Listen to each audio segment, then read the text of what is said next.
Chapter 1. The Non-Existent Forum. Please confirm. Are you a living person? Living users, proceed with caution into this forum. This is a peculiar forum, one that cannot be accessed directly through any web pages or search engines. At this moment, it appeared abruptly on the sophisticated screen of a mobile device. The backdrop of the forum was shrouded in darkness, and the blood-red characters spelling out Creepy Tales Forum were strikingly conspicuous.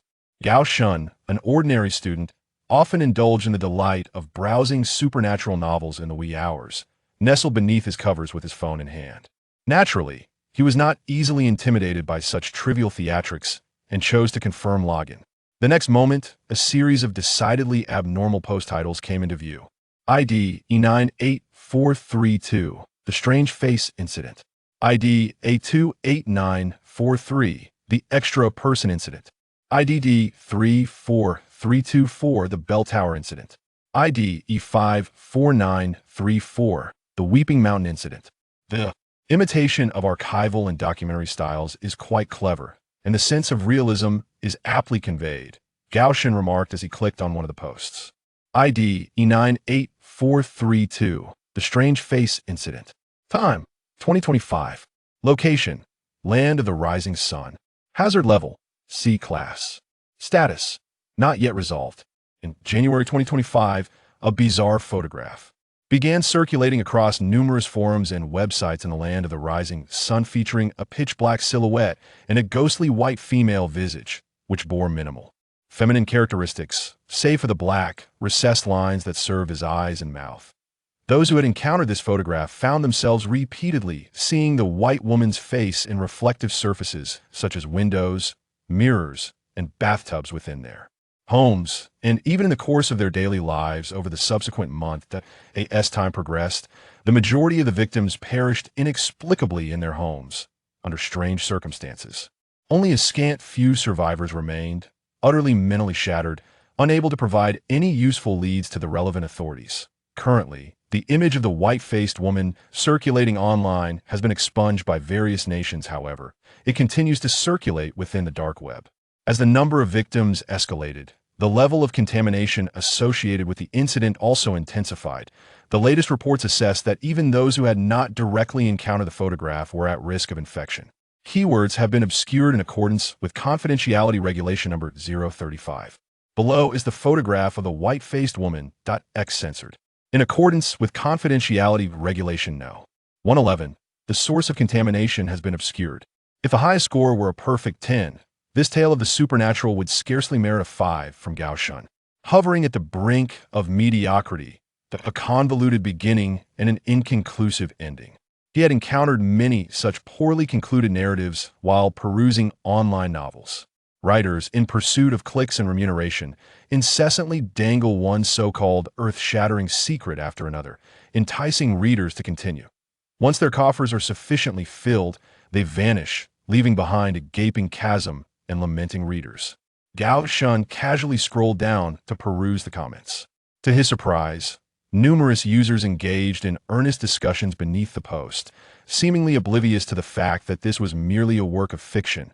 Some suggestions propose employing quantum exorcism techniques to detect electromagnetic waves and trace the origins of photographs. Others contemplate utilizing modified spirit communication methods to ascertain whether the woman in the photograph is still alive. There are also accusations directed at relevant authorities for their inaction, allowing certain victims who could have otherwise escaped misfortune to suffer. The usernames on the forum are equally peculiar, featuring monikers such as Burning Corpse, Soul Guardian, Heavenly Master, Listener of Shadows, and Exorcism Squad, all of which represent bizarre professions that do not exist in the real world. Having perused a few eerie tale archives, the sense of realism was striking, with ample details and photographs provided. However, most stories lack coherent beginnings and conclusions, feeling rather hastily constructed. The comments beneath resembled an academic discussion, filled with a plethora of specialized terminology and theoretical analyses. Casting a glance out the window, he noted that dusk had fallen, and he would need to attend classes the following day. He exited the Ghost Story forum and shut off his phone. Gao Shun, a fourth-year student at a resident institution in Shanghai City.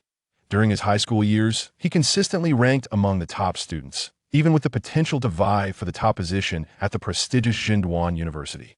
However, 2 years ago, an event transpired that irrevocably altered the course of his life, that on an otherwise unremarkable weekend morning, his typically gentle and timid mother suddenly went mad, without warning, wielding a kitchen knife, and fatally attacked his father and sister, who were resting at home. By the time the police arrived, the once warm family home had devolved into a scene of carnage. The authorities took his mother away. In the interrogation room, she adamantly insisted that her husband and daughter had been replaced by some strange entities, claiming she had killed monsters rather than her family.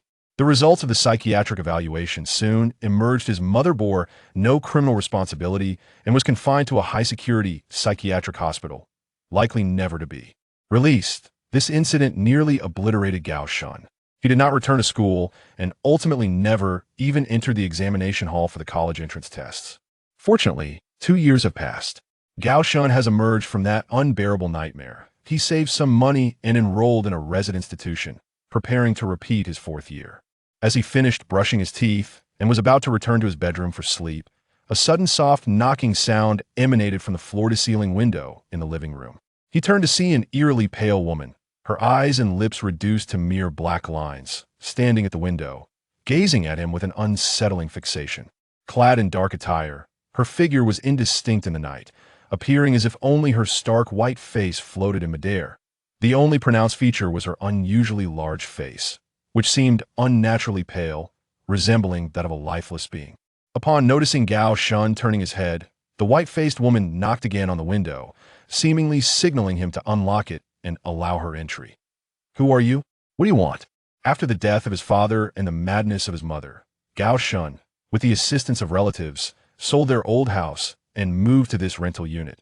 Having been here for less than a month, he was unfamiliar with the neighboring community and had never encountered this peculiar woman before.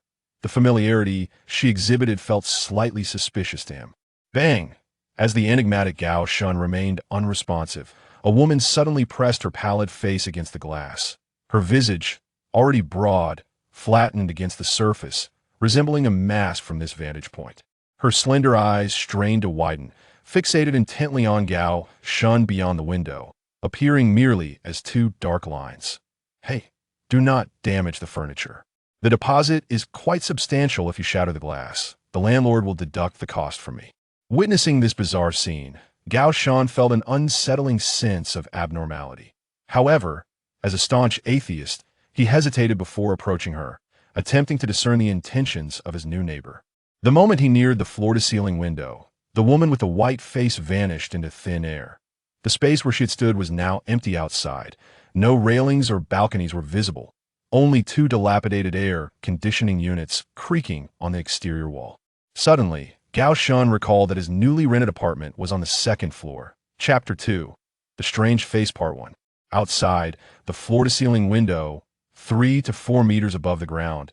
It was a height only a giraffe could reach. How could a person possibly stand there? Could it be that he had become entangled with a white-faced woman from the story simply by viewing a post? Initially, he believed the tales shared on the Ghost Story forum were mere fables now. Were they, in fact, records?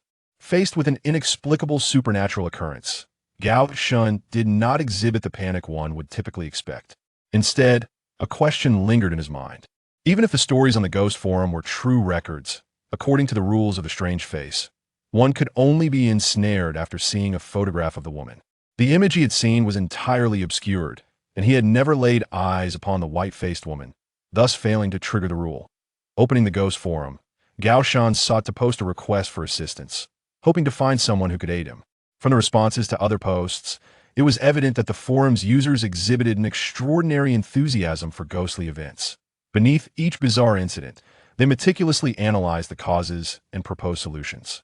Your user level is currently insufficient to post new threads. Please resolve other users' ghostly incidents or reply to a post to gain high praise, which will elevate your user level. Upon leveling up, you may explore new sections and receive corresponding rewards. Upon encountering this frustrating rule, Gao Shun could not help but curse inwardly. If he possessed the ability to resolve other ghostly incidents, would he need to seek help from a forum? Cursing aside, if posting was prohibited, surely replying to others' posts must be allowed. An idea sparked in his mind after searching the Ghost forum homepage for a while. He finally located the main thread for the incident labeled No. E98432, The Strange Face. He clicked into it, organized his thoughts, and swiftly typed out a message on his phone. After viewing this post, a bizarre white-faced woman appeared before the floor-to-ceiling window of my second-floor apartment, attempting to knock on the door. After catching my attention, she vanished quickly. Am I now entangled with the entity from the post? Have any other users who viewed this post experienced a similar situation? Uncertain whether it is merely a psychological suggestion, Gao Shun consistently feels as though a pair of eyes is observing him from the shadowy mirror in the direction of the restroom. His solitary existence in the cramped, rented room suddenly feels overwhelmingly desolate and cold. Half an hour after posting, he received no replies. It seemed that at this hour, the entire forum had succumbed to slumber. Perhaps if he waited a few more hours, someone might respond, yet the pale-faced woman had already fixated on him. The prospect of surviving until dawn seemed dubious. Gao Shan pondered for a moment, and then selected the most active user from the replies to his post, copying his message and sending it as a private message. The username, Psychologically Wide, suggested he was an authority in this field. He provided a professional analysis of the eerie tales surrounding the pale-faced woman, asserting that with the help of millions of internet users, rapid meme contamination could occur. In this information age, the speed at which sources of contamination spread has reached an explosive level. Once a person has glimpsed the photograph, it becomes nearly impossible to eradicate it entirely, making it more challenging to dispel than conventional ghost stories. This lengthy response, akin to an academic paper, garnered hundreds of likes and was elevated to the forefront of the eerie face incident. Regrettably, after sending the private message, 10 minutes elapsed, and Lee Wide's avatar remained gray, indicating he had likely gone offline. In the darkened restroom mirror, an eerie pallor gradually emerged, as if an extraordinarily peculiar face was slowly materializing within the glass, silently observing him. To escape the rented room, he must traverse the corridor leading to the restroom. Moreover, the pale-faced woman had manifested outside. It was conceivable that leaving this abode would play directly into her hands. He found himself ensnared within the confines of the rented space, caught in a dilemma. Unable to wait any longer, Gao Shan opened another user profile, Exorcist Old Wong, attempting to solicit help through a private message. The system stirred slightly, responding once more. Your user level is currently insufficient. You may send a maximum of 1 private message per day until the recipient replies. The message failed to send. Gao Shan was utterly speechless as he set his phone down. It appeared that regardless of what transpired that night, he would have to endure within the narrow confines of his rented room.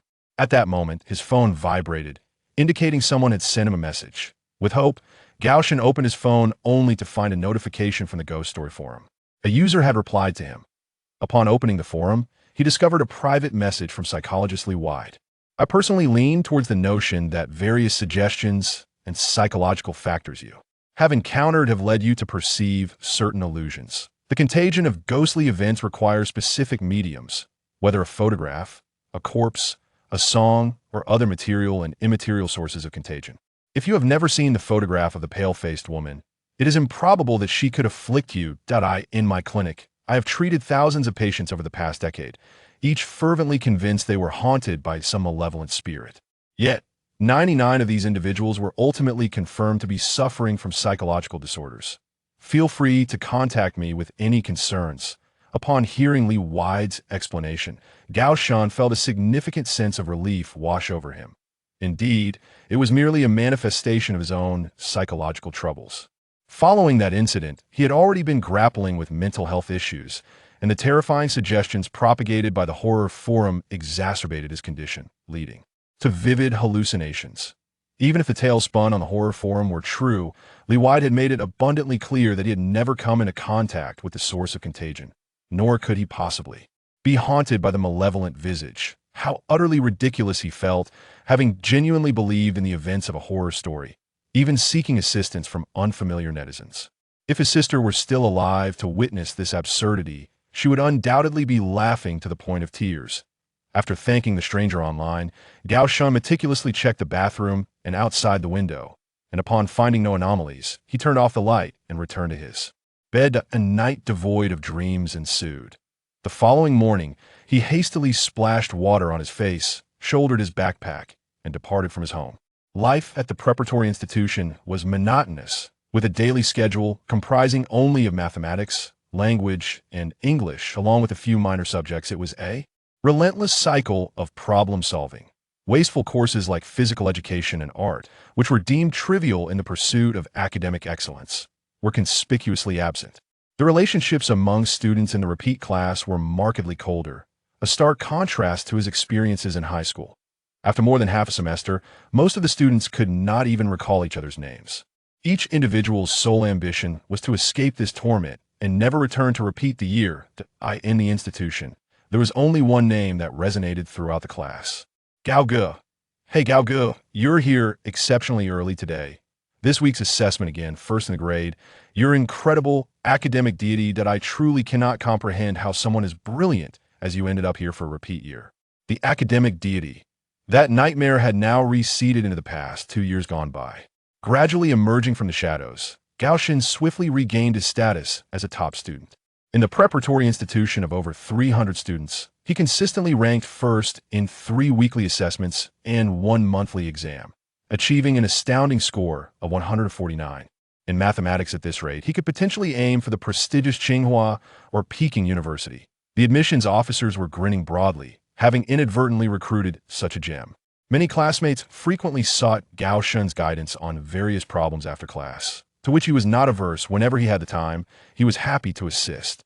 His remarkable academic performance and amiable disposition soon made him a well-known figure among this cohort of students. Gao Shen, I have a question I'm struggling with. Could you possibly help me? A girl named Xia Ling, seated behind him, inquired softly. Her scores across 6 subjects paled in comparison to Gao Shen's achievements in even a single subject. With her hair dyed in large, golden waves and defiantly donning tights despite reprimands from the head of the grade, she was the object of admiration from boys in the adjacent class. Given her academic standing, it seemed almost miraculous that she could gain admission to university. He took the crumpled history paper from her, revealing a score in the single digits. He noted that most answers were left blank. The question Xia Ling posed was quite straightforward. Based on a given portrait, students were required to identify the historical figure most likely represented. The image typically showcased the individual's distinct characteristics. It was a question designed to offer easy points, and Gao Shen felt confident. However, as he glanced down at the paper, his hand momentarily stiffened in shock that on that black and white image, the majority is occupied by a ghastly pale visage. It is none other than the peculiar woman with the oversized face whom I encountered outside the floor-to-ceiling window. This moment, she silently gapes, her mouth resembling a dark abyss, fixated on the examination paper before her. Chapter 3. The Phantom Face, Part 2. Altered dialogue. At this moment, Gao Shen could unequivocally ascertain that he had indeed become entangled with the enigmatic woman from a post. Regrettably, Dr. Li Wide's analysis had proven erroneous. Although Gao Shen had never laid eyes on the source of the contamination, he was nonetheless ensnared. Perhaps the eerie tale had escalated. Merely knowing the story of the white-faced woman could lead to infection. What course of action should he take next? Noticing Gao Shen's pallor as he stared blankly at the exam paper, Xia Ling seized the opportunity to gently touch his forehead, feigning concern. Gao Shen, what troubles you? Are you feeling unwell? Would you like me to assist you in obtaining a leave of absence from the academic office? Gao Shen's thoughts were abruptly pulled back to reality. He had perused numerous supernatural novels and was aware of the common narrative that typically followed. This grotesque visage should be visible only to the protagonist. No matter how he attempted to explain it to those around him, he would not be believed. Ultimately, he would receive no assistance and would be tormented by solitude and despair until he succumbed to a mental breakdown and took his own life. However, before he could utter a word, the keen-eyed Xia Ling caught sight of the image on the exam paper, her face instantly blanching. What is this? How did this strange woman appear on my exam? Puzzled, she continued, Gao Shen, I assure you this is not my prank. I have no idea where this ghastly visage originated. It was just an elderly Western gentleman before. Contrary to his expectations, it was evident that Xia Ling could also see the woman with the stark white face. Suddenly, a thought struck him. If Xia Ling could perceive the image of the woman, did that not imply she too had become infected by the eerie tale? This was troubling. What is all this commotion? Why aren't you all diligently studying at this hour? A stern voice echoed from the classroom towards the corridor. Mr. Lau, the rotund director of education, approached with an unexpected sprightliness that belied his stature, swiftly entering the classroom and snatching the exam paper from Xiaoling's grasp. Xiaoling, if you do not change out of that miniskirt and black stockings this afternoon, do not expect to return to school. Students must maintain a proper appearance. I will have a serious discussion with your parents. Gao Shun, you should manage your time better. If she encounters any issues, she should approach the teacher directly in the office rather than seeking you out. Mr. Lau was evidently concerned that Xiaoling's constant flaunting of her black stockings was adversely affecting his academic performance. Xiaoling pouted, feeling somewhat wronged. Your school made a printing error on the exam, and yet you accuse the students? If this is the kind of education we receive, I would rather not attend. Gao Shun attempted to reclaim the exam paper from Mr. Lau, but it was too late. Mr. Lau, peering over his glasses, had already caught sight of the image of the white-faced woman. What is this? He exclaimed, taken aback by the ghastly pale visage. It seems I have indeed misjudged you. I have no idea where this image came from. It must have been mixed in with the supplementary materials. I will discuss this with the printing office shortly. Having seen the photograph, Mr. Lau became the next individual ensnared by the woman. At that moment, Gao Shun managed to snatch the exam paper back, still attempting to mitigate the situation. It's nothing of great concern. It's merely a printing error. I possess a blank history examination paper, which I shall first lend to classmate Xiao Ling, while Old Fong continues with his duties. 2 individuals have already viewed the photograph. Regardless, we must prevent further exposure. Just as he was about to destroy the paper, a girl from the adjacent class, sporting a single ponytail and clutching a history sheet, approached the classroom door. Teacher, she inquired, why does the classroom exercise distributed today feature an image of a woman with a pale face? This must be a printing error. It is quite frightening. Several of my classmates, around 7 or 8, have encountered this same anomaly in their practice books. After a brief pause, 2 more students raised their hands. This question clearly describes Montesquieu, yet the accompanying image shows a woman's face. The quality of this textbook is utterly subpar. Has the school procured pirated editions? Old Fong, wiping the sweat from his brow with a handkerchief, appeared somewhat embarrassed. Students, please return home to review your studies. Any faulty books or examination papers should be submitted collectively. Do not take them home. I will inquire with the logistics department for clarification. Observing this scene, Gao Shun understood that he was powerless to rectify the situation. The image of the woman with the pale face had already disseminated completely. The city of Shanghai was destined to follow in the footsteps of the East Japan. The day's lessons were attended with a distracted mind, and, as the school day finally drew to a close, Gao Shun promptly retrieved his phone from the dormitory supervisor and opened the Strange Tales forum. The forum displayed dozens of messages, all private communications from the psychologist, Li Wide. From the previous night, Psychologist Li Wide, I was offline yesterday and did not see your private message. If you received my message, it was not authored by me. Something has infiltrated the internet, capable of masquerading as a human voice to convey information. The danger level of this strange face incident has officially escalated from C grade to A grade. It is no longer necessary to view the woman's photograph. Merely knowing of its existence in the world will suffice to spread the contagion. Psychologist Li Wide, my advice is to isolate yourself immediately and refrain from mingling with large groups. As a potential source of infection, you may inadvertently transmit this strange tale to others you have interacted with. Upon reading the private message from the psychologist, Gao Shun instantly grasped the entirety of the situation. The individual who had assured him the night before that he was not infected was not the genuine Li Wide, but rather the entity itself, mimicking his tone. The true objective of this entity was to allow him to live normally, attend classes, and engage with the external world, thereby infecting more victims. Clearly, it had succeeded. A significant portion of the review institution had encountered the image of the woman with the pale face due to their contact with him. After school, as students and teachers departed the campus, the number of infections would surely increase. This strange tale could even imitate human speech and deceive him. Gao Shun could only relay the current circumstances to psychologist Li Wide in detail, sending screenshots of the private messages he had received the previous day. On the other end of the phone, Lee Wide's avatar remained silent for an extended period. Finally, it flickered to life, responding to his own message, based on your description. The contagion of the eerie face incident far exceeds the projections documented in the file.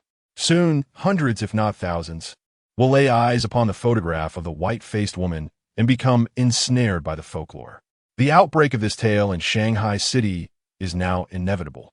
It is merely a matter of time. Gao Shun inquired, "What should I do now? Should I alert the authorities?"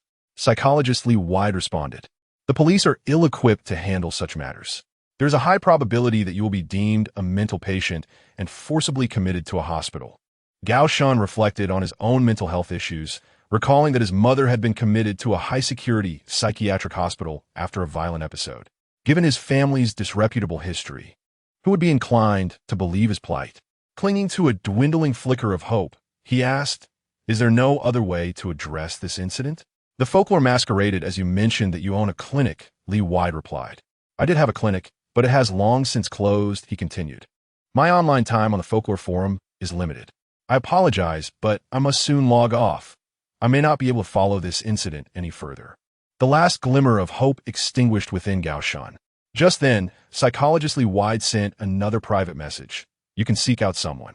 He resides in Shanghai City, and given the current situation, he may be your only source of assistance. His name is Professor Li Yishan, an authority in planetary biology in this field. Your time is running short. The eerie face incident is on the verge of eruption in Shanghai City. It is best to set out today immediately." The other party provided a string of addresses, which Gao Shun promptly noted down. He hesitated to depart and carefully inquired, "In my current predicament, anyone who comes into contact with me will be targeted by that white face. If I find Professor Lee, does that mean he will also become embroiled in this matter?" Psychologist Lee Wide warned, "Being slowly killed by the white-faced woman is a truly horrifying fate. The victims all meet gruesome ends, believe me. You would not wish to become one of them. If I were you, I would prioritize your own circumstances. My time is up. I must log off now.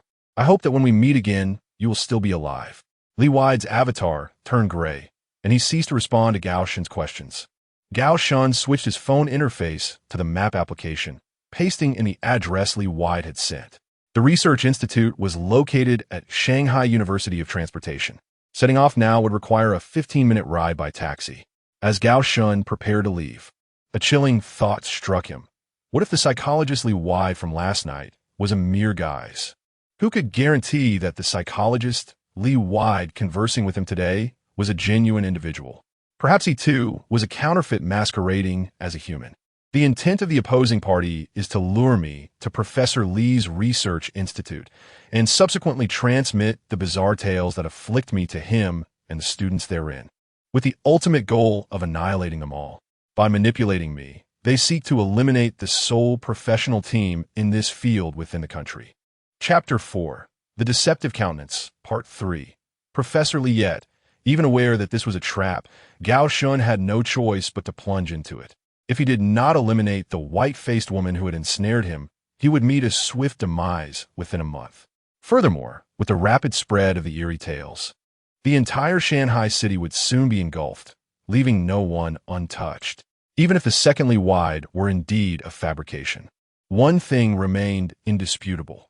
This professor was undeniably an authority in the realm of the uncanny, to the extent that he sought its eradication with urgency. At 6:17 p.m., Gao Shun arrived at the south gate of Shanghai Transportation University. There were no checkpoints at the entrance. Anyone could enter freely. Following the directions from navigation app, he soon reached the interdisciplinary research building behind the teaching block in the southeastern campus. By this hour, the day S classes had concluded, and clusters of young people emerged from the lecture halls. It was likely that Professor Lee had already vacated the Research Institute. Even if he were to leave empty-handed today, he must find a way to acquire his mobile number. Each passing day could result in an astronomical increase in victims. Professor Lee's office was located on the 10th floor. For reasons unbeknownst to him, upon stepping out of the elevator on this floor, Gao Shun was struck by an intense chill, a stark contrast to the bustling world below. Here it was desolate. Each step he took down the empty corridor echoed ominously. Alongside the hallway, there hung the portrait of a white-haired elder in his 70s, his countenance kind and gentle, beneath which lay a list of his academic achievements. Li Yishan, PhD supervisor, entered university at the age of 16, holding 3 doctoral degrees in astrophysics, microbiology, and philosophy. He had published numerous articles in prestigious journals worldwide. At 59, he returned to his homeland to serve as the head of the Department of Planetary Biology at Shanghai Transportation University. This discipline was relatively novel on a global scale and was the only one of its kind in the country. No other institution conducted specialized research in this field apart from Professor Li. It remained uncertain whether this subject bore any relevance to the eerie occurrences. Perhaps alerted by the sound of Gao Shun's footsteps, the door of a distant office swung open, and a woman clad in a gray jacket, approximately 25 years of age, emerged, her expression one of irritation as if others owed her money. Standing in the corridor, arms akimbo, she regarded him with disdain. It's well past closing time. Which department are you from? Come back tomorrow. It cannot wait until tomorrow, Gao Shun replied. I need to speak with Professor Li Yishan. It is a matter of utmost urgency that must be addressed in person. Upon hearing Professor Li's name, the woman's demeanor shifted noticeably. Her gaze toward Gao Shun became more contemptuous, tinged with an indefinable emotion. Who are you? What business do you have with the professor at this hour? Do you have an appointment, or are you deliberately causing a disturbance? If you cannot provide a specific reason, I will call the authorities. Taken aback by the unjust reprimand, Gao Shun did not return her hostility with kindness. So, it is a crime to seek someone at your esteemed university? If you wish to call the police, then by all means, do so.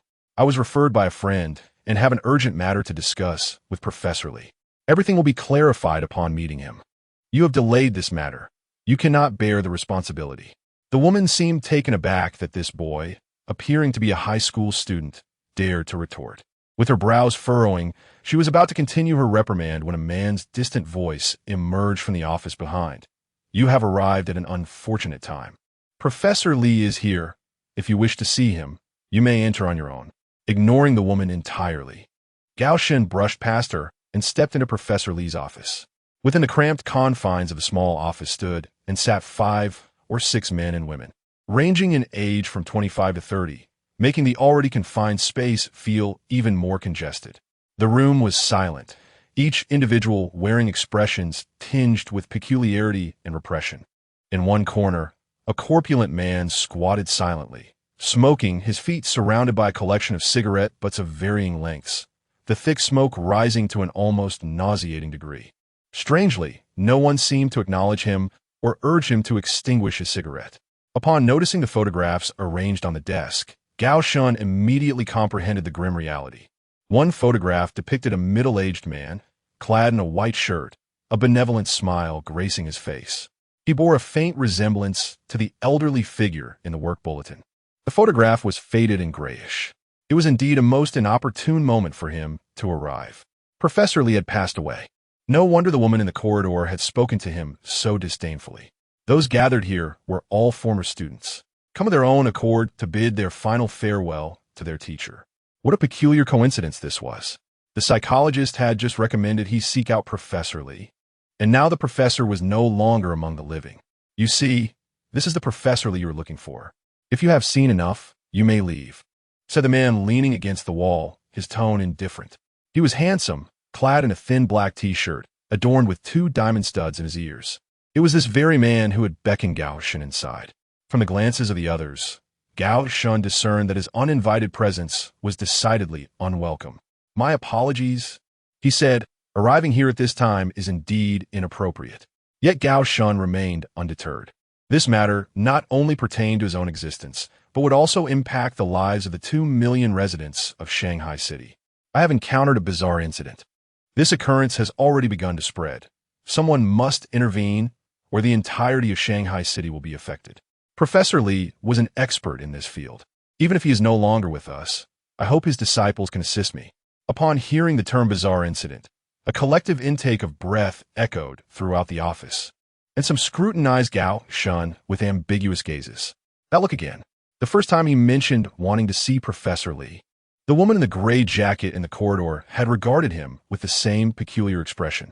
At that moment, he remained unaware that a memorial service for Professor Li was currently underway. It was entirely possible that others had sought Professor Lee's help in the past. Otherwise, the students would not have reacted in this manner. Bizarre incident? Bizarre incident? Bizarre incident. The man leaning against the wall scoffed 3 times, his tone shifting from mockery to anger. His casual posture grew more upright. Do you know why Professor Lee passed away? The figure before him was imposing, with muscles rippling beneath a thin black t-shirt. As he approached, it felt as if a great mountain were bearing down upon him. Confronted by a man who towered over him, Gao Shun displayed no hint of retreat. Are you here regarding the urban legends? He tentatively inquired. In his mind, countless fragments of clues coalesced into a harrowing truth. Professor Lee had met his demise while dealing with another bizarre incident. Simultaneously, he had arrived at the university seeking the professor's aid for a similar matter, only to find himself attending the man's funeral, surrounded by students bidding their farewells. Indeed, you are astute.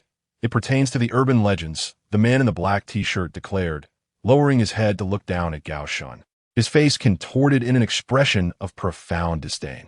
It was unclear whether his contempt was directed at Gao Shun, the legends themselves, or perhaps a combination of both. Having reached retirement age, enjoying financial freedom, and possessing a venerable reputation, the professor could have anticipated a serene and fulfilling twilight of life. However, half a month prior, he had received a secret commission from a certain department concerning an eerie rumor surrounding the clock tower. Ignoring the earnest pleas of his wife and others, the professor, in his advanced years, had embarked on a journey to that border town under the protection of a covert unit, assuming the role of an expert. Yesterday, news arrived that the professor had perished there. Due to the confidential nature of the mission, they were denied the chance to see him one last time, neither alive nor dead. The man, exuding a serpentine coldness, provocatively reached out and patted Gao Shun's cheek. Professor Lee was a specialist in planetary biology, not in urban legends. He had no obligation to concern himself with such trivialities. You'd be better off seeking a Taoist on the mountain or a monk in a temple than coming to this university. Now, be on your way, before my patience wears thin. Though humiliated publicly by this chilling figure, Gao Shun refrained from retaliating. Striking back at that moment would serve no purpose. What mattered was that he gleaned 2 critical pieces of information from the man's words. Firstly, Professor Lee had succumbed to the clock tower incident, which he had previously encountered on an urban legend forum, dismissing it as merely a supernatural tale. Secondly, it was evident that the professor had been invited by a certain organization to embark on his journey to the enigmatic clock tower. This implied the existence of a mysterious entity aware of the world's urban legends, aside from Professor Lee. With the professor now deceased and his students displaying extreme reluctance to cooperate, remaining there was an exercise in futility. Gao Shun turned to depart. Yet, as he crossed the threshold, he inadvertently glanced back. That fleeting look rendered him motionless, halting his steps, observing Gao Shun's peculiar gaze. The others in the office grew curious and followed his line of sight. Don't look. Gao Shun yearned to shout, but alas, it was too late. The photograph of the professor, once displayed on the desk, has inexplicably transformed into a haunting visage of a pale woman. Her eyes, resembling mere slits, weep crimson tears that cascade down, staining a portion of the desk. This stark image starkly contrasts with the previous encounters of the white-faced woman. Over time, she appears to have undergone a metamorphosis. The woman in the gray jacket gasps in terror, covering her mouth. The cigarette butt slips from the hands of the stout man. The gentleman in the black t-shirt strides forward, seemingly intent on concealing the white face. In this room, everyone has now witnessed the woman's photograph. They have all become ensnared by her influence. Chapter 5. The Sinister Countenance, Part 4. What shall we do now, Zhou Tianding? The woman in the gray jacket, her complexion as pale as a ghost, covered her eyes tightly, as if trying to feign ignorance of the photograph before her. She had completely shed the earlier bravado she exhibited in the hallway. How am I to know? Damn it. We should never have attended the old man's farewell ceremony. Zhou Tianding, the man in the black t-shirt, appeared particularly irritable, pacing restlessly like a wild beast confined within a cage. It was evident that everyone in the room, as disciples of Professor Lee, understood the fundamental rules of the eerie tale. Upon seeing the woman with the ghostly visage, They instinctively recognized their affliction without the need for elaborate explanation. Such was the contagious nature of this tale. It had already begun to spread. Should it erupt in Shanghai City, countless individuals would encounter this pale-faced woman. Even in death, Professor Lee left behind the necessity for someone to confront this dilemma. They were all inextricably linked now, like crabs in a bucket. It was crucial to persuade these individuals to unite. If the entire city fell prey to the curse, what difference would it make whether they succumbed sooner or later? The sole chance of survival lay in vanquishing her before the curse fully unleashed itself. To save others was, indeed, to save oneself. Silence. What concern is the outbreak of the eerie tale to me? As long as I remain uninfected, it is of no consequence. Zhou Tianding, completely losing control, glared with reddened eyes and spat vitriol. What will happen to Shanghai City? What does it matter to me? I had a ticket to America booked. I intend to leave tonight and never return. Even if this place becomes hell, it is of no concern to me. What the countless deaths. As long as I'm not among them, it matters not. Let the floodwaters rise once I depart. Just as tensions escalated between the two, footsteps echoed through the empty corridor outside. A languid voice, tinged with mockery, emerged. Long time no see, everyone. Zhou Tianding, you haven't changed a bit. Upon hearing this familiar voice, the occupants of the office braced themselves, momentarily forgetting the photograph on the table, and collectively turned to the door, admonishing. Qi Zhengrong, who permitted you to enter? You have been expelled by the teacher. No one here welcomes you.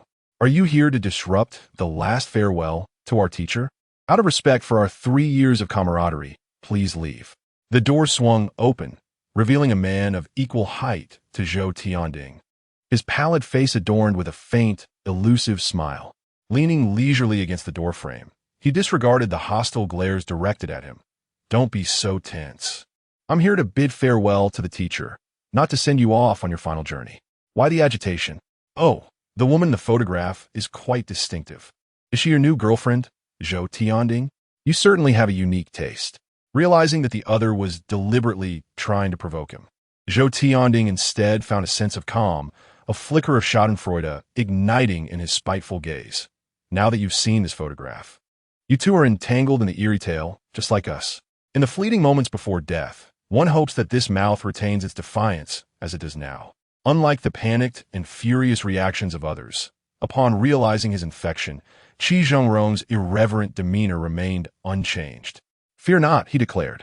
Unlike you timid souls, now that I am aware, I shall handle this matter. He dismissed Zhou Tianding and the others, instead directing his curious gaze toward Gao Shan. Youngster, the strange tales you have spoken of, are they referring to this woman about to unleash chaos in Shanghai, sure? Observing the slight, rogue-like aura surrounding his interlocutor, Qi Zhengrong felt a twinge of doubt regarding his reliability, yet there was no one else he could trust. Gao Shan explained, indeed, this pale-faced woman has originated from the internet of the land of the rising sun. Initially, those who laid eyes upon her photograph would find themselves ensnared by her, with victims facing death within a month. Even those who narrowly escape will succumb to madness. However, upon arriving in Shanghai, sure, the curse appears to have escalated. Now, merely hearing her story, even without seeing her image, can lead to infection. Upon hearing Gao Shan's disconcerting account, the woman clad in a gray jacket collapsed heavily to the ground, staring silently at the ceiling. 1 month? Her life, her vibrant youth, reduced to merely a month? Rather than fear, Qi Zhengrong felt an intensified intrigue. With a mocking expression, he strode past the woman to stand before the photograph of the weeping woman, marveling at it with an air of fascination. Observing his gaunt silhouette, the stout man extinguished his cigarette with force and remarked coldly, "What are you so proud of? With your penchant for courting danger, it's likely you'll be the first to perish in this room." Qi Zhengrong shrugged nonchalantly. "I suggest you temper your tongue. If I die, it indicates a failure in handling this, and you shall be next." Then, he performed an act that left everyone in stunned silence. He reached out and removed the photograph of the woman from the desk. Handling it with utmost care, as though it were a precious artifact, he tucked it into the inner pocket of his coat. This fellow, does he truly fear nothing? The photograph, which others would avoid at all costs, he treated as a prized possession. Gao Shan couldn't help but concede internally that the stout man's assessment held some merit. Ignoring the murmurs and disparagements of others, Qi Zhengrong patted his chest to ensure the photograph was secure before turning back to Gao Shun. Youngster, your original intent in coming here was to seek assistance from the old man on how to address this strange tale, was it not? Indeed, came the affirmation. Then come with me. My vehicle is parked downstairs. Move quickly. There's a charge for delays. Qi Zhengrong clapped a hand firmly on Gao Shun's shoulder and strode out of the office. Gao Shun failed to keep pace. Growing impatient, Qi Zhengrong turned at the door and retorted, "What difference does it make, seeking the old man or me? I am the sole inheritor of his legacy and true teachings. I have rented a studio, merely half an hour's journey from the university. Hasten your actions. There remains hope. Should this matter ferment throughout the city, it may soon be too late." Once expelled from academia, the graduate student now shamelessly claimed to be the sole heir to the legacy during the farewell ceremony of the esteemed professor. The emotions within the office were reignited, giving rise to a chorus of indignation. If Professor Li were alive, he wouldn't even allow you to cross this threshold. Qi Zhengrong, what transgressions weighed upon your conscience back then? You alone know. How dare you return? I truly underestimated the thickness of your skin. Ignoring the vitriol from the office, Gao Shun followed Qi Zhengrong out of the silent 10th floor. On the lawn outside the interdisciplinary research building, a battered BMW 3 Series was parked haphazardly. The engine roared to life. Qi Zhengrong's driving was wildly reckless as he accelerated in reverse, crashing heavily into a nearby willow tree, causing the entire vehicle to shudder. Ignoring the security personnel's furious shouts, he sped out of the campus. "Are you truly a student of Professor Li?" Gao Shun inquired from the back seat, unable to contain his curiosity. "Indeed, without a doubt," came the reply. "And how do you intend to address this incident?" "I'm not certain. First, we shall return to the studio and conduct some research." Observing the nonchalant demeanor of his companion, Gao Shun harbored doubts about what Qi Zhengrong had done that was so intolerable even to Professor Li. For the first time in his life, Gao Shun regretted being there. The students of Professor Li were indeed peculiar, and their research into planetary biology seemed entirely unrelated to the bizarre tales they discussed. Qi Zhengrong, driving ahead without glancing in the rearview mirror, seemingly anticipated Gao Shun's thoughts. "I can endure others' insults, but I cannot abide anyone questioning the old master. You must be thinking that even if the old master were alive, what could a professor of astrophysics possibly know about strange tales, correct?" Gao Shun did not deny this. "Indeed, that is my line of thought. When matters of life and death for millions are at stake, ambiguity is not an option." Qi Zhengrong offered a cold smile, tinged with mockery yet laced with pride. "You, an ordinary individual, fail to grasp that the emergence of life amidst the vast cosmos is, in itself, a miracle. Venus, with atmospheric pressure 92 times that of Earth, Jupiter, devoid of a solid surface, Mercury, with temperatures exceeding 5 times that of day and night. If a species could exist in such realms, it would undoubtedly be a being far beyond human imagination. Humanity cannot remain forever in this cradle named Earth. One day, we must venture into the stars and establish colonies throughout the galaxy.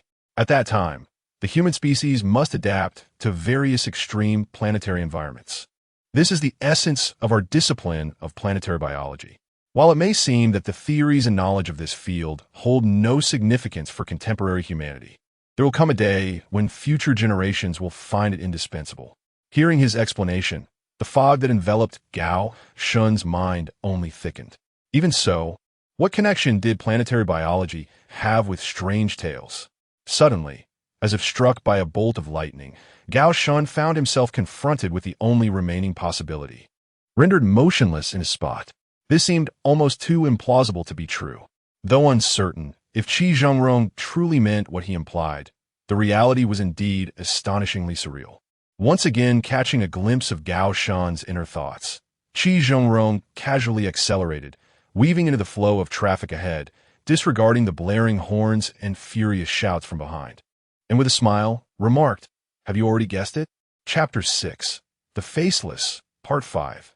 Professor Li Yishan seems to believe that the strange tales represent a form of existence.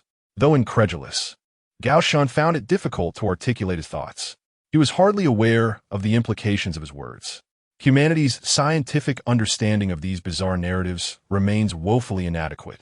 Yet, who is to say is not so? Qi Jingrong's tone was remarkably casual, as if he were merely discussing a meal he was treating. The essence of these strange tales possesses certain human characteristics. Whether to classify them as life or merely an energetic signal is a matter of considerable debate within academic circles. However, consider the astonishing reality that would unfold if these strange tales were indeed recognized as a form of life. Take, for instance, the current phenomenon of the faceless woman circulating in Haishur City. This spectral figure, a pale woman, can instantaneously appear in any location merely by viewing her photograph, be it the depths of the ocean, subterranean caverns, the heights of the atmosphere, molten lava, or the frigid poles. Moreover, no weapon, be it a blade or biochemical armament, can extinguish her existence. No action can halt her relentless pursuit. If humanity possessed such formidable vitality, we could thrive on any planet. Our civilization would usher in a new epoch where once constraining elements such as water, air, temperature, and resources would pose no hindrance. This obsession with exploring the essence of strange tales is precisely why Professor Li has devoted his life to them. As Qi Jingrong spoke, his eyes shimmered with fervor, as if he were unveiling a grand vision. Madness, Gao Shun concluded. This man must surely be unhinged. Yet perhaps this world is indeed reserved for the mad, with scholars like Li Yishan being the true norm in the realm of strange tales. Arriving at an abandoned warehouse, Qi Jingrong pressed the accelerator before coming to a halt. The studio he referred to was evidently on the third floor, within a row of darkened doorways, the only window with glass being that of a particular room. The other tenants had long vacated, leaving behind a litter of shattered glass and metal debris. The communal corridor was devoid of motion sensor lights, shrouded in an impenetrable darkness. The environment here was rather unsavory, often frequented by snakes and rodents. It was advisable to refrain from turning on lights at night, lest one attract unsavory entities. Qi Jingrong turned off the engine, removed the key, and prepared to exit the vehicle. As he lifted his gaze, Gao Shun noticed a large, pale face gradually materializing behind the curtain of the only window, peering down at the two men below. The sheer size of the visage was astonishing, far exceeding normal human proportions. Even obscured by the curtain, the visible portion was strikingly exaggerated. The woman's eyes, straining to open, resembled two unfathomable black slits. Gao Shun swallowed hard. Your studio is on the third floor, isn't it? Initially, Qi Jingrong did not take Gao Shun's words seriously. Of course, in this abandoned warehouse, aside from the third floor, which other room remains unspoiled? It was not until he observed Gao Shun's profound expression and followed his gaze that he spotted the woman standing behind the curtain at the third floor window. Do not consume sour radishes. He couldn't help but mutter a curse. When did you first see that woman's photograph? Just a few days ago? Qi Jingrong pressed for more information. Gao Shun recollected that he had come across the eerie face incident on a post in the Ghost Story forum. He had not even seen her photograph, yet had inexplicably found himself entangled in this matter within less than 24 hours. Qi Jingrong turned back, gazing at Gao Shun with astonishment, seemingly unable to believe his words. Less than 24 hours? In such a brief span, this entity has already manifested and entered my room? This pace is alarmingly swift. Gao Shun sensed that the pale-faced woman was undergoing some form of evolution. According to the intelligence from the Ghost Story forum, victims were supposed to endure torment for around a month before being claimed by the Spectre. Yet, something had evidently accelerated her murderous timeline. It seemed unlikely that he would survive even a month before she took his life. Gao Shun stared at the pale-faced woman on the third floor, who, concealed behind the curtain, was observing them in turn. What should we do now? Should we leave this place? Gao Shun inquired. Qi Jingrong pondered for a moment before dismissing his suggestion. No, this studio contains numerous vital documents. We cannot abandon it. The rate at which this spectral entity kills cannot be so rapid. You have only been infected for a day. Even if her curse has intensified, it cannot possibly shorten the time frame from a month to a single day. We must wait here until she departs on her own. Although he felt this might not be the wisest course of action, Gao Shun, unfamiliar with the peculiarities of this world, chose to heed Qi Jingrong's counsel. After all, Fleeing seemed futile. Once marked by that entity, even escaping to another planet would not guarantee safety. As time trickled by, the golden dusk outside the car window gradually morphed into a crimson sunset, until the last vestige of light was consumed by darkness. 2 hours passed, and night descended. The pale-faced woman on the third floor remained utterly still, exhibiting remarkable patience. It seemed she would not relent until they ascended the stairs. Something felt amiss. Gao Shan recalled how Qi Zhengrong had immediately cherished the photograph, shedding blood tears upon seeing it on the desk in Professor Li's office. Could it be that this photograph you hold has attracted the specter? Why did you take it? Normally, one would strive to eliminate sources that propagate curses. In response to the skepticism, Qi Zhengrong replied calmly, "If you engage with ghost stories often enough, you will come to understand my actions. These items tainted by specters are referred to as taboo objects. They harbor the essence of the ghostly presence, posing significant danger, yet in a certain sense, they are invaluable treasures. Much like the enigmatic face incident, anyone who gazes upon her photograph becomes ensnared, ultimately meeting their demise 1 month later. Does it not? I wonder if you recall another statement I previously made. Strange tales possess certain human traits." With a profound gaze that flickered with understanding, I once again grasped the unspoken words of Qi Zhengrong. Are you suggesting that other strange tales, upon witnessing a woman's photograph, would similarly become entangled? We might exploit the murderous patterns of these tales to confront them. Qi Zhengrong regarded Gao Shan in the rearview mirror, a hint of admiration surfacing on his otherwise cynical visage. You are indeed correct. In encounters with these taboo objects during strange tales, one must diligently collect them, for they may prove pivotal in resolving issues in other strange events. Within my studio, I have amassed numerous taboo objects for various strange tales, some of which may be utilized against her. Thus, when you requested to depart earlier, I did not deliberate. As he spoke, he suddenly turned off the engine, removed the car key, and pushed open the door, extending 1 foot outside. The time has come. Let us ascend to the 3rd floor. Gao Shan lifted his gaze towards the upper floor, where the woman had vanished from the window. Where could she have gone? Surely she hasn't descended to seek me directly. Sensing Gao Shan's caution, Qi Zhengrong patted his shoulder. The enigmatic face has only been clinging to you for a day. Although I am perplexed by her rapid evolution, there is no conceivable way she could have killed you in such a brief span, regardless of her advancements. Caution is indeed a virtue, yet excessive caution can hinder all action, much like that foolish Zhou Tianding. Following Qi Zhengrong's lead, the two ventured into the depths of the warehouse's 1st floor. Here, there were no motion sensor lights. Darkness enveloped everything. Save for the faint outline of Qi Zhengrong's swaying figure ahead, Gao Shan could discern nothing. The only sounds resonating in the corridor were their footsteps, echoing throughout the building. Fortunately, they did not encounter the pale-faced woman emerging from a nearby room. Otherwise, in this pitch-black expanse, one would not even know which direction to flee. On the 3rd floor's corridor, a series of vacant, abandoned room entrances lay bare, devoid of doors, with nothing inside. The evening breeze whistled a peculiar, mournful sound akin to the wails of a colossal entity. At the corridor's end, before the final room, Qi Zhengrong halted before an iron door.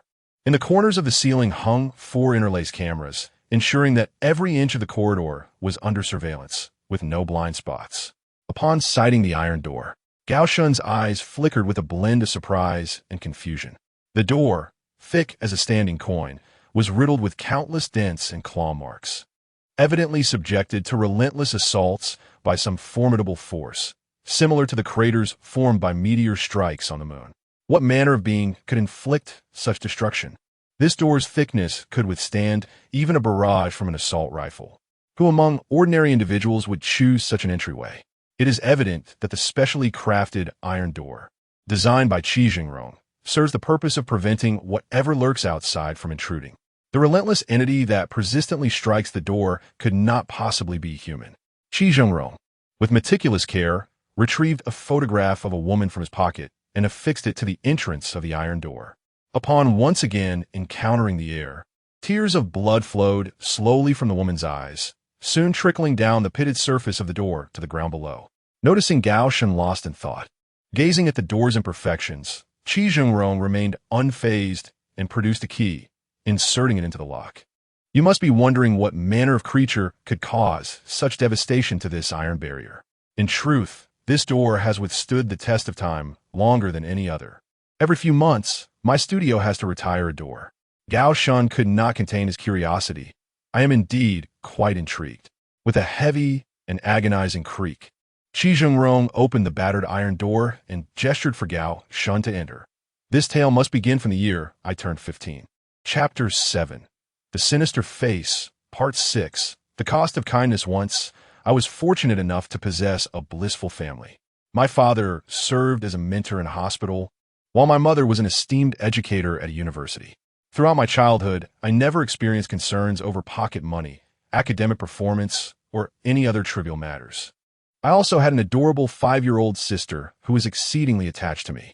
Had life continued in such a manner, I would likely have grown up to become a successful doctor, lawyer, businessman, or something of the sort, devoid of any interest in eerie tales. However, this idyllic existence came to an abrupt end when I turned 15.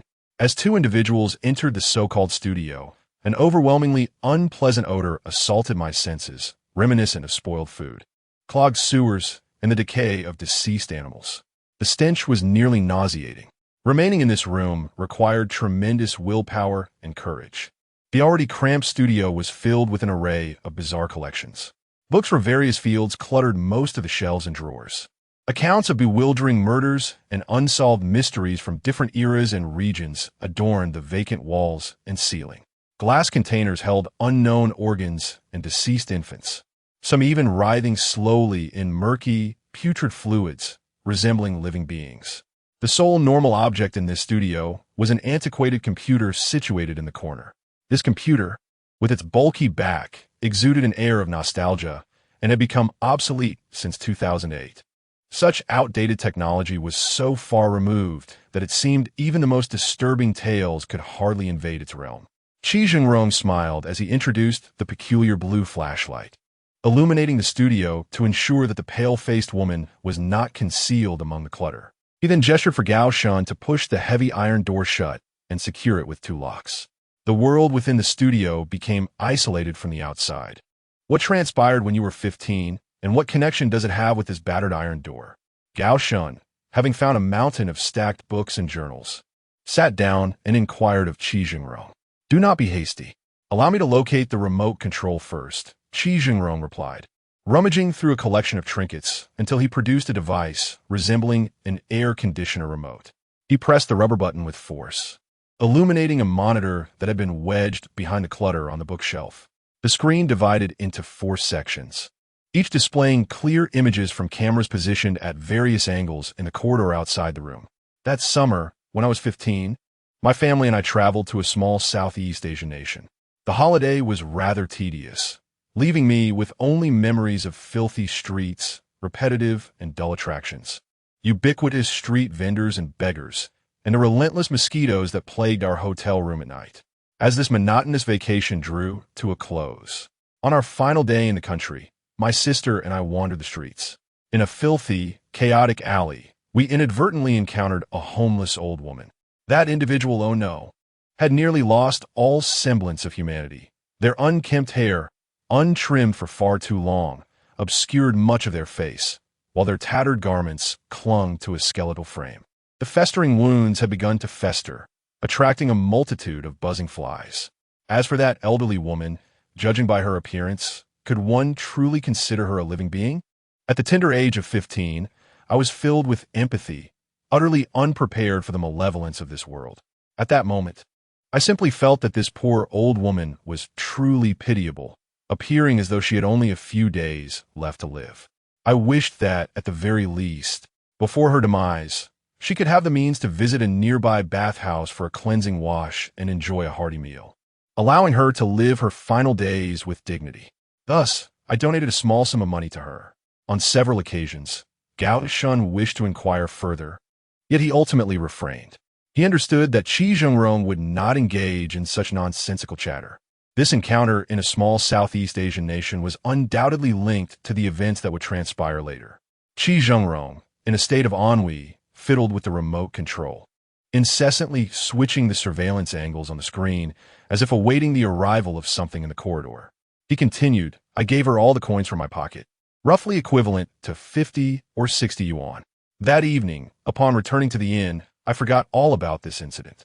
My parents had a quarrel over some trivial matter, and there was a minor issue with our flight back home the following day. Every one of these petty concerns seemed far more significant than that filthy, odorous old woman. The next morning, I developed a slight fever, yet my parents insisted on dragging me to business class to catch the flight. A mere 15 minutes after takeoff, my discomfort peaked. My father, spending 200 yuan, exchanged my seat with that of a gentleman by the window, allowing me at least to gaze at the sky outside, providing a modicum of relief. And you will never guess what I saw. At this point, Qi Zhengrong paused his task, a glimmer of cold light flickering in his eyes. It was evident from his gaze that, even after 13 years, this memory remained as vivid as if it were yesterday. I beheld that old woman, who had been the recipient of my charity, sprawled against the exterior of the aircraft's cabin. Do you think it plausible for a severely malnourished, pus-covered elderly woman to evade the scrutiny of airport personnel, clinging beneath the wing, and be carried to an altitude of 10,000 meters by a departing airplane? Gaussian responded, of course not. The fastest speed of a civilian flight can reach 1,000 kilometers per hour, ascending beyond 6,000 meters once in the stratosphere. Let alone an elderly woman. Even the heavyweight champion Mike Tyson would be swept away like a mere leaf by the force of the airstream. Thus, the truth of the matter is quite straightforward. This old woman is a tale of the eerie. Qi Zhengrong snapped his fingers, a melancholic expression gracing his face, yet still wearing a veneer of cynical detachment. At the age of 15, I was utterly oblivious to what had transpired. All I could see was that old woman, grinning at me from behind the cabin window, her smile more grotesque than that of the specter. She crawled towards me, inching along the wing with great difficulty, as though something had sliced through her midsection, exposing her decayed intestines and viscous entrails, which oozed with yellowish cadaveric fluid. I was on the brink of madness at that moment. I immediately summoned the flight attendants and my parents, yet when they glanced out the window, there was nothing to be seen. The elderly woman had vanished. My parents believed I had lost my senses, and no one took my words to heart. On the monitor, one of the 4 screens suddenly lost signal without warning, transforming into a crackling static. Qi Zhengrong feigned ignorance and continued his tale before the age of 15. My life was warm and comforting. After 15, it morphed into a hellish nightmare. Upon returning to my homeland, I thought I would swiftly forget the bizarre adventures abroad. Yet that old woman evidently did not share the same sentiment. Her haunting presence lingered, manifesting in every corner of my existence, beneath my bed, within my blankets, in the drawers at school, and even peering over the stall when I used the restroom. For some inexplicable reason, she had latched onto me after that act of charity. No matter how much I pleaded for assistance from others, it proved futile. The old woman only appeared when I was alone, the moment anyone else approached. She would vanish without a trace. I was nearly driven to insanity. Perhaps that was her intention. I could not comprehend what I had done wrong. I had merely bestowed a little money upon a homeless old woman. Why, after performing an act of kindness, was I subjected to such a dreadful punishment? On the monitor, the second screen turned a stark white. This did nothing to diminish Qi Zhengrong's enthusiasm for storytelling. The old woman was not about to relinquish her hold on me so easily. On the contrary, she found my simple terror increasingly tedious. When I turned 18, she decided to engage in a more novel game. One weekend, in the absence of my parents, she murdered my sister before my very eyes. At the funeral, my parents wept to the point of near fainting. The police swiftly apprehended the so-called murderer, a fugitive who had been on the run in the neighboring district for years. Only I knew that the true culprit was no human being, yet no one would believe my account. It was as if she drew strength from my suffering. Growing more audacious with each passing day, she began methodically killing my parents, my friends at school. My first love, anyone who had ever shared a close bond with me, became her prey. To outsiders, these individuals appear to have perished in a series of unfortunate accidents. Whispers circulated about me, labeling me as a harbinger of doom, claiming that anyone who ventured too close would meet a bizarre demise. I grew weary of attempting to clarify these rumors, for in a certain sense, they were not entirely unfounded. I progressively shut myself off from others, avoiding any intimate connections. Over the years, I experimented with various methods in a desperate attempt to rid myself of this loathsome specter. I would pay any price to be free of her. Gao Shun understood the trajectory of his future life. Thus, you later developed an interest in ghost stories. You self-studied a vast array of materials and ultimately enrolled in Professor Li's peculiar program. Did Professor Li discover a way to escape this haunting before his demise? The third screen flickered to a stark white. The remaining monitor began to tremble precariously. The answer was unmistakable. Qi Jingrong shook his head. The old man and I had attempted numerous methods to eradicate this specter, but all were in vain. Ultimately, we could only resign ourselves to the conclusion that she is indestructible, a form of existence far beyond human comprehension. In the twilight of his life, he altered his approach, choosing not to confront the entity directly, but rather to conceal me. For a time, I truly believed I had liberated myself from her grasp. Yet, no matter how well I hid, she would unfailingly locate me time and again. I could sense her growing fury, for I had not made a single friend in years, which meant she could not inflict suffering upon me by eliminating others. Here, in this warehouse, the old hag would visit me every night. If she found that I had not brought back a suitable victim to meet her demands, she would violently batter the iron door. Should that entity breach the threshold, I could scarcely fathom the repercussions. The final monitor succumbed, turning to a blinding white. Qi Jingrong turned, revealing a chilling grin adorned with stark white teeth. Each time this old woman arrived, the external monitors would malfunction. Outside the iron door, something struck with tremendous force. Bang! The impact was so great that the entire room began to tremble, jars and books ominously quivering. She has come. Chapter 8. The Faceless Horror, Part 7. Hush. Do not make a sound. She is just outside the door, eager to intrude. Qi Jingrong skillfully extinguished all the light sources in the room, leaving only the monitor connected to the external surveillance, which now displayed nothing but a screen full of static, devoid of any meaningful content. This malevolent tale that has tormented me for 13 long years, I have named it, The Gluttonous Old Woman. The sound of relentless banging reverberated against the 5-centimeter thick iron door, each strike more brazen than the last. The door emitted a creaking, anguished groan, parts of it warping and twisting as if it were on the brink of collapse. One could only imagine the extraordinary power of the old woman outside. It was no wonder that Qi Jingrong's studio had relocated to this forsaken place. Had it remained in the city center, an entire building would have been affected in a single night. Now, although they sought refuge in this desolate location, the situation was dire. Caught between two formidable threats, the pale-faced woman that haunted him remained unresolved, while outside lurked a fervent admirer of Qi Jingrong. Although Qi Jingrong had claimed that the gluttonous old woman would only kill those close to him, her years of self-imposed isolation had left her ravenous and furious, having not taken a life in many years. It was uncertain what might transpire should she gain entry. The cacophony outside persisted for a full half-hour, showing no signs of abating. It seemed the old woman's patience had reached its zenith. She would not depart without breaching the iron door. Given her relentless assault, it was not improbable that the door would succumb. Gao Shun shifted uneasily. The sensation of waiting passively was far from pleasant. Qi Jingrong maintained a calm demeanor as he observed the trembling door. Not turning his head, he matter-of-factly stated, "We need not do anything. We shall simply continue to wait. In due time, she will leave." To do nothing, much like Qi Jingrong had silently endured for 13 years. Gao Shun, confined within this cramped, dark space, felt an unsettling restlessness, as if countless ants were crawling beneath his skin. He questioned whether following Qi Jingrong to the studio had been a prudent decision. Qi, already ensnared by the horror tale, was but a flickering candle. How could he possibly resolve the impending crisis of the faceless horror in the bustling city? Despite not turning around, Qi Jingrong seemed to read the turmoil within Gao Shun. "I hope you remember this night. It is your first lesson in the realm of horror tales.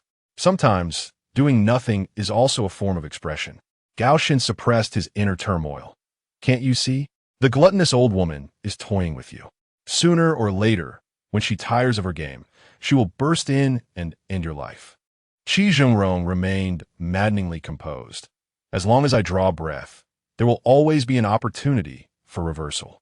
The old wretch perished in the clock tower, sealing that area completely. It is all over. As long as I remain alive, my story continues. Beneath the iron gate, a crimson, foul-smelling liquid slowly oozes through an unseen crevice. This trickle cascades down to the depths below, intensifying the suffocating dread. The sounds of relentless banging from outside the door show no signs of abating. Is this blood that of the gluttonous old woman? No. It is the weeping blood of the woman in the pale-faced photograph that lies at the entrance of the gate. Before approaching the iron barrier, Qi Zhengrong had placed the photograph of the pale-faced woman at the threshold. As the gluttonous old woman relentlessly battered the iron door, she beheld the image, thus becoming ensnared by the curse. The gluttonous old woman became entwined with Qi Zhengrong, while the pale-faced woman ensnared the gluttonous old woman. One eerie tale infects another. Yet, does this method truly hold efficacy? Which of these two spectral entities possesses greater power? Who shall ultimately prevail? It is uncertain whether it is but an illusion.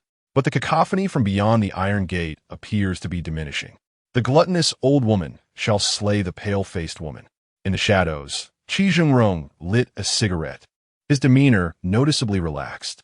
To address the specter entwined with me, the old man has conducted numerous experiments over the years. For instance, he directed the curses from other supernatural incidents he was managing towards the gluttonous old woman, utilizing one haunting to combat another. Gao Shen inquired, what were the results? Qi Zhengrong replied, once the gluttonous old woman is infected, the two specters will engage in a deadly clash.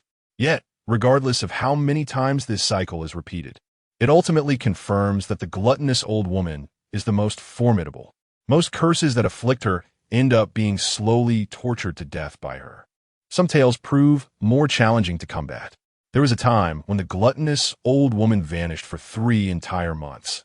We assumed they had mutually annihilated each other. But she eventually returned. Upon hearing this, Gao Shen was uncertain whether to congratulate Qi Zhengrong or lament for him. This also signifies that Qi Zhengrong will forever be haunted by the gluttonous old woman, to the extent that even other similar spectral entities are powerless against her. The intervals between the banging sounds from outside the iron gate began to lengthen significantly. This time, it was not an illusion. The gluttonous old woman was evidently entangled by something else, now too preoccupied to regard the two individuals within the room. The experiment appeared to have succeeded.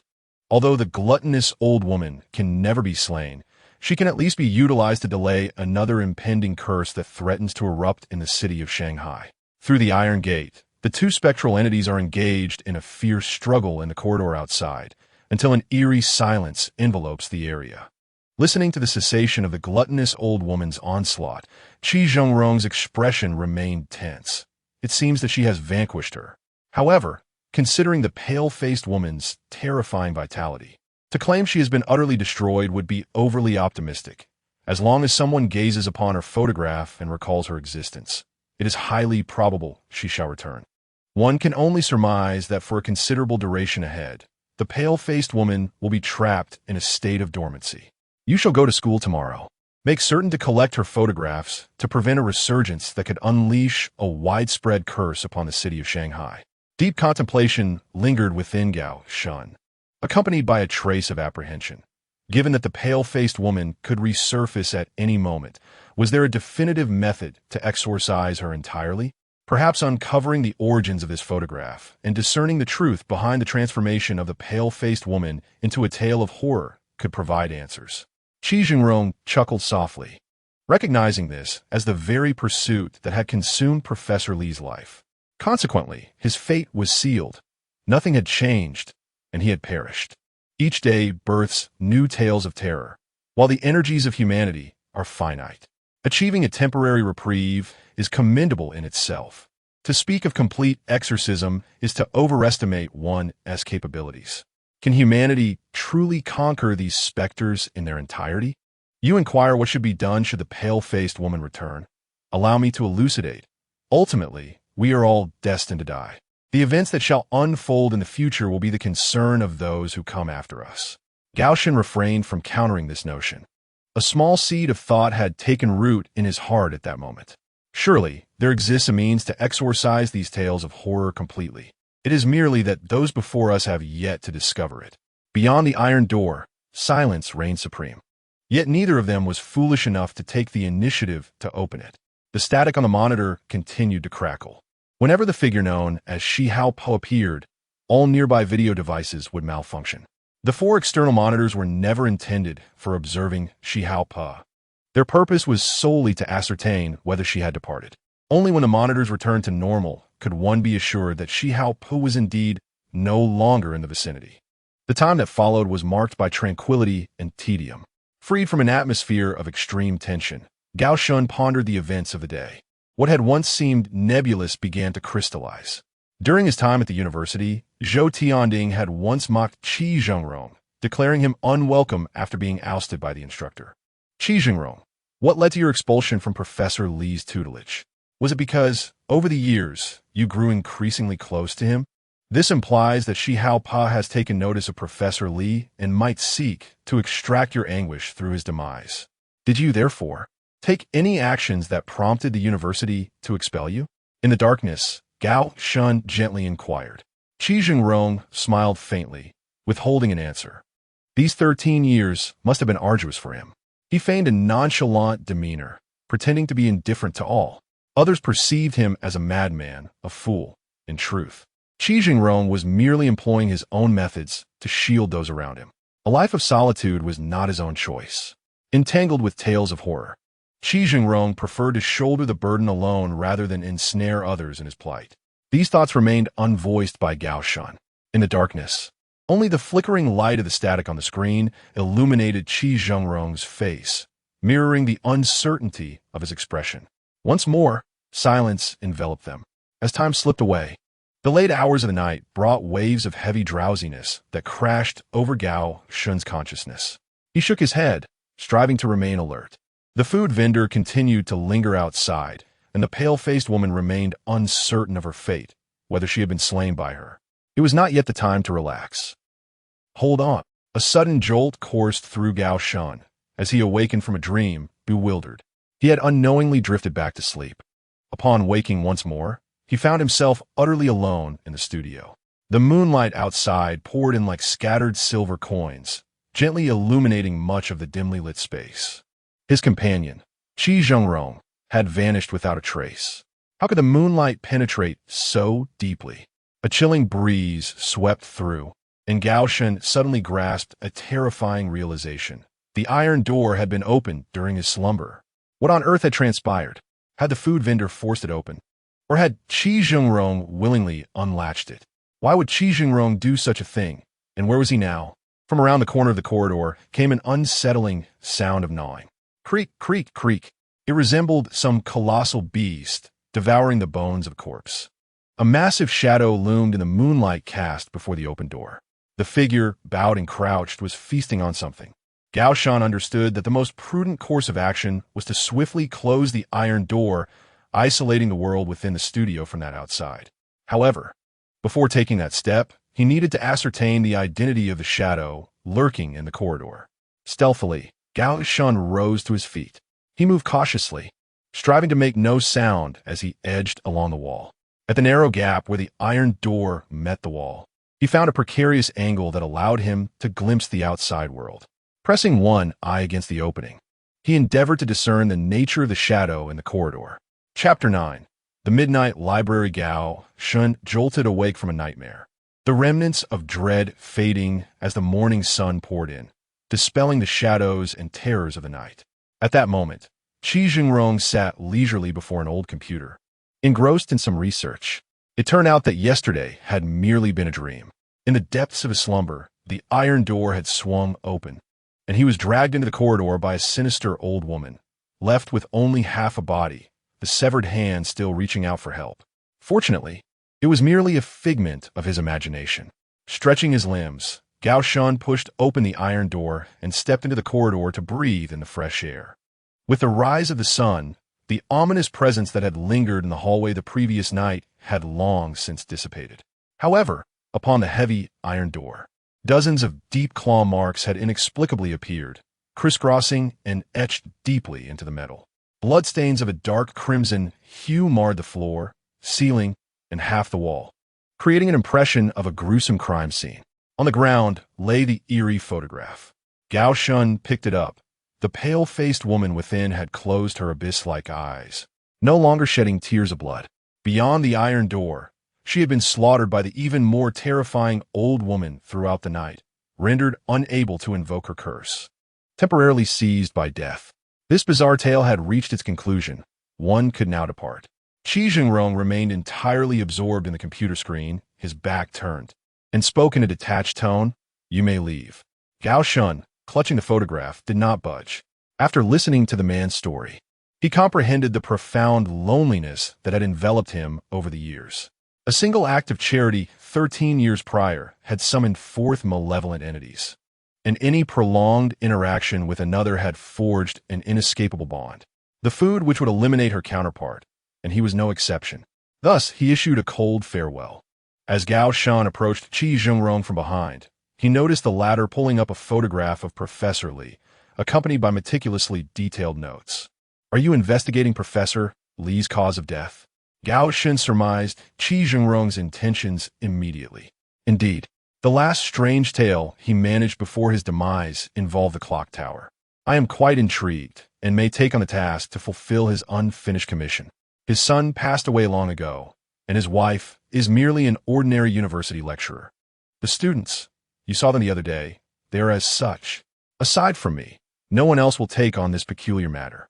Even the old man perished because of it, which speaks volumes of the clock tower's peril.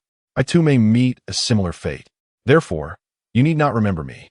Depart from this place, for we shall not meet again in this lifetime." Qi Jingrong swiftly scrolled through the mouse, and a photograph of a young man appeared behind Professor Li's profile. The young man wore a confident smile, adorned with an academic cap, draped in the black cloak symbolic of a doctoral degree, bearing a striking resemblance to a younger Professor Li. Gao Shun recognized him instantly. "Is this Professor Li's child?" Qi Jingrong seemed somewhat distracted, hastily glancing over the photograph, clearly indicating that the professor's child held little significance to him. Yes, while pursuing a doctoral degree in psychology in Germany, shortly after obtaining his degree, he became embroiled in the Bell Tower incident, ultimately meeting a tragic end in a foreign land. This event became an everlasting source of anguish for the old man. After a lifetime of confronting strange tales, he could not even safeguard his own son.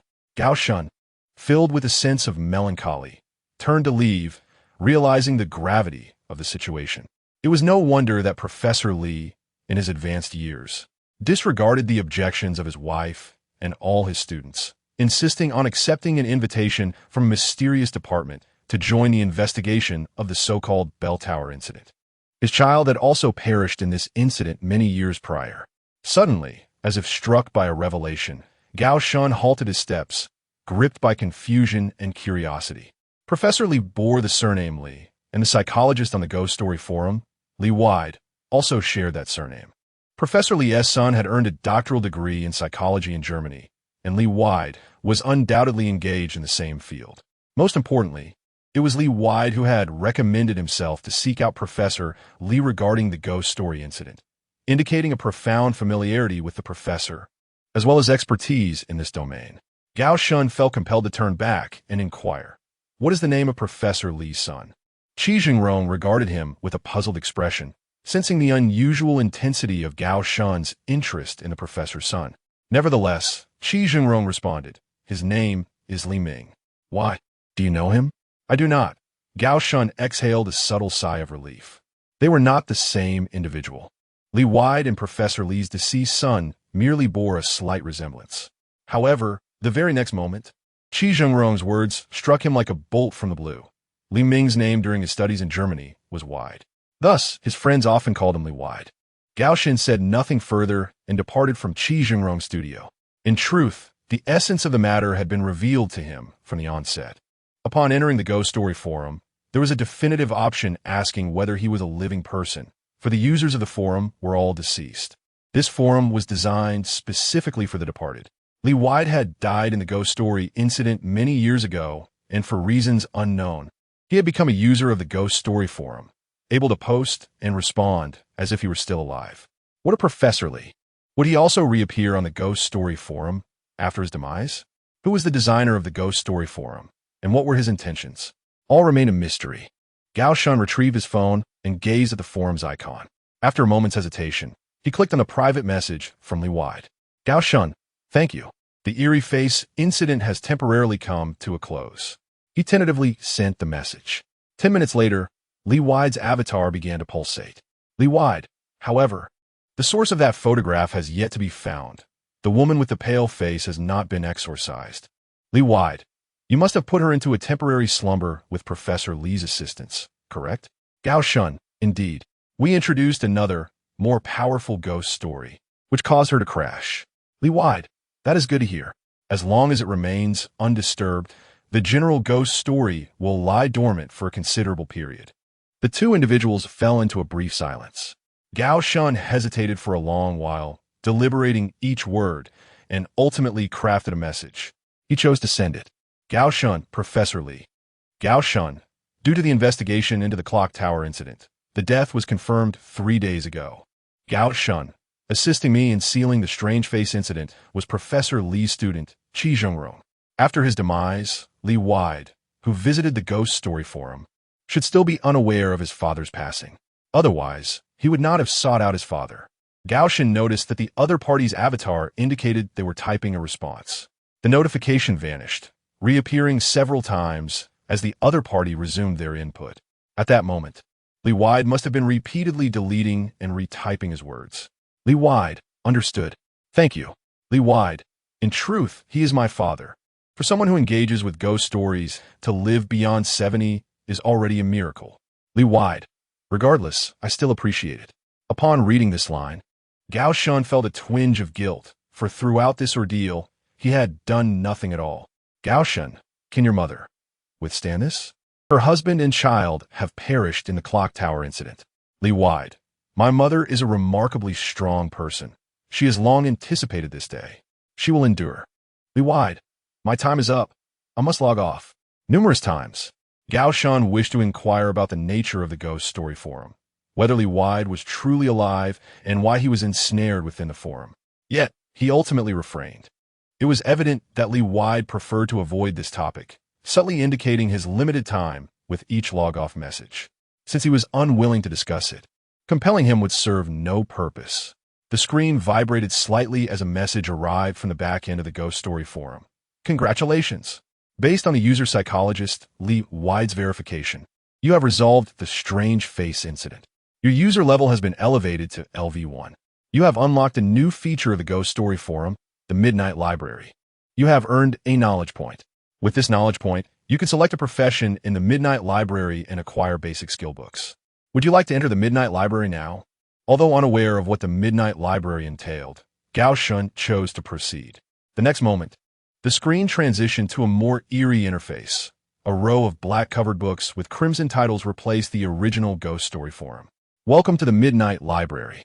You have currently unlocked the first sequence. You may select your profession by paying 1 knowledge point. Please note that once a profession is chosen, transitioning to the other 2 professions will require an additional knowledge point. The following are the descriptions of the professions.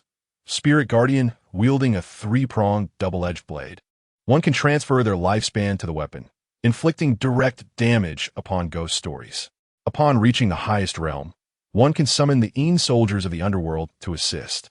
The Burning Amulet Practitioner specializes in various talismans, concealing distinctive runes within their sleeves to address a myriad of supernatural occurrences. The ultimate aspiration of every Burning Amulet Practitioner is to forge the supreme fire talisman of the Azure Star, capable of incinerating all supernatural tales in existence. The Wanderers of Change serve as soul collectors. With a white silk in their left hand, they can ensnare the souls of the living, transforming them into supernatural entities. The black silk in their right hand captures the souls of the deceased, subduing malevolent spirits. They are the folkloric embodiments of the Yin and Yang spirits. Gao Shun recalls the fervent discussions among users on the forum, diligently deliberating how to resolve supernatural incidents beneath those chilling accounts. They addressed one another with titles such as Celestial Master, Soul Guardian, Corpse Burner, Coffin Bearer, and Exorcism Team. Initially, Gao Shan believed they were merely enhancing their sense of immersion, but he has now realized that these professions dedicated to combating the supernatural truly exist in the world, and he himself is destined to become one of them. He is reminded of Qi Zhengrong's scornful expression. The number of supernatural tales in this world is astronomical. Few have been completely exorcised. No, there must be a definitive method to eradicate these tales entirely. It is simply that those before him have yet to discover it. At this juncture, Gao Shan has resolved within his heart. Chapter 10. The Gate of Blood, Part 1. Gao Shan ultimately opted for the path of the Burning Talisman Master. Although the Soul Keeper, upon reaching the pinnacle of cultivation, possesses the ability to summon legendary spectral soldiers. This comes at the cost of one's own lifespan to enhance the potency of their weapon, a sacrifice he finds himself unwilling to accept. The Wuchang Envoy, wielding two hooks, one to confront the living and the other to contend with supernatural entities, is a profession he may consider later, but for now, addressing the enigmatic beings takes precedence. The distinction between importance is clear. The aspiration of the Burning Talisman Master is to ignite a grand conflagration that incinerates all supernatural entities in existence. There exists no profession more suited to his desires. Upon becoming a Burning Talisman Master, the library in the dead of night revealed 2 pages of knowledge. Current profession, Burning Talisman Master, Level 1. Acquired skills, Manifestation Talisman, Invisibility Talisman, Manifestation Talisman. Upon combustion, all disguises of nearby supernatural entities will reveal their true forms. Command, Malevolent spirits, conceal no longer, reveal your true visage. Number of seals, 8. Invisibility Talisman affixed to the user for the duration of half an incense stick. Nearby supernatural entities will lose their sight. However, they may still sense the user's presence through touch. Certain exceptional entities can see through the veil of invisibility. Command, Ethereal shadows become formless. Number of seals, 2. Beneath the entries, the materials required to create these talismans are listed, primarily including vermilion, rice paper, and bamboo shoots, items readily available for purchase online, along with the creator's own blood.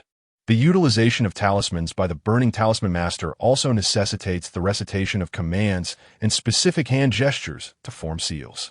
The more seals required, the longer the preparation time for utilizing the talisman. The Invisibility Talisman, needing 2 seals, can be formed in a brief moment, suitable for quick insertion during combat. The Manifestation Talisman, requiring 8 seals, demands a longer preparation time, ideally employed when the master is not engaged in battle. Having spent a sleepless night, the time for school arrived once again. Gao Shan could only muster the strength to hail a taxi, directing the driver to the review institution. Hey, did you all dream about that strange, white-faced woman yesterday? The one from the exam paper? Many from the adjacent class claimed they saw her lingering after school. I didn't dream of her, but while my dad was driving, a large white face flashed by, nearly causing an accident. That's nothing. My grandmother was watching television when suddenly that eerie woman appeared, filling the entire screen. She was so frightened she suffered a heart attack and is now in the hospital. My mother insists on suing the television station. Do you think our school is haunted? How could that be? You've been reading too many novels. As Gao Shan listened to the surrounding classmates' discussions, he became increasingly aware of the terror this ghostly entity incited. The speed at which this fear spread was alarmingly rapid. In the densely populated metropolis of Shanghai, with its tens of millions of inhabitants, should the curse fully manifest, the consequences could be catastrophic, resulting in untold loss of life. Fortunately, in their accounts, the pale-faced woman mysteriously vanished overnight, no longer haunting them or their families. Gao Shan, of course, did not forget Qi Zhengrong's instructions to retrieve all photographs produced by the pale-faced woman. What do you need those for? They questioned. The erroneous test paper printed yesterday, featuring that ill-fated woman's visage, has already been packed away for recycling. All right. I truly have no recourse with you. I shall assist you in searching for them. Within the office, the various subject teachers were taken aback by Gao Shan's request. They could not fathom why he seemed so particularly fond of the pale-faced woman who had inexplicably appeared on the examination paper. "Young man, your tastes are rather peculiar." Fortunately, with Gao Shun's exemplary academic performance being tied to many teachers' year-end bonuses, most educators were rather accommodating, sparing him from unnecessary difficulty. The erroneous test papers and materials already distributed among the students were mostly confiscated by the teachers. For the few that still circulated among the students, Gao Shun had no choice but to negotiate class by class, offering a month's worth of homework answers as compensation, thus managing to retrieve them all. After a full day of diligent work, Gao Shun counted the examination papers and textbooks in his possession. In the entire grade, only one history test paper remained uncollected. The owner of that paper was none other than Xiaoling. As Gao Shun glanced toward Xiaoling's seat, he realized it was conspicuously empty. It dawned on him that she had not attended school today. Was she unwell? After inquiring among his classmates, none could provide any information about Xiaoling's whereabouts. After all, this girl was quite socially adept. She could easily choose not to attend school, and this was not the first instance. Not only did he fail to gather any information, but during his inquiries about Xiaoling, several girls stifled their laughter, exchanging knowing glances that suggested they understood something he did not. Observing their sardonic expressions, Gao Shun found himself disinclined to offer any explanations. That missing test paper had to be retrieved. Otherwise, all efforts would be in vain upon the pale-faced woman's return. Thus, he resolved to visit Xiaoling's home after school. Previously, she had invited him to a birthday party at her residence. On that occasion, Gao Shun had spent the night working through 3 sets of mock exams. Thus, he had not attended the party. But he still recalled that she lived in the Roman manor, in the heart of the bustling commercial city. To possess a plot of land for constructing a manor and a golf course was indeed a hallmark of the affluent. Every villa within Roman Manor was valued at several significant sums, and its residents were either wealthy or of noble lineage. Upon arriving at the entrance of Roman Manor, Gao Shun was halted by a security guard. Without the owner's consent, unauthorized personnel were not permitted entry. It was only after he mentioned Xiaoling's name and communicated with the owner of Villa No. 5 via the intercom that the security captain allowed Gao Shun to board a patrol car, personally escorting him inside. It was no wonder that Xiaoling seemed indifferent to her academic performance while at school. The value of this property alone represented the culmination of many individuals' life work. Villa No. 5 comprised 8 stories, with the second floor featuring a spacious layout complete with a swimming pool, and the third floor boasting an open-air balcony adorned with a substantial lawn and a small golf course. The 4th and 5th floors housed an exclusive glass greenhouse, flourishing with a myriad of flowers and plants. It resembled a small palace. After the security guard descended from his patrol vehicle, the diligent maid, Wu Ma, hurriedly approached from the entrance, leading the way deeper into the villa alongside Gao Shun. This villa was exceedingly vast.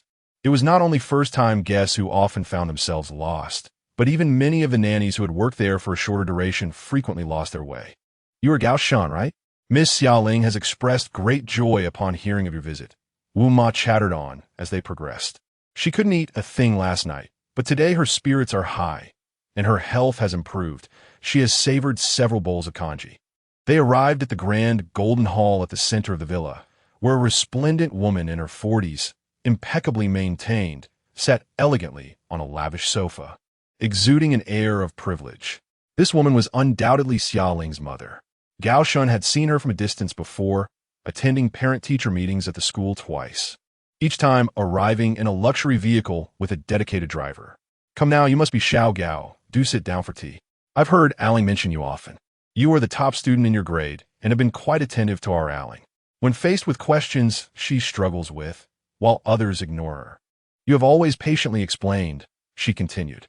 "Stay for a meal with us today. I've hired several exceptional tutors from various provinces, yet none have managed to capture her attention. She only wishes to hear you explain the problems." At this moment, a server clad in a tailcoat approached with a pristine silver tray. "Young Master Gao, would you prefer some Longjing tea or perhaps a glass of red wine?" Unaccustomed to such attentive service, Gao Shun felt a slight discomfort. He casually took a glass of water and seated himself. "Aunt Xia, I came to deliver her school assignments. Once I've done that, I shall take my leave." His sole mission was to swiftly acquire the history exam paper adorned with strange tales. Once he obtained it, he would depart.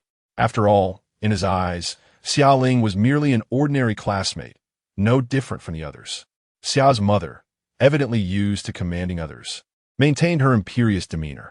I understand that you senior repeat students are quite busy, but it's just a meal. It won't take much of your time. There's no need to rush. If this meal were to hinder your chances of getting into Tsinghua, why not come work for us at our company? I could support you for a lifetime. It's a trivial matter. Before Gao Shun could respond, she turned her attention elsewhere. By the way, didn't a renowned French chef recently arrive on Fenghuo Road? Have their restaurant refrain from serving guests today? Have the French chef prepared dinner here at our estate? Here's their number. Just mention my name. I've been friends with their owner for many years. This is a small favor. With her words, leaving no room for escape, Gao Shan found himself somewhat compelled to stay. Thus far, he had not yet encountered Xia Ling. According to Wu Ma, she was genuinely unwell, unlike the previous occasions when she had merely feigned illness to skip class. One wondered if her ailment was somehow related to the pale-faced woman. Xia Ling was the first in their institution to have seen the pale-faced woman, and thus her affliction was perhaps more severe. Last night, I, along with Qi Zhengrong, managed to resolve that peculiar tale. Even if we were ensnared, it should have reached its conclusion by now. However, it appears that she is rather unwell, and a day has passed without any signs of improvement. Auntie, in which room is Xia Ling? Is she currently in a position to receive visitors? Gao Shen inquired. Since we are already here, it would be prudent to confirm once more. Upon mentioning Xia Ling, a look of concern began to cloud Xia's mother's expression, and her previously authoritative tone faltered slightly. Alas, I am unsure. She returned home in that state right after school yesterday. We have already summoned the family doctor, but I cannot provide any clarity on her condition. Perhaps we should have Aunt Wu take you to the third floor to see her. It might lift her spirits to see you. Just as the two conversed in the living room, a tall man in a tailored black suit emerged from the depths of the hall, his polished shoes echoing against the floor. Ah, so you're a friend of little Ling from school. Welcome, welcome. This young lady has finally made some respectable friends, unlike those previous companions she brought home, who clearly seemed to be delinquents, unable to even gain admission to a university. Xia's mother appeared displeased. You, as her uncle, graduated from a prestigious university. You are impressive, but our Xia Ling cannot quite compare to you. It would be wise to temper your boasting about your esteemed alma mater. Upon hearing that somewhat familiar voice, Gao Shan's smile became somewhat rigid, and he slowly raised his head, only to behold the man's face. P.S.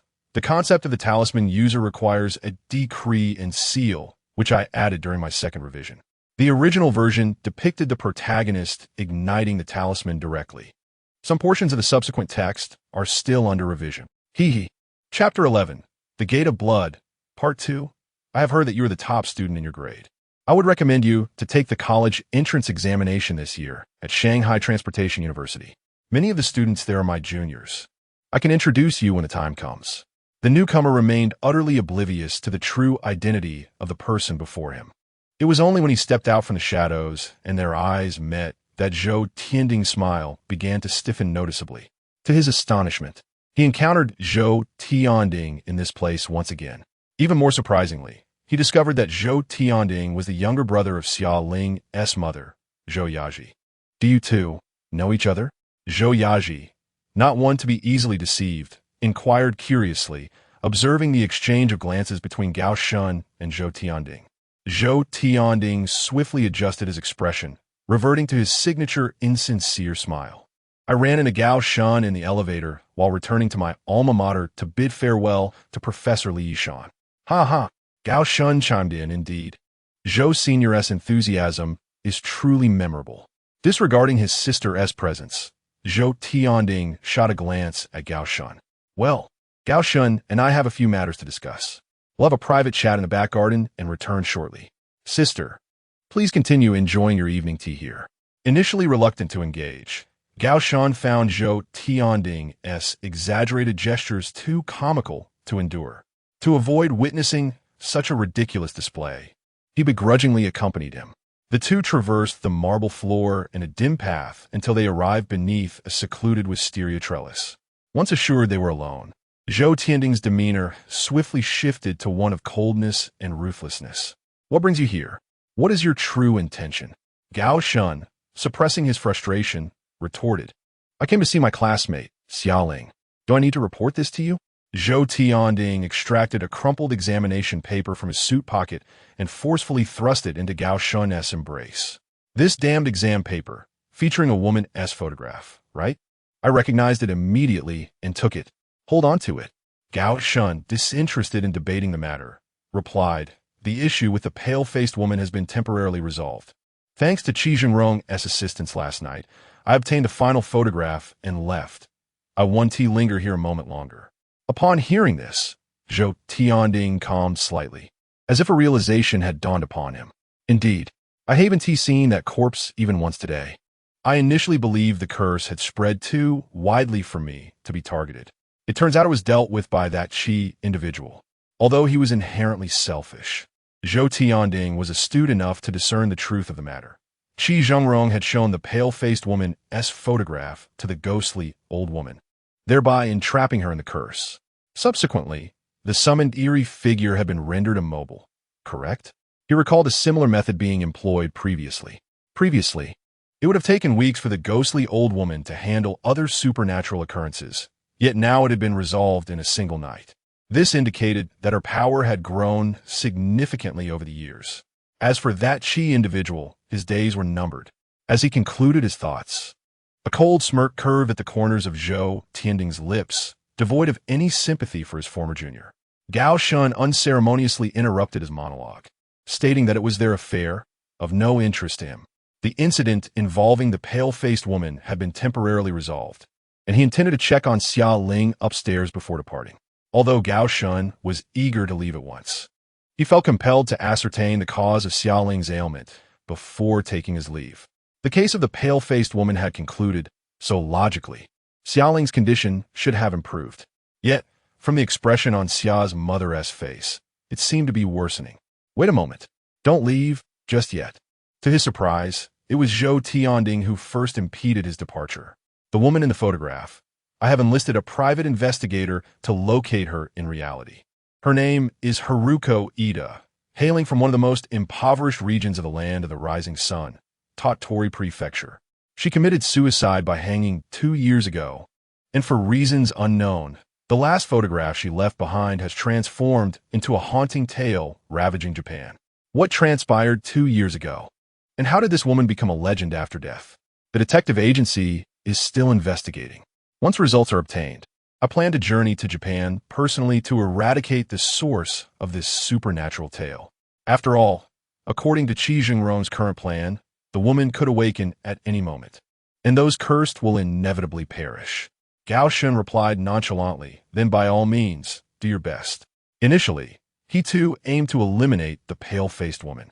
However, he preferred to undertake this perilous task independently rather than involve himself with Zhou Tianding's team.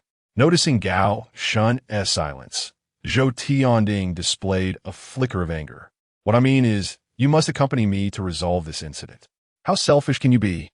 Have you considered how many lives will be lost in Shanghai City if the pale-faced woman awakens? Listening to Zhou Tianding's impassioned rebuke, Gao Shun found it difficult to suppress a smile. He recalled Zhou Tianding's indifferent demeanor back at the university, yet now he too was ensnared by the curse. When it came to his own safety, Zhou Tianding was more cautious than anyone else. Nonetheless, from a certain perspective, Zhou Tianding's argument held merit. With countless incarnations of the female corpse not entirely vanquished, a resurgence was merely a matter of time. By then, Qi Zhengrong might have already met his demise, leaving no second person capable of resolving the situation. However, Gao Shun was somewhat puzzled as to why, with the Zhou family's connections and resources, he insisted on having him accompany him to Japan. It dawned on him. They were both individuals ensnared by the female corpse.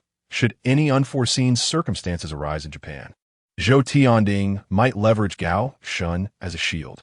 Furthermore, most individuals encountering supernatural tale for the first time would be rendered irrational with fear. To remain psychologically stable, as he did, was, in a sense, a rare talent.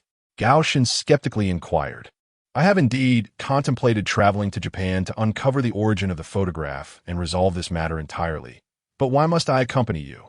A person like you gives the impression of being ready to betray at any moment. Observing the skeptical gaze of Gao Shun, Zhou Tianding let out a cold laugh. The connections and resources of the Zhou family are beyond your imagination. Just like the woman in that photograph. Within less than a day, I had a friend from the East Retriever. Who else could accomplish such a feat? Besides, I am a student of Professor Li. Do you truly believe I lack a few specialized items to deal with supernatural tales? Gao Shun, you are not foolish. Do not let emotions cloud your judgment. Reflect carefully. There is some misunderstanding between us at Jiaodong University, but now we are in the same boat. Harming you would harm myself as well. The two conversed for an extended period in the garden, unwittingly losing track of time. If it lingered much longer, Zhou Yaji outside would likely grow suspicious. Before departing, Zhou Tianding patted Gao Shun on the shoulder, half in encouragement, half in warning. After you meet Xiaoling, make sure to leave immediately. She is not from your world. Do not harbor any inappropriate thoughts. Once I have arranged matters in the East, I will come find you. After hearing Zhou Tianding's confident remarks, Gao Shun exercised considerable restraint to suppress the impulse to deliver a punch to his face. Get lost. I would rather marry a corpse than collaborate with you. He had no interest in Xiaoling. Had it not been for retrieving that examination paper, he would not have wasted so much time conversing with Zhou Tianding. Upon returning to the hall and discussing Xiaoling's specific ailment, a sincere concern resurfaced on Zhou Yaji's face. After school yesterday, Aling kept insisting she saw a pale woman's face everywhere, in the teacup, in the mirror, on the television. Initially, I thought she was just trying to scare me and scolded her harshly. That night, she began to run a low fever. I called the family doctor, who prescribed some medication and had 4 maids on standby in her room. By dawn, she claimed the white-faced woman had vanished, and her illness had significantly improved.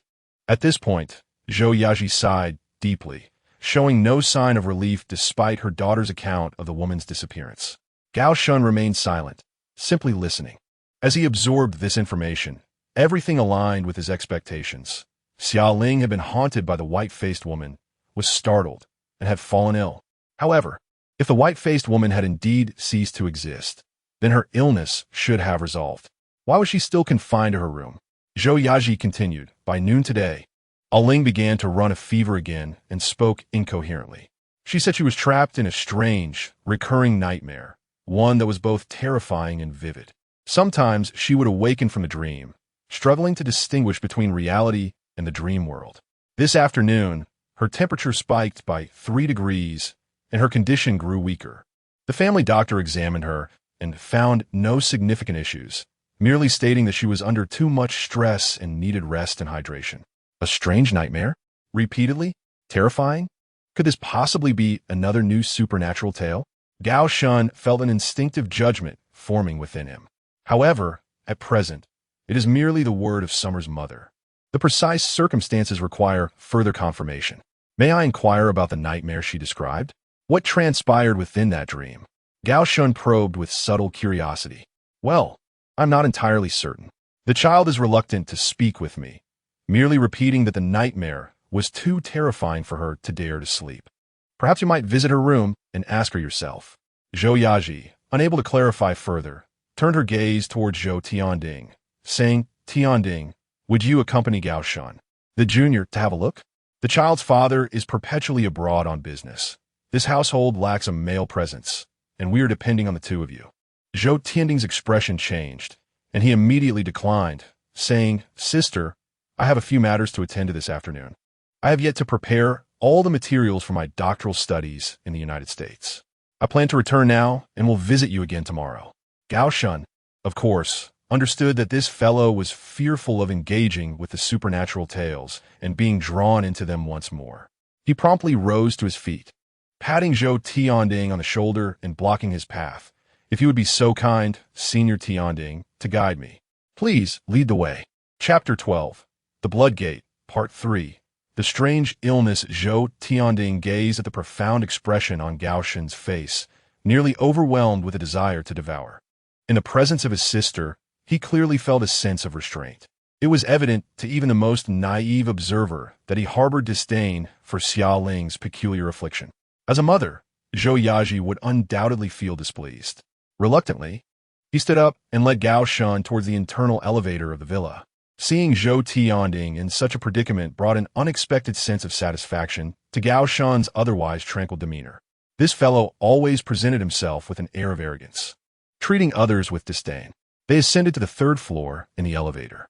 The largest room on this floor had been designated by Zhou Yaji for her daughter. The doors flanking it were adorned with massive Hello Kitty wallpaper, and the hallway was carpeted in pink. A tall male servant stood guard outside the door. It seemed that after Xiao Ling had mentioned the pale-faced woman who had been haunting her, her mother had hired a bodyguard for protection. Through a communicator, they secured Xiao Ling's consent from within the room. Upon pushing open the grand door, they were met with an even more expansive space than a typical living room. Xiao Ling sat weakly upon a canopy bed, a maid diligently feeding her lotus seed soup, spoonful by spoonful. Hearing the door open, she turned her head and offered Gao Shun a feeble smile. At first glance, she was almost unrecognizable. In this moment, her bare face appeared more enchanting than when she donned heavy makeup at school. "I didn't expect you to visit me," she said, wiping her mouth with the maid's assistance. The dark circles under her eyes could not conceal her surprise. Although Gao Shun had always answered her questions at school, she sensed that he regarded her merely as an ordinary classmate. Gao Shun did not respond to her remark. "I've heard you've been plagued by a recurring dream. What kind of nightmare torments you still?" He expressed an interest in her strange tale, viewing her solely as an ordinary peer, nothing more. Detecting the indifference in Gao Shun's tone, Xiao Ling's face fell with a hint of disappointment. Nevertheless, she replied, "It is not a dream. It is a black door. It is right behind you, yet no one but myself can perceive it. Whenever I close my eyes, I can hear a bizarre voice emanating from behind the black door, incessantly urging me to open it and step inside. I have an overwhelming premonition that something exceedingly terrifying lies beyond this door, and it must not be opened. However, as long as the door remains shut, it will continue to haunt me. Sometimes when I'm alone in this room, I can even see viscous blood seeping through the crack beneath the door." Following the direction of Xiao Ling's finger, Gao Shun and Zhou Tianding glanced over. Yet, aside from a coat rack, the space was devoid of anything else. It appeared that her misfortune had compounded. Having just escaped the pale-faced woman, she was now ensnared by an entirely new tale of horror. The maids exchanged furtive glances, their expressions subtly shifting. Though they dared not voice their thoughts, they privately believed the young lady had lost her sanity. Both men immediately grasped the gravity of the situation. Zhou Tianding stepped back 2 paces, distancing himself from the insidious invisible door, wary of the potential contagion it might carry. "All of you, leave immediately. Do not return without my summons." Once he had successfully expelled all the other maids from the room, he securely locked the door and turned back. Meanwhile, Gao Shun approached the direction indicated by Xiao Ling, tentatively extending his hand into the air. To his astonishment, his hand passed directly through the invisible portal. It seemed that only Xiao Ling had the ability to perceive and interact with this enigmatic door. Xiao Ling's eyes glistened with moisture. "Mother believes I am merely fatigued and hallucinating. Even the medication prescribed by the doctor is merely a tranquilizer and a sleeping aid." I overheard them whispering at the door, contemplating whether to consult a psychiatrist about me. "I feel utterly helpless. This black door stands before me, yet none of my loved ones believe me." Gao Shun responded calmly, "You are not delusional.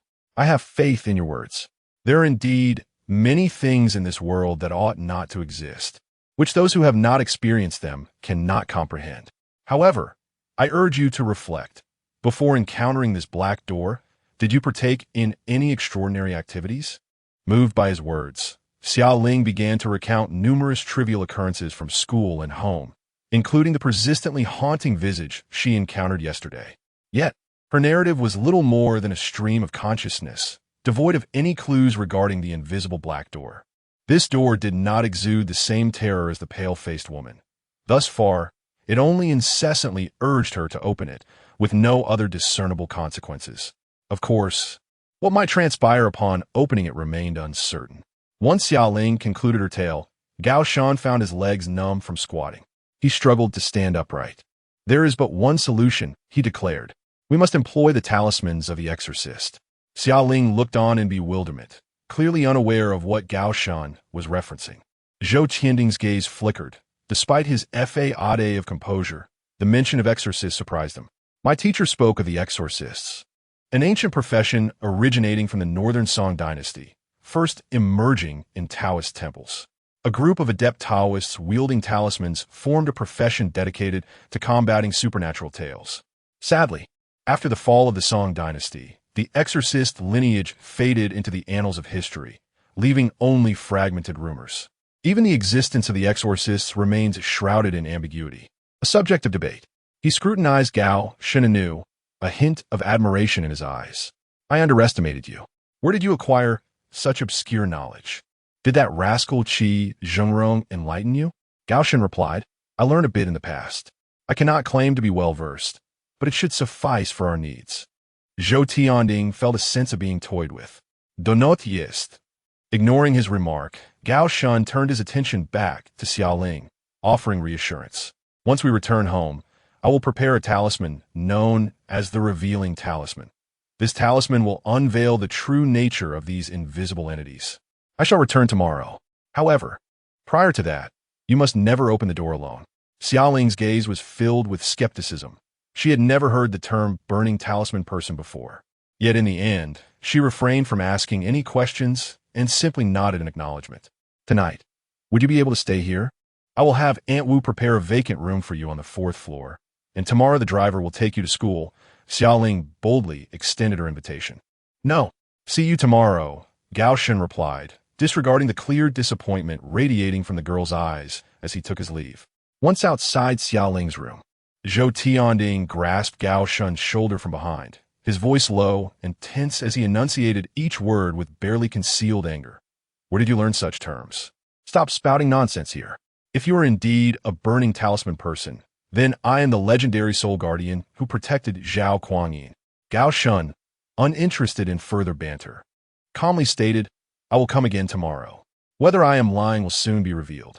As for the abilities of the soul guardian, I shall also endeavor to learn them in due course. Observing Gao Shan's self-assured demeanor, Zhou Tianding's tone softened slightly from its initial fury. You truly know how to burn talismans? I understand a bit, Gao Shan admitted without deceit. His level was merely the 1st tier, and he could currently only wield 2 talismans. How is that possible? The art of the burning talisman has been lost for countless years. If even a trace of it still existed in this world, it would have been unearthed long ago. Where did you obtain the legacy of the burning talisman? I do not believe you. Gao Shan brushed aside Zhou Tianding's hand from his shoulder, casually remarking, My grandfather taught me a little. The matters of the Strange Tales Forum and the Midnight Library were not something he would foolishly divulge. Let Zhou Tianding, the self-important fool, speculate at his leisure. After descending the stairs, Zhou Yaji awaited him on the sofa, her smile warm as she once again enthusiastically invited him to stay for a French feast. This time, Gao Shan firmly declined. Auntie Xiaoling, she might be possessed. My grandfather taught me some feng shui and divination. I will return tomorrow to take a look at her. Gao Shan explained in a manner that an ordinary person could understand. Oh my, I never knew you had such skills in feng shui. That is impressive. Welcome, welcome. I suspected something was amiss with Xiaoling ever since she returned home, talking about seeing a woman with a pale face and then mentioning a dark door. What else could it be but possession? Zhou Yaji, who had come from Xiangyang, was quite receptive to superstitions regarding feng shui. She gladly accepted Gao Shan's explanation. I will give you the community access pass so you can come in directly tomorrow. If you can cure Xiaoling's ailment. Why even mention that? Your willingness alone is deeply appreciated, regardless of the outcome. Annie remembers your kindness. After leaving the Roman manor, Gao Shan pondered the dark door Xiaoling had mentioned. Manifesting the dark door was not a difficult task. The manifestation talisman was specifically designed for such situations. The question remained, once it was manifested, what should be done next? Should he enter as per the dark door's demands? What lies behind the door is likely not something benevolent. Should one resort to violent means and destroy the door outright? In doing so, the entity concealed behind it would be unleashed. Or should it be securely contained in a safe location? folklore cannot be so easily contained.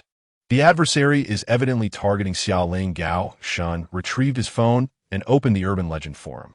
This platform documented thousands of eerie tales, and it was highly probable that it contained records of this black door. He refused to believe that Xiaoling was the sole individual in the world to have encountered it. Lacking the specific identification number of the black door, he tentatively typed door into the search bar. 4 records appeared. 3 of them were marked as resolved, appearing in gray and inaccessible for further exploration. 1, titled The Blood Door, remained unresolved. The Blood Door. Xiaoling had mentioned that human blood frequently flowed from behind the door. The characteristics of both seemed to align closely.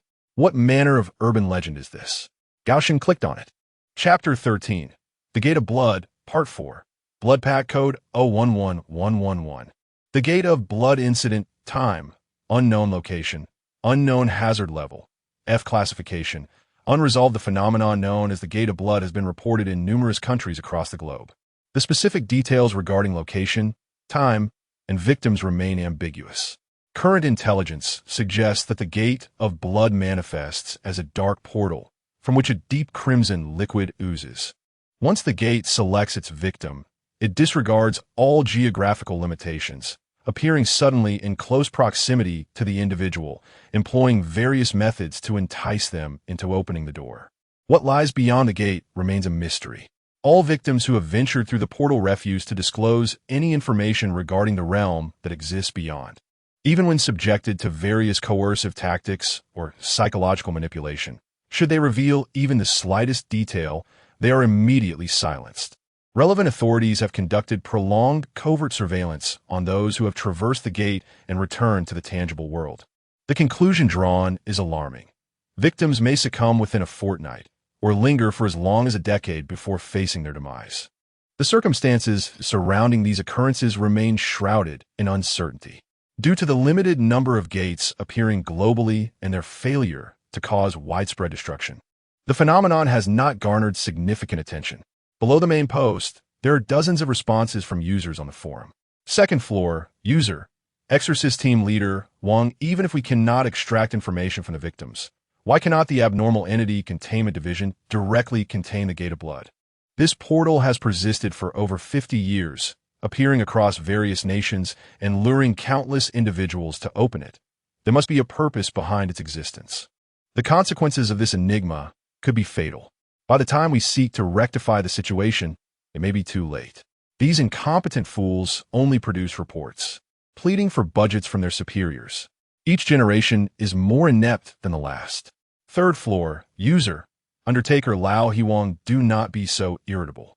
The procedures of the Abnormal Entity Containment Division adhere to the non-harmful processing protocol. The manifestation of the Gate of Blood is random and not influenced by any terrain.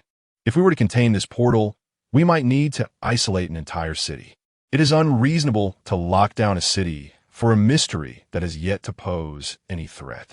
If we were to treat every anomaly with such severity, the fabric of human society would have collapsed long ago, resulting in more casualties than any tale could inflict. Fourth floor, user, Exorcist Team Leader Wang. Lao He, you old fool. What right do you have to lecture me? I am one of the original members of the Abnormal Entity Containment Division, employee number 003. Back then, the division had yet to be named as such, and there were fewer than 50 members. I have risked my life, leading my team to a resolution rate of 77, the highest in the entire division, a record that remains unbroken.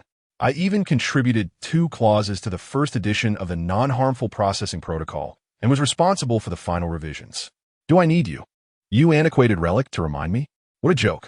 Focus on your own coffin, you decrepit mule. The coffin bearer, Old He, was evidently not one to be trifled with. He immediately retorted, tagging the exorcist, Old Wang. The reality is that during your absence from the Abnormal Biological Countermeasures Department, a well-established mechanism was put in place, drastically minimizing casualties among ordinary people. Numerous large-scale contamination incidents have been effectively nipped in the bud, and it has been a full 30 years since an S-level event has occurred. Conversely, during your tenure, 3 S-level incidents erupted. While your case-solving rate is commendable, your methods are rather brutal. Many ordinary cases that could have been resolved ended up with irreparable consequences due to your handling. Do not remain lost in the glory of the past. Those achievements you believe to be significant are not as splendid as you imagine. Old Wong, clearly agitated, responded to Oldie multiple times, incessantly tagging him. Shut your mouth, you failure. Your era has been utterly consumed by bizarre incidents. You are but a wandering soul. A lost dog. What gives you the right to criticize me? Just watch my era unfold. Losers have no place in criticizing the victors. Though Old He's expressions were not visible on the forum, he posted 3 coldly mocking emojis beneath Old Wong's comments. I am a failure? You are the success? If you are so successful, why are you not in the abnormal biological countermeasures department, assisting the younger generation in refining emergency measures? You were so successful when that entity escaped from the museum and the department was on the brink of annihilation. Why did you stand idly by? You were so accomplished. Yet your wife, son, parents, your former superior, and your most admired G all perished in that S-level incident. You were powerless, merely wallowing in your past glories. A successful person like you still mingles in this forum, bantering with failures like me? That last remark incensed the exorcist, breaking his composure. His subsequent replies devolved into pure personal attacks, drifting far from the original topic. Regrettably, although he found the files on the Bloodgate in the paranormal forum, he gleaned little useful information. Upon returning home, Gao Shun prepared the materials for talisman making in the late-night library while sending a private message to psychologist Li Wide, sharing the ordeal his classmate had faced, hoping for some assistance. Li Wide's avatar remained gray until 10:30 that night, when it finally flickered to life, and he replied, "The files on the Bloodgate are exceedingly obscure. I have no leads on this matter. The world is filled with countless urban legends, and such low-risk tales seldom attract dedicated research." Gao Shun replied, "Very well." Li Wide continued, "If my father were still alive, he would have conducted extensive research on these obscure legends. But never mind that. I can recommend someone to you. On this forum, he has handled the highest number of strange tales.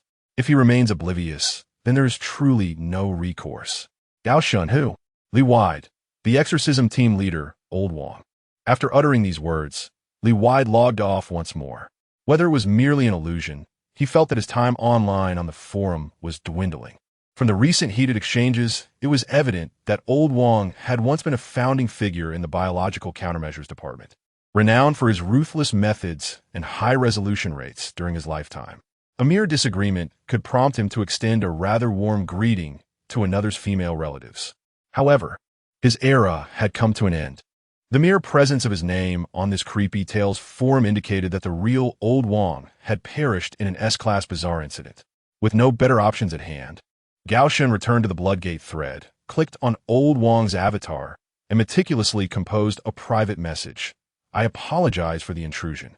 My friend has become entangled with a peculiar black door, and current indications suggest it pertains to the Bloodgate incident numbered 11111. My friend has yet to open the black door, yet it seems unwilling to release its hold on him. Is there any way to resolve this?" After sending the message, Old Wong did not respond. Gao Shun waited for a while before retiring to bed. The following morning, he groggily awoke from his slumber, glancing at the clock, which read 5 in the morning. So much had transpired in recent days. With closed eyes, horrid images flooded his mind, rendering his sleep shallow. The slightest rustle would rouse him. He fumbled at his bedside for his phone. The forum notified him of new messages. Old Wong had replied, "Exorcism Team Leader Old Wong. Kid, are you certain that it's the Bloodgate that has ensnared your friend? Quite troublesome. The only option is to put him down. Exorcism Team Leader Old Wong. Anyone chosen by the Bloodgate will eventually open that door. In all my years, I have never seen anyone escape its grasp. Those inept fools in the anomaly department have imprisoned countless victims, yet they still cannot discern what lies beyond that door. Truly the most woeful of incompetence. However, one thing is certain, it is not a pleasant place behind that door. It would be better to grant him release. He will thank you after descending into hell. Gao Shun. Old Wong, your reputation is indeed well-deserved. This reflects the true caliber of the old generation of exorcists. Naturally, he could not heed Old Wong's advice and take the initiative to kill Xia Ling moments later. Old Wong's avatar flickered again. There is another method. However, Discussing it is akin to saying nothing at all. Gao Shun pressed for further details. What is it? Even the most dubious method will be preferable to directly killing Xia Ling Old Wang once the blood gate selects a victim. If another person is willing to infuse their blood into the circuitry of the door, it may substitute the chosen individual for opening the door. This method of substitution is termed a blood contract. However, this remains a theoretical approach. To this day, I have yet to witness a fool who would truly step into the blood gate on behalf of another. Trust me, my friend, behind that door lies hell. Do not be foolish. Gao Shun sighed deeply. This method he would never employ. He is no saint and would not commit the folly of sacrificing himself for the sake of others. So far, he has achieved nothing. After temporarily concluding his conversation with Old Wang and exiting the Strange Tales forum, his WeChat vibrated.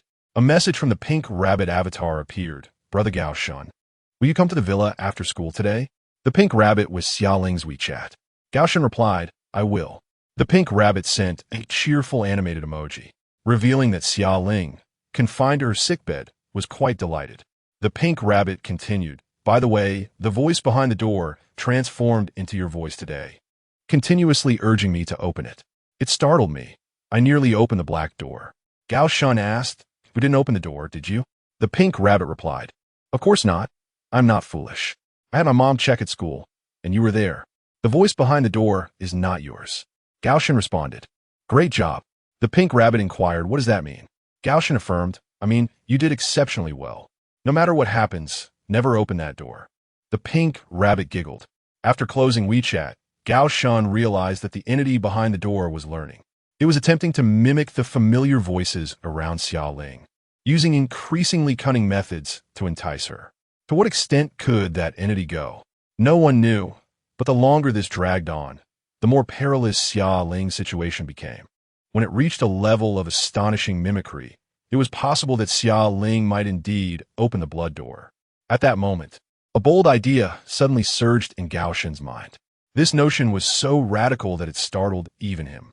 If this plan could succeed, it would resolve the issue of the blood door without sacrificing anyone. However, the risks involved were immense. A single misstep could plunge him into an abyss of no return. Chapter 14. The Blood Gate, Part 5. Enlightenment. Does the Blood Gate object to entities beyond humanity entering into a blood pact? This time, Lao Wang's avatar flickered rapidly. Demon Exorcism Team Lao Wang. Are you suggesting that? Gao Shun swiftly typed a message on his phone. Indeed, that is precisely my intention. I plan to first establish a blood pact to transfer the blood gate from my classmate to myself, and, subsequently, I will seek out a supernatural entity to sign a blood pact. The blood gate will then lure her into opening the gate, dragging her into the terrifying world beyond. In this manner, the blood gate will acquire a victim, and this world will be rid of one supernatural entity. Gao Shun understood that what he was articulating amounted to mere fantasy. How could he deceive a supernatural entity into signing a blood pact? He had no concrete ideas, only a vague direction. This blood gate, he intended to prepare for the pale-faced woman. The deceased pale-faced woman could potentially be revived at any moment. If that day were to arrive, he must be ready with a dual strategy to eternally contain this curse, which could wreak havoc. If successful, it would effectively eliminate two supernatural entities in one fell swoop. Demon Exorcism Team Lao Wang. Think with your toes. To accomplish this task, you must first meet two criteria. First, the blood gate can only be seen by those chosen. You are merely an ordinary person, unable to even perceive your classmate's gate. How do you expect to establish a blood pact? Second, even if the blood gate were to transfer to you, how do you plan to compel the supernatural entity to sign the pact?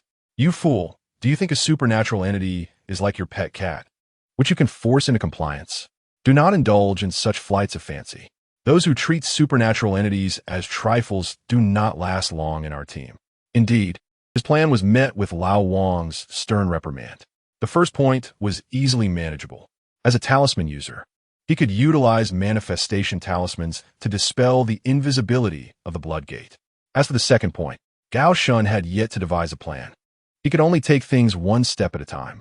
Although the difficulty of accomplishing this task was immense, Even Zhou Tianding understood the necessity of forming a team to address the source of supernatural entities in the East. He certainly could not fall short of Zhou Tianding's capabilities.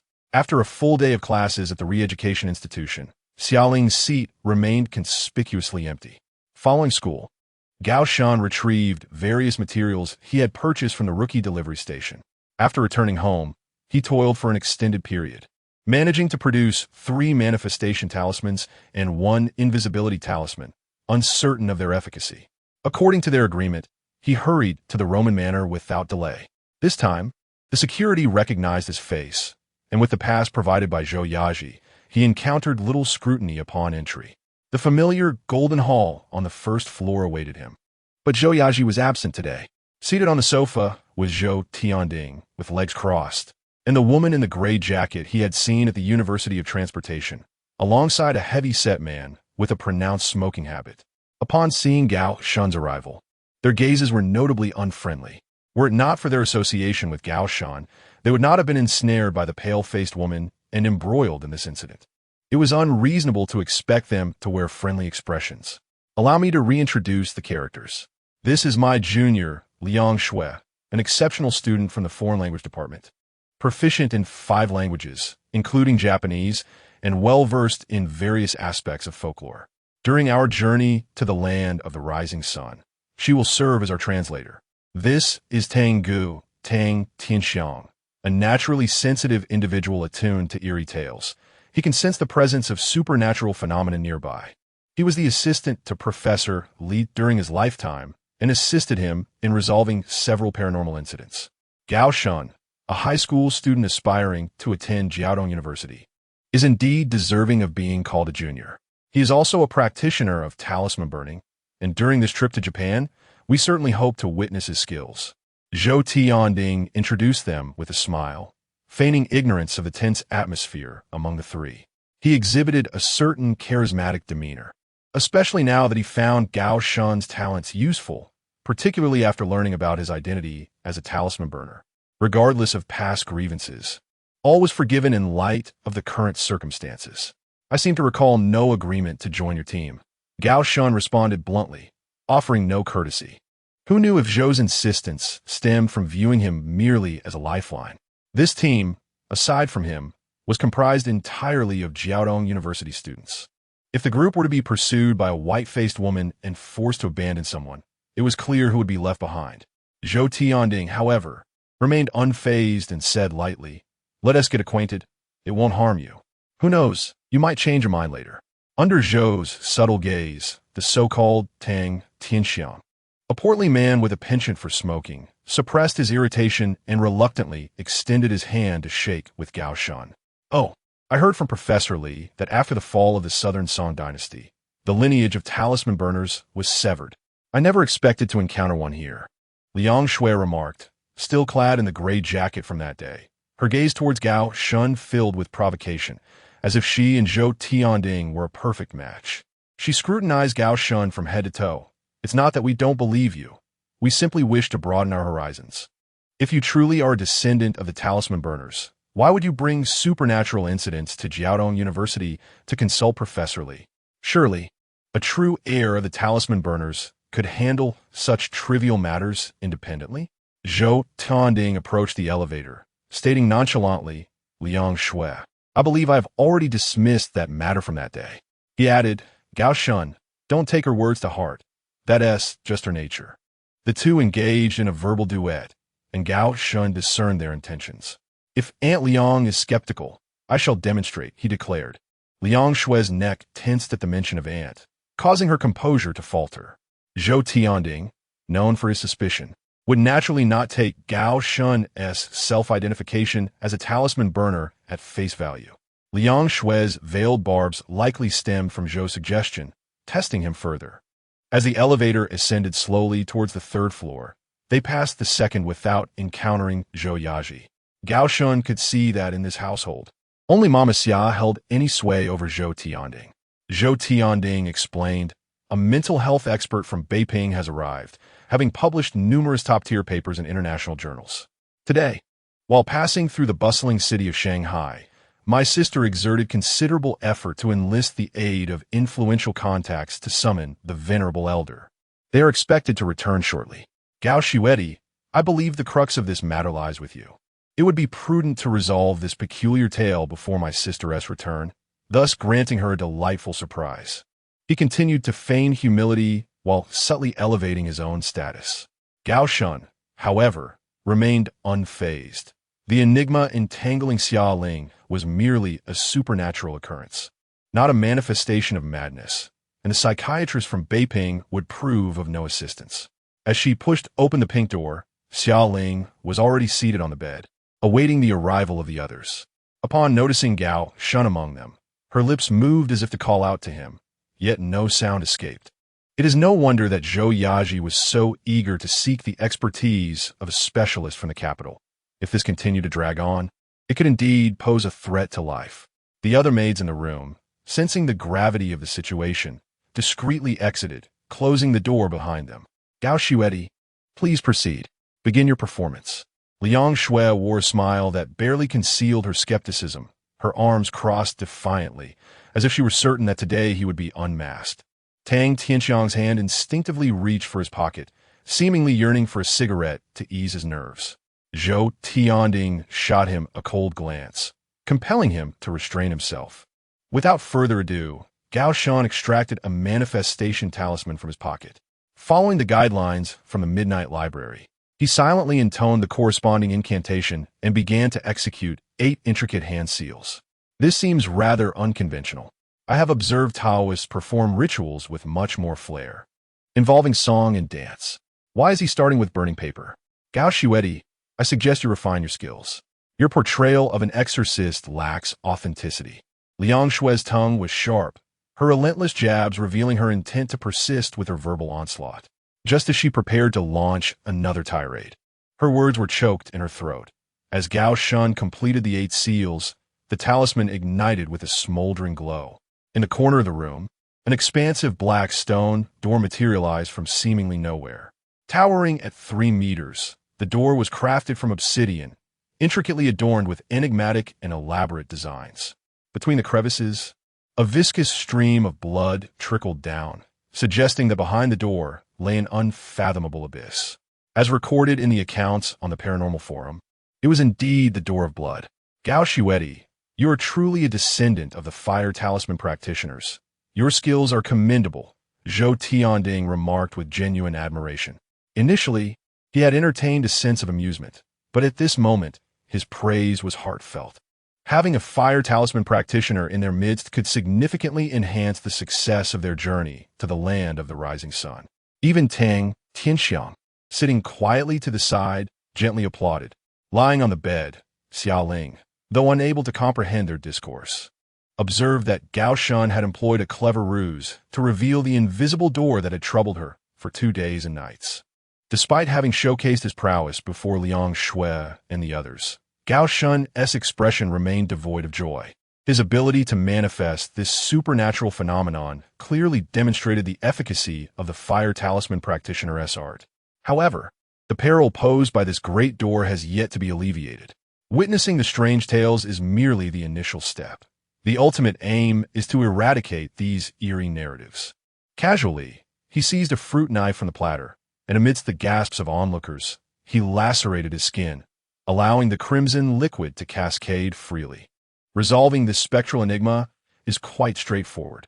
Since the Gate of Blood requires a chosen one to enter, let that individual be me. Without glancing back at the crowd's reactions, he pressed his bloodied palm against the ancient door. The blood, following the intricate and archaic pathways, seemed to take on a life of its own, swiftly coursing and spreading outward.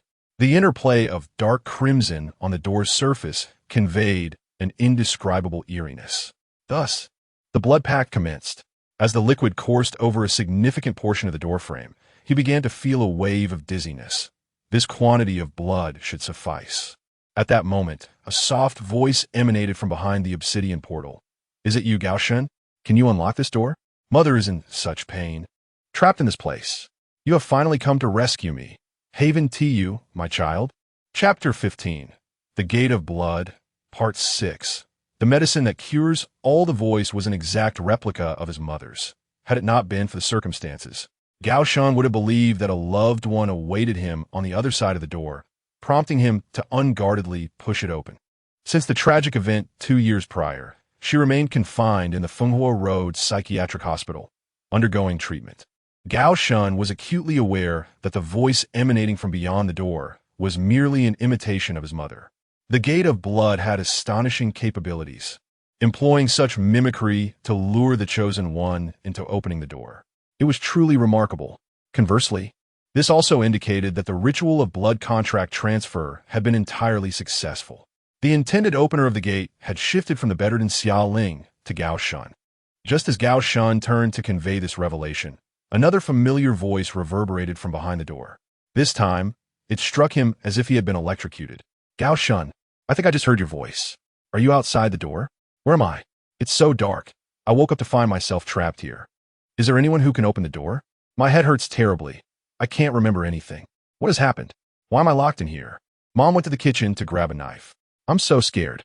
Brother, please come and save me. Open the door. The familiar voice from beyond the door could not be mistaken. It was indeed his sister, Gao Qian. He knew all too well that Gao Qian had perished 2 years ago at the hands of their mother, who had succumbed to her illness. Yet, the voice was so hauntingly familiar that it felt as though his sister were genuinely trapped behind that door. Gao Shan, I hear you outside. Why don't you open the door? Don't leave me. I beg you, please. The voice was unmistakably Gao Qian's, filled with panic and helpless tremors, a sound that seemed far too genuine to be an act. She began to pound desperately against the Gate of Blood, her fear of Gao Shan abandoning her evident in her frantic pleas. Deep down, Gao Shan understood that the entity at the door was not his sister. He would not be foolish enough to open the door simply because of a voice. Still, he remained rooted in place, longing to hear his sister's voice a moment longer. At that moment, an unexpected slap jolted Gao Shan back into the realm of reality. Zhou Tianding struck with such force that Gao Shan spun like a top, colliding heavily against the wall and staggering back several steps. His head buzzed, and he nearly lost a tooth from the impact. I apologize. I thought you had been ensnared by the ghost tales. I had no other recourse, Zhou Tianding said. Gao Shan, please don't be angry. This is for your own good. Zhou Tianding wiped the blood from his hands with a handkerchief, his smile lacking sincerity. Gao Shan leaned against the wall, struggling to regain his footing. It was hard to ascertain whether this brute had genuinely acted to save him or if he sought vengeance. Without Zhou Tianding's slap, he would not have opened the door anyway. Thus, one could say that the slap was in vain. Thank you for your well-intentioned actions. I shall remember this. Suddenly, the door to the room swung open, revealing Zhou Yaji, who was followed by a solemn man in his 60s with a balding head, clad in a snug polo shirt. It seemed he was the mental health expert from Beiping City. Upon entering, he surveyed the room filled with people, his displeasure evident. Why are there so many individuals present? Do you not realize this is detrimental to the patient's recovery? All unrelated personnel must leave at once. It was then that Zhou Yaji noticed that Gao Shan had already arrived. The remnants of burnt talismans scattered across the floor suggested that the exorcism had just been completed. She attempted to smooth over the situation with a smile, saying, Director Yang, this is the young Feng Shui master I mentioned. He possesses remarkable skills in exorcism and demon banishment. Director Yang cast a fleeting glance at Gao Shan, his lips curling in disdain, silently conveying his contempt. He had encountered many such itinerant practitioners, wealthy individuals, faced with terminal illnesses beyond the reach of science, often turned to superstition, blindly believing in all manner of nonsense, and thus providing a breeding ground for these charlatans. First, let us conduct a blood test to ascertain the patient's physical condition and gain a basic understanding. If the situation is grave, we must transfer her to the hospital for intravenous treatment and a head scan. He walked past Gao Shan without even a glance, disregarding him entirely, unfazed by the condescension. Gao Shan understood that the man could not comprehend the true nature of reality.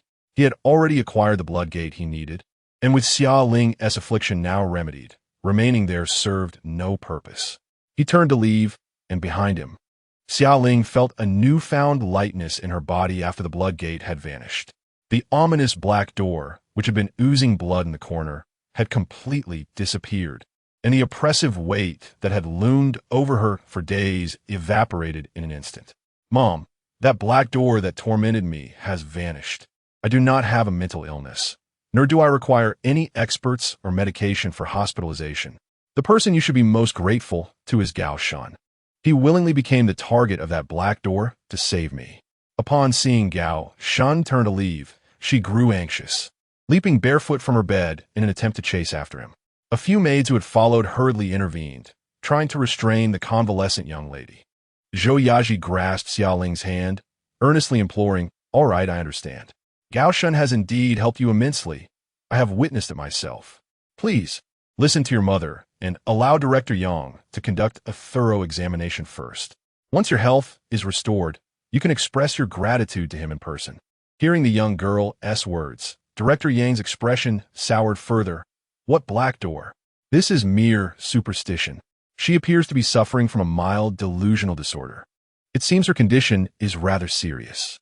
The room descended into chaos as Liang Shui quietly stepped closer to Zhou Tianding, whispering softly, so only he could hear.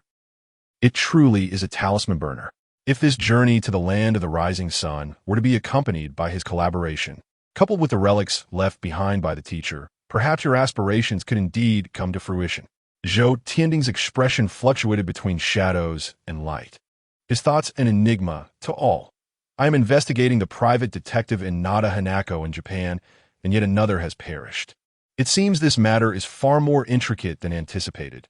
Qi Zhengrong has underestimated her.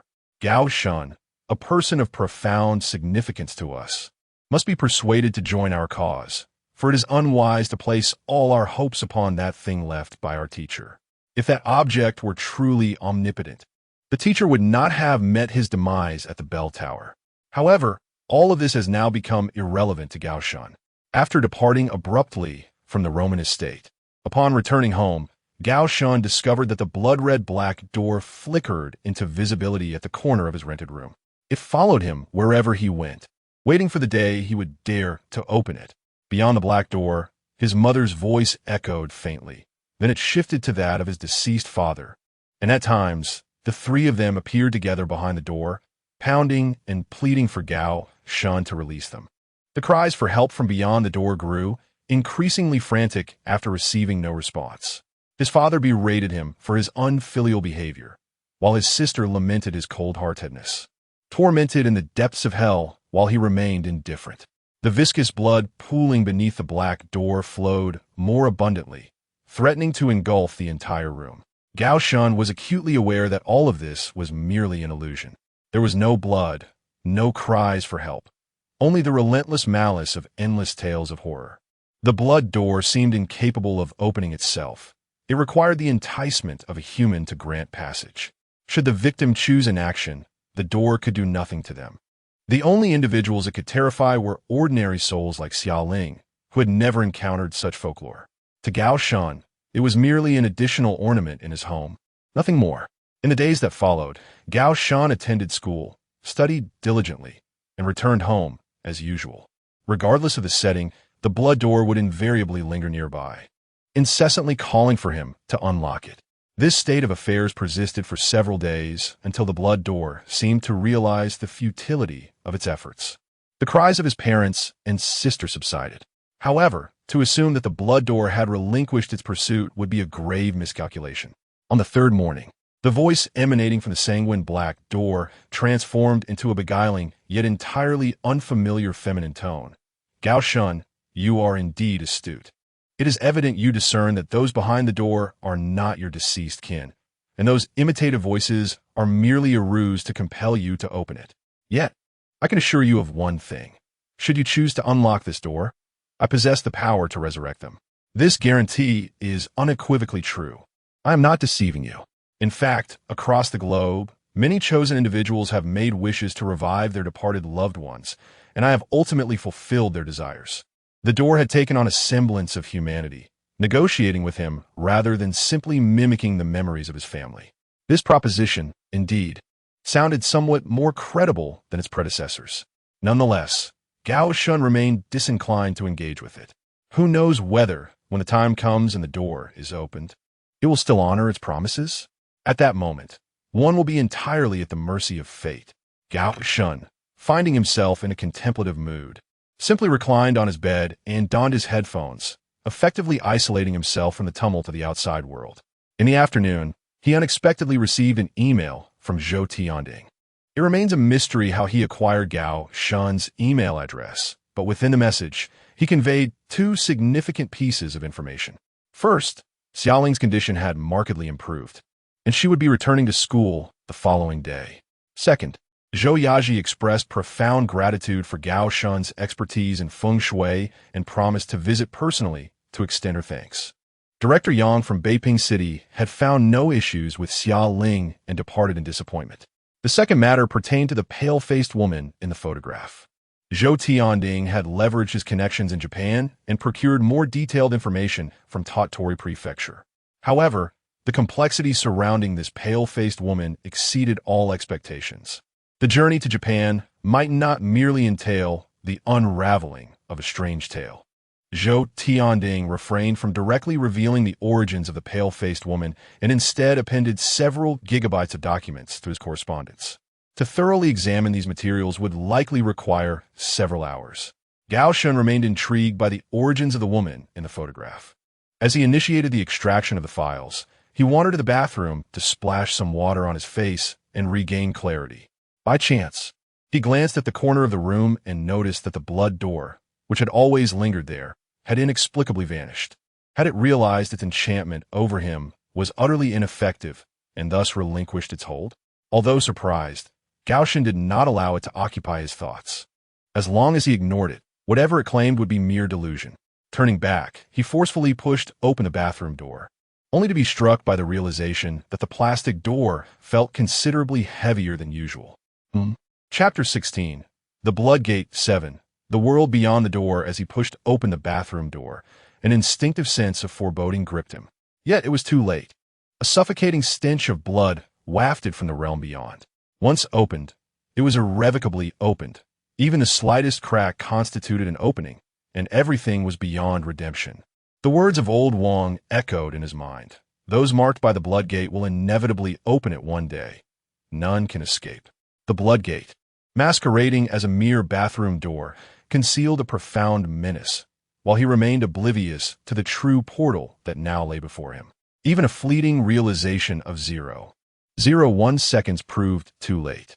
In his past readings of supernatural tales, the specters seemed mechanical, devoid of aesthetic allure, adhering to fixed patterns of murder that could be easily deciphered. Yet, the eerie phenomena he now confronted were cunning and treacherous, engendering within him a disconcerting illusion of battling against humanity itself. With the door ajar, its purpose was fulfilled. He was now compelled to step into that terrifying world beyond. At this juncture, retreat was no longer an option. Instead, an exhilarating sense of recklessness surged within him. He could finally satiate his curiosity, what lay beyond the Bloodgate that had so persistently lured humans over the years. Suppressing the nauseating stench of decay and blood, he boldly crossed the threshold of the ominous door. To his astonishment, the realm beyond was not a hellish landscape of corpses, nor was it a paradise. Instead, it revealed an ordinary, abandoned classroom. Rusted desks, a weathered blackboard, shattered windows, and a playground overrun with weeds glimmered under the setting sun. This place was Mingda High School, his alma mater, where he had spent 3 unforgettable years in Class 3 of his senior year. It appeared that the world behind the door had been utterly forsaken for over a decade, devoid of any soul. Yet, what scheme did the Bloodgate have in deceiving him into returning to his old school? The motives of such eerie tales were indeed inscrutable to ordinary humans. With a creak, he treaded carefully upon the rickety wooden floor, venturing deeper into the classroom. It was then he noticed that the room was not entirely vacant. In the last row sat an elderly man. Rather than a living being, he resembled a living corpse. His gaunt, aged visage was etched with deep furrows, and the exposed skin of his arms and neck revealed the outline of bones. Were it not for the faint rise and fall of his chest, Gao Shun might have mistaken him for a mere skeleton. What struck him as truly peculiar was that the old man was not clad in ordinary garments, but was instead swathed in a coarse white cloth, cocooning half of his body as if his skin were terrified of sunlight. The fabric was stained with thick, congealed blood. The very scent of blood that had assaulted Gao Shan upon entering the classroom emanated from this enigmatic figure. Behind the elderly figure, a black, spiked lance leaned casually against the wall, its 3 prongs and 2 edges marred by rust. Fortunately, you have finally opened the door. I waited for you behind it for quite some time. Had you delayed even a moment longer, I might not have held on. The old man's murky gaze fell upon himself as he slowly began to speak. His voice was grating and strange, as if he had not uttered a word in many years. Gao Shan remained silent, merely observing the other. Could this be yet another trap of the Bloodgate? Strangely, the longer he regarded the old man's exterior, the more he felt a sense of familiarity, as though he had encountered this figure before. The terrifying visage was both foreign and oddly recognizable. Noticing Gao Shan's apprehension, the old man offered a smile, explaining, "This is not the world the Bloodgate originally intended to bring you to. The moment you opened the door, you were on the brink of stepping into hell. I expended great effort to bring you here, thwarting the original plan of that eerie tale." He laughed, a sight more grotesque than sorrowful. "Are you suggesting that the bathroom door I opened transformed into the Bloodgate, and the world beyond it was swapped by you? In essence, I did not open the Bloodgate at all?" Gao Shan finally spoke, inquiring.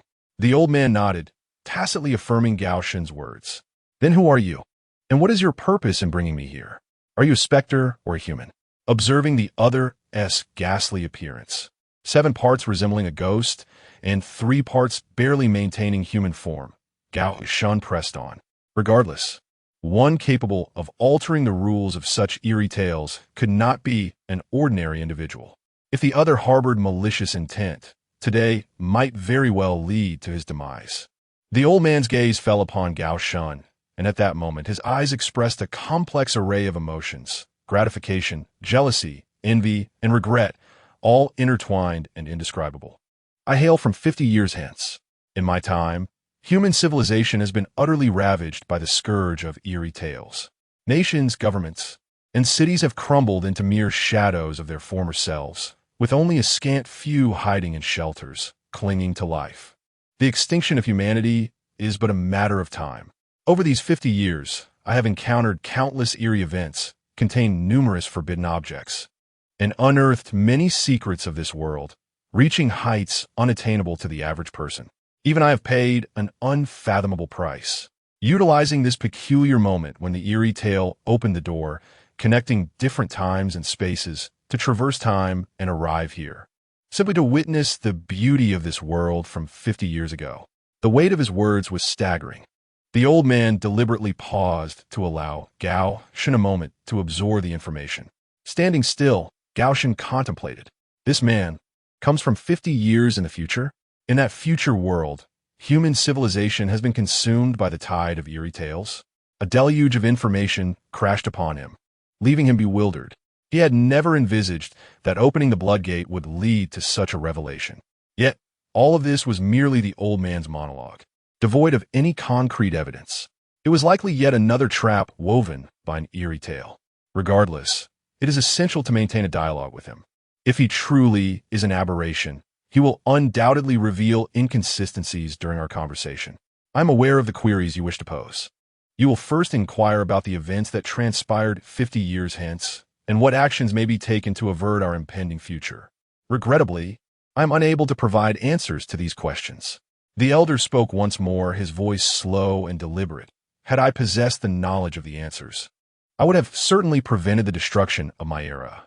Over these 50 years, despite our generation's countless endeavors and struggles, we have been left to witness the awakening of an increasing number of aberrations across the globe until it surpassed the limits of my capabilities.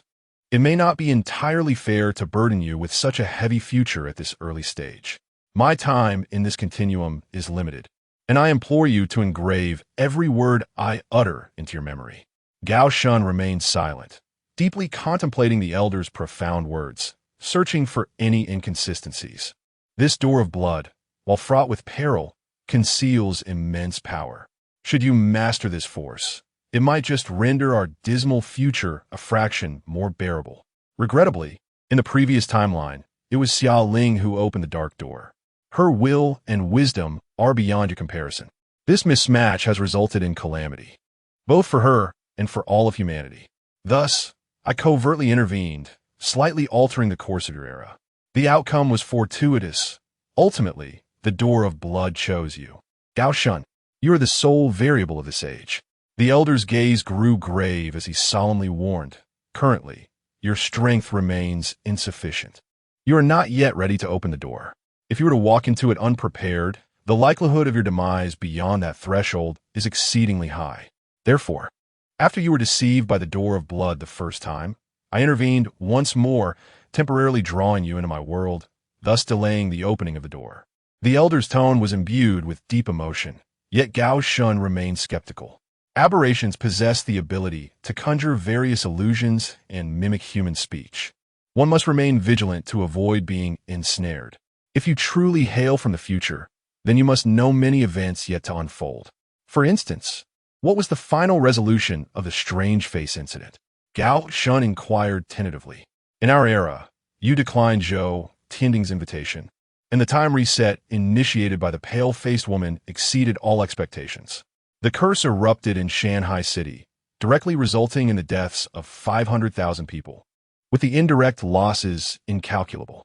Countless individuals were forced into complete disarray, rendering this place a city of death. The elders spoke in the calmest of tones, revealing the darkest of futures. Strangely, with each word he uttered, his already frail visage grew increasingly ancient. Dark, viscous blood began to flow from his eyes and nostrils, with even slender worms writhing within. It was as if an invisible force was preventing him from divulging more information. The elder's expression twisted in agony. You see, time travel is inherently defiant of nature. With each fragment of future knowledge I reveal to you, I disrupt the causal lines of both worlds, and in turn, I suffer a dreadful backlash. Fortunately, the question you pose is but a trivial matter when juxtaposed against the more ominous prospects of the future. This minor backlash is one I can endure. I beg your pardon, but I cannot divulge more specific details. Should I do so, my frail corporeal form may disintegrate into a crimson mist, obliterated in an instant. The elder's mention of 5 million lives lost and the fall of a city was astonishingly dismissed as a trivial affair. One can only imagine the harrowing nature of the future he has witnessed. Gao Shun remained vigilant, pondering. What, then, could annihilate you should you reveal more intricate facets of that future? He harbored doubts about the authenticity of the elder's so-called future. Was it indeed real, or merely the product of his fanciful imagination? The reason he refrained from further inquiry was that the more one speaks, the more dawn breaks. The elder replied nonchalantly, "Who knows?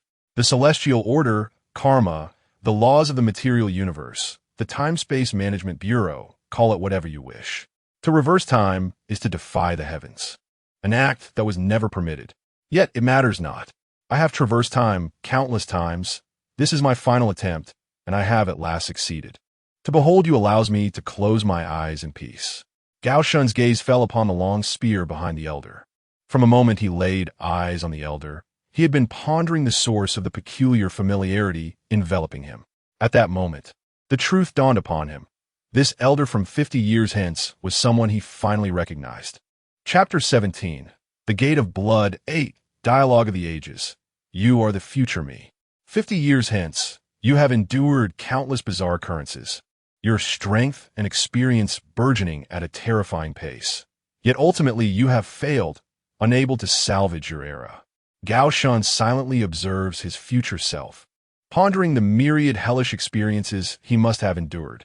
The elderly figure before him, ravaged by time and the tales of horror, has been eroded beyond recognition. Even having reached such a state, one cannot alter the course of fate. A look of resignation crosses the elder's face. Humanity, after all, cannot triumph over the heavens. The multitude of experiences I've faced, you will inevitably encounter in due time, and then you shall comprehend the sheer desolation of this world. Deep down, I am aware that even if we were to start anew, nothing would change. Sometimes I wonder, If I were to return to 50 years ago and reveal certain future events to you, would it be too cruel? The elder's visage, resembling a skeleton aged to the extreme, begins to shed the remaining shreds of skin, further succumbing to the passage of time. His time in this era has entered a countdown. This dimension is desperately rejecting him. Rather than having me divulge the future to you, it would be more prudent for you to experience it firsthand. The bittersweet nature of life cannot be understood by those who have not endured it. Even if I were to tell you now, comprehension would elude you. Gao Shun refrains from inquiring further about the future, despite the multitude of questions swirling within his mind. What exactly is the existence of the bizarre tales for him? How is the incident of the strange faces ultimately resolved? What lies behind the gate of blood? All that could be conveyed has already been spoken by the future Gao Shun. That which cannot be articulated would be obliterated by the laws of time and space the moment it is uttered, rendering any inquiry futile. But there is a minor matter. This query, once posed, should not result in his erasure. At what threshold do you believe I would be deemed worthy to open the gate of blood? When the time comes, the gate of blood shall be opened. The elder provides an ambiguous response. When would that be? If you cannot answer, simply say so. There is no need for riddles. Trust me, when that moment arrives, you will undoubtedly know. To divulge it now would serve no benefit to you. It would only bring harm. The elder languidly extends a hand, nearly devoid of flesh, and with great effort tears away the blood-stained white cloth that envelopes his form. By the way, this item can be bestowed upon you. Due to its unique nature, it is the only object that can be retained across different timelines without being obliterated. As the cloth is removed, the stench of blood and decay intensifies tenfold. Gao Shun instinctively recoils, nearly overwhelmed by the odor. Once the cloth is unveiled, the sight of the elder's body elicits a tremor of fear even within Gao Shun. It is a corporeal form reminiscent of a zombie. A significant portion of his body was in a state of decay, with skin rotting away and some flesh entirely necrotic, exposing the stark white of his bones beneath. Simultaneously, within his form lay sealed countless tales of horror. A child's vengeful visage grew upon his chest, while a pale, ethereal hand draped over his shoulder. A colossal, centipede-like creature writhed beneath his skin, and his heart was covered in a dense array of yellow sigils, as if suppressing some unspeakable entity beneath. This was the vessel that had bound an era. This was the price paid to seal away the horrors of a time long past. He had completely exhausted himself, sacrificing everything for his world. Over the years, enduring life within this inhuman body must have been an immense burden. The elder, with the last of his strength, extended a blood-stained white cloth toward the youthful version of himself. This relic is what we call the Shroud of Jesus. Its power allows the user to resurrect 7 times after death. Unfortunately, in my time, I have already used it 5 times, leaving just 2 remaining. Gao Shun accepted the shroud, allowing it to fall to the ground. In that moment of relinquishing the cloth, the last glimmer of light faded from the elder's eyes. His once proud head bowed, and the spark of life within him rapidly dwindled. Please leave. I wish to be alone, to die here quietly and with dignity. This school has buried my youth. For years I have been running, never finding a moment's rest. Now, returning to the origin of it all before my death, I truly have no regrets. Gao Shun cradled the shroud of Jesus, while behind him, the gate of blood linked to the former world awaited. He turned to glance at the elder's figure, lying in repose as if liberated. At the moment he crossed the threshold, Gao Shun recalled something.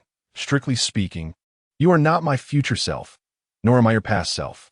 We exist in parallel worlds, 2 entirely independent universes. Perhaps we both bear the name Gao Shun, share similar traits, and have endured many repeated adventures. Yet, there remains a subtle distinction that defines our individuality and separation. His gaze fell upon the elder's back, where a black, trident-edged gun rested. For instance, 50 years ago, you chose to become a soul keeper. In this timeline, I have chosen, of my own volition, to be a rune burner. These seemingly inconsequential differences accumulate, subtly altering the future of my era. The elder spoke softly. What are you trying to say, you little brat? Gao Shun replied with a calm demeanor.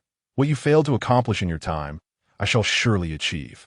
I will expel every last one of this era's horrors from our world, ensuring that tragedies do not repeat, and banishing all malevolent spirits from the realm of humanity. The elder erupted into a violent cough, producing a laugh more mournful than a cry.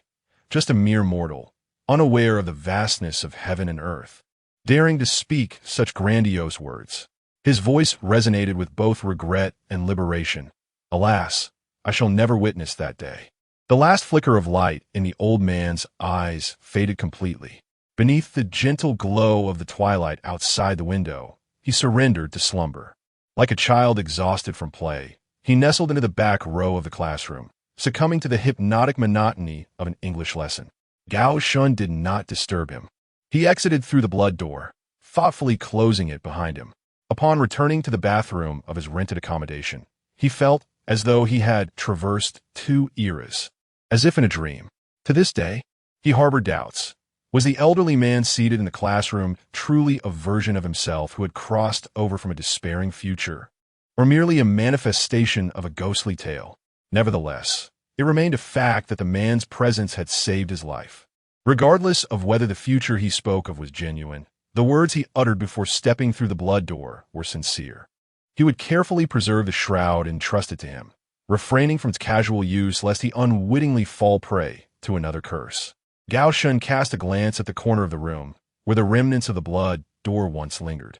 Behind it, the soft whispers had ceased, and the blood that had trickled beneath the door was now entirely vanished. Following this failure, the blood door appeared utterly deflated, as if it had truly given up.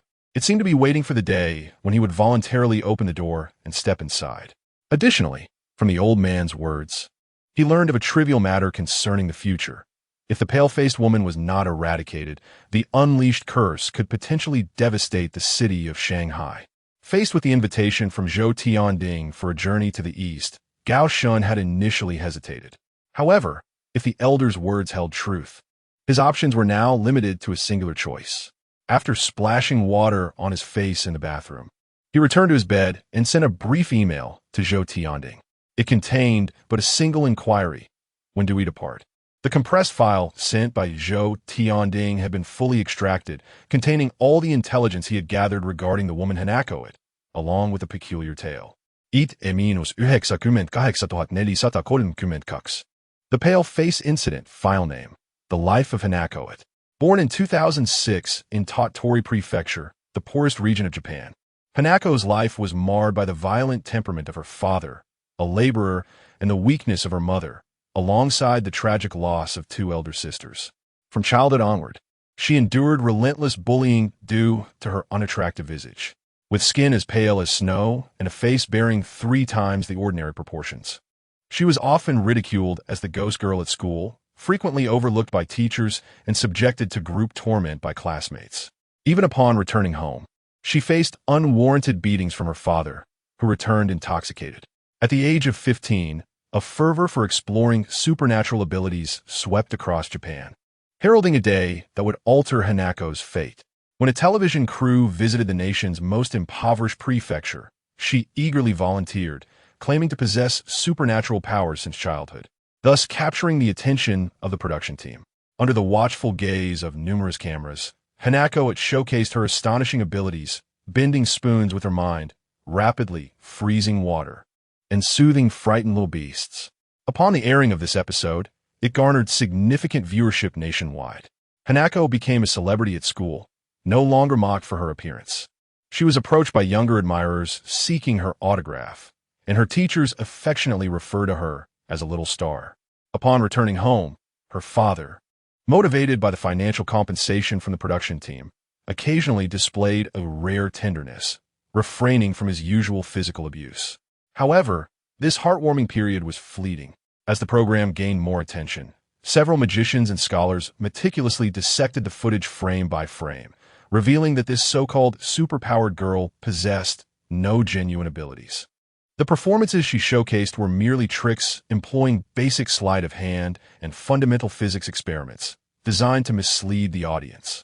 Despite Hanako's insistence that she truly possessed supernatural powers, her reputation deteriorated, with an increasing number of individuals labeling her a fraud. The production team ceased to seek her for recordings. No one at school requested her autograph. And even at home, she began to receive anonymous letters condemning her as a shameless deceiver of the national audience. Her father reverted to his former self, returning home intoxicated and violently reprimanding her while berating her as a little liar. Unable to endure the torment any longer, Hanako decided to take one final path. She contacted the television station, expressing her willingness to record a special program to once again demonstrate her supposed superpowers. This time, however, it would be in front of all the experts, scholars, and magicians who had questioned her, and she would unconditionally accept any scrutiny, aiming to prove her abilities were indeed authentic through a nationwide live broadcast. Chapter 18. The Tale of Hanako. This narrative concludes with Document 1.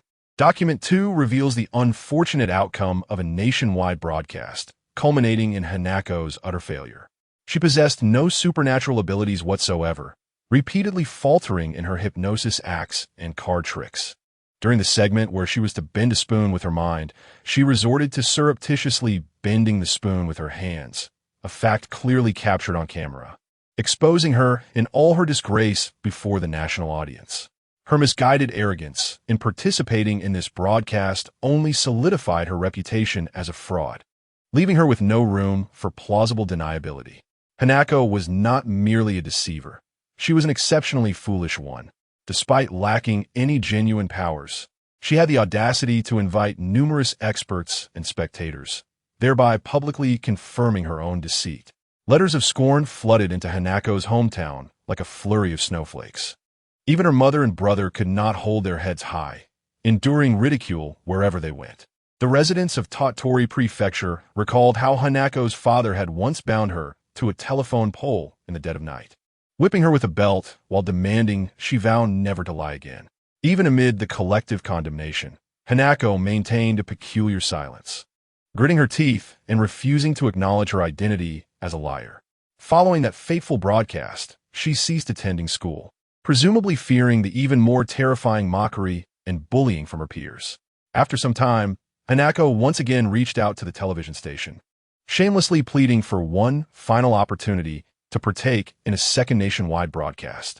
However, by this point, the fervor surrounding supernatural abilities in Japan had waned, leading to plummeting viewership for similar programs, with few producers willing to take on such projects. Moreover, the truth of Hanako's fraudulent nature had been irrevocably established, rendering it improbable that anyone would be foolish enough to fall for her tricks again. At the conclusion of the article, a plethora of photographs accompanied the text. Images of Hanako's former residence in Tottori, letters she had penned, a drunken man, presumably her father, and a snapshot of Hanako seated among others at the television station, subjected to the scrutiny of adults as she attempted to summon her purported powers. The narrative abruptly halts here. The author seems to have intentionally fragmented the entire tale into several segments, preventing a seamless reading experience. It is understood that this is due to the escalation of Hanako's curse. Anyone who becomes aware of her existence risks being possessed. This method serves to protect unsuspecting readers from becoming embroiled in the unfolding events. Document 3 continues Hanako's saga. Now set 5 years later, having graduated from her high school with exceedingly poor grades, she barely managed to complete her studies. Given her academic performance and familial circumstances, she was naturally unable to afford university tuition. Over the course of 5 years, most individuals had largely forgotten the national broadcast incident. In 2021, while working at a sushi restaurant, Hanako returned home to lament to her father about being forcibly molested by the restaurant owner, Matsumoto Kanzuya, after her shift. Her cries for sympathy elicited no compassion from her father. Instead, she endured yet another brutal beating. The reasons are quite simple. With such an unappealing appearance as Hanako's, her father could hardly believe that any man would find her desirable. He insisted that this master of deceit concocted a new scheme to attract attention after her dismal failure on a live broadcast years ago. Ultimately, the store owner compensated Hanako's family, and they settled the matter privately. However, as a consequence, Hanako faced scorn from her neighbors, who preferred to believe that the store owner, in an attempt to preserve his shop's reputation, had made a compromise to avoid further conflict. The compensation never reached Hanako. Instead, her father squandered it on extravagant indulgences. Following this incident, no establishment in Tottori Prefecture was willing to employ her, rendering Hanako a pariah, shunned by all. In the first half of 2023, Hanako's mother passed away due to overexertion, leaving the only person who cared for her gone. In the latter half of 2023, Hanako's father, inebriated, was found lying in the snowy roadside, having succumbed to the cold. By mid-2024, a passerby complained about the unbearable stench emanating from Hanako's home. When the police visited, they discovered Hanako's lifeless body, having hanged herself in solitude. The corpse had already begun to decompose, having been dead for over a month. Strangely, numerous witnesses testified that they had seen her scavenging for leftover food by the roadside during the month of her supposed death, presenting a temporal inconsistency. Furthermore, just before her demise, Hanako spent her last few coins on an old-fashioned camera to capture a frontal portrait of herself, which became the initial source of the cursed image circulating online. This concludes Hanako's tragic tale.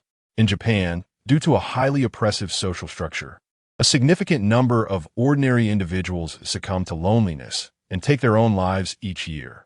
Cases like Hanako's barely ripple the surface and are swiftly wrapped up by the police. Had it not been for the subsequent eerie circulation of her photograph online and the ensuing curse, the name Ikeda Hanako would likely have faded into oblivion.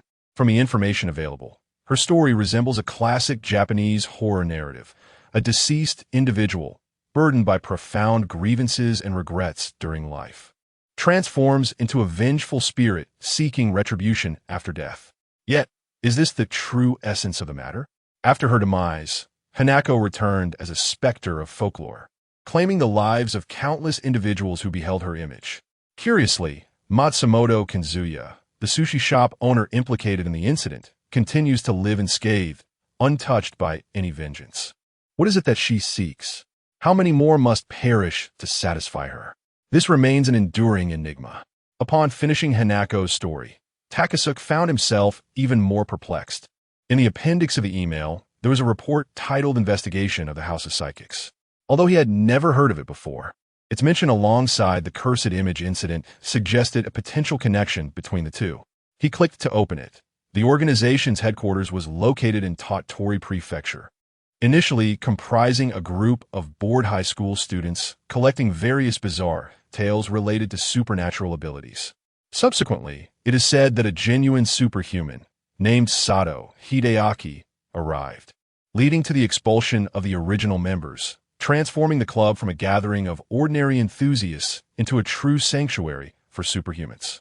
There is now definitive evidence that Ida Hanako was once a member of this sanctuary during her lifetime and had close interactions with President Sato Hideaki. It is plausible that both her participation in variety shows and the subsequent live-streaming incident were orchestrated by Sato Hideaki. Notably, following Ida Hanako's tragic demise, the sanctuary for superhumans vanished without a trace, as if it had evaporated from the earthly realm, leaving no one aware of its whereabouts. The role this organization played in the incident and the events that transpired with Hanako remains shrouded in mystery, likely known only to those directly involved. This concludes Document 1. Document 2 regarding the sanctuary for superhumans. According to the latest investigative records, prior to Ida Hanako, the sanctuary sought numerous children claiming to possess superhuman abilities, most of whom exhibited reclusive personalities and unappealing appearances, failing to gain acceptance in mainstream society. However, the majority of these children have since disappeared, leaving only Ida Hanako with documented records, which sparked a considerable stir nationwide, despite her eventual fate becoming a mere urban legend. Following the failure of the live broadcast, Sato Hideaki was reportedly seen outside Hanako's home, shouting peculiar statements that bewildered neighbors and passersby, only to be chased away by Hanako's father, who had returned home inebriated. The transformation of Ida Hanako into an urban legend posthumously raises questions about what the sanctuary for superhumans might know. The focus of the forthcoming investigation should be directed towards this enigmatic sanctuary. By uncovering the actions they took regarding Hanako, it may be possible to bring closure to the eerie events surrounding her.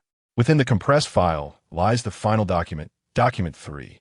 The conclusion of the investigation report begins with an unexpected revelation. All investigations concerning the sanctuary for superhumans have been forcibly terminated. Currently, four teams of private detectives involved in this case have met untimely and mysterious ends. No detective agency in the East has expressed willingness to accept this commission. Chapter 19. The House of Supernatural Abilities, Part 1. This is the entirety of the report concerning the House of Supernatural Abilities in Tottori Prefecture. The investigation has reached an impasse as the private detectives assigned to this case have met with untimely demises in alarming numbers. This so-called House of Supernatural Abilities resembles a terrifying abyss. Anyone attempting to discern its nature is invariably drawn into its depths. It is evident to even the most naive that this entity conceals some profound secret. Whether there exists a connection between it and the strange tales that emerged following Hanako's death remains to be substantiated with further evidence. Gao Shun opened a forum on supernatural legends on his mobile device and entered the phrase House of Supernatural Abilities. No search results appeared. Undeterred, he experimented with various similar keywords, reasoning that if the House of Supernatural Abilities had indeed triggered any legendary occurrences, it would surely be documented. Yet, the results remained non-existent. The few other files that surfaced were readily dismissed as irrelevant to this incident. It appears that all information pertaining to this enigmatic organization remains at a complete standstill. At this juncture, there exists but one course of action. Gao Shun and his companions must personally journey to the land of the rising sun, Tottori Prefecture. What? With less than 6 months until the college entrance examination, you propose taking a leave to travel to Japan for a week? Lao Fang's voice boomed. His furious yet bewildered outburst echoed through the corridor outside the dean's office, where half the floor could hear. Gao Shun, have you lost your mind? I always believed you to be a sensible child. Gao Shun remained composed. The matter concerning the pale-faced woman could no longer be postponed. According to the prophecy, for 50 years hence, if left unattended, a significant portion of Shanghai City would face annihilation. When weighed against the lives of millions, including his own, a single examination score must be relegated in priority. Moreover, gazing into Lao Fang's fervent eyes, Gao Shun replied nonchalantly, "It's nothing of great consequence. Merely a week's worth of classes. I can catch up upon my return. A few days of lessons will not impede my chances of entering Jinduan University." Is this the confidence of a scholarly prodigy? The two girls nearby, busy organizing test papers, discreetly covered their mouths in astonishment. Seeing his resolute determination, Lao Fang ultimately slumped to the ground, shaking his head in disbelief. Honestly, I cannot fathom why you would choose this moment to embark on a trip to Japan. However, I trust that you possess some unspoken reason for your decision. Your seat in the classroom will remain reserved for you. I hope you manage to resolve your personal matters swiftly and return to us. All of your teachers are awaiting your return. Having departed from Lao Fang's office and made his way to his classroom, Gao Shun prepared to pack his textbooks from the drawer to take home.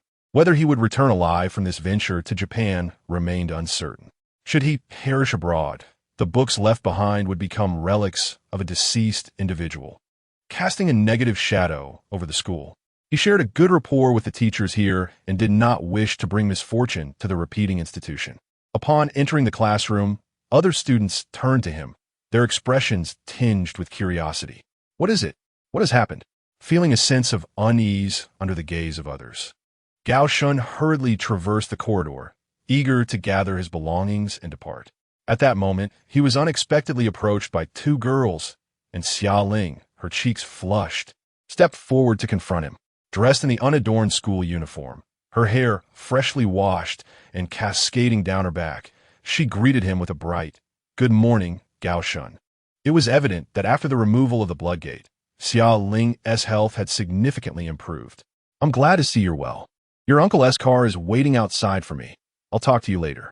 As Gao Shun packed the last book into his bag, preparing to leave, he noted that Zhou Tianding's vehicle was parked nearby in the shopping mall lot, with a flight to Japan scheduled for tonight. He had no inclination to engage in further conversation with Xia Ling. "Where are you going? Is it so difficult to let me finish my words?" Without hesitation, Xia Ling propped her hand against the door, blocking his exit. Producing a crumpled paper rose, She presented it to him with both hands, saying, "Thank you for helping me that day. So, when you have the time, would you like to go see a movie together?" Though her invitation was couched in soft-spoken terms, it stirred a commotion among the students in the classroom. Gao Shan finally comprehended the peculiar stares he had received upon entering the classroom. Was this her way of expressing gratitude? He had merely taken her place as the target of the Bloodgate, intending to use its seal to confront the forthcoming pale-faced woman, devoid of any special feelings for Xiaoling. It seemed she had misunderstood his intentions that day. Throughout, in Gao Shan's eyes, Xiaoling had been merely an ordinary classmate, regardless of her long legs or the size of her family's villa. He refrained from accepting the paper rose, initially wishing to be direct about his feelings. However, upon witnessing the fervent look in Xiaoling's eyes, which slowly morphed into a mixture of yearning and fear, he reconsidered. The raucous students both inside and outside the classroom gradually fell silent. Realizing the slim chances of returning safely from his journey to Japan, he pondered. If he was unlikely to return, why leave behind unpleasant memories for her? Perhaps he could bring her some joy before his departure, as if granting her a moment of happiness before his potential demise. He extended his hand and accepted the small, folded paper rose. "Let us go see that movie when I return from Japan, if you haven't changed your mind by then." The onlookers erupted into enthusiastic applause. Xiaoling's face flushed crimson as she lowered her gaze, unable to meet Gao Shan's eyes. Just then, amidst the throng, someone pushed her from behind, causing her to gasp and tumble into Gao Shan's embrace. He gently wrapped his arms around her soft form, the fragrance of her youth enveloping him. Xiaoling buried her face in his chest, too bashful to lift her head and meet his gaze as they shared a tender moment. Time was drawing near. Gao Shan gently pushed Xiaoling away and whispered, "I must be on my way." With his backpack slung over his shoulder, he strode towards the brilliant sunlight outside. Awaiting him beyond the school gates was a Porsche, where Zhou Tianding, wearing sunglasses, leaned out of the window, observing Gao Shan as he approached the teaching building. "What has taken so long?" The moment Liang Shui in the back seat caught sight of Gao Shan's face, she felt an overwhelming discomfort. After all, had he not visited Professor Li at the Transportation University that day, the three of them would never have been ensnared by the sinister face incident. Gao Shan disregarded the vitriol of this sharp-tongued woman, opening the car door and tossing his backpack inside. Zhou Tianding's driving was remarkably steady, as he pressed the accelerator and smoothly exited the parking lot, creating a stark contrast to the earlier chaotic atmosphere. His mood today seemed quite buoyant, and he casually remarked, "I just saw students from your floor causing a commotion. Apparently some girl was confessing her feelings." "Gao, you must have been there to witness the spectacle as well." Gao Shan turned his gaze towards the scenery outside the window, feigning ignorance. He could hardly divulge that the girl in question was your sister's daughter. Upon hearing such words, Zhou Tianding would probably wish to tear his own hand apart. The small paper rose Summerling had gifted him still rested in his palm, imbued with a trace of youthful warmth. Zhou Tianding refrained from probing further. The trivial skirmishes among middle school students paled in significance compared to the weighty matters they were about to discuss. From this moment onward, every step they took felt like treading on thin ice. A moment's carelessness could spell immediate doom.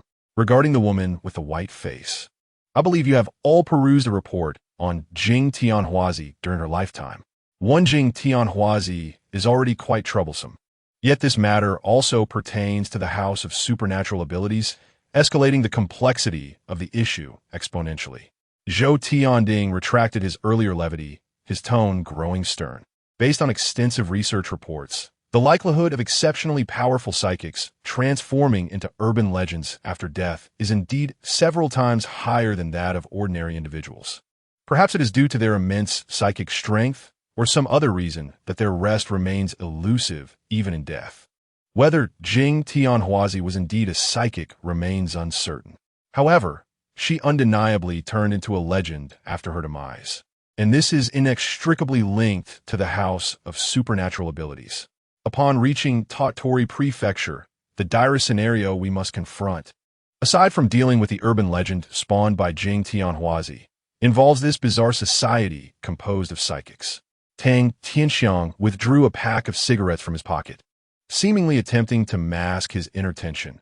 Jing Tianhuazi is already challenging enough to handle, and now we must consider the House of Supernatural Abilities. This journey to Tottori Prefecture appears, from every angle, to be a path to self-destruction. Brother Zhou, I can't help but feel that it might be wiser to remain in Shanghai City, betting on the likelihood that Jing Tianhuazi will not resurrect. The chances of her being alive are far greater. The urban legends previously slain by Qi Zhengrong's old, which rarely have the capacity to resurrect. We must trust in the strength of Shi Haope. Perhaps, in another era, this group of individuals was persuaded by various reasons to cancel their journey to the land of the rising sun. The eventual outcome was the fall of Shanghai City. Yet this time, Zhou Tianding, who was driving in front, did not turn back and resolutely declared no. We must address this. I have a foreboding sense that this white-faced woman cannot be killed. Unless she is thoroughly exorcised, she will undoubtedly return. You need not worry excessively. When the teacher passed away, the culmination of his life's work remained. Our sole mission is to uncover the source of the strange tales. Thereafter, we shall leave the matter to that entity. Although it may be utilized only once, a single instance suffices. The exact nature of what Professor Li left behind was left unspoken among the three in the car, their tacit understanding evident. Clearly, they harbored a degree of caution towards Gao Shun, not regarding him as one of their own. Gao Shun, unfazed, had never considered Zhou Tianding and the others as allies to rely upon. He had long prepared a contingency plan, the Gate of Blood. A lingering question had persisted in Gao Shun's mind, finally surfacing. Senior Zhou, I recall during our first meeting you mentioned that Professor Li was invited by a relevant department to address the clock tower incident, correct? Given that there exists a specific department tasked with resolving strange tales, why did you never contemplate seeking their assistance from the very beginning? Chapter 20.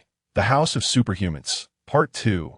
Professor Zhou Tianding fell into a moment of silence, seemingly reluctant to address this profound inquiry. After a brief pause, he spoke. The relevant department is known as the Department of Anomalous Biological Countermeasures.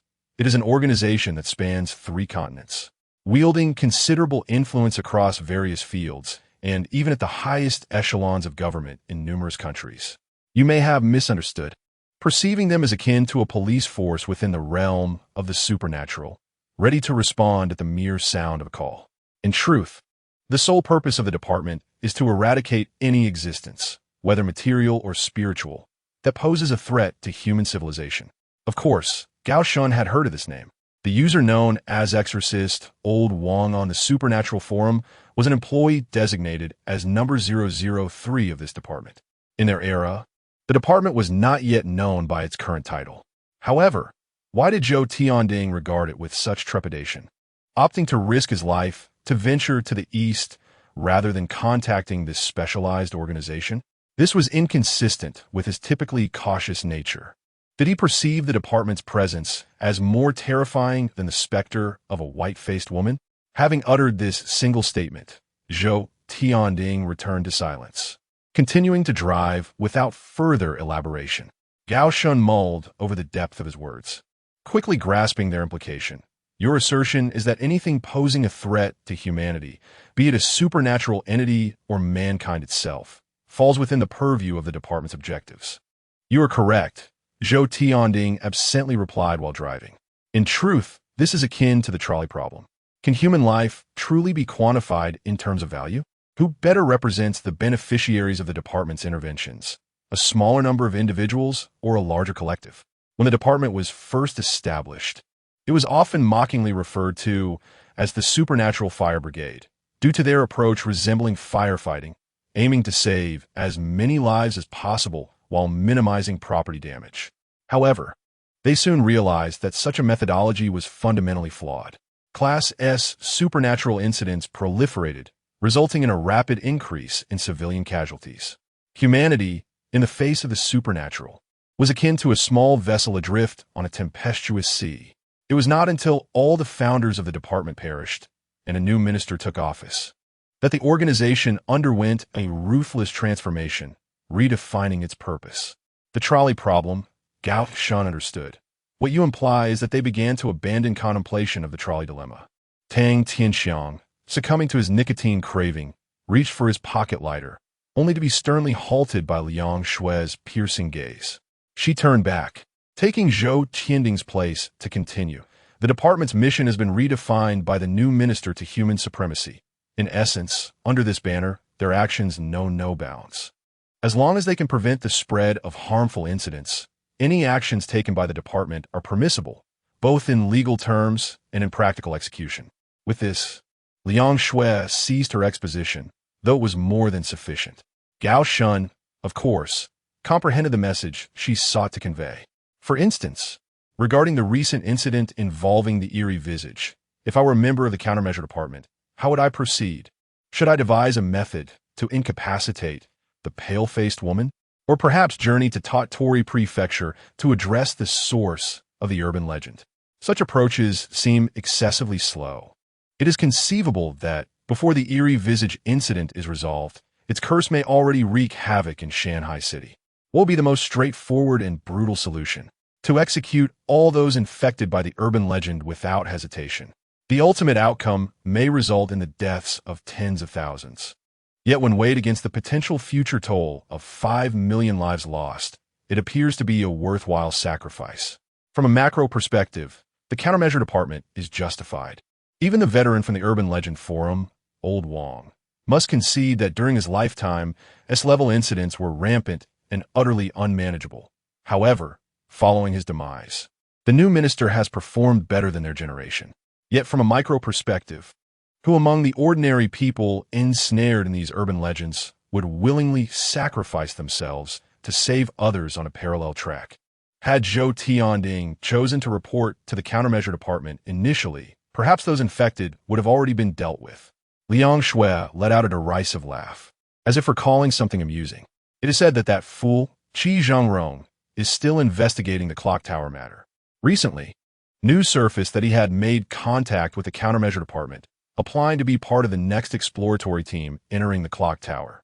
Those who become too closely associated with the countermeasure department seldom meet a favorable fate.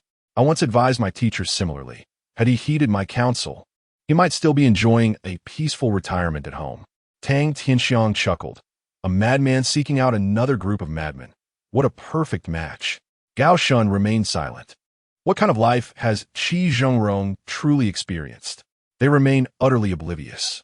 Even his eventual decision to withdraw from Jiaodong University was made to protect his teacher and fellow students.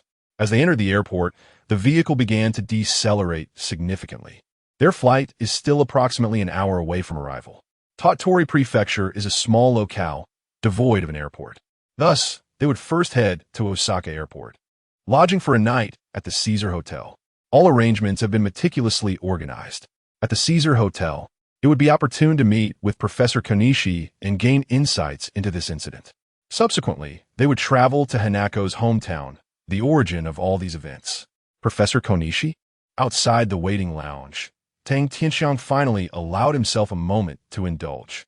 Upon hearing the name Professor Konishi, he looked up, clearly recognizing it from before. He was a close friend of his teacher during his lifetime. This individual is also an expert in folklore from the University of Tokyo, having previously provided invaluable advice during other urban legend incidents. I had long believed him to have passed away a year ago. It seems I was mistaken. He merely relocated to Osaka, Zhou Tianding affirmed. Indeed, it is this Professor Konishi. He has also been monitoring the eerie visage incident, and we have conversed extensively on Instagram. I believe that upon meeting, he will offer us fresh perspectives. Next, we delve into the itinerary for our journey to Tottori Prefecture. Our first destination is an interview with Matsumoto Kanzuya, the proprietor of the sushi restaurant where Ida Hanako once worked. Matsumoto Kanzuya is the same individual who once mistreated Ida Hanako. Is he still alive? Upon hearing Zhou Tianding's arrangements, Tang Tianxiang's expression grew increasingly astonished. Ever since Ida Hanako transformed into an urban legend, even the home of the psychics has vanished without a trace. She had always assumed that Matsumoto Kanzuya, who had inflicted harm upon her, would inevitably face retribution from the legend. This suggests that Hanako's transformation into a legend may not have purely been for vengeance. but rather due to deeper, undisclosed circumstances. Zhou Tianding calmly reasoned that the specifics of what transpired back then could only be unveiled through a conversation with Matsumoto Kinzuya. Perhaps the situation is not as we presume, and Hanako's return harbors other secrets beyond mere revenge. Following our visit with Matsumoto Kinzuya, our second stop will be the old residence of Hanako. She resided there for 22 years and took her own life by hanging after her parents passed away, leaving the house abandoned and untouched to this day. Our final destination is the headquarters of the Psychics, a building ominously nicknamed the Black Tower. All detectives who have ventured there have met untimely ends, making it the most perilous stop of all. The mere mention of its name sent shivers down the spines of those present. Undoubtedly, this last destination is fraught with danger. Previously, several private detectives dispatched from our homeland to investigate mysteriously perished upon reaching this location, either through suicide or other fatal circumstances. Consequently, no agency in Japan dares to accept any assignments related to this case. We can only hope to uncover the truth in the other destinations within Tottori Prefecture while attempting to avoid the Psychic's abode. On the afternoon of March 30th, 2025, our flight arrived in Japan. In a private room at the Caesar Grand Hotel, a silver-haired man in a meticulously tailored black suit awaited our arrival. Upon seeing Zhou Tianding and his companions enter, he bowed slightly and spoke at length in Japanese. Liang Shui translated his words meticulously. This is Professor Konishi. He expressed his profound sorrow upon learning about the death of Professor Li Yishan just a few days ago. Additionally, concerning the peculiar face incident, it has been rampant in Japan for approximately 6 months. However, the Japanese government has persistently refused to acknowledge it, and various media outlets have strictly censored the information in hopes of delaying its repercussions. Professor Konishi stated that he would be honored to assist us in any way possible. The reason behind the Japanese government's information blockade is straightforward. The spread of the white-faced woman is metaphysical. The fewer people who are aware of her existence, the slower the transmission rate. Yet, from another perspective, it indicates that the Japanese government is at their wits' end, having reached a point of helplessness in dealing with the situation, resorting to feigned ignorance instead. Zhou Tianding gazed intently into Professor Konishi's eyes and declared, I'm far more intrigued by the Psychic's abode. Hanako Itada was once a member of their ranks, yet after her demise, they all vanished without a trace, never to be recorded again. A sense of foreboding stirs within me. Their disappearance must be intertwined with Hanako's fate. If I were to uncover their whereabouts, I might glimpse the truths that transpired before us. The murder of so many detectives signifies that there exists something they do not wish for us to discover. Professor Nishikawa, might you possess any insights regarding this matter? Liang Shui relayed Zhou Tianding's words. Professor Nishikawa, tilting his ear, signaled his earnest attention. Upon the mention of the House of Superhumans, Professor Nishikawa noticeably lifted his gaze to meet Zhou Tianding's. Subsequently, he began to chatter away. Liang Shui translated. Professor Nishikawa stated that he is aware of the fate that befell the House of Superhumans. 1 month after Hanako's suicide, all 18 members of the society collectively hanged themselves on the 3rd floor of the Black Tower, their usual haunt. Chapter 21. The House of Supernatural Beings, Part 3.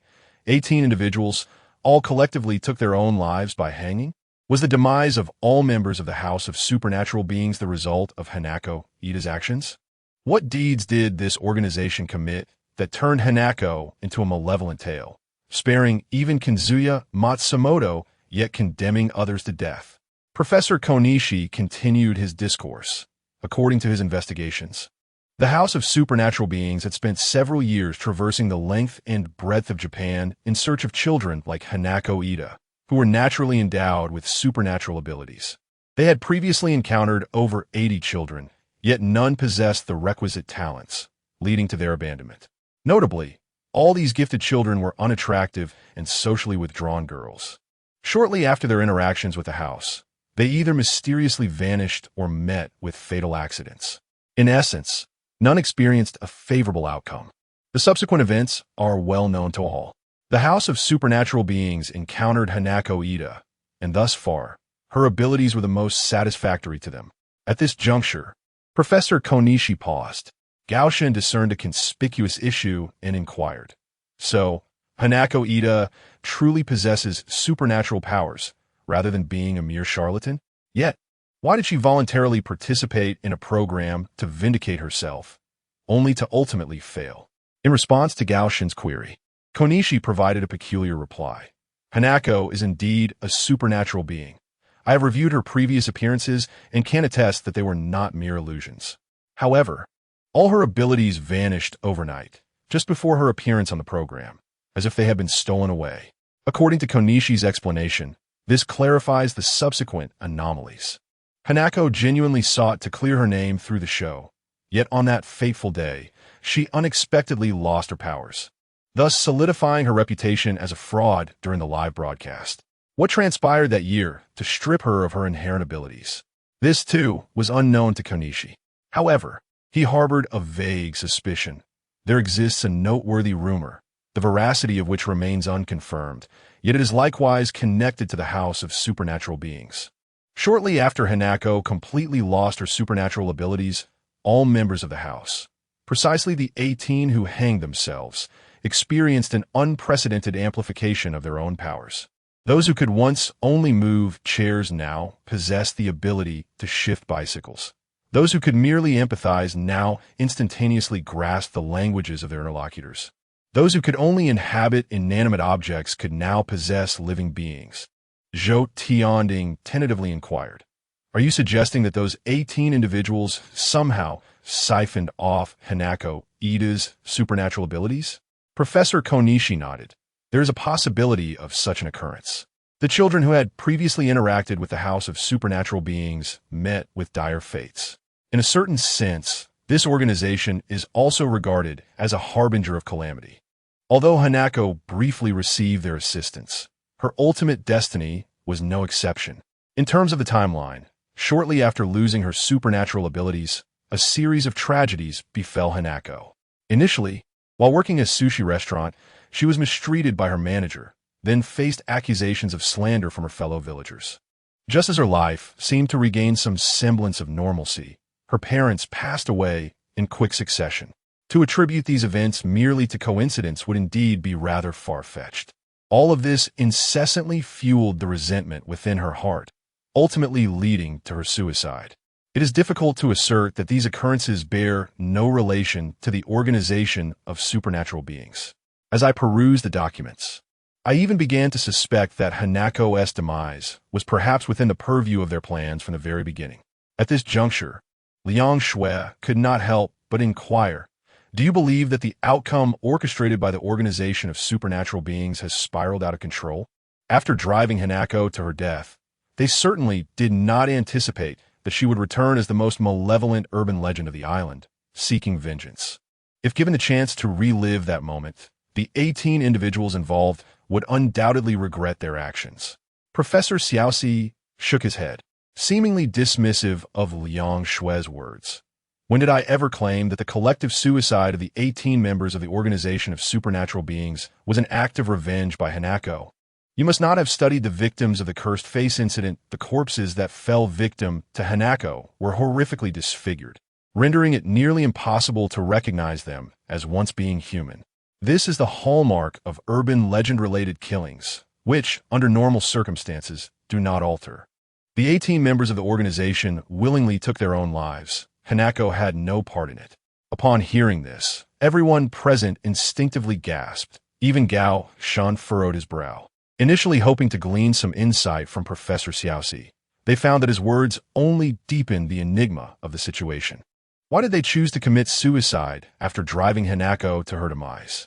If this was not the work of an urban legend, then the voluntary hanging of 18 living individuals on the same day was even more chilling than typical urban legend occurrences. Zhou Tianding humbly sought guidance. "Professor Xiaoxi, you are an expert in folklore. Why do you think these 18 individuals acted in such a manner, since the culprit behind her failure to prove herself has already died? Who then summoned Hanako back?" Faced with this query, Professor Xiaoxi appeared quite troubled. Had he possessed the answer, Hanako's curse would not have persisted for so long. After a lengthy silence, he could only respond with embarrassment. I am too foolish to discern the truth. If your teacher, Professor Li Yishan, were here, perhaps he could unravel the clues behind this incident. He sighed deeply. Everyone present understood the significance of his lament. Professor Li Yishan would never return. The only path to unraveling the mysteries they faced lay solely in their own hands. The elder cast a meaningful glance at Zhou Tianding. Is that item from Professor Li's laboratory still retained? Although he did not explicitly name the object, Zhou Tianding understood and replied, "It is still here. I brought it along on this journey to the east." Professor Xiao, she nodded slightly and said, "Just bring it. Remember, that item can only be used once. If you wish to survive, you must seize this opportunity." Zhou Tianding replied, "I understand." Professor Xiao took a sip of tea and continued, "There's another matter that weighs heavily on my mind. Regarding the bell tower incident that Li Yishan dealt with before his passing. Do any of you, his students, intend to take it on?" Upon hearing this, the expressions of Zhou Tianding and the others grew awkward. The trio had journeyed thousands of miles to Japan to address the eerie face incident because they had become entangled in it. However, the bell tower incident bore no relation to Zhou Tianding and was far more perilous than the eerie face incident, making them reluctant to take it on. Yet, being asked so directly forced him to acknowledge his lack of intention to avenge his teacher, leaving him feeling somewhat embarrassed. Noticing his expression, Professor Xiao seemed to grasp the outcome. He set down his teacup and remained silent. Suddenly, Gao Shen remarked casually, "You might as well inform him that a former student of Li Yishan, Qi Zhengrong, who was expelled, has already begun preparations to enter the bell tower." Liang Shui shot him a fierce glance, unwilling to convey this information to Professor Xiao. This would essentially compel her to admit that even their entire group could not compare to a single expelled Qi Zhengrong. Such a statement would only invite ridicule from the Japanese. That insufferable woman. Gao Shun directly turned to Professor Xiao, articulating each word in halting Japanese. Li Yishan no Toki. Jokyo Serta Gakusei no Hitori. Qi Zhengrong. Shorai no Tamenai Shorai Inai Nuju Shidimasu. Professor Xiao clearly understood the statement, and the once dim expression on his face brightened, repeating Sugo Ni 3 times. Liang Shui's face flushed with a mix of embarrassment and anger as she glared at Gao Shan, utterly perplexed at how this high school student could speak Japanese. He had been pretending all this time. In truth, Gao Shan's knowledge of Japanese stemmed from his extensive anime viewing, knowing just a smattering of the language. If he spoke any more, he would surely give himself away. After a simple meal, Professor Xiao politely declined Zhou Tianding's invitation to stay longer and left the Caesar Hotel in a taxi.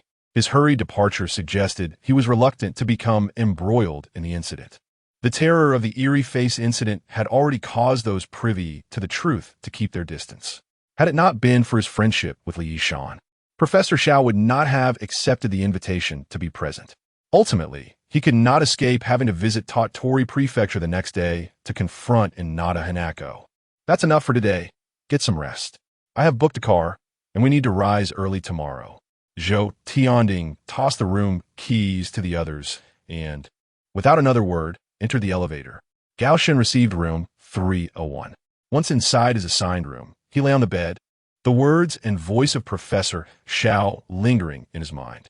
Inada Hanako's return was not for the purpose of revenge. The demise of the 18 individuals associated with the House of Supernatural Powers was not the result of some sinister entity, but rather a matter of voluntary choice. Attempts to delve into the past of Hanako Ida yielded no substantial findings. Conversely, the detectives investigating the House of Supernatural Powers met with inexplicable fatalities.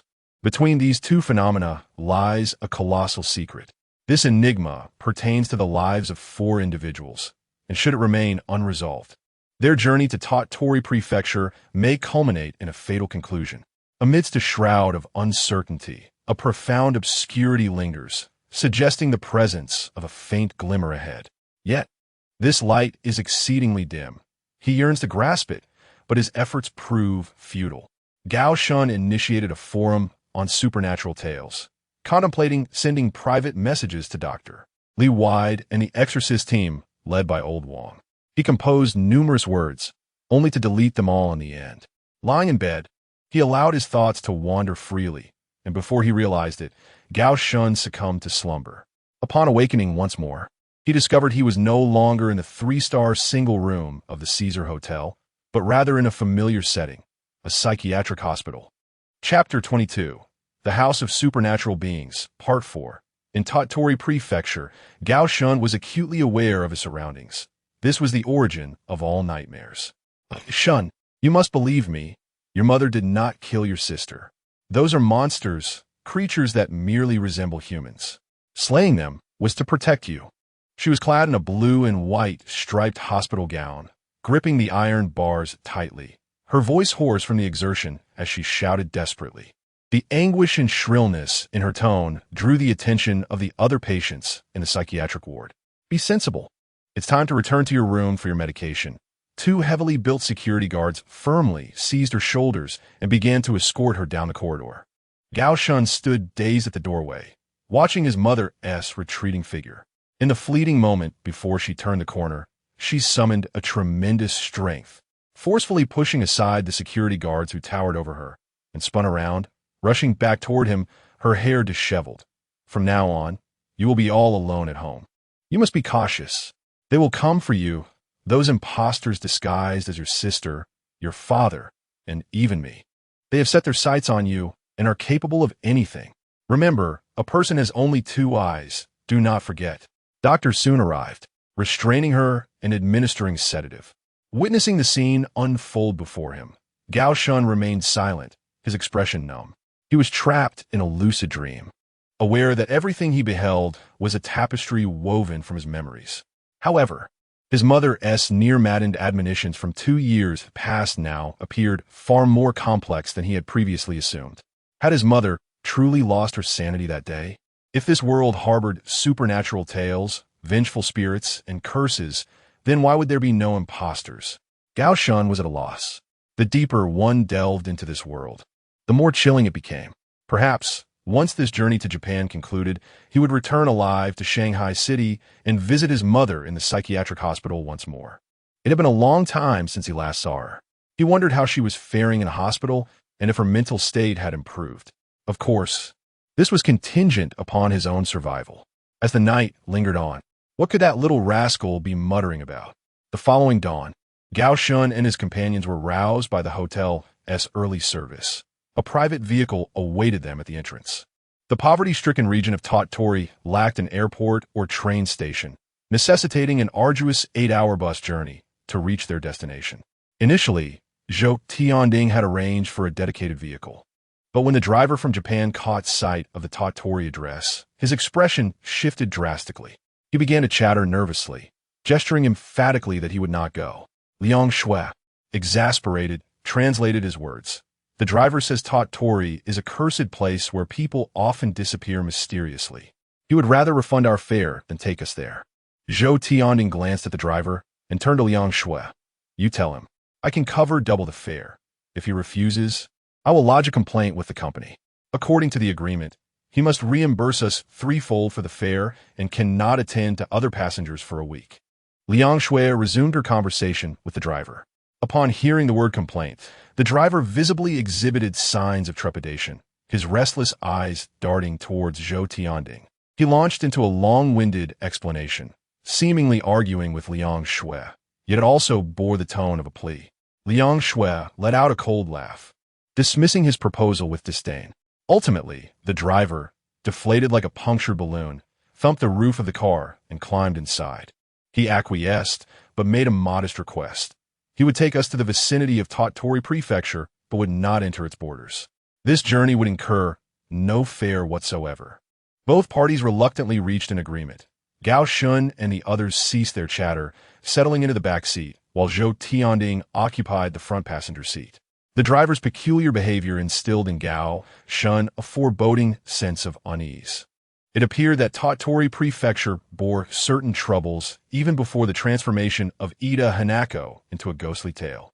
Tang Tianxiang instinctively retrieved a pack of cigarettes from his pocket, yearning for a smoke.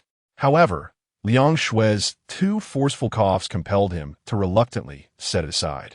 The vehicle soon departed from Osaka's asphalt roads. entering an increasingly desolate landscape. The daylight today seemed to fade faster than usual. After the sun set, the golden twilight vanished in an instant, leaving the horizon dimmed. "Brother Xiang, do you sense anything?" Zhou Tianding inquired, his gaze fixed on the documents, not lifting his head.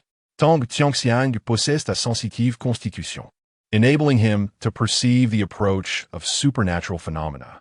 In the past, when Professor Li dealt with such occurrences, Tang's abilities had allowed them to evade numerous dangers.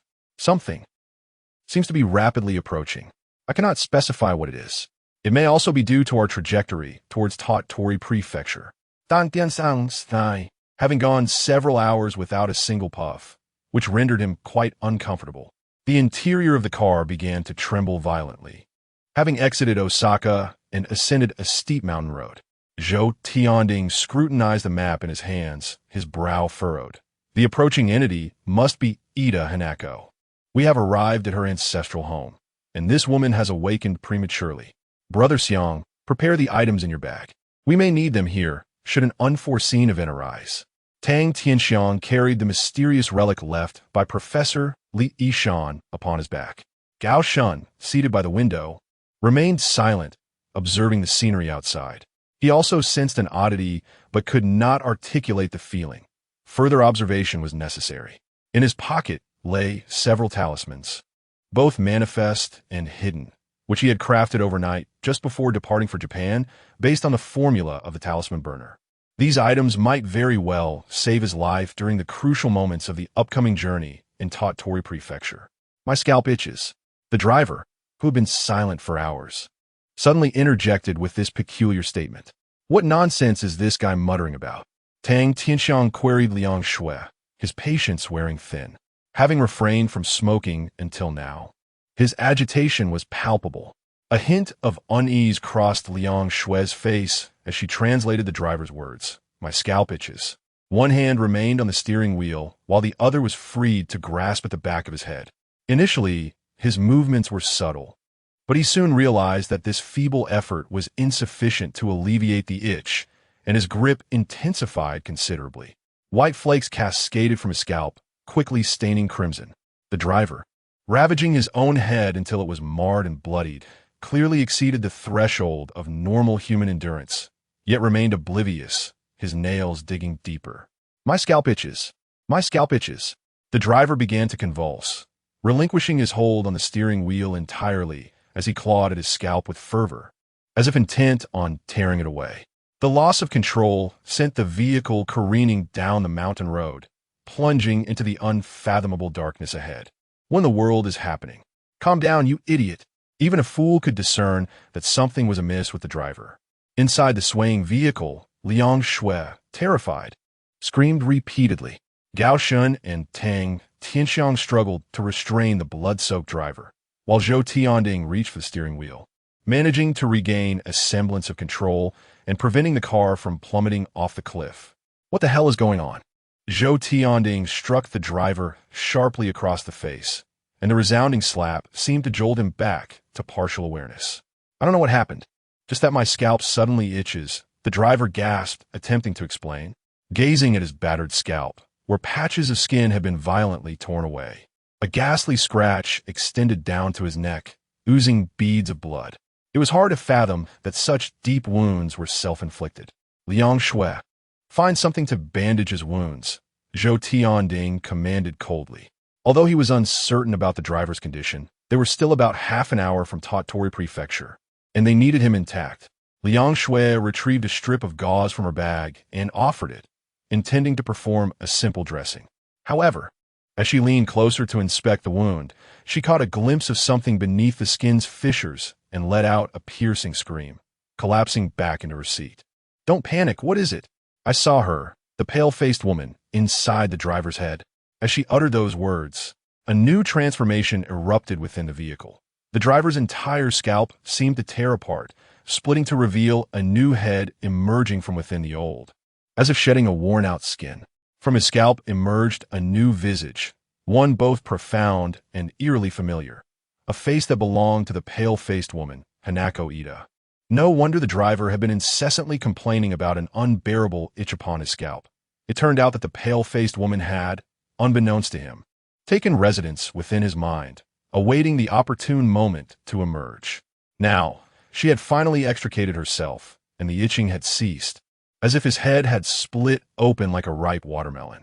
Within the cramped confines of the vehicle, 5 individuals had initially occupied the space. But with the emergence of the pale-faced woman from the headless corpse of the driver, there was no escape for anyone. They could only witness her at close range. A pungent odor of decay filled the air, nearly inducing nausea. The pale-faced woman slowly turned her head, her neck emitting unsettling crackling sounds. Her hollow eyes silently fixated on Gao Shun, seemingly intrigued by him. In a flash, Gao Shun, quick-witted, reached into his pocket for an invisibility talisman. This supernatural entity was poised to kill, and if there was ever a moment to use the talisman, it was now. At that instant, Zhou Tianding, seated beside the pale-faced woman, decisively drew a handgun from his trench coat, deftly disengaged the safety, and pressed the muzzle against her temple, unleashing a barrage of gunfire. Had she been human, her skull would have been shattered by the relentless assault. Yet, faced with such an inhuman entity, one must ponder the efficacy of firearms. Before Gao Shun could ignite the invisibility talisman, he realized a more pressing dilemma. The entire vehicle had lost control, no longer under the guidance of the driver or Zhou Tianding. It careened towards a bend in the road, crashing directly into the guardrail, sending the 4 living souls and 1 lifeless body hurtling towards the precipice. Chapter 23. The House of Superhuman Abilities, Part 5. The entire vehicle began to roll down the steep hillside, turning the world inside the cabin upside down. The airbag deployed, and Gao Shun clutched desperately at anything within reach to prevent himself from being thrown out by the force of gravity. He could hear Liang Shui's piercing screams, but soon those cries faded into silence. In the chaos, his head struck something heavy, leaving his mind blank. The sensation of weightlessness lingered, though he could not discern for how long. It was not until the vehicle crashed violently against a sturdy tree, accompanied by a thunderous roar, that its descent was finally halted. After what felt like an eternity, Gao Shun stirred from the haze of confusion, regaining a fragment of consciousness. Pain coursed through his body in excruciating waves. Even the simplest movements, like wiggling his fingers or turning his head, were beyond his capability. Was that female corpse still inside the cabin? Gao Shun had no way of knowing. He felt nearly paralyzed. Should the pale-faced woman appear before him now, he would be utterly defenseless, left to witness his own demise. Time passed, leaving only the sound of the evening wind whistling outside. It seemed that the female corpse had vanished. Otherwise, he would have perished by now. She had emerged from the driver's head, overturned the vehicle, and then inexplicably disappeared. Truly, it was a stroke of fortune amidst misfortune. The tsunami-like agony that enveloped him was gradually subsiding, and Gao Shun realized he had regained a modicum of control over his body. A voice from the front seat broke the silence. Is anyone still alive? It was Zhou Tianding. Despite being a scoundrel, he was far more preferable than the female corpse. The fact that he had survived this far was a pleasant surprise. Gao Shun weakly managed to respond. Nice driving skills, Senior Zhou. Upon speaking, blood from his forehead trickled into his mouth, salty and nauseating. Check if the 2 people beside you are still breathing, Zhou Tianding instructed after a brief silence, indicating he was also gravely injured. I'm still alive.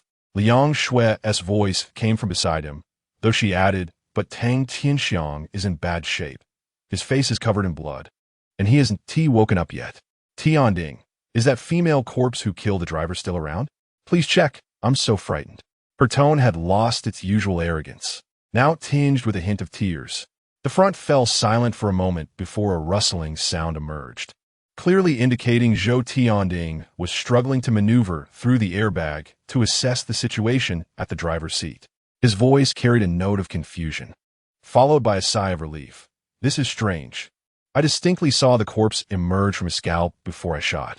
Now, it appears that the head has reverted back to the driver, albeit with 3 bullet holes.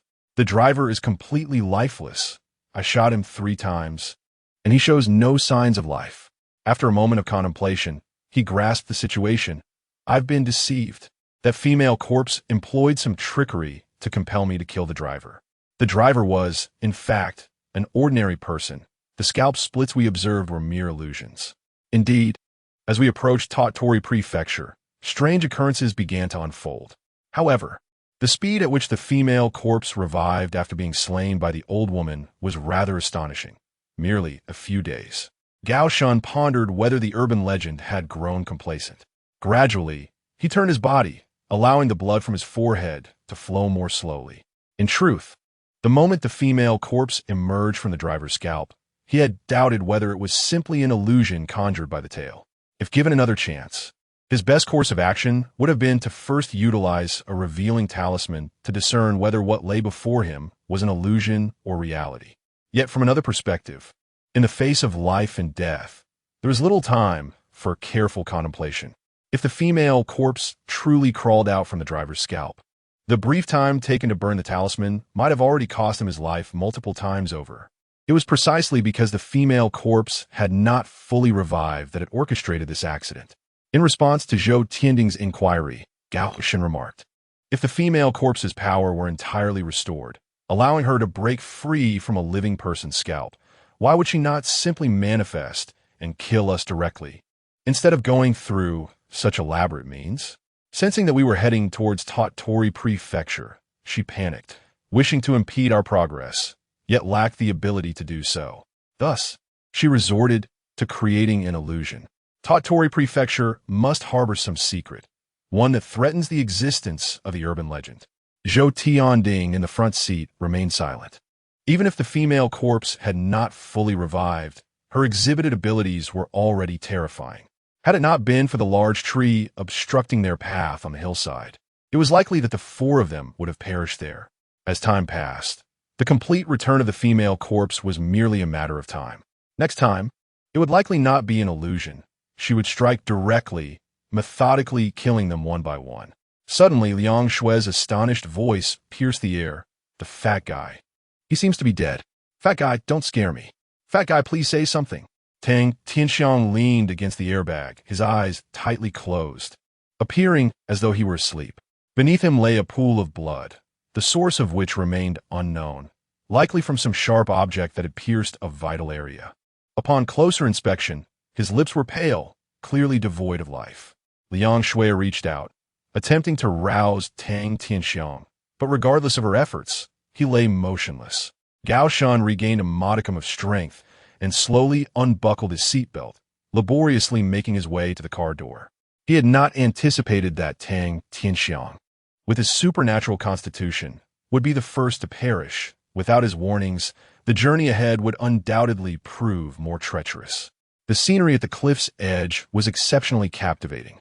Were it not for the pursuit of the female corpse, he would have relished the opportunity to admire the landscape. The driver was dead, and the car had overturned. Fortunately, Tottori Prefecture was less than 10 kilometers away.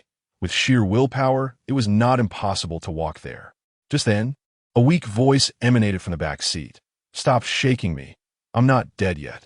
The voice sounded somewhat peculiar, unlike the usual Tang Tianxiang, likely due to his recent awakening. Liang Shui was overwhelmed with joy, scarcely believing her own eyes. She tightly covered her mouth, striving to suppress her tears. Even Gao Shan turned his head in astonishment to glance at Tang Tianxiang. This fellow, having lost so much blood, with his lips devoid of any color, astonishingly managed to be roused by Liang Shui's efforts. The vitality of this plump individual was indeed remarkable. Now that everyone was awake, there was no reason to linger here. They should proceed at once. In this desolate wilderness, it was uncertain if they would encounter Kita Hanako again. No matter how perilous Tottori Prefecture might be, it was still a place inhabited by people. They needed to hasten there. Zhou Tianding had already crawled out of the wrecked vehicle, impatiently urging them onward. He showed no emotional response to Tang Tianxiang's death and subsequent revival. The four of them limped forward along a relatively smooth path.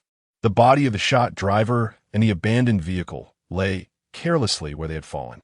Gao Shan glanced back and noticed a cigarette box had fallen beneath the car's tire. Just as Tang Tianxiang had exited the vehicle, he must have snagged it, dislodging the box from his pocket. Hey, your cigarette box is over there, Gao Shan pointed out. Tang Tianxiang slowly turned his head to look in the direction Gao Shan indicated, his expression utterly indifferent. If it's lost, it's lost. Time is limited. There's no need to waste it going back for it. Zhou Tianding and Liang Shui, walking ahead, remained oblivious to this scene. Gao Shan pondered for a moment, but ultimately said nothing and fell back in line with the group. Matsumoto Kanzuya awoke unusually early that day. Although the sushi shop had yet to open and no customers would arrive, he busied himself preparing ingredients and utensils in advance. For some inexplicable reason, his heart raced incessantly, as if foretelling some ominous event. Outside the kitchen, the bell signaling the door's opening rang. It was only 5 o'clock, yet customers had already arrived. Matsumoto continued to labor in the kitchen, lethargically calling out, "Irasemes, welcome." Suddenly, he heard footsteps entering the kitchen, followed by the cold press of a gun's muzzle against his head. Slowly raising his gaze, he beheld 3 men and 1 woman, effectively blocking all exits. The tallest among them, adorned with earrings, brandished a gun and glared menacingly at him. Strangely, despite the imminent threat to his life, Matsumoto felt no trace of fear. Rather, he experienced a peculiar sense of resignation. He continued to slice the salmon before him, murmuring softly to himself. The intruders in the sushi shop were none other than Zhou Tianding and his companions. Liang Shui translated Matsumoto's words. "You can't be robbers, can you? Or are you here because of that incident 4 years ago?" With that, Zhou Tianding no longer beat around the bush and directly inquired, "Did you ever have any dealings with Kita Hanako back then?" "Rest assured, we are not the police. We are not here to reopen this case. All you need to do is tell us the truth." Matsumoto Kanzuya's hands did not falter as he sliced the salmon, his tone serene as he spoke a multitude of words.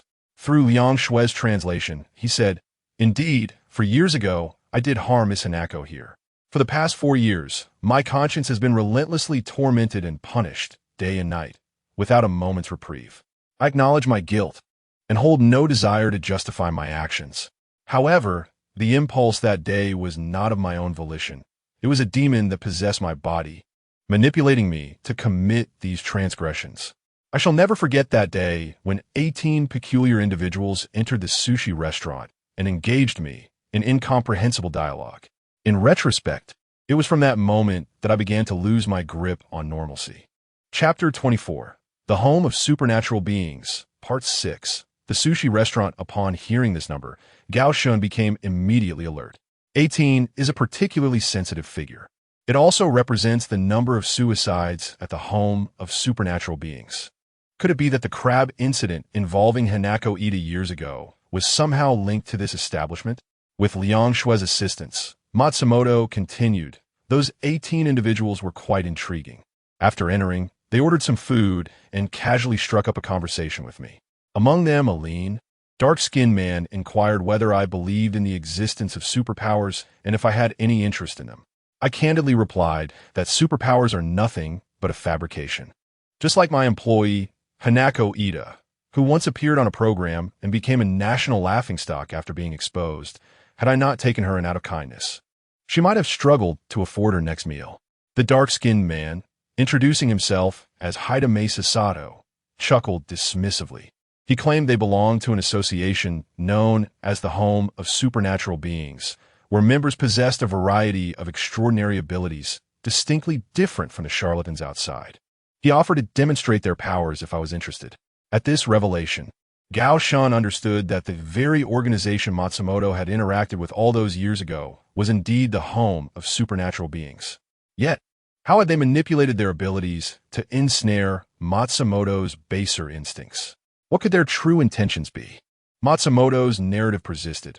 I once studied abroad in Spain and possess a smattering of Spanish. Logically, encountering another Japanese individual fluent in Spanish in such a small county is a rare occurrence. However, Hidemasa Sato quickly engaged me in Spanish with remarkable fluency, surpassing even my teacher's command of the language. I was utterly astounded, almost convinced he was a linguist.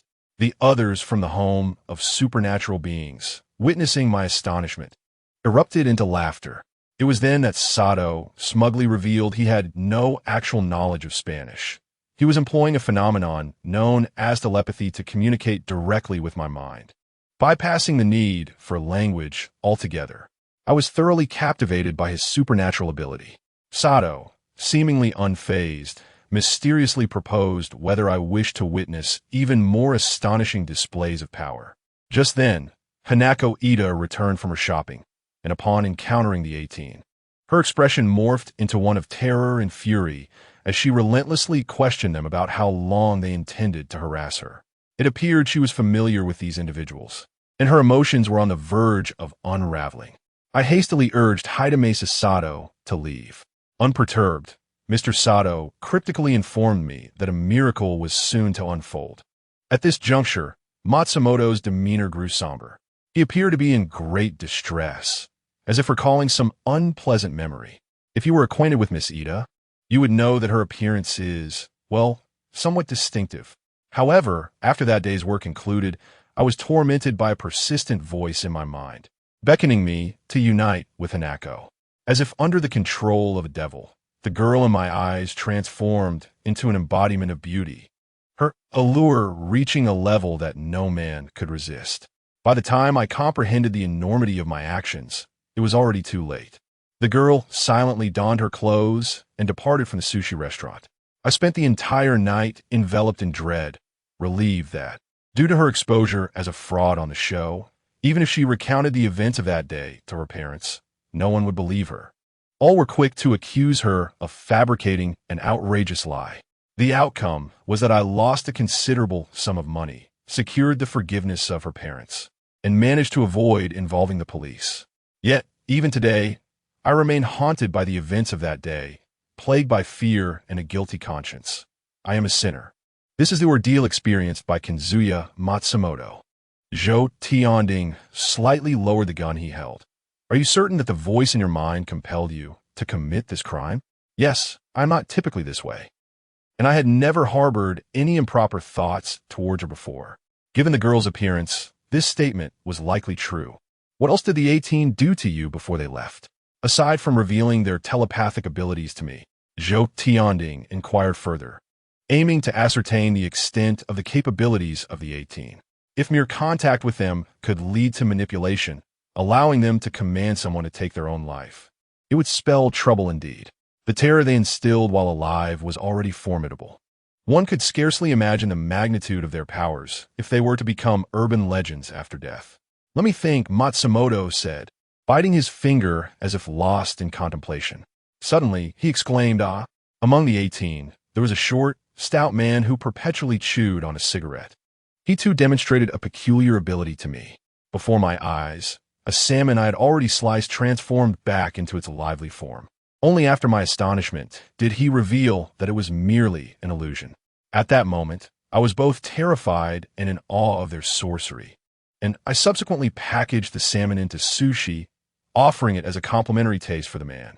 Zhou Tianding then detected a flaw in this account and pressed on. Did you consume the resurrected salmon? A pained expression crossed Matsumoto's face, as if he were recalling an extraordinarily challenging past. I did, and then the girl returned. You were correct in your assumptions. I now realize that it was after consuming that salmon sushi that the strange voice began to manifest in my mind. Upon hearing this, Gao Shun let out a sigh of relief. It seemed that the abilities of the 18 had certain conditions for use, requiring at least contact with items they had contaminated. Otherwise, a mere glance could compel others to act against their will. Anyone who approached them would perish without a trace, rendering this investigation seemingly unnecessary. Zhou Tianding did not relent due to Matsumoto's evident distress. Rather, he pressed on. Do you know how the girl became acquainted with the 18? I do not know. She never spoke of it. After that incident, have you seen Hanako again? No. But I know she took her own life 2 years later. What happened after her suicide, do you know? What? Death is death. What do you mean by asking what Miss Hanako did afterwards? What peculiar question are you posing? Matsumoto lifted his head, regarding Zhou Tianding with an oddly peculiar gaze. The government's censorship of information has had a certain effect. Ordinary individuals like Matsumoto, who seldom venture online, remain entirely oblivious to such events. Perhaps it is better that he remains unaware. If he were to know, he might not have survived until now. Ignoring his inquiry, Zhou Tianding continued. Have you encountered the 18 individuals since then? Similarly, no. All I know is that they formed a club called the House of Supernaturalists, which operates in a peculiar black building nearby. That edifice is quite strange, devoid of windows from top to bottom, and there have been incidents of missing children in the vicinity, leading parents to protest in the past. For several years, it has suddenly quieted down, though the reason remains unknown. Of course, it has quieted down because those 18 individuals collectively hang themselves within that building. After asking all the necessary questions, Zhou Tianding turned to survey the other three. Do you have any further inquiries? Gao Shun remained silent. It was evident that Matsumoto, an ordinary person utterly unacquainted with strange tales, was at a loss for answers. Suddenly, Tang Tianxiang, who had been silent, spoke from behind Zhou Tianding. If those 18 individuals were standing before you now, would you recognize them? Before Liang Shui could respond, Matsumoto replied, 5 years have passed. I am uncertain whether I could identify them. Perhaps, aside from the leader, Mr. Sato, recalling the faces of the others would be somewhat challenging. Zhou Tianding holstered his weapon. All questions had been asked. There was no need to squander time here. Observing Matsumoto's surprised expression as he departed, he paused at the door and glanced back. What you did back then and what legal repercussions you should face are of no concern to me. If your conscience troubles you, then go confess on your own.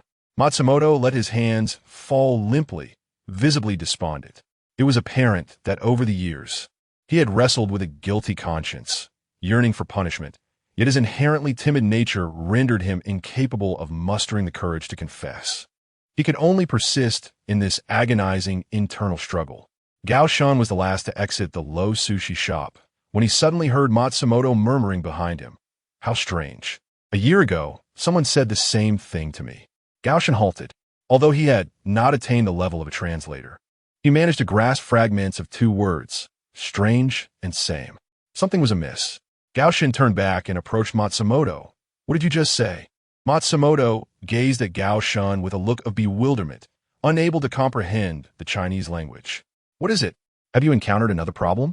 Inquiring voices arose as Zhou Tianding and others re-entered the sushi restaurant, having noticed Gao Shun's prolonged absence.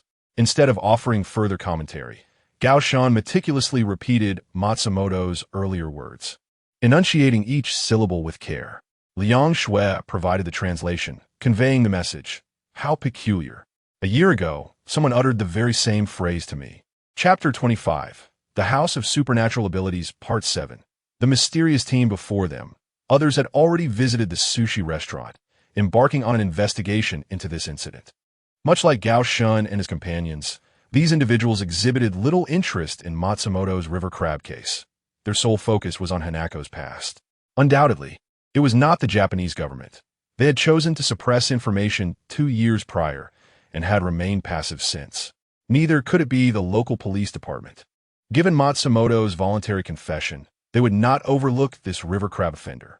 Who, then, were these individuals? Under Gao Shun's insistence, Matsumoto was compelled to endure further interrogation, striving to recall the appearance and attire of that group. There were approximately 6 or 7 of them, all cloaked in black, adorned with a peculiar emblem, an image of a serpent devouring its own tail. They posed numerous inquiries, most of which mirrored yours, concerning Hanako and the 18 individuals, particularly the 18 with supernatural abilities, of which they exhibited exceptional interest. Leading the group were 2 women who left a profound impression on me. One was a short-haired girl, her skin radiantly pale, almost ethereal in beauty. The other, while conversing with me, had a massive black centipede slowly emerging from her collar, coiling around her neck like a scarf. At this juncture, Matsumoto swallowed hard, visibly shaken, while strangely, her other companions seemed oblivious to the enormous centipede. After their questioning concluded, I inquired if they require me to confess, to which a long-haired man turned back and responded with words akin to yours, cloaked in black, with the emblem of the serpent. Zhou Tianding immediately deduced. This was the uniform of the Abnormal Creatures Countermeasure Department. It appeared that the department had arrived in Tottori Prefecture a year prior to commence their investigation. As for the girl with the colossal centipede around her neck, This was not surprising. The department dealt with countless urban legends annually, with some senior members even treating these tales as pets. Yet, given that the countermeasure team had arrived before them, why had the eerie face incident still erupted? Gao Shun inquired of Zhou Tianding. Could it be that the severity of this supernatural event surpassed their capacity to manage, prompting the countermeasure team to relinquish control over the situation? This was certainly disconcerting news. If those from the countermeasure department could not resolve it, then the eerie face incident might be nearing an unsolvable state. Could the four of them truly rely on the remnants left by Professor Li to confront this challenge? There was a possibility, albeit a slim one. Zhou Tianding stroked his chin in contemplation, responding that during Li Yishan's lifetime, as a student of the professor, he had personally interacted with members of the countermeasure department and was fairly familiar with their modus operandi. The countermeasure department was known for their relentless vendettas. Should they become involved in a supernatural incident that resulted in failure or even the death of personnel, they would unleash unending retribution.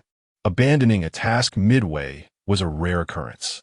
After bidding farewell to Matsumoto, the four exited the sushi restaurant. The nights in Tottori Prefecture are cold and profound, with desolate paths devoid of streetlights, while distant houses resemble tombs. I believe the more plausible truth is that the countermeasures department resolved the eerie face incident years ago in Tottori, or rather, they believed they had done so. However, what they failed to realize is that the true source of this bizarre tale does not lie with Hanako Ida. Rather, the masterminds are the 18 individuals from the House of Psychics. Along the path, Zhou Tianding continued to contemplate his envisioned truth. Have you noticed that there exists a hidden thread throughout this entire incident? Hanako Ida originally possessed psychic abilities. Why did she suddenly lose her powers during a live broadcast? It was the 18 psychics behind the scenes. In the sushi restaurant, why did the owner, Matsumoto, suddenly exhibit a violent frenzy, forcibly subjecting Hanako to an act of suppression? Again, it was those 18 manipulating things from the shadows. In the following 2 years, Hanako endured suppression, unemployment, the death of her mother, and the death of her father, ultimately leading her to a desperate end, choosing to take her own life alone at home. Do you truly believe such coincidences exist? Or is it that all these misfortunes were orchestrated by the 18 in the dark? They were akin to standing before a long-abandoned old house. The four paused. Zhou Tianding articulated his conclusion. They were deliberately fostering the resentment within Hanako's heart, ultimately driving her to her death. It was as if they were fattening a pig, reserving it for slaughter during the new year. Gao Shun was the first to grasp his meaning, refining the conclusion. Are you implying that the House of Psychics is intentionally fabricating a ghost story? Hanako was originally a psychic. Her mental prowess surpassed that of ordinary individuals, and upon her death, she was more likely to become a ghost story. Coupled with the immense resentment she accumulated in life, her urge to kill far exceeded that of the average person. The 18 understood this from the very beginning. When they first encountered Hanako, they had already calculated every subsequent step, all aimed at creating the most fearsome creature in this island nation.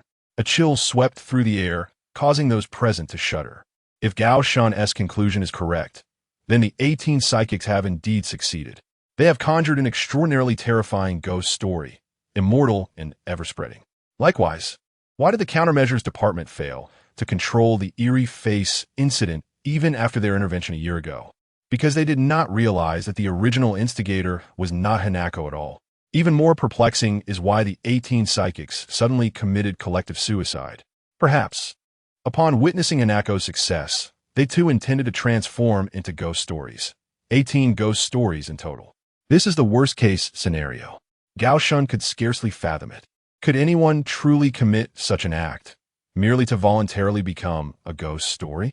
It is not as if they could ascend after death. Zhou Tianding raised his head, gazing at the dilapidated standalone residence before him. In front of the steps, a solitary, bare, and robust locust tree stood on the lawn, devoid of life. The glass windows on the second floor were shrouded in layers of dust, some completely shattered, leaving behind sharp shards of glass. A clear indication that the place had long been uninhabited. This was their second destination in Tottori Prefecture, Hanako's former residence.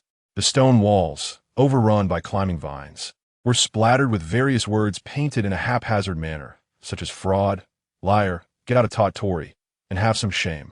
Despite the passage of time, these inscriptions had not faded. It is difficult to imagine the emotions that Hanako must have felt when she once resided in this house, her head drawn toward the noose. Since she may not have been the true instigator of the tragedy, should we still venture inside? Or should we wait until dawn when there are more people on the streets? I couldn't shake the feeling that a pale-faced woman was watching me from behind the window. Among the four, Liang Shui, who appeared fierce yet timid, was the first to reveal her true nature, her legs trembling slightly as she began to reconsider her decision. Zhou Tianding disregarded her. Though inherently selfish, his years of following Professor Li had endowed him with a fundamental courage and common sense. Did he believe that daylight would bring safety? What a foolish notion. The safest course of action was to resolve this matter swiftly, tonight. He turned on the flashlight on his phone, creaking open the rickety wooden door, and instructed Tang Tianxiang behind him. You can bring that thing out now. Although Hanako might not have been the architect of the entire incident, she was still the one who committed the murder. We must be prepared to exorcise her here. Upon hearing Zhou Tianding's command, Tang Tianxiang finally removed the backpack he had carried throughout their journey and cautiously extracted a grayish-white spherical device. To everyone's astonishment, it was a circular vacuum cleaner. Gao Shun could hardly believe his eyes. The four had maintained an air of mystery, reluctant to divulge their secret weapon, which turned out to be merely a vacuum cleaner. Noticing the change in Gao Shun's expression, Zhou Tianding turned to pat him on the shoulder, assuring him, "Rest assured, I would never endanger my life, recklessly."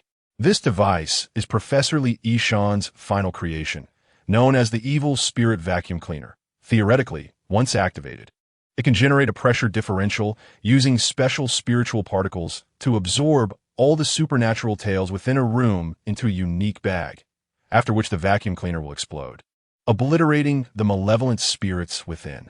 This device can only be used once, so we must ensure we locate Hanako's true form and eliminate her decisively, rather than attempting to use it domestically or in transit, as we would only capture a few of her manifestations. Hearing Zhou Tianding's explanation, Gao Shun's expression improved slightly, though he remained apprehensive and posed a question. How effective is this vacuum cleaner? Can it truly absorb a supernatural entity? Absorb a supernatural entity? As a witness to Li Yishan's exorcism, Zhou Tianding smiled. Theoretically, as long as there is sufficient time, the malevolent spirit vacuum could eliminate hundreds of urban legends simultaneously. However, this remains a mere theory.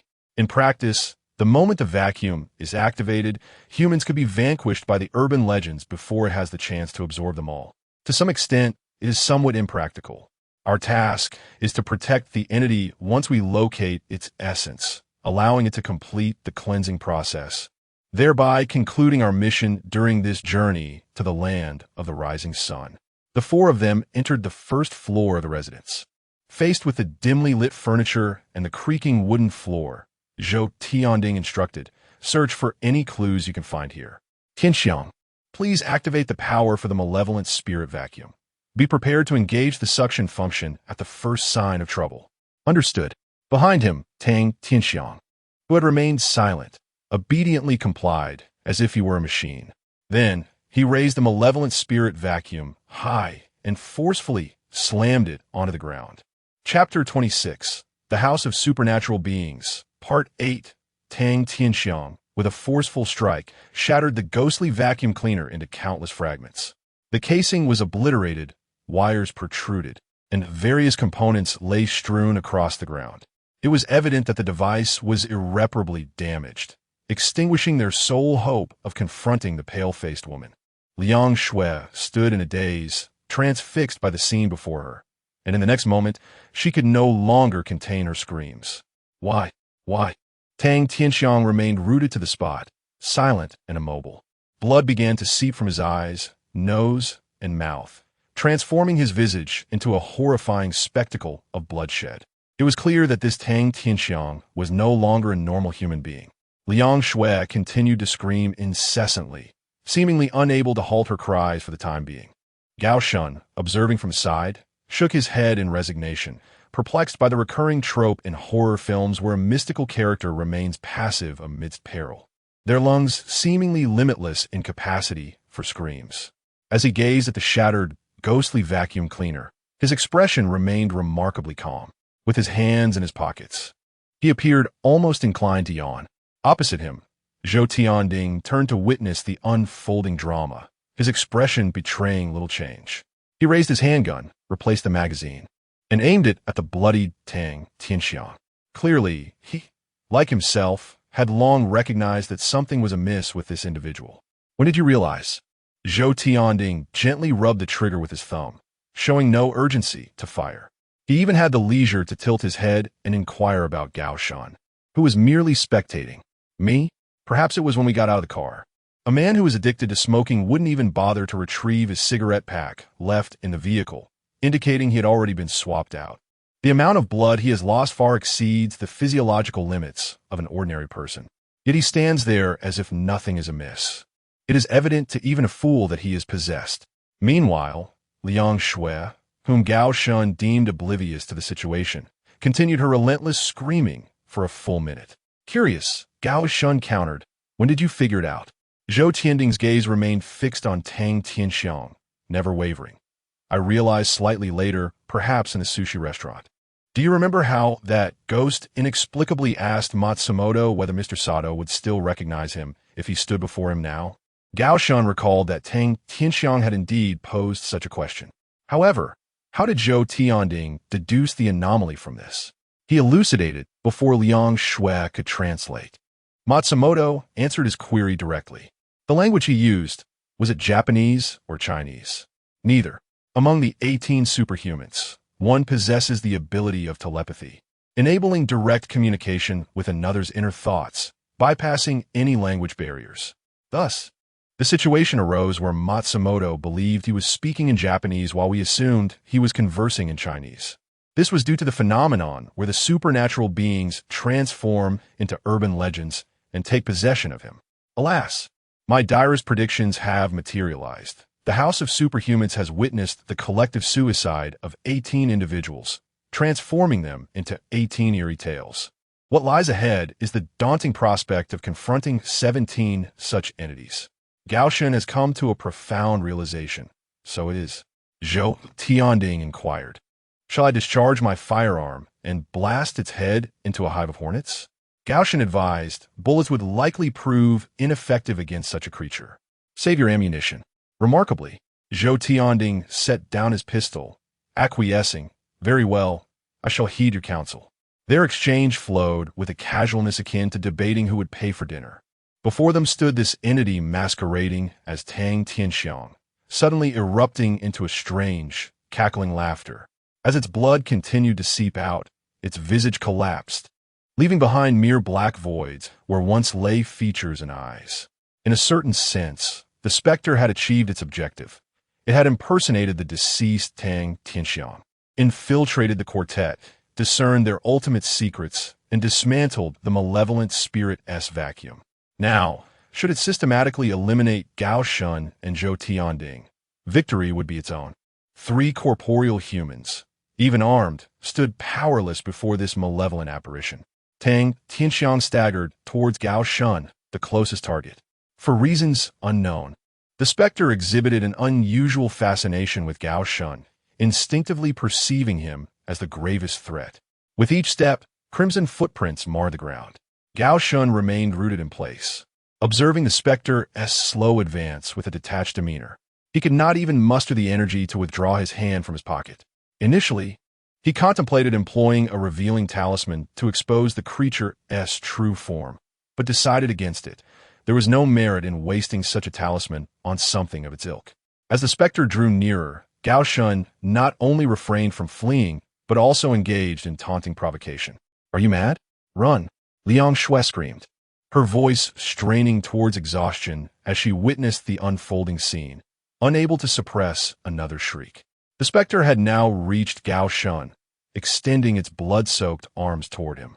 In that critical moment, suddenly, it vanished into thin air as abruptly as a deflated balloon.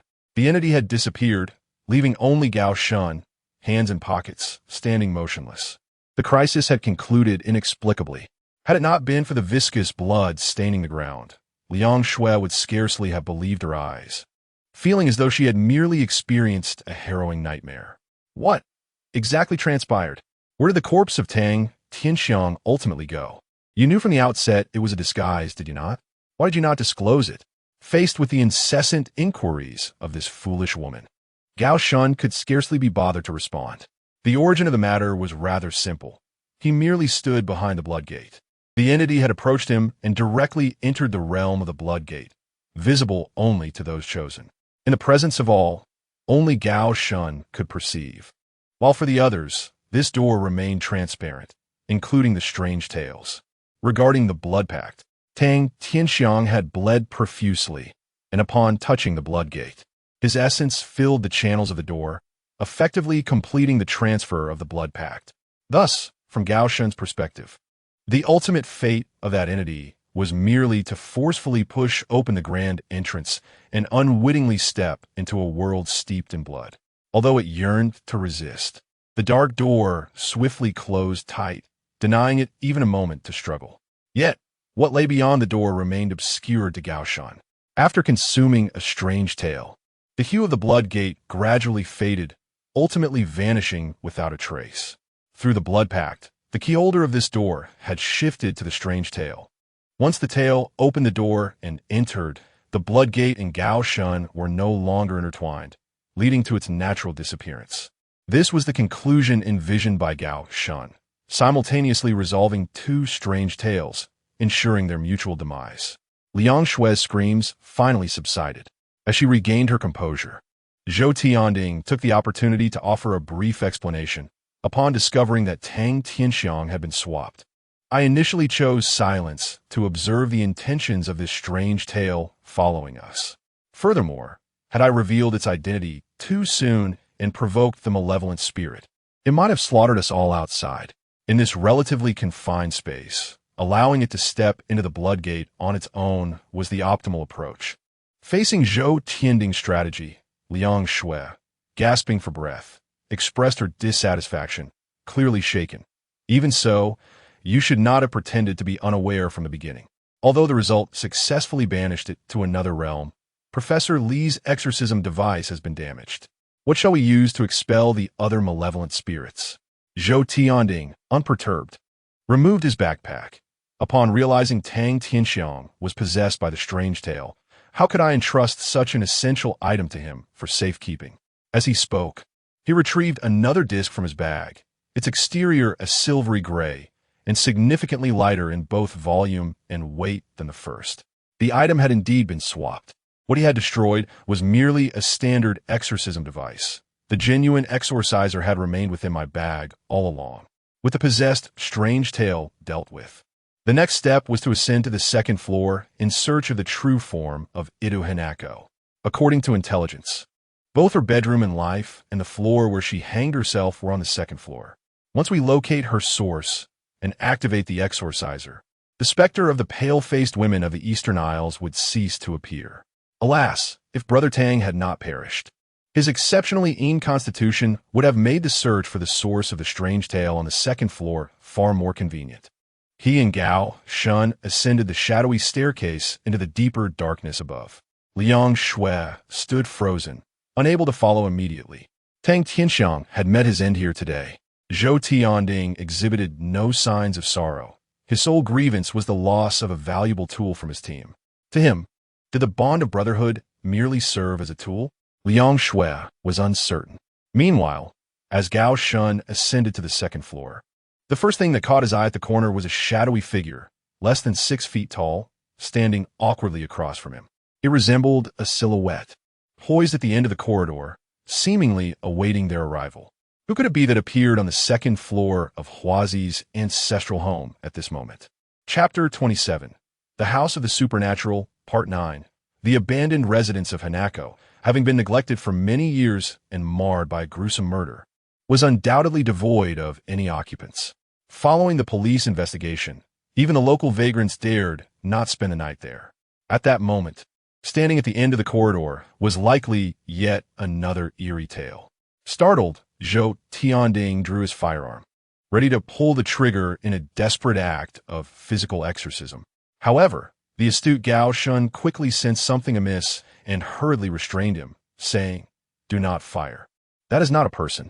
Confronted by the bizarre silhouette at the opposite end of the corridor, Zhou Tianding stifled his urge to shoot and activated the flashlight on his phone. The once pitch-black corridor was illuminated, revealing the true nature of the shadowy figure, a desiccated corpse clad in a black cloak.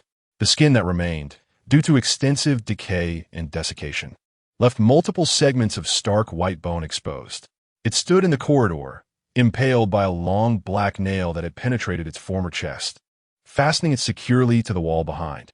This corpse was evidently not that of Hanako. Its height and skeletal structure suggested it belonged to a male. How had he met his demise here, and who bore such animosity as to display his body on the wall, even in death? Once it was confirmed that the figure was merely a corpse and not a specter, Zhou Tianding, holding the light source, cautiously approached through several doorways. Upon discerning the Ouroboros emblem on the cloak, Zhou Tianding's suspicions were validated. It was a member of the anomalous biological response team. Although the circumstances remained unclear, a team from the response unit had visited this location years ago, and one of their members had perished on the second floor, the body still affixed. The sight of the protruding nail from the corpse's chest made Gao Shun feel a sense of unease, stirring within him an overwhelming desire to extract it. As he stepped closer, Zhou Tianding pressed a hand firmly against Gao Shun's back, cautioning him, "Do not move. This nail is a remnant of the response team. I recall it being called a coffin nail. It is said that any anomaly pinned by it, no matter how formidable, would lose all power and be bound in place, unable to escape." Coffin nail? Gao Shun furrowed his brow. If it truly belonged to the response team, it was intended for dealing with anomalies. So why was it embedded in a human? However, upon reflection, the events that transpired here became clearer. A year prior, when the response team arrived, this individual must have been ambushed by Hanako, or perhaps by the 18 superhumans, and upon death, became an entity caught between life and death. Much like Tang Tianxiang downstairs, the other members of the response team, in their efforts to seal an anomaly, were forced to drive a coffin nail into the body of their fallen comrade, perhaps mistakenly believing they had sealed Hanako's specter, when in fact it was the anomaly born from the death of the 18 superhumans. Thus, the enigma of the eerie visage was resolved. Behold, inscribed upon the floor beneath this lifeless body are characters in Chinese left behind by those individuals. Under the guidance of Zhou Tianding, Gao Shun half-knelt on the ground, activating his phone's flashlight to sweep across the area. Beneath the skeletal remains, on the wooden floor, a haphazard line of Chinese characters was etched with a sharp instrument. Department of Abnormal Creature Countermeasures, Lu Qi, fell in battle here. Honor forever belongs to the heroes who die for humanity, left by comrades. It appears that this man, Lu Qi, was a valiant warrior in life. Beside this inscription, there is a more scrawled note, marked in both Chinese and Japanese. This nail seals a malevolent spirit within the corpse. Please do not remove it within a year. Otherwise, the spirit shall awaken, and the consequences will be yours to bear. A year?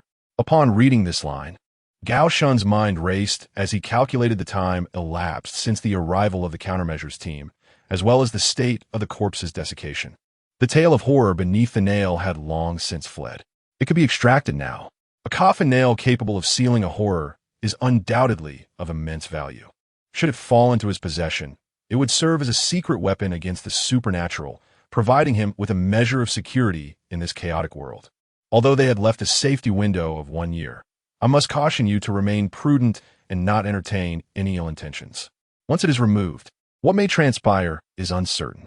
If the spirit possessing the body is not yet vanquished, we may meet our demise here. As if reading Gao Shun's ulterior motives, Zhou Tianding immediately admonished him with righteousness. It is indeed wise to consider that this is Huazi's home, and one cannot predict what other dangers may lurk. Better to avoid unnecessary trouble. Gao Shun shrugged. I am indifferent. If you believe it wiser not to take it, then I shall defer to your judgment. Zhou Tianding nodded. That is the correct approach. As a professional, it is safer for me to extract it. Gao Shun was taken aback. So, your implication is that I am not permitted to remove it. Only you may do so, correct? He was not a fool. Everyone coveted this precious coffin nail, and it was clear that Zhou Tianding's assertion could not simply dissuade him. Either neither would extract it, or if one were to do so, it could not be exclusively Zhou Tianding's gain. He refused to swallow such a bitter pill alone. The two engaged in a prolonged argument, stalemated, unable to persuade one another. Ultimately, it was Zhou Tianding who made the first concession. Very well, I can yield it to you. However, it shall not be given freely. In exchange, you must provide me with at least 5 of the manifestation talismans passed down from your grandfather. He had witnessed Gao Shun compel the manifestation of the Bloodgate using such talismans. They proved invaluable in many supernatural incidents. In Zhou Tianding's view, this transaction was entirely in his favor. While the coffin nail may be rare, the Department of Abnormal Creature Countermeasures still had some stock. It was not a unique artifact. However, the manifestation talismans of the Talisman Burners had long since faded into obscurity with the disappearance of their lineage, and even the countermeasures team might not possess a single one. I have at most 4 left. Using one means 1 less, so I can only give you 3. I must keep 1 for myself. Gao Shun feigned a troubled expression, as if he had suffered a significant loss. In reality, the only materials for the talisman were yellow paper and cinnabar, which cost a mere 7 yuan each on Pinduoduo. He could produce 18 in a single night. He pulled 3 crumpled talismans from his pocket, putting on a reluctant facade. When Zhou Tianding received them, he treated them as treasures, carefully placing them into his own pocket. Thus, this transaction was deemed successful. The decree and the seal would be conveyed to him upon returning home. Gao Shun felt an inner satisfaction. After confirming the time yet again, he grasped the coffin nail's end and began to pull with all his might. The nail had been embedded in the wall for a year, partially merging with the corpse, making its extraction no simple task. Despite exerting himself to the utmost, he managed to shift it only 2 or 3 centimeters, revealing how deeply it had been inserted by the members of the countermeasures department of that year. During the struggle to remove the nail, he felt an unsettling oddness. Turning to glance at the staircase leading upstairs, he finally discerned the issue. Was the building too eerily quiet? Why had Liang Shui ceased her screams? Who could say? Perhaps she had simply exhausted herself from calling out. Zhou Tianding was indifferent. His only concern lay with himself. But what was she doing now? Why had she not yet joined them? Gao Shun inquired. It was then that Zhou Tianding recognized the anomaly. What was Liang Shui doing downstairs at this moment? Even if she hadn't ascended to join them, her screams could have echoed for days over the most trivial matters. Why was there now an unsettling silence? As they pondered this, a rhythmic sound of footsteps ascended the stairs below. Creak, creak, creak. The footsteps drew nearer, each step eliciting a pained groan from the wooden planks. Was it Liang Shui climbing up? Yet something fell off. If it were indeed her, she would ascend using both feet. However, the owner of these footsteps was distinctly crawling upwards on all 4s, reminiscent of some creature. Finally, the figure's head emerged from the stairs. A familiar visage came into view. A face with pallid skin stared back at him, its dark, hollow eyes and features obscured in shadow, the mouth curving slightly upwards as if to smile. This was the first time Gao Shun had witnessed this woman smile. It seemed she had entered her domain, her power amplified beyond measure. Though her movements appeared slow, they were deceptively swift. She utilized both hands and feet, resembling a massive spider, quickly ascending to the 2nd floor, racing towards the 2 at the end of the corridor. What should they do now? The wall stood behind them, leaving no avenue for retreat. The ghostly exorciser could only absorb spirit-type apparitions, such as malevolent spirits possessing others. Given the enormity of this woman's physical form, it was unlikely she could be contained. The Bloodgate had vanished after opening. Without hesitation, Zhou Tianding drew his weapon and fired. 2 bullets erupted into the air with sparks, striking the woman in the forehead.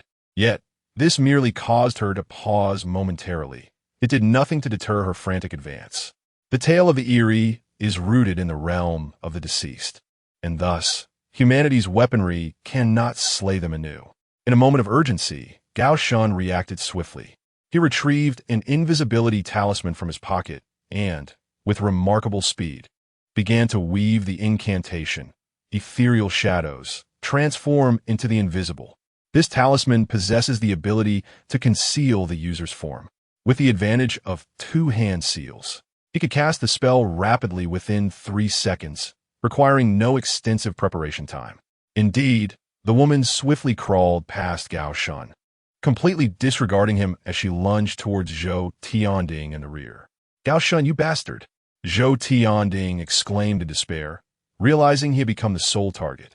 Simultaneously, seizing this opportunity, Gao Shan unleashed his full strength, withdrawing the long spike embedded in the corpse, and thrust it forcefully toward the back of the crawling female corpse. Chapter 28, The House of Superhumans, Part 10. Astonishing speculation seizing the fleeting opportunity while the spider-like woman lunged towards Zhou Tianding. Her back was entirely exposed before him. Utterly unguarded, Gao Shan, not one to squander such a rare chance, drove the entire nail straight into her body. The force he unleashed in that dire moment was immense, driving the long spike, along with the woman, forcefully into the floor.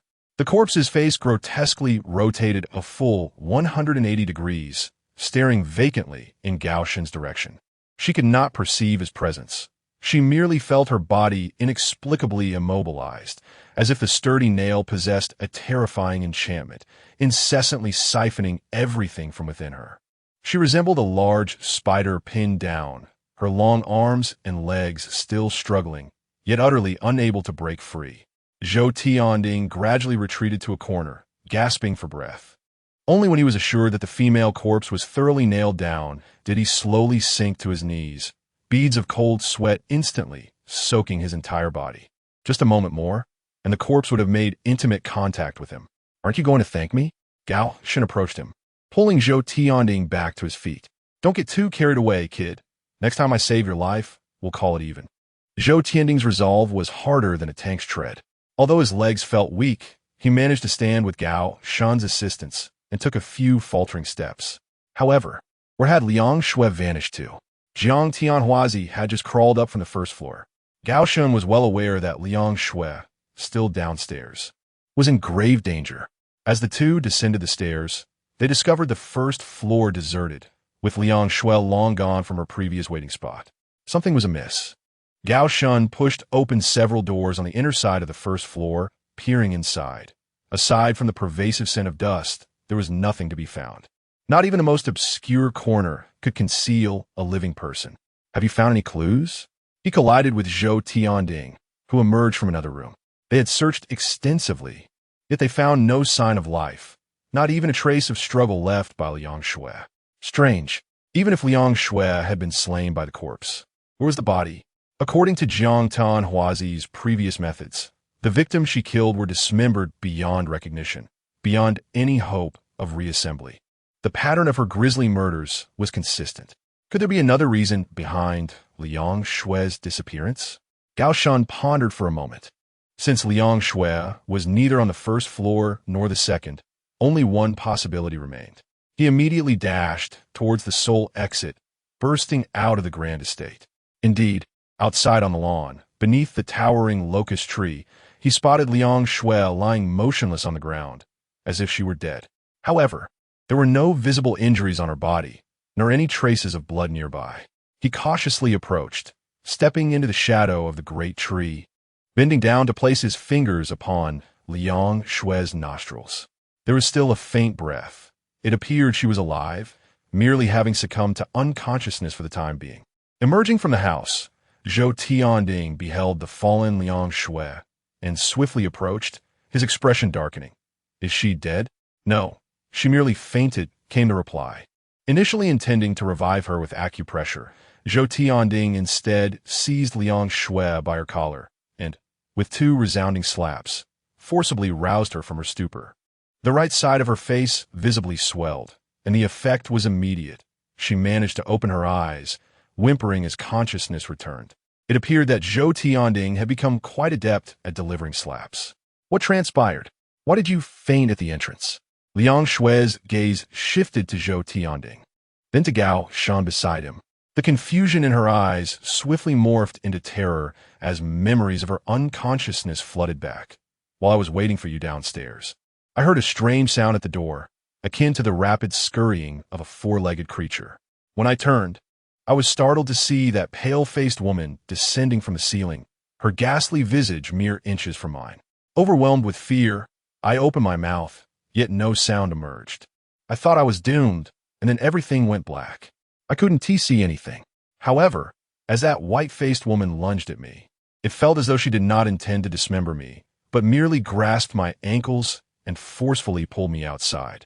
Then I lost consciousness. Upon waking, you were the first I saw. The timeline aligned perfectly. While Gao Shun argued with Zhou Tianding on the second floor, the white-faced woman had thrown Liang Shui out of the house and then ascended to the second floor, only to be ambushed and pinned down by Gao Shun. It seemed her intent was not to kill, but rather to expel the three of them from the premises. Why had she suddenly changed her mind and spared Liang Shui? What was her true purpose? As Gao Shun contemplated the actions of the female corpse and the myriad peculiarities surrounding the events, he felt an elusive thread of connection becoming increasingly apparent. Yet no matter how hard he tried, he could not grasp it. What could it be? Suddenly, a spark ignited within him. All his doubts and enigmas appeared to coalesce in that moment. Yet, the truth was so bizarre that even he found it hard to believe. I understand now what Aikino Hanako truly intends, Gao Shun declared. Liang Shui and Zhou Tianding turned to him simultaneously, their eyes wide with astonishment. This Aikino Hanako is nothing but a madman who kills indiscriminately. What have you uncovered? Gao Shun responded. Consider this. From our journey in the homeland to the land of the rising sun, we have encountered that white-faced woman numerous times. Yet, when did we ever witness her committing murder with our own eyes? I suspect that those who appeared in the photographs were not killed by Hanako at all. From the very beginning, we have all been mistaken. Unable to tolerate his assertions any longer, Liang Shui interrupted him. Have you lost your mind, Gao Shun? Or has the supernatural tale possessed you? Are you claiming that Aikino Hanako does not kill? Are you suggesting that this specter has never taken a life? Do you even realize what you are saying? In the land of the rising sun, countless individuals who have gazed upon her image have met their demise at her hands. Throughout our perilous journey, fraught with risks and near-death experiences, one must ponder, who has she truly killed thus far? Gao Shun posed this profound rhetorical question. Zhou Tianding gestured to silence Liang Shui, who was poised to continue her rebuttal. He endeavored to grasp the intricate workings of Gao Shun's mind. During our journey, Hanjian Hanako directly invaded the driver's consciousness, emerging from it. Does this not count as murder? This marked the first intimate encounter with Hanako in the land of the rising sun. Yet, she did not slay the driver. She merely conjured an illusion. At that moment, the driver remained alive. It was you who ultimately shot him. Hanako's intent was to thwart our advance towards Tottori Prefecture. Consequently, 2 lives were lost. Yet she bore no responsibility for their deaths, Gao Shun articulated. Tang Tianxiang perished as a result, subsequently becoming possessed by a malevolent spirit. Zhou Tianding questioned further, remarking that the spirit in question was Sato, one of the 18 individuals with extraordinary abilities unrelated to Hanako. Sato's presence was felt nearby, which also elucidated Hanako's attempts to impede our progress. Zhou Tianding nearly voiced that Hanako had just ambushed them, yet he swallowed his words. For even in the face of the unconscious Liang Shui, Hanako had merely discarded her beneath the great tree outside the residence. Indeed, no murder had been committed. I have long pondered why Matsumoto Kinzuya has managed to survive to this day. Logically, the individual Hanako despises most, the first target of her vengeance after becoming a malevolent spirit, should have been Matsumoto, who had wronged her at the sushi shop. Yet, despite her rampage across the land of the rising sun, she exhibited no inclination towards revenge. Those neighbors who once vandalized Hanako's home did not meet a collective demise. And Matsumoto remains oblivious to the incidents surrounding the photographs. Hanako had also lingered in Qi Zhengrong's studio for an extended period. In retrospect, her presence there was not to bring about her own destruction, but to expel herself, for the Shokababa would soon grace this place with her visit. Nevertheless, many gaps remain in Gao Shun's assertions, prompting Liang Shui to interject. Even if your previous arguments hold a modicum of merit, there is one point you cannot justify. The multitude of individuals who beheld Hanako's image were ruthlessly slain within a month, tormented by her grotesque visage in their final moments. Can you truly claim that these victims share no connection with Hanako? This photograph has ensnared thousands of victims in the land of the rising sun, leading to their untimely deaths. She possesses ample documentation, images, and various records. This is irrefutable evidence, not something Gao Shun can dismiss with mere sophistry. Confronted by her incisive inquiries, Gao Shun maintained his composure, responding calmly. The notion that those who view the photograph will meet their end is beyond reproach. I have never denied this. My only query pertains to whether anyone has witnessed firsthand the dismembered bodies of those victims who perished after gazing upon the photograph. Were they indeed slain by Hanako? Liang Shui found herself momentarily speechless. She was aware that Gao Shun was engaging in a verbal spar with her. Yet the angle of his argument was so intricate that direct rebuttal proved exceedingly challenging. The victims, who had all viewed the photographs, met their demise in a bizarre manner within a month, each in various locations. Some perished in the streets, others within the confines of their homes, some in bathrooms, and yet others in the glaring presence of colleagues in the office. The victims merely turned a corner and, in the blink of an eye, transformed into lifeless corpses. However, it remained a fact that no one witnessed Huozi committing these murders. Liang Shui retorted, "Are you suggesting that it was not Huozi who killed these individuals? That is utterly preposterous." "That is precisely my point," he affirmed. Chapter 29. The House of Supernatural Beings, Part 11. In ancient times, crows were regarded as harbingers of misfortune, often met with lethal force upon their appearance. The ancients discerned that whenever a crow settled upon the eaves of a house, calamity was imminent for its inhabitants. However, these misfortunes were not instigated by the crows themselves. Rather, the sequence of causality was inverted. The crows, having sensed that a household was marked by ill fate, would appear to alert the humans, their intention being to serve as a warning. Yet they were instead misconstrued as the origin of the disaster. After expounding on this notion, Gao Shun observed that Zhou Tianding seemed contemplative. "Are you suggesting that the victims were not killed by it, but rather that they were on the verge of being slain, with its terrifying visage appearing repeatedly to forewarn them?" His analytical prowess surpassed that of Liang Shui, who merely engaged in stubborn rebuttals. Gao Shun nodded in affirmation. "Indeed, that is my point. If his deduction proves accurate, the truth they have long sought undergoes a complete reversal, defying all expectations. The woman with the grotesque countenance they have been pursuing, evading, sealing away, and wishing to end, it was in fact a benevolent soul. Nonetheless, Gao Shun's conclusion rested solely upon hypothetical foundations, leaving many uncertainties unresolved. If it is indeed a good person, then who is responsible for the deaths of so many in the East? Zhou Tianding posed the pivotal question, clearly not one to be easily swayed by mere words. Gao Shun replied, "It is the 18 individuals of the House of Supernatural Beings. They actively conspired to drive Hanako to her demise, opting for self-destruction, transforming into urban legends. Compared to Hanako, who was at the mercy of fate, they are more likely the true puppeteers orchestrating the chaos. The real scourge plaguing the islands, persistently claiming lives, is the House of Supernatural Beings. In life, they cast Hanako into the abyss, and in death, they continue to torment her, utilizing her image as a conduit to propagate the curse. Hanako has been unjustly vilified. Her presence serves as a warning to the victims, alerting them to their peril. Yet, through misinterpretation, she is deemed the source of all evil. She did not even bring about the demise of Matsumoto Kanzuya. Of course, all of this is merely conjecture, and as of now, no tangible evidence exists to substantiate it. After a convoluted journey of thought, we find ourselves back at square one. It seems a visit to the House of Supernatural Beings is imperative."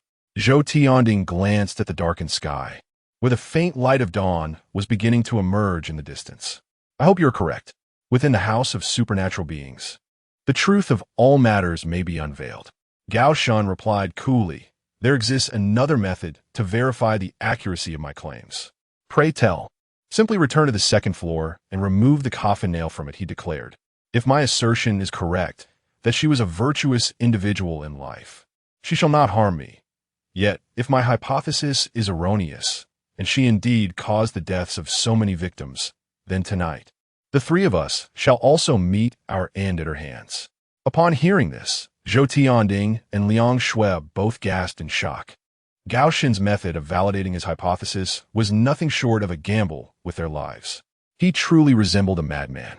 Observing their anxious demeanor, Gao Shen's expression remained largely unchanged as he reassured them, "Fear not. This is merely to validate a hypothesis. There is no need to wager our lives. I possess a more pragmatic approach." He gestured towards the thick, exposed roots of the ancient tree and the surrounding soil. Why did Liang Shui and Jing Tianhuazi deliberately discard their belongings beneath the shadow of this tree? Have you not considered that this tree must possess some significance, reminding you to pay heed? In truth, Liang Shui felt a flicker of admiration for Gao Shen. However, to concede verbally was a task more daunting than death itself. She cast me out of her abode, indicating her disapproval of my rummaging through her home. Even in the realm of ghost stories, there exists a sense of territoriality regarding one's ancestral dwelling. As for why the items were discarded beneath the tree, it was merely a casual toss, devoid of deeper meaning. I suspect you have overindulged in interpretative readings. Gao Shen shook his head. That is incorrect. If she were truly averse to others entering her ancestral home, she could have simply eliminated them. Why drag someone here, only to engage in such theatrics? I have an inkling that something of great importance lies buried beneath this tree, something she could not forget even in death.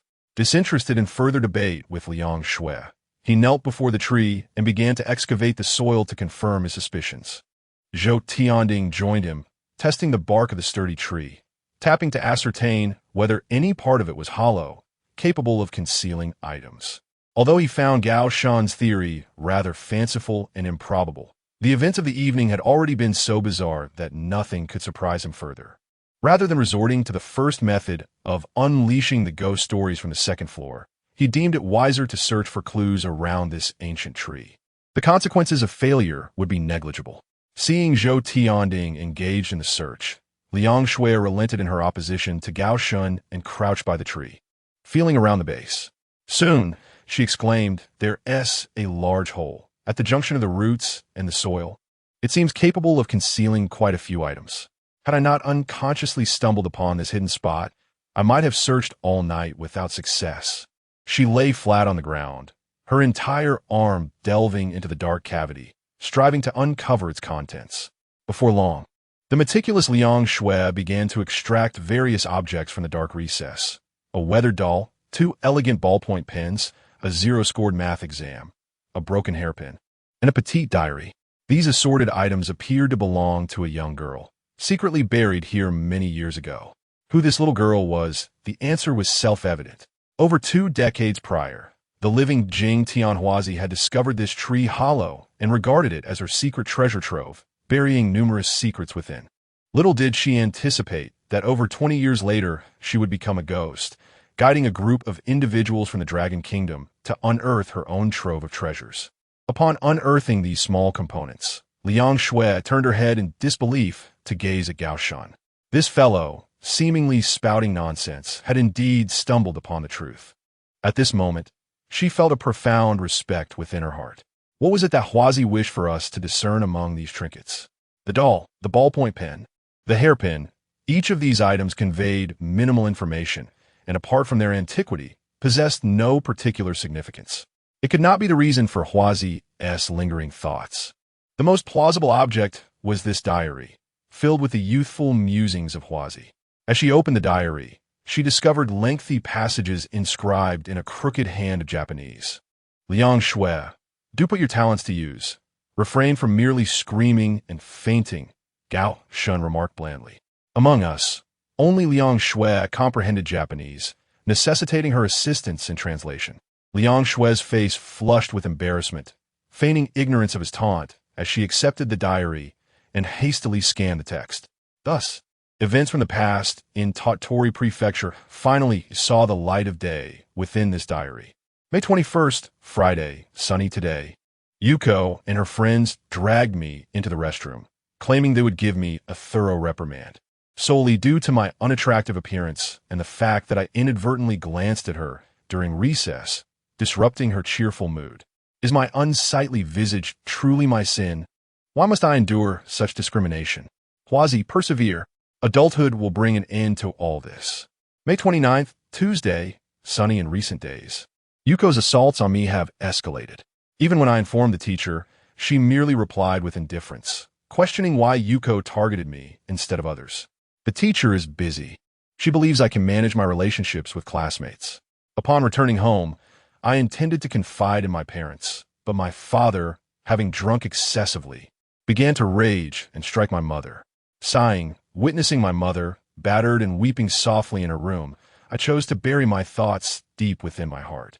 I hope that when I grow up, I will not become like my parents. June 13th, Thursday, overcast today, something terrifying transpired during math class.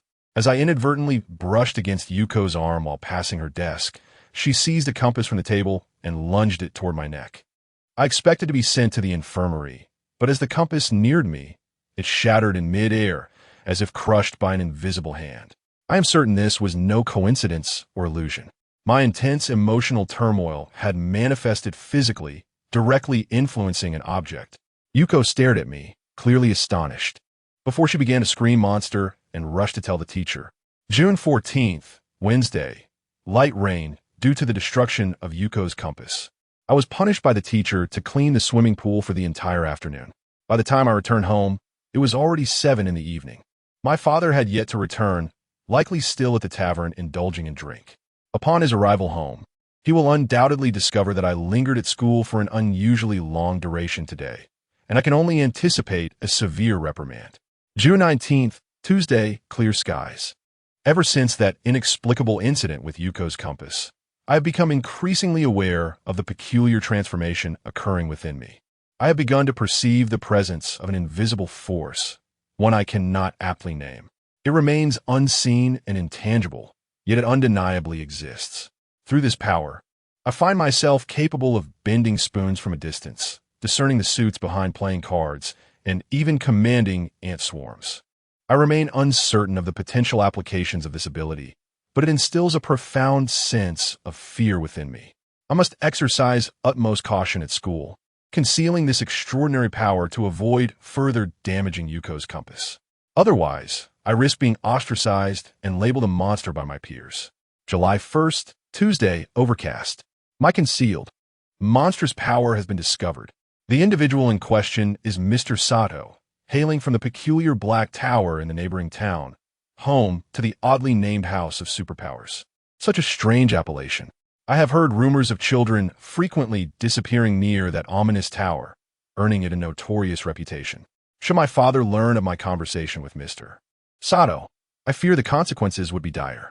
He is an enigmatic man, a stranger I have never encountered before. Yet he addressed me by name upon our first meeting and unveiled the secrets I harbor.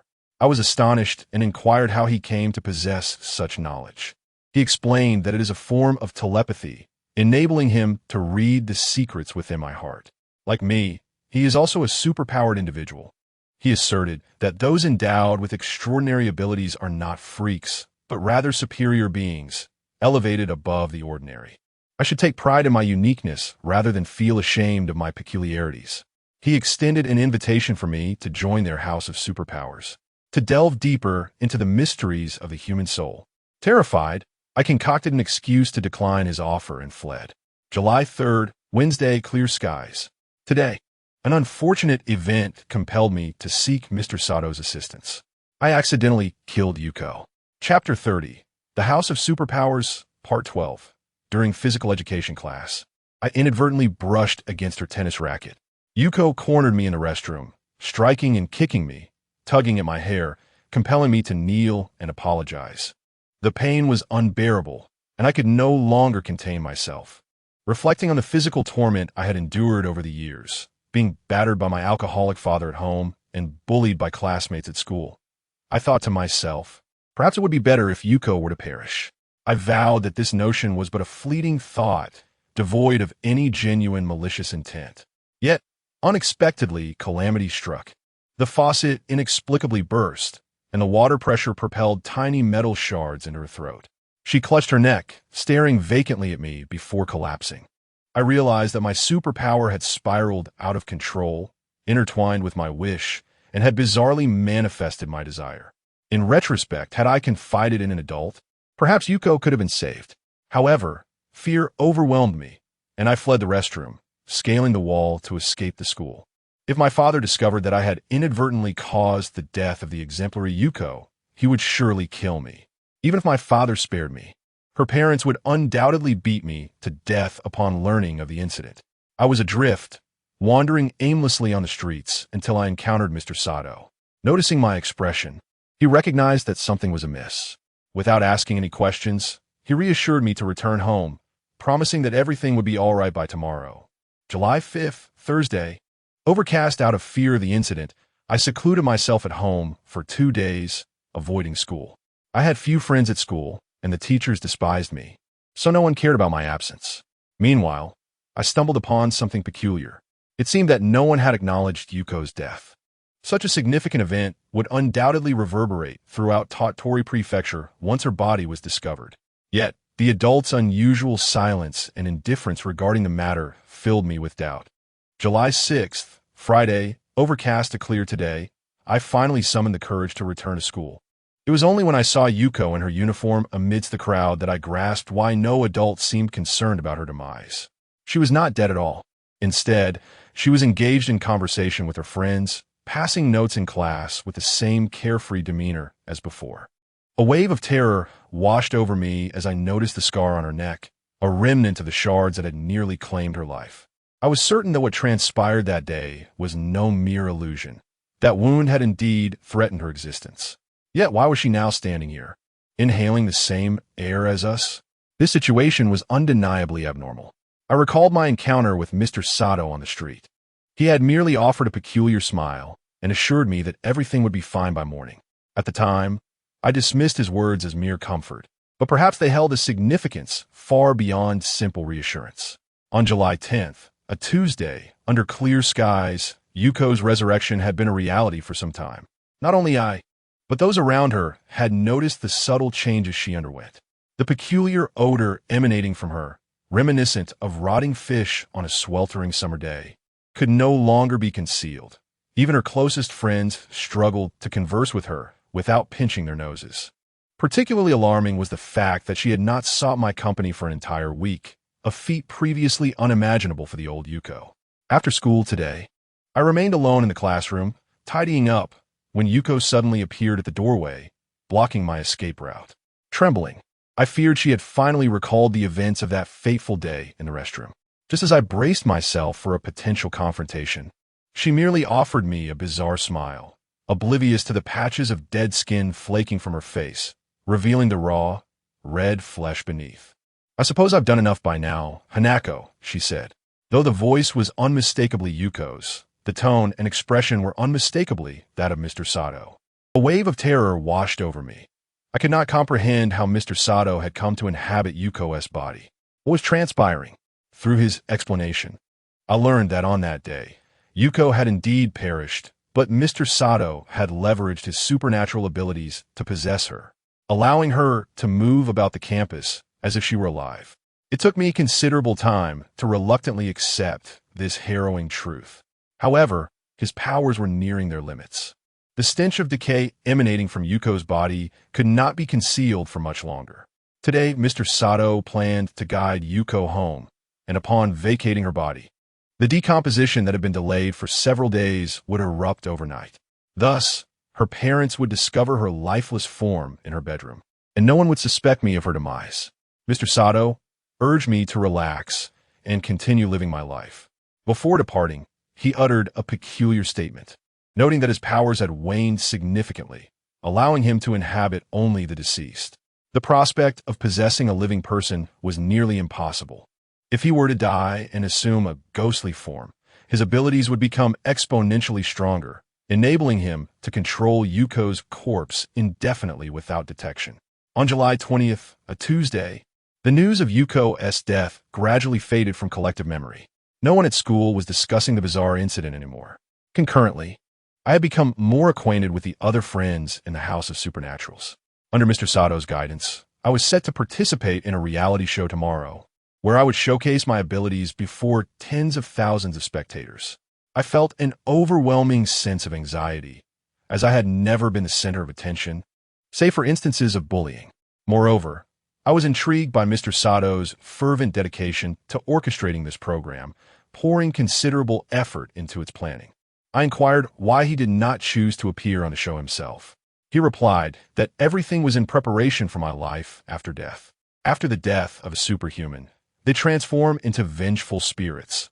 The greater the resentment accumulated during their lifetime, the more formidable the powers of the spirit upon death. He also mentioned that one day I would genuinely thank him for this. I struggled to comprehend these peculiar words, thinking perhaps Mr. Sato was merely jesting. On August 11th, Sunday, under a clear sky, the program achieved tremendous success, generating a modest wave of popularity nationwide. I became a celebrity within the school, greeted by acquaintances wherever I went. The other children no longer feared my fearsome appearance. My father's mood improved significantly, leading to a decrease in his violent tendencies towards my mother, as my abilities provided economic support to our family.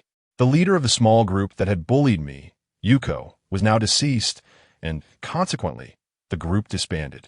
In my brief existence, I had never felt such happiness as I did at that moment, a joy so profound that it was almost unbelievable. I wish for this bliss to last a lifetime. On October 5th, Wednesday, under a clear sky, I participated in numerous superpower programs, all of which met with considerable success. However, some troubling matters arose. The voices questioning the authenticity of my abilities grew louder, with many experts confidently asserting that if I were to perform before them, they would effortlessly expose my tricks. How utterly archaic. I would gladly record a nationwide broadcast to see how they would dismantle the genuine magic I possessed. On October 6th, Saturday, under a clear sky, Mr. Sato broached the peculiar topic once more. He stated that superhumans, due to their overwhelming mental prowess, are unlikely to dissipate after death and are prone to becoming urban legends or vengeful spirits. I felt a chill of fear at the thought. When I inquired whether there was a way to avoid such a fate, he looked at me with a strange, disheartened expression and asked if becoming a legend was not appealing. Having the power to kill anyone at will, to do as one pleases without fear of law enforcement. While living, one is constrained by the frailty of the human body and the invisible shackles of societal norms and morals, unable to act freely. Only in death does one attain true liberation, and he could hardly await that day. The seriousness in Mr. Sato's gaze made me realize that he might not be joking after all. I recalled the rumors of children frequently disappearing near the superhuman residence, and for the first time, I felt a sense of dread towards Mr. Sato. On December 12th, Thursday, amidst torrential rain, I could hardly believe what had transpired. During a nationwide live broadcast, in front of numerous so-called experts, scholars, critics, and viewers, I suddenly lost all my superpowers, unable to perform even the simplest tricks I had once mastered. As I faltered repeatedly, drenched in sweat, the elderly scholars erupted into laughter, while the host wore a smirk that conveyed a sense of "I told you so." I had utterly failed, ruining everything. I am acutely aware that I have become the subject of ridicule across the nation, perceived by all as a charlatan, utterly exposed before genuine experts. The thought of confronting this reality overwhelms me. What path should I take? On March 2nd, a Tuesday, amidst a gentle rain, it has taken me nearly half a year to emerge from the shadows of that live broadcast debacle, a time when it seemed the world had forgotten me. I have lost everything and returned to a life devoid of light, akin to that of a wretched rodent. No invitations to partake in programs have come my way, and I have become a pariah, reviled by all. I have not returned to school. At home, my father, inebriated, continues to unleash his fury upon me. The joyful moments of yore, when revisited, only deepen my anguish. It feels like a fleeting dream, reminiscent of the saying in the Diamond Sutra. All conditioned phenomena are like a dream, an illusion, a bubble, a shadow. Yet, I harbor no resentment within my heart. As the sun rises, life must persist. Graduation is approaching, but with my academic performance and familial circumstances, pursuing further education is an unattainable dream. My unfortunate appearance renders me undesirable in the eyes of most employers. Fortunately, a benevolent sushi shop owner has offered me a chance, marking my first employment opportunity, and I earnestly hope to seize it. On March 5th, a Friday, shrouded in gloom, I encountered Mr. Sato on the street. Remarkably, it had been quite some time since I last saw him, particularly after the incident. My cowardice had kept me from facing his gaze for an extended period. To my surprise, he posed an unusual question, inquiring whether I had given further thought to the proposal from years past. Chapter 31. The House of Supernatural Beings. 13. The decision, I found it peculiar, as I had no recollection of Mr. Sato ever presenting me with any proposition. Upon observing my bewildered expression, he erupted in fury, displaying a visage akin to a malevolent spirit, with blood streaming from his eyes. I had never witnessed him in such a state. To be candid, I was utterly terrified, mustering all my strength to refrain from fleeing in panic. Mr. Sato coldly articulated the notion of becoming a vengeful spirit post-suicide. He elaborated on numerous advantages, asserting that by transforming into a specter, one would entirely shed the mundane constraints of existence. Should one harbor animosity towards another, they could simply treat them as a mere fowl, subjecting them to merciless torment. This represented a superior form of life, one that the lowly common man was unworthy of experiencing. He continued to ramble on, recounting an array of chilling statements. On the forthcoming July 15th, known as the Ghost Festival, every member of the House of Supernatural Beings would choose to take their own lives. On that day, the vengeful spirits born from death would manifest with unparalleled strength. Even in death, his ambition was to ascend as the king of Waikai. I could hardly comprehend the madness of his words. How could such lunacy exist in this world? If Mr. Sato was not jesting, I truly found it hard to believe. March 12th, Tuesday, clear Mr. Sato arrived at my residence, knocking fervently at the door. He continued his frenzied monologue outside, incessantly proclaiming terrifying truths. He warmly invited me to join him and the other members of the House of Supernatural Beings in a collective act of suicide on the Ghost Festival. Upon our demise, we would all transform into vengeful spirits, and he urged me to become part of this seemingly affectionate family of specters. He further claimed to have undertaken several measures to intensify my disdain for this world, asserting that my sudden loss of supernatural abilities during the nationwide broadcast was orchestrated by the 18 individuals of the House of Supernatural Beings, who forcibly deprived me of my powers. He spoke of how I would become the target of scorn, ultimately leading me to sever my last ties to this world. The specter I would become would undoubtedly be the most formidable across the entire archipelago. Fear consumed me, rendering me incapable of grasping his intentions. In truth, I bore no resentment towards this world. I had always endeavored to live earnestly. March 13th, Wednesday, clear Mr. Sato returned to my home at dawn, resembling a madman as he knocked once more. He reiterated his invitation to partake in the collective suicide. After repeatedly rejecting him, he grew hysterical, lamenting that despite his efforts on my behalf, I showed no gratitude. He threatened that they had discovered my employment at Matsumoto's sushi restaurant. If I continued to remain obstinate, he would exact a gradual punishment upon me. First, he would confront Matsumoto, then turn to my mother, and subsequently my father, meticulously unleashing the most horrifying events upon me until I was entirely devoid of any attachment to this world. I was engulfed in terror, too frightened to open the door. I preferred to believe that Mr. Sato was merely intoxicated. Just then, my inebriated father returned home, witnessing a madman raving at our doorstep, and he chased him away. Note: several pages of the diary appear to have been torn out at this point. During this period, Hanako Jingtian must have already fallen victim to Kazuhito Matsumoto. Finally comprehending the nature of the punishment spoken of by Sato.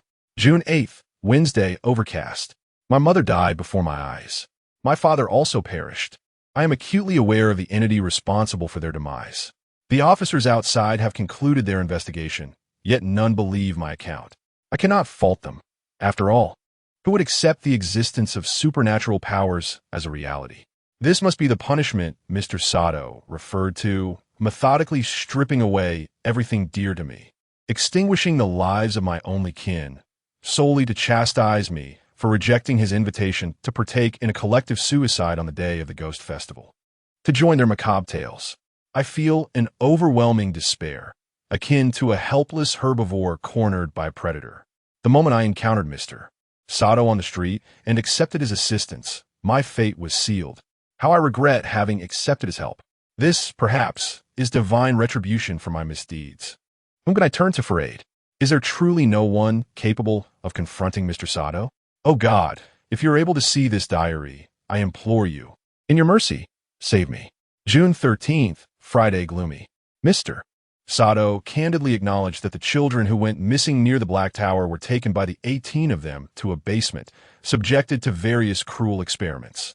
They were all children devoid of talent, possessing only feeble supernatural abilities, insufficient to transform them into suitable urban legends posthumously. Hence, they were disposed of. Mr. Sato spoke of this nonchalantly, as if recounting the discovery of a spoiled chicken wing in the refrigerator. He never considered the profound grief of those children as parents. Mr.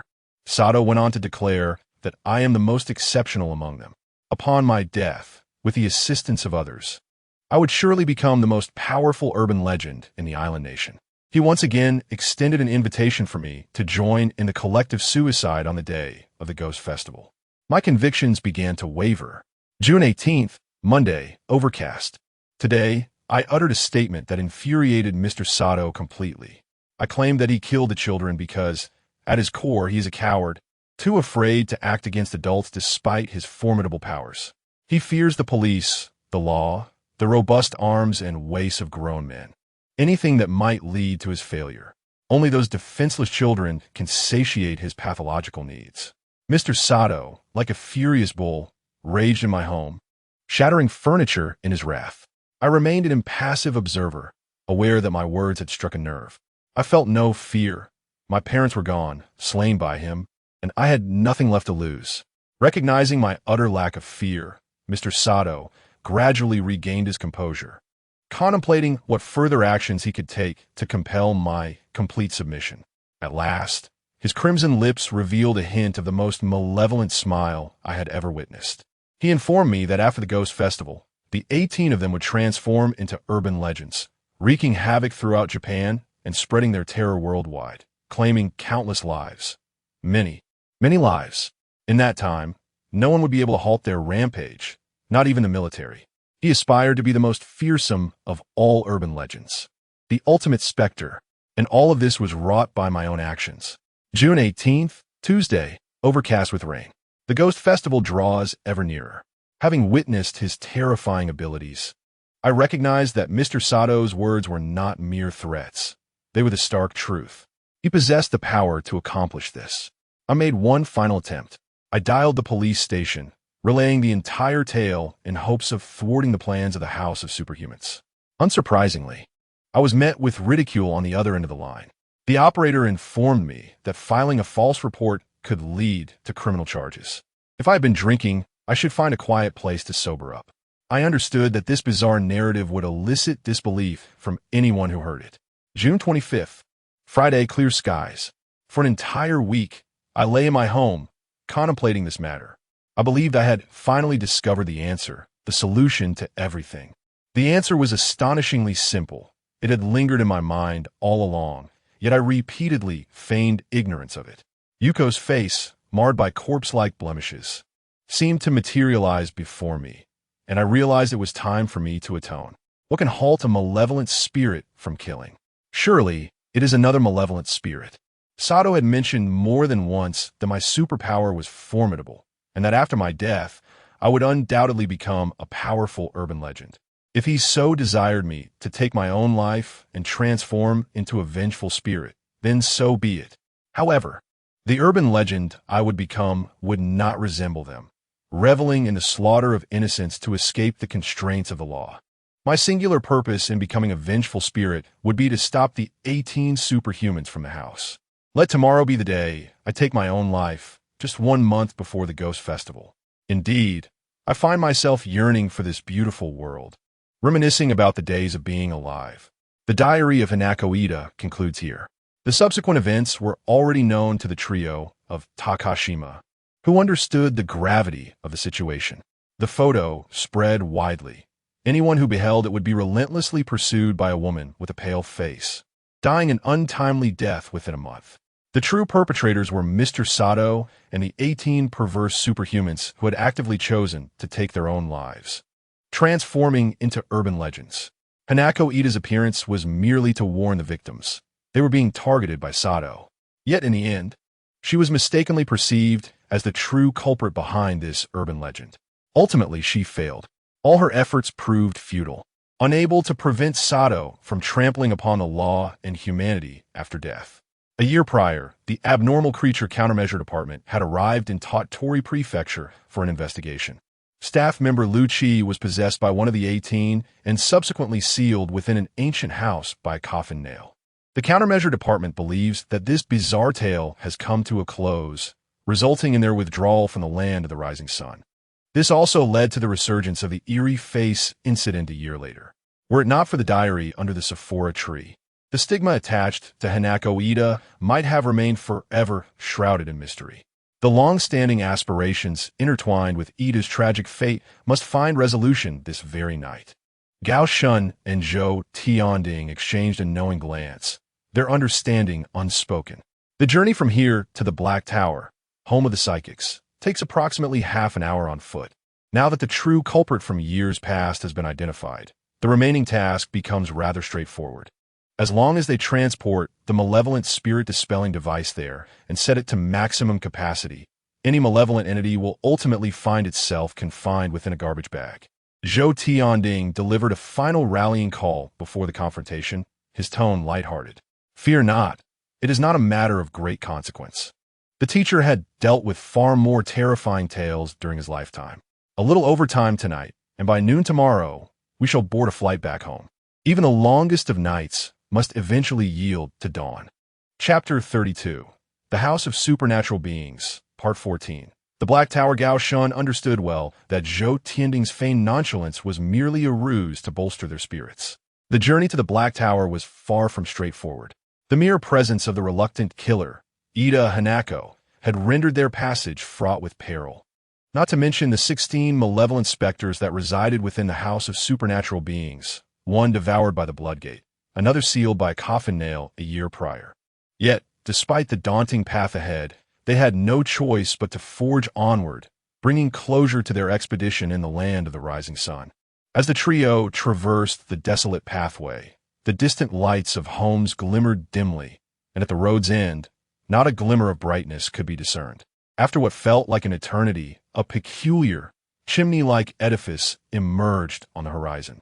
This structure was indeed bizarre, standing approximately 3 stories tall, devoid of windows, and shrouded in mystery regarding its internal configuration.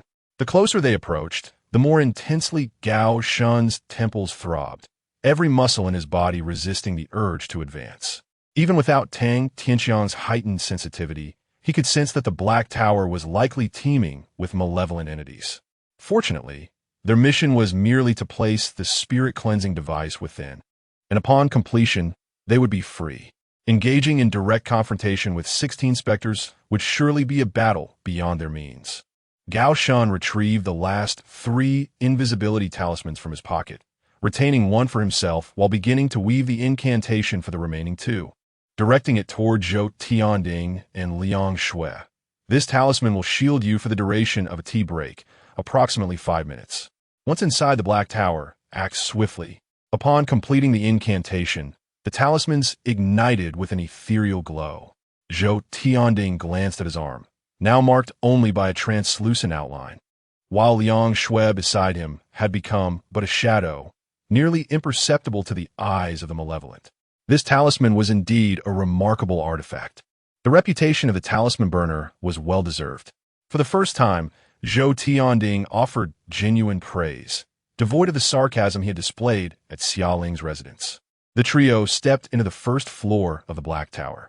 The air here was thick and murky, stifled by the absence of ventilation, rendering it unbearable for an ordinary person for more than a brief moment. The individuals who had established a society within such a structure had clearly exhibited signs of psychological distress long ago. Liang Shui switched on her flashlight, revealing countless crude drawings etched upon the walls, seemingly crafted by the hands of children. The rough lines depicted a monstrous crimson figure wielding a whip against a frail black silhouette, while numerous cats and dogs dangled above a cauldron. And a sorrowful visage of an angel, wings severed, wept. These drawings were likely the last remnants of the children who had vanished nearby, captured by Sato and disposed of as failed experiments.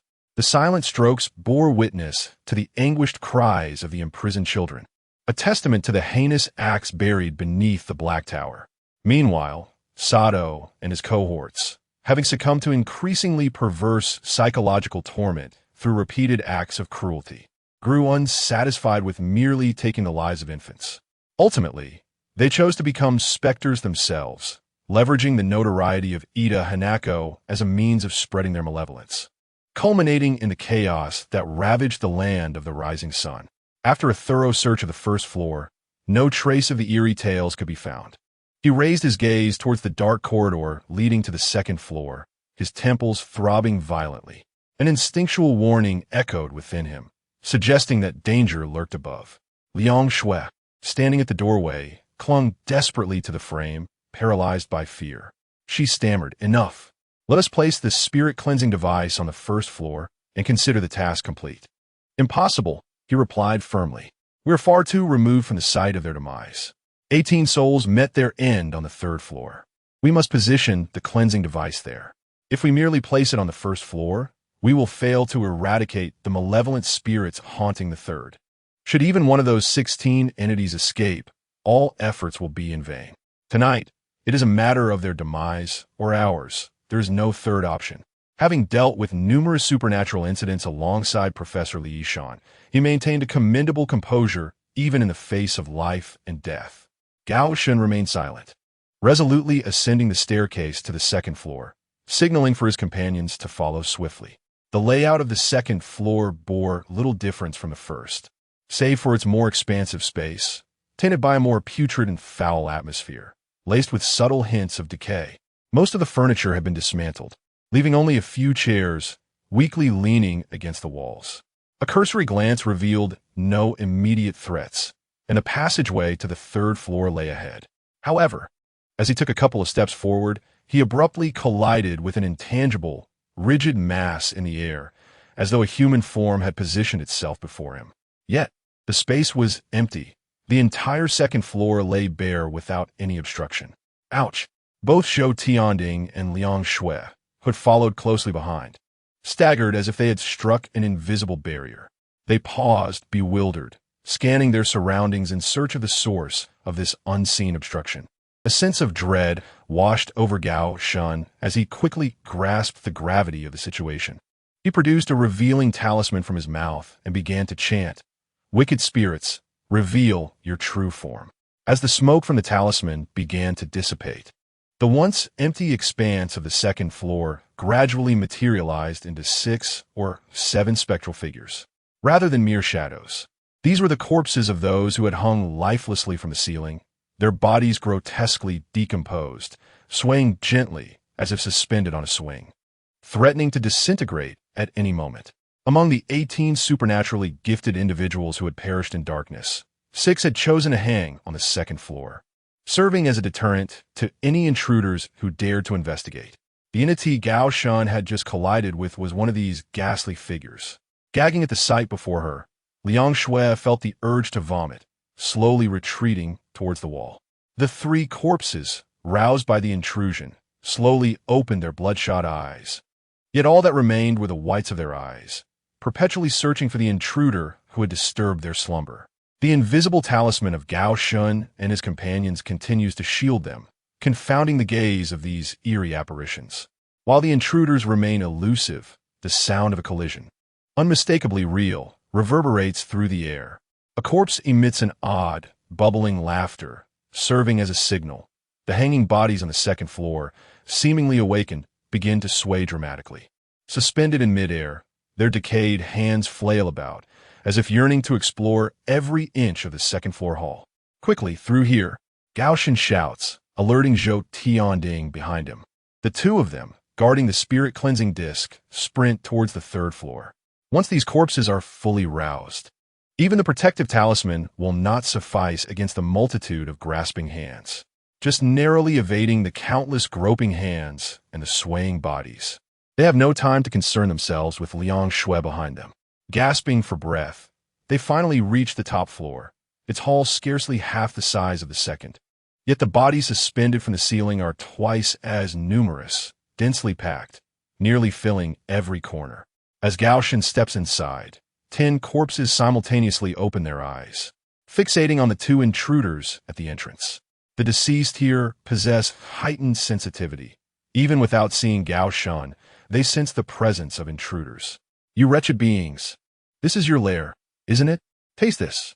Without hesitation, Zhou Tianding sets down the spirit-cleansing device, flips the switch, and cranks the power to its maximum. The green tubular lights flicker to life, emitting a deafening, piercing shriek. Gao Shen steps back, acutely aware of the tremendous suction emanating from the disc, warping the surrounding air and drawing countless specks of dust and small objects toward its opening. Perhaps it is a mere illusion, but wisps of white shadows stream forth from the 12 corpses, swiftly entering the disc's entrance. As the influx of white shadows increases, the green tubes gradually shift to red. Yet, the pace is alarmingly slow. It's working. Someone shouts. The 10 corpses begin to writhe in the air, exhibiting signs of profound agony. With a resounding thud, the first rope snaps, and the initial corpse plummets to the ground, its bloodied hands reaching out towards Gao Shen and his companions. It still seeks to struggle in its dying throes, intent on eliminating these intruders before its soul is ensnared in the trash bag. Thud, thud, thud. One by one, the corpses break free from their nooses, cascading down from the ceiling. This is left to the cleansing disc. We must hurry. The cleanup will take time, and these phantoms can still fight back fiercely. If they linger here, they risk being slain by the furious corpses. As Gao Shen and Zhou Tianding turn to retrace their steps, they are taken aback to find that the only staircase leading down has been completely filled by the corpses from the second floor. They, too, claw at the walls and floor, surging toward the third floor. Behind them lay a mass of corpses, and before them, another sea of the deceased. They found themselves ensnared in a dilemma. Gao Shen had not anticipated that the resurrection of these cadavers, seemingly clumsy, could move with such swiftness, effectively sealing off all avenues of retreat in an instant, despite the protective charm that rendered him invisible. The narrow entrance on the third floor became a trap as the multitude of bodies closed in. Even a mere touch would soon reveal his presence. How much longer must they wait for the dust remover? At this moment, even the psychologically resilient Gao Shen felt a pang of anxiety, turning to shout at Zhou Tianding. It seemed that the dust remover might not arrive in time to seal these supernatural entities, leaving him vulnerable to being torn apart by the tide of corpses. I have no idea. In the past, each supernatural incident was sealed one by one. To seal 18 at once, of course, the pace is slow, Zhou Tianding retorted, his body pressed tightly against the wall, attempting to minimize his presence, evading the countless groping hands of the dead. Yet, the limited space allowed for little more than the area of a palm, no matter how he curled himself in. Suddenly, a frigid hand landed upon Gao Shen's shoulder. It had found him. The nearest corpse emitted a silent scream, gripping tightly onto Gao Shen's shoulder to prevent his escape.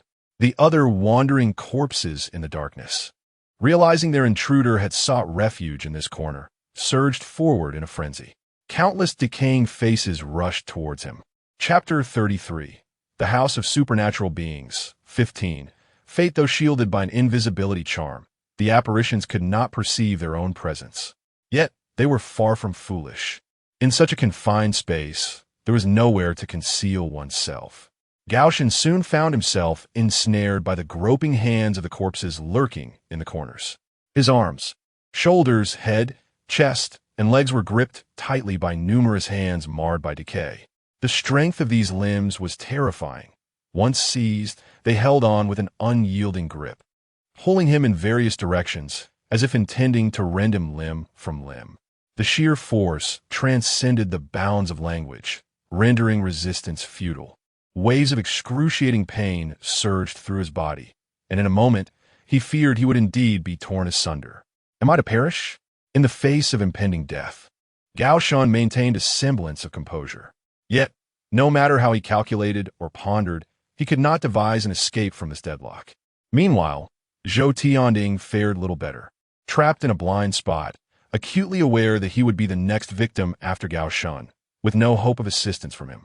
The exorcism disc continued its work, but thus far, it had only managed to consume a single malevolent spirit. A tremendous crash resounded as a corpse, seemingly soulless, collapsed heavily to the ground. Yet, there remained 15 more corpses. By the time the disc cleansed the Black Tower of all its phantoms, Gao Shan would likely be reduced to mere shreds. The Blood Gate? That was even less reliable. Since the door to the old Hanako residence had opened, it had vanished without a trace. In every conceivable way, his current predicament was a cul-de-sac. Amidst the chaos, Zhou Tianding could no longer contain himself. He drew his pistol and fired at the nearest corpse. The bullet penetrated the cadaver's body, leaving no discernible impact, yet the deafening gunfire alerted the undead to the presence of another intruder. Damn it, I'll fight you. Fully aware of the futility, Zhou Tianding unleashed the entirety of his ammunition, perspiration streaming down his brow as he fumbled to reload with trembling hands. 2 corpses, their heads shattered, still approached with an unsteady gait, as if they were merely lifting a chick, and they pressed him against the wall. Zhou Tianding's pride in his boxing skills and physique might intimidate ordinary individuals, but against corpses that could withstand bullets, he was utterly defenseless, flailing helplessly with his feet dangling in the air. It was precisely this turmoil that drew the attention of 2 corpses, granting Gao Shan a fleeting opportunity to free one of his ensnared hands. In that instant, a singular thought emerged. Perhaps there was a path to survival. Though his heart brimmed with uncertainty, he had reached a point where he had to gamble everything. If he hesitated any longer, he would surely meet his demise. This method, however improbable, must be attempted. From his pocket, Gao Shan retrieved a forbidden item, the photograph of Hanako Ida. After returning from Qi Zhengrong Studio to the Review Institution, he had amassed a considerable collection of photographs of Hanako Ida, proudly claiming the title of her foremost admirer. Although most had been destroyed, he had heeded Qi Zhengrong's counsel and retained a couple as backups. The rule remained steadfast. Upon seeing Hanako Ida, one would inevitably become ensnared by her, a truth that even the supernatural could not escape. The purpose of Hanako Ida's appearance is solely to forewarn the victims of their impending demise. Generally speaking, this female ghost refrains from taking lives. However, there exists one exception: the 18 individuals from the House of Espers. It could be asserted that Hanako Ida's suicide was directly instigated by them. Her final wish, as she faced death, was to prevent the same fate from befalling the 18 who were also part of the urban legends. What might occur if they were to behold a photograph of the grotesque visage? The depths of uncertainty loomed. Without further contemplation, he hastily retrieved the photograph from his breast pocket, extending it towards the decayed faces, ensuring that each one could clearly perceive the pallid countenance within the image. The deceased Espers, their eyes clouded with murkiness, left him uncertain as to whether they still possessed sight or if they recognized Hanako Ida's visage. Yet, they continued to struggle, their bodies writhing as if unperturbed by the revelation. Had he truly failed? He felt himself plummet back into the abyss of agonizing despair. It was only natural to ponder. Had Hanako Ida truly possessed the means to thwart the House of Espers? How could such a calamity have wreaked havoc in the land of the rising sun? Everything seemed to have reached its conclusion. Within him, there was little fear or sorrow, merely a tranquil resignation to his fate. Suddenly, from the corner of his eye, he perceived a fleeting white shadow. A peculiar figure, resembling a spider, descended from above, its elongated limbs ensnaring the head of a corpse, twisting with force. Blood gushed forth from the cranium like ketchup, splattering in all directions. The headless corpse, forsaking its attention on him, reached out in desperation, as if attempting to reclaim its severed head. That woman, with a ghastly pale face and elongated black eye slits, was unmistakably Hanako Ida, the urban legend. Upon witnessing the photograph, she had indeed been summoned. As she laid her eyes on the 18 espers, her merciless nature emerged, and without hesitation, she twisted off the head of one corpse. Her mission before death was to put an end to the havoc wrought by the 18 espers. The numerous corpses, upon seeing Hanako Ida, exhibited no fear, swiftly abandoning him to pursue her. Enemies meeting face to face ignited a fierce rivalry. They were all urban legends. Fear was an alien concept, and tensions flared. Engaged in a battle beyond human comprehension, a clash of immortal entities commenced. Flesh and blood flew as intestines and organs were hurled about without restraint. Many corpses were reduced to mere heads, their lips still clinging tenaciously to Hanako Ida, filled with unrelenting hatred. Hanako Ida, too, suffered grievous injuries, her arm shattered, and a significant portion of her abdomen laid open, exposing her internal organs. Yet, she remained unfazed, continuing the fray. Meanwhile, Zhou Tianding, barely steadying himself against the wall, was overwhelmed by the sight, retching violently. The sole silver lining was that no urban legends paid heed to him and Zhou Tianding. They were left isolated and abandoned. We must hurry. It remains uncertain how long Hanako Ida can endure, but under the relentless assault of the 15 corpses, her dismemberment seems inevitable. Gao Shan gave Zhou Tianding a push, and together they sprinted down the corridor, swiftly arriving at the base of the Black Tower. The moonlight cascaded in like pearls, illuminating the scene, while the grand entrance stood wide open. However, countless mangled remains littered the interior, including Liang Shui's head, violently severed from her body. In her final moments, her eyes were filled with terror, pleading, agony, and despair. While they battled the malevolent spirits above, Liang Shui, isolated and unable to escape from the second floor, was slain by one of the corpses that awaited her there, her shattered remains cascading down the stairs. Thus, from the original group of 4 in this journey to the land of the rising sun, only Gao Shan and Zhou Tianding emerged alive. Behind them loomed the dark entrance. The horde of corpses on the 3rd floor remaining behind, completely ensnared by Hanako Ida. The inevitable fate for those left on the 3rd floor was to be consumed by the spirit exorciser, their souls scattered into oblivion.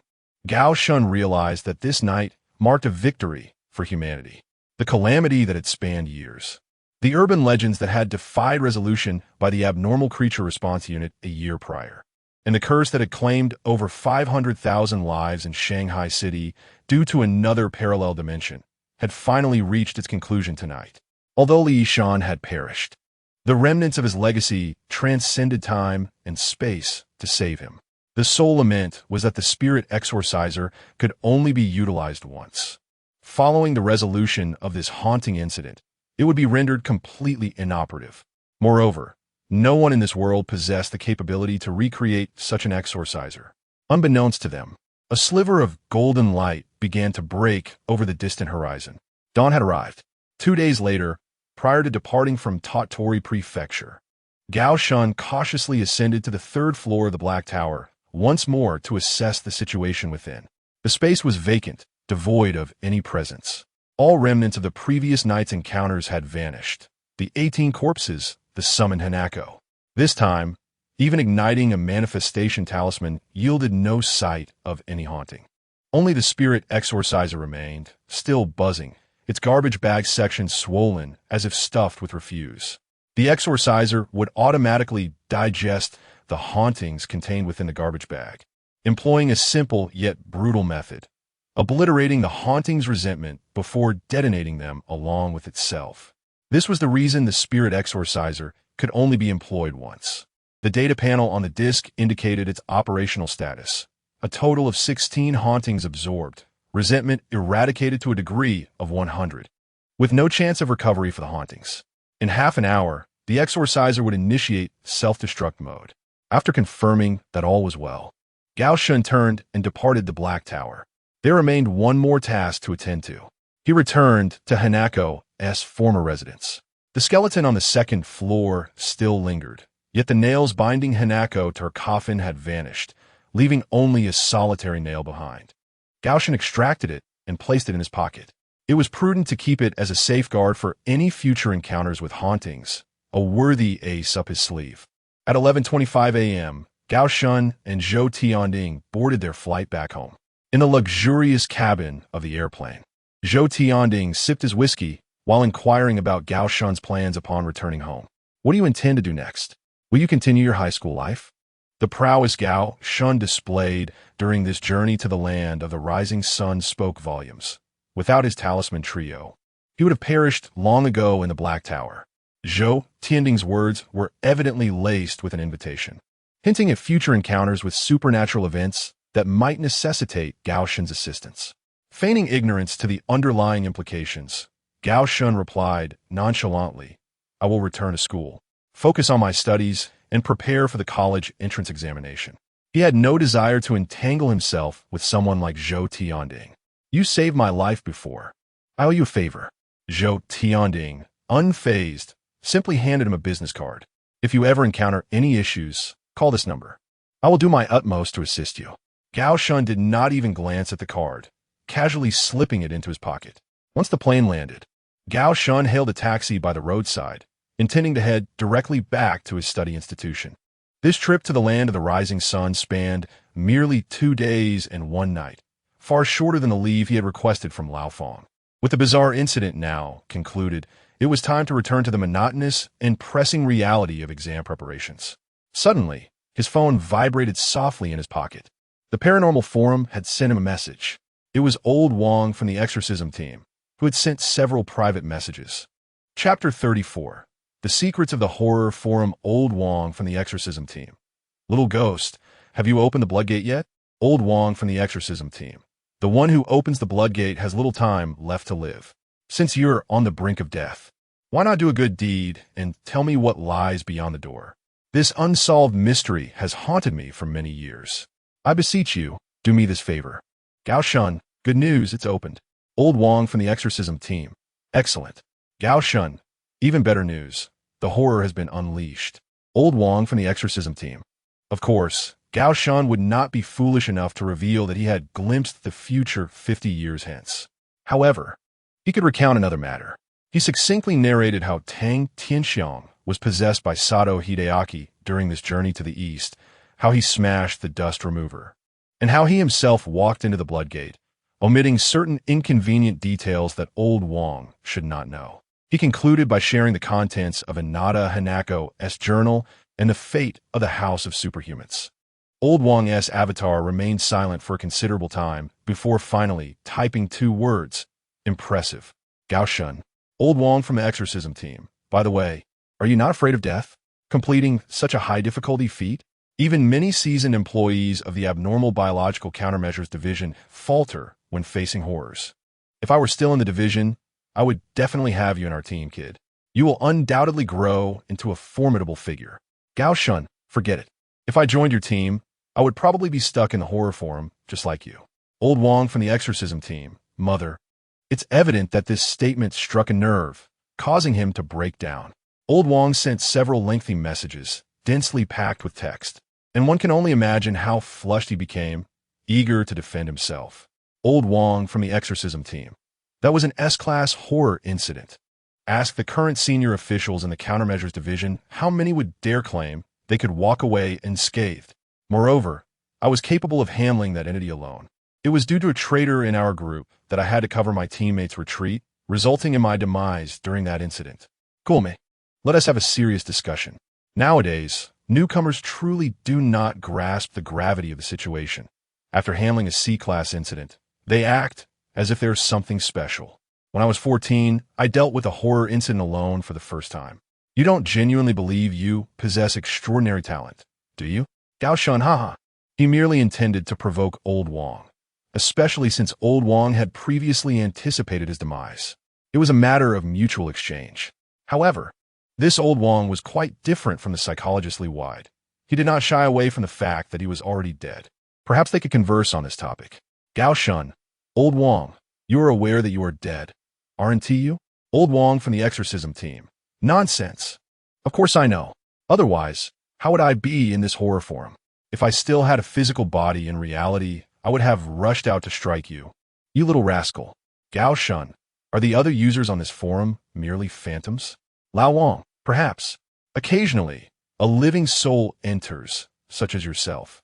After all, you still exist in the tangible world. Gao Shen's heart began to race. He struck the keyboard, voicing his inner confusion. Why have you entered this forum after your death? Who is the creator of this forum, and what is their purpose? The ability to confine so many souls of the deceased within a mysterious forum, preserving their former appearances, is no ordinary feat. Is it a ghost story? One might even say that this power of resurrection far surpasses a typical ghost tale. Opposite him, Lao Wang's avatar indicated that he was typing, but then deleted his message. Clearly, he was contemplating his words. Exorcist Team Lao Wang. Do you truly wish to know? Gao Shun, the truth. Exorcist Team Lao Wang. Very well, but in truth, I do not know. Gao Shun.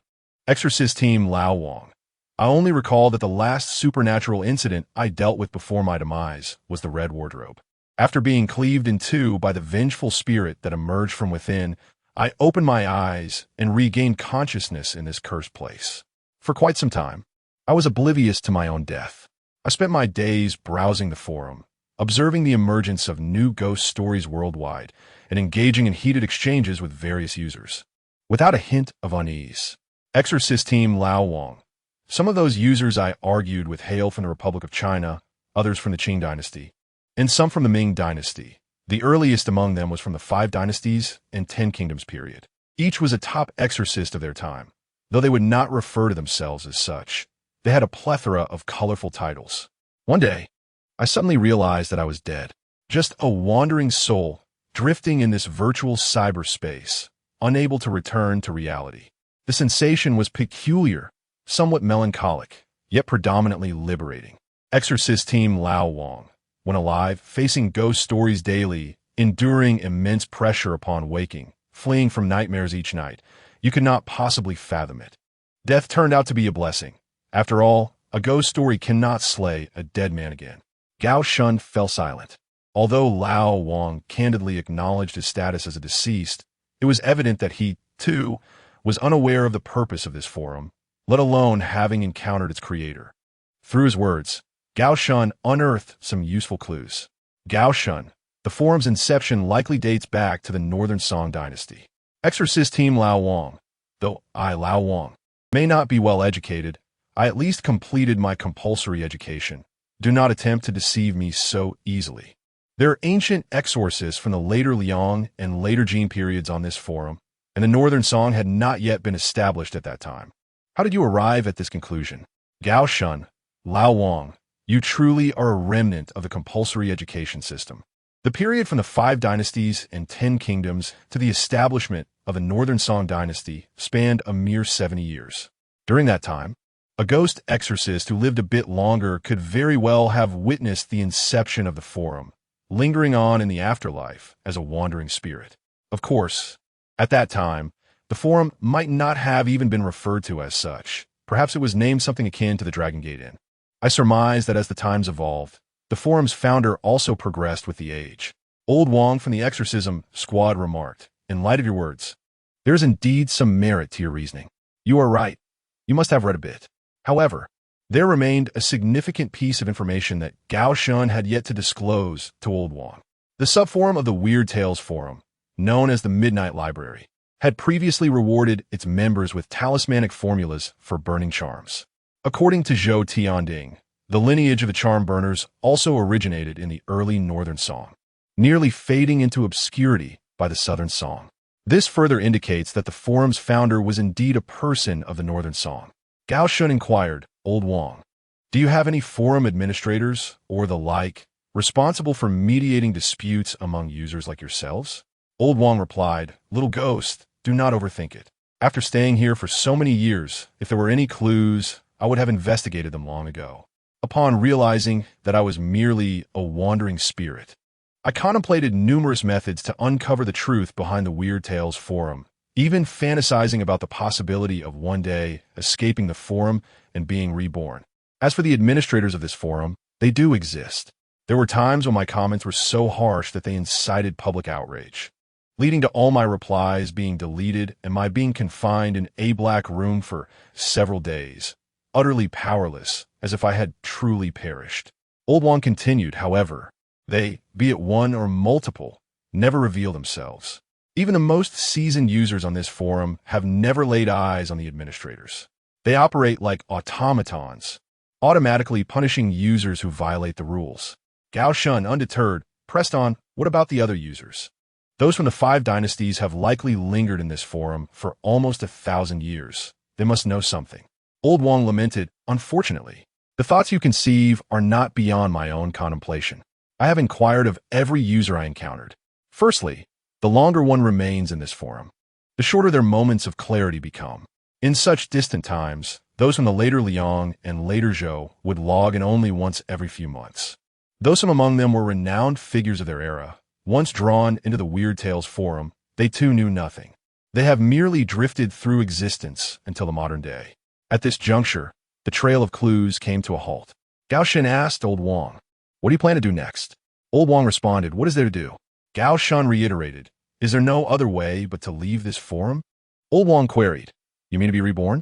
Gao Shen replied, that is about the essence of it.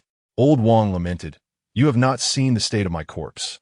What that thing crawled out from the cabinet did to it. Rebirth? What vessel could possibly contain my soul?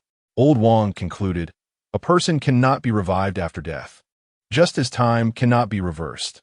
This is the natural order. Forcibly clinging to a soul that ought to have departed this world will transform it into a wretched creature, neither human nor ghost, ultimately succumbing to the fate of a horror tale. I find a semblance of satisfaction in my ability to post on the forum, to express my frustrations towards others. How many of my comrades have perished in the relentless onslaught of these eerie incidents, never to return? Gao Shun has ceased his attempts at persuasion.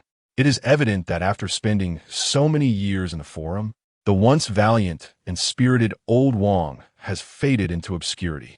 Occasionally, in his skirmishes with other users, remnants of his former fiery temperament can be glimpsed. Time has dulled his heart. Suddenly, as if recalling something significant, Old Wong hastily typed a line. Ah, yes. You mentioned something earlier that I initially overlooked, but the more I ponder it, the more it seems amiss. Gao Shen, what is it? Have you uncovered a lead related to the horror forum? Exorcism Team Old Wong. Certainly not. I mean, regarding the incident of the eerie face in the East, you mentioned that prior to your arrival, a team from the Countermeasures Department had already reached Tottori Prefecture a year ago, correct? Gao Shun, indeed. This information was obtained from Matsumoto Kanzuya, the owner of the sushi restaurant. The Countermeasures Department was uniformly clad in black cloaks. One young woman radiated beauty, while another had a peculiar centipede hanging from her neck. Within Hanako's residence, he also encountered the remains of a staff member named Lu Chi, alongside coffin nails used to seal the horror tale. However, they ultimately managed to seal only one horror and did not resolve the eerie face incident before returning home. Exorcism Team Old Wong. No, that's where the problem lies. Chapter 35, Upgrade. Old Wong of the Exorcism Team. Are you suggesting that the group of rascals from the Countermeasure Department arrived in Tottori Prefecture a year ago to address this matter? Yet the eerie face incident remains unresolved? Gao Shun, indeed. The malevolent spirit has possessed a staff member, and the others nailed his corpse to the ground with coffin nails. However, they remain oblivious to the fact that the true perpetrator of the murders in the eerie face incident is one of the 18 individuals with supernatural abilities. That malevolent spirit is merely one among them. Old Wong of the Exorcism Team. Herein lies the problem. What you describe is utterly improbable. Gao Shun, Old Wong of the Exorcism Team.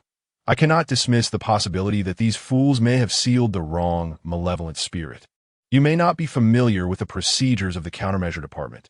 After resolving a malevolent spirit incident, a subsequent evaluation typically lasts at least 6 months to ascertain whether the matter is truly concluded. Due to the incomprehensible nature of malevolent spirits, resolved incidents often resurface. Gao Shun pondered for a moment. Indeed, the eerie face incident had escalated in the East, even worsening further. Yet, the abnormal creature Countermeasure Department remained completely unresponsive, entirely unaware that the incident had not been resolved. Such a delayed reaction was rather peculiar. Gao Shen, Where do you believe the problem lies? Old Wong of the exorcism team. I suspect that there may be a traitor within the countermeasure department. Gao Shun was taken aback. A traitor? Is it conceivable that the countermeasure department could harbor a traitor? Their primary adversaries are malevolent spirits. Whom would a traitor seek to ally with? The malevolent spirits? Old Wong of the exorcism team. I must reluctantly concede that in our line of work, where we engage with such foul entities daily, one's mental state is inevitably under immense strain, leading to psychological issues to varying degrees. Nevertheless, regardless of circumstances, we must at least ensure that our acts of slaughter, our warfare, and our use of forbidden objects ultimately serve humanity. Old Wong of the exorcism team. Yet there are some wretched souls who may have crossed that red line. Gao Shun felt a heaviness in his fingers as he typed 3 words. Why? In truth, as he struck the keys, he already grasped the answer. Much like this journey to the east, the 18 individuals of the House of Superhumans collectively chose to commit suicide to become malevolent spirits. There was no reason. Merely transforming into malevolent spirits grants them the liberty to engage in whatever they desire, free from the constraints of mundane morals and laws. Old Wong of the exorcism team. There is no reason. Just as a bear cub might use a magnifying glass to scorch ants under the sun, witnessing them slowly burn and writhe in agony. The sole purpose of such an act is amusement. Some cleverly disguised lunatics deliberately avoid resolving malevolent spirit incidents, even falsifying data to mislead the higher-ups into believing the issue has been addressed. They watch as the situation deteriorates, ensnaring more victims, observing ordinary people suffering in a world on the brink of collapse. For these wretched beings is a form of enjoyment. Gao Shun, that is precisely how you met your demise? I assent it. Lao Wong fell silent for a moment.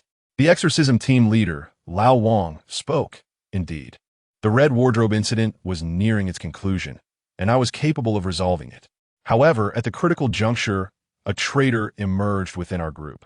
Let's not dwell on this. It serves no purpose. Gao Shun interjected. Are you implying that the spread of the strange face incident was, in fact, a calamity born of human intervention? That someone desired to witness the strange face claim more lives? Lao Wong of the exorcism team replied, had it not been for your inadvertent handling of this incident, the strange face affair might have escalated to an A level, or even S-level threat in the future. Though I must say, your success was largely due to fortune. Yet, in comparison to the incompetent fools in the abnormal biology countermeasures division, those bureaucrats, dimwits, perverts, and lunatics, you resemble a true warrior. It was rare for Lao Wong to offer such praise. Gao Shun felt a strange discomfort wash over him, sensing a hint of sarcasm in the words. Lao Wong continued, my time is nearly up. I must log off. I will endeavor to return within 3 days to discuss this matter further. Before Gao Shun could react, Lao Wong's avatar faded to a dull gray. Although numerous questions lingered in Gao Shun's mind, how to uncover the traitor, the true nature of the countermeasures division, and Lao Wong's past, he realized that all his uncertainties would remain unanswered until Lao Wong logged on again. Shortly after Lao Wong's departure, a new message arrived from a Midnight Library. Congratulations! Based on the authentication of user exorcism team leader Lao Wong, you have completely resolved the strange face incident. Your user level has risen to LV2. You have gained 2 knowledge points. You now have 3 options. 1. Upgrade your Burn Talisman's profession. Consume 2 knowledge points to obtain a more advanced talisman formula. 2. Choose to unlock the remaining 2 professions, Soul Reaper or Death Messenger. However, the knowledge points required for secondary unlocking increase from 1 to 2. 3. Store knowledge points. As your user level increases, new sequences will be unlocked. Gao Shun pondered for a moment, swiftly eliminating the first 2 options. Upon his initial entry into the Midnight Library, unlocking the Soul Reaper sequence required only 1 knowledge point. However, having chosen the Burn Talisman's path, returning to unlock the Soul Reaper would now demand 2 knowledge points. He was no fool.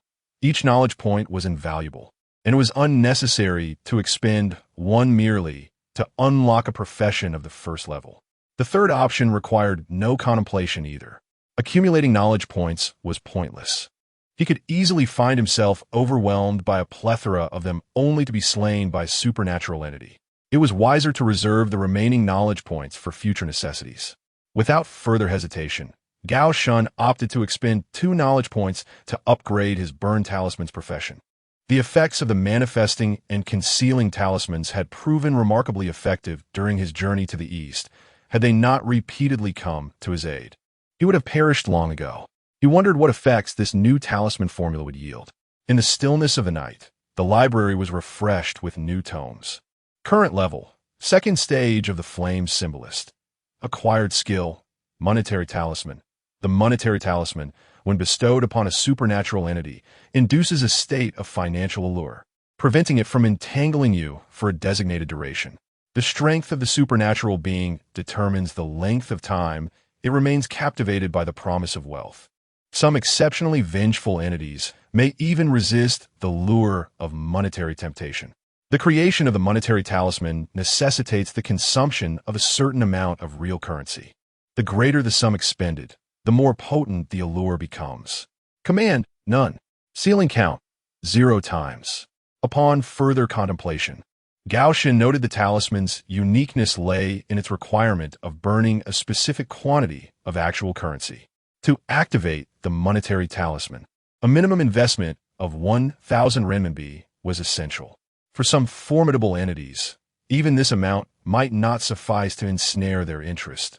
Thus, a larger investment during its creation was imperative to amplify its seductive power. However, such expenditures could prove burdensome, making it improbable for an average person to produce many of these talismans. After glancing at his bank balance, Gao Shun realized that, after accounting for his daily expenses, he could afford to craft only 1 talisman, which he deemed a makeshift solution. Gao Shun, have you forgotten what you promised me? On the first day back at the review institution, confronted by the tearful and indignant Xia Ling, Gao Shun wore a perplexed expression. What did I promise you? With eyes brimming with unshed tears, Xia Ling turned away, dismissing him entirely. 2 female classmates nearby exchanged glances, casting disdainful looks in his direction. Setting down his mock examination paper, Gao Shun suddenly recalled that he indeed had made a promise to her. Before his journey to the land of the rising sun, he had believed he might not return. Consequently, after Xia Ling publicly declared her feelings, he had acquiesced. Much to his surprise, he had returned alive. It seemed he was now obliged to fulfill his commitment. Was he now, inexplicably, in a relationship? Observing Xia Ling, who was furiously resting her head on the desk, Gao Shun found her long hair to be even more troublesome than the pale-faced woman he had encountered previously. After much contemplation, he reluctantly agreed. All right, after school, I will accompany you to the amusement park to enjoy a date like a typical couple. Does that suffice? The 2 girls nearby, witnessing Gao Shun's concession, nodded silently, their faces brightening with approval. That's more like it. Xia Ling lifted her head, her tears transforming into a smile. You must buy me ice cream, take a photo together, and ride the carousel, fulfilling the responsibilities of a boyfriend. I don't have that much money this month. I'll have to work next month before I can treat you. Gao Shun replied firmly, resolute in his decision to allocate his remaining funds entirely toward crafting the monetary talisman, refusing to squander it on Xia Ling. Not to worry. I'll ask Aunt Wu to lend you 10,000, and you can treat me then, Xia Ling replied with a charming smile. Fine, I suppose that works. Gao Shun conceded. Chapter 36. After school, as students, bustling toward the school gate, disregarded the almost lethal glares from the teachers in the classrooms along the way. Xia Ling confidently grasped Gao Shun's arm, leaning against him with a blissful expression. Gao Shun felt an unparalleled sense of helplessness, if blame were to be assigned. It was his own hasty agreement that had led him to this moment of indebtedness. Her body radiated warmth and softness, feeling as light as a cat nestled against him. Hey, isn't that Gao Shun, the top student in class 3? He's with Xia Ling, the one ranked last? Are they openly holding hands now? The whispers surged around them. Isn't it a mismatch for the first in the grade to be with the last? What do you know? Have you inquired about where Xia Ling lives? Being with her is akin to reducing one's struggles by 50 years. I can't even surpass someone who's in a relationship. It's infuriating. Xia Ling had always been indifferent to others' opinions. As long as she was by Gao Shun's side, she felt utterly content. Gao Shun, I'm quite hungry. Upon exiting the institution, her stomach audibly protested. She stuck out her tongue, smiling sheepishly. Gao Shun glanced at his phone's balance. Only 27. 5 yuan remained. He had withdrawn nearly all his cash the previous night to craft a money talisman. Let's go to the Lanzhou Ramen across the street. I'll treat you. He uttered this line with a twinge of regret. After all, he had been to Xiaoling's home before, where a casual dinner could summon a French chef. Would a girl like her truly be willing to share a bowl of beef noodles at a roadside stall? To his surprise, Xiaoling showed no signs of disdain. In fact, her eyes sparkled with excitement. This will be my first time having ramen. I'm really looking forward to it. Upon entering the bustling ramen shop, filled with students from various tutoring institutions, the sight of the prominent figures, Gao Shun and Xiaoling, sparked a flurry of whispers. Gao Shun ordered 2 bowls of the cheapest ramen, adding an egg to each, perfectly exhausting his 27. 5 yuan. An unbearable pang of regret washed over him. Had he known it would come to this, he would have given Zhou Tianding a thorough reprimanding on the plane. The noodles soon arrived. Xiaoling, distracted, leaned back in her seat, her elegantly manicured fingers tapping away on her phone screen. Suddenly, she put her phone down and flashed a mysterious smile at Gao Shun. Thank you for treating me to this meal. I've just bought you a gift. What gift? He asked absent-mindedly, transferring the egg from his bowl to hers. You'll find out soon enough. Just then his phone vibrated slightly. Initially thinking it was a message from someone, Gao Shun looked down to discover a pink rabbit icon had sent him a red envelope containing 10,000 yuan. Indeed, it was Xiaoling's kind gesture. Gao Shun felt a tumult of conflicting emotions. Accepting it would mean becoming a freeloader, but he truly needed the money to create more money talismans. As Gao Shun hesitated, Summer Ling gently nudged him beneath the table. Why are you still dawdling? Quickly accept it. Oh, judging by your expression, you must feel somewhat awkward about receiving money from a girl. In truth, this is merely a trifling sum for me. If you truly feel embarrassed, then the next time I encounter something as sinister as a bloodgate, you must come to my aid, no matter the distance. This way, we shall be even. Exchanging 10,000 for the protection of a night, by any measure, I have come out ahead. A playful smile graced her lips. Ultimately, Gao Shun succumbed to the allure of wealth. He gazed into Summer Ling's eyes, tranquil as a verdant lake, and solemnly nodded. I promise you, should any malevolent tales dare approach you, regardless of where I am in this vast world, I will hasten to your side without delay. The young girl smiled sweetly. Wealth 10,000. Chapter 37. The Asylum, Part 1. As the two were engaged in jovial conversation, a tall figure gradually emerged at the entrance of the shop, coming into view before Xiaoling and Gao Shun. The smiling Xiaoling slowly raised her head, her expression freezing in place. It was none other than Zhou Tianding. Unbeknownst to them, some gossip-monger had reported their rendezvous to her uncle. I was merely passing through and intended to escort you home, he began, but I couldn't help but overhear some intriguing rumors from your classmate. It seems you and Gao Shun are in a romantic relationship. Zhou Tianding's expression darkened as he regarded the two, who were almost nestled together. Xiaoling, attempting to feign innocence, playfully stuck out her tongue and asked, Uncle, aren't you busy with your application for studying in America? What brings you here? Let me explain, she continued, we just happened to cross paths. Typically, Xiaoling was not afraid of this uncle. However, she was aware that Zhou Tianding was a notorious informant, diligently recording every mischief she had committed throughout her life to report back to her mother. After witnessing her date with Gao Shun, he would undoubtedly relay the news to Zhou Yazi, her mother. What truly terrified Xiaoling was the looming presence of Zhou Tianding's sister, her own mother. While Zhou Yazi was usually compliant with her, if she discovered that Xiaoling had gone out on a date with a boy, she would surely wield a small belt and discipline her mercilessly. Is your name Gao Shun? I am speaking to him. So what business do you have interrupting? Zhou Tianding's gaze was fixed intently on Gao Shun, barely sparing Xiaoling a glance. Immediately, Xiaoling complied, closing her mouth and refraining from further comment. Gao Shun felt there was no need for subterfuge in this situation. Since Xiaoling was rendered speechless, he took the initiative to speak. Yes, we are together. It was when you were waiting for me outside before our trip to the east. The surrounding students gasped in astonishment. Zhou Tianding's expression grew increasingly grim. No wonder that day he had made me wait so long outside. He remembered joking with him then. "You bastard, so you were upstairs." Noticing Zhou Tianding's darkening countenance, Xia Ling felt a twinge of fear. She slowly moved in front of Gao Shun, attempting to shield him with her presence. "Uncle, this matter does not involve Gao Shun. Please do not take it out on him." Gao Shun understood that after their journey to the east, Zhou Tianding would not resort to violence against him. Witnessing Xia Ling's anxious demeanor as she tried to protect him struck him as somewhat absurd.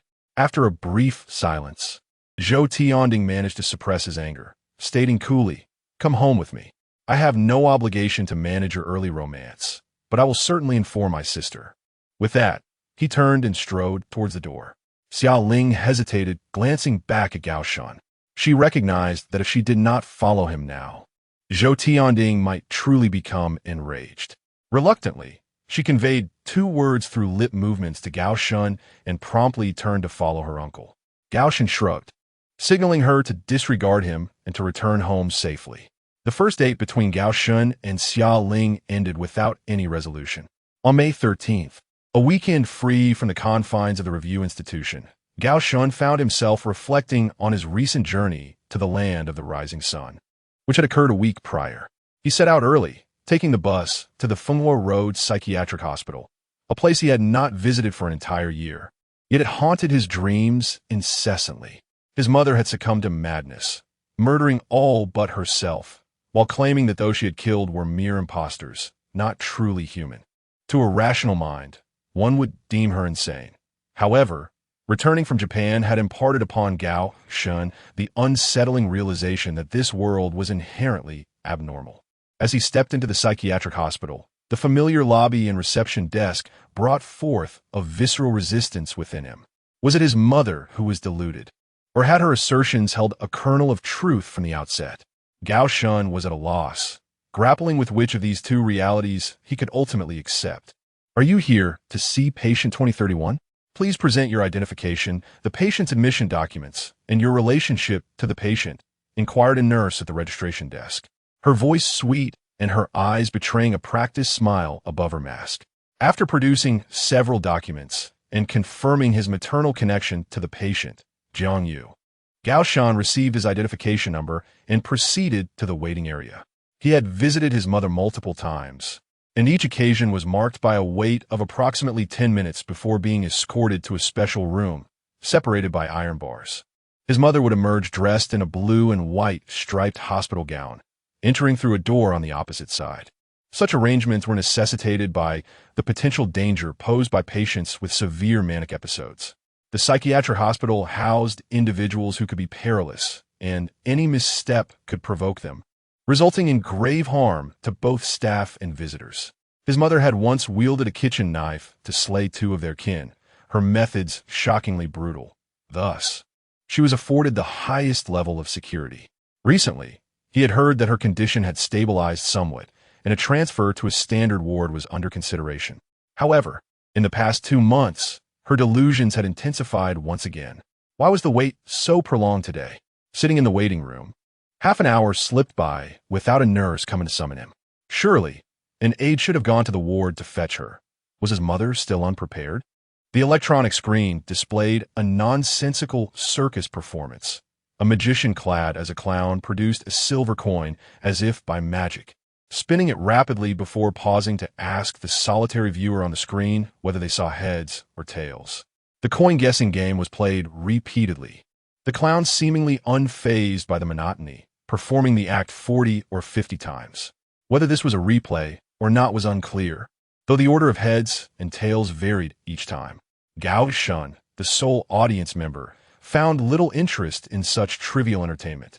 His mind solely focused on the imminent reunion with his mother, leaving no room for distractions. "Are you a relative of patient 2031? A nurse approached him, holding a registration card, her mask tightly fitted, revealing only her eyes. "It is I, Jiang Yu, a family member," under the guidance of the attending nurse. Gao Shun quietly followed. He had visited this place numerous times and was already quite familiar with it. "How has my mother's condition been during this period?" As they traversed the public area, Gao Shun casually inquired. Through the mask, the nurse glanced at the medical record in her hand. Her voice tinged with hesitation. It is somewhat peculiar. It is difficult to ascertain whether there has been any improvement or if her delusions have intensified. It will be best for you to verify with your own eyes. Chapter 38. The Asylum, Part 2. A mother's warning: what has transpired? A sense of foreboding stirred within Gao Shun. Though her propensity for aggression towards others had recently diminished, she exhibited an unusual level of anxiety. Pacing her room throughout the night, unable to find solace in sleep, she often muttered strange phrases that neither we nor the doctors could comprehend. Such symptoms persisted even in the face of sedatives, as the nurse noted. She led Gao Shun to the visitation room, and upon opening the door, he could hear the rapid beat of his own heart. He was uncertain how to confront his mother, the very perpetrator responsible for the demise of their family. Gao Shun hesitated at the threshold, but ultimately stepped inside. Behind the door, a gaunt middle-aged woman sat in an interrogation chair, restrained to prevent any self-harm. Upon hearing the sound, the woman laboriously lifted her head, her gaze locking onto him. The moment she recognized Gao Shun, her pale lips moved as if to utter something. After a brief hesitation, he spoke. "Mom, I'm here." Jiang Yu's eyes roamed over him with a mix of suspicion and fear. "Are you truly Gao Shun, or have you been replaced by something else?" Gao Shun had grown accustomed to such conversations. It seemed her delusions had not improved, leading her to doubt even her own son. Leaning closer to the bars, he reassured her. "Mom, it's really me, Gao Shun." Jiang Yu strained to extend her neck, her eyes widening as she meticulously scrutinized every detail of his face, fearful of overlooking any sign of deception. She even attempted to reach out, yearning to touch his face. But the room surveillance system emitted a piercing alarm, signaling that she had crossed the boundary. Ultimately, Jiang Yu was convinced that this boy before her was indeed her son, not an imposter. "I've been here all these days, consumed by worry and fear, convinced that those things outside have set their sights on you." Jiang Yu wept tears of relief. Gao Shun remained silent, unsure whether his mother had genuinely lost her mind or had been driven to madness by witnessing something unspeakable. He finally spoke. "Mom, could you tell me about those things? What exactly are they? How do they disguise themselves as humans? And how did you uncover their true nature?" Wiping her tears with the back of her hand, Jiang Yu looked at Gao Shun with a flicker of surprise. "You don't think I'm insane? Just like when I killed your father and sister. Many believe I've lost my mind, the prosecutor, the court, even the head psychiatrist at this facility. But how could I ever harm my beloved daughter? Those two were not my family. They were not who they appear to be. I acted to protect you." Gao Shun contemplated for a moment before deciding to reveal the truth. "A few days ago, while traveling the East, I encountered supernatural phenomena beyond my wildest imagination. After this incident, I have engaged in considerable introspection and gained a new understanding of the world. There are numerous phenomena that defy scientific explanation. To those who have not encountered them, the victims appear to be delusional. Initially, I too harbored doubts about your sanity that day, but after experiencing these events, I cannot dismiss the possibility of your claims. Thus, I seek to learn more details about that day. Please, even if my mother has indeed lost her sanity, she does not intend to fabricate a reason to placate her." Jiang Yu nodded repeatedly, affirming, all right, very well." She refrained from probing too deeply into the matter of the journey to the East, as the visiting hours for patients are limited. Therefore, she condensed her narrative, focusing on the essentials, where those entities originated and their purpose remain entirely unclear to my mother. Had I known, perhaps Qian would not have perished that day. I initially believed that once those creatures were eliminated, the truth would inevitably surface. However, my mother did not anticipate that those entities were exceedingly cunning. They even disguised the corpses to appear lifelike, deceiving the police and forensic experts. Gao Shun felt a spark of insight. Realize a breakthrough. So much time has elapsed since the incident that my father and sister have undoubtedly been cremated long ago. Yet, when the murder occurred, their bodies were examined by forensic experts, and detailed autopsy reports must have been archived.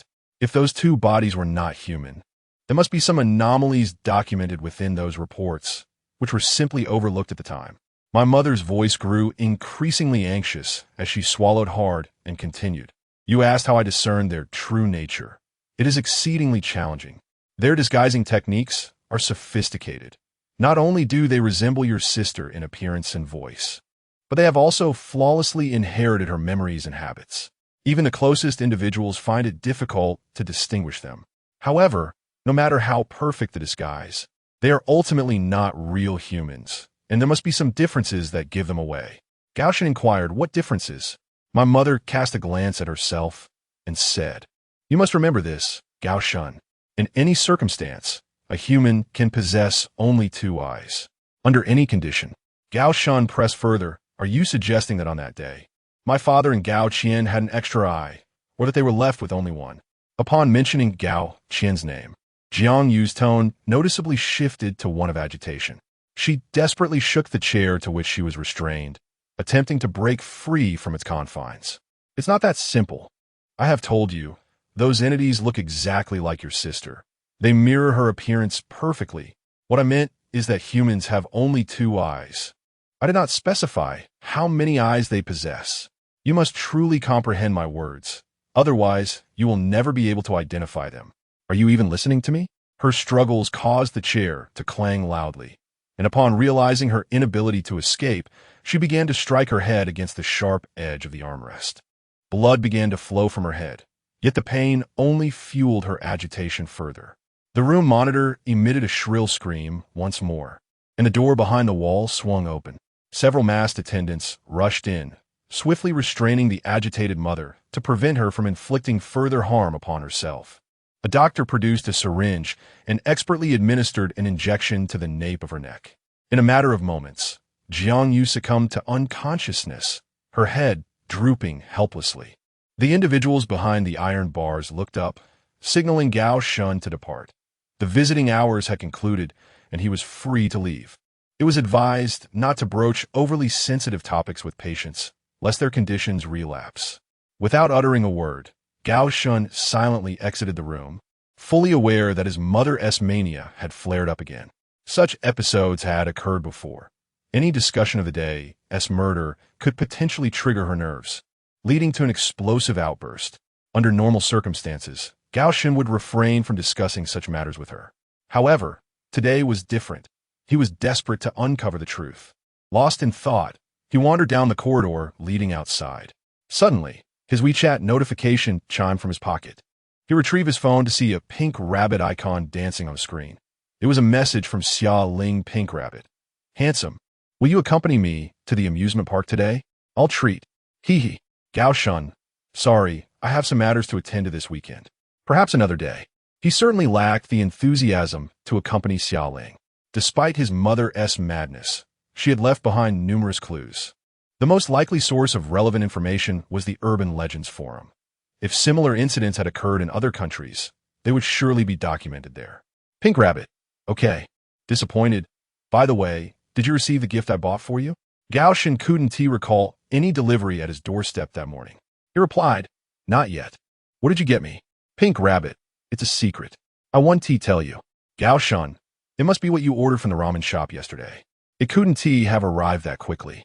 Pink Rabbit, I'll check on them. You'll definitely like it. Hey, hey, hey. Their first date at the ramen shop had been thoroughly disrupted by Yang Zhen and Zhou Tianding.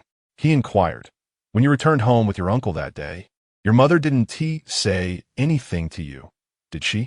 Given Zhou Tianding's expression that day, he surely reported Xia Ling to Zhou Yaji afterward. Pink Rabbit, hee hee. It was nothing.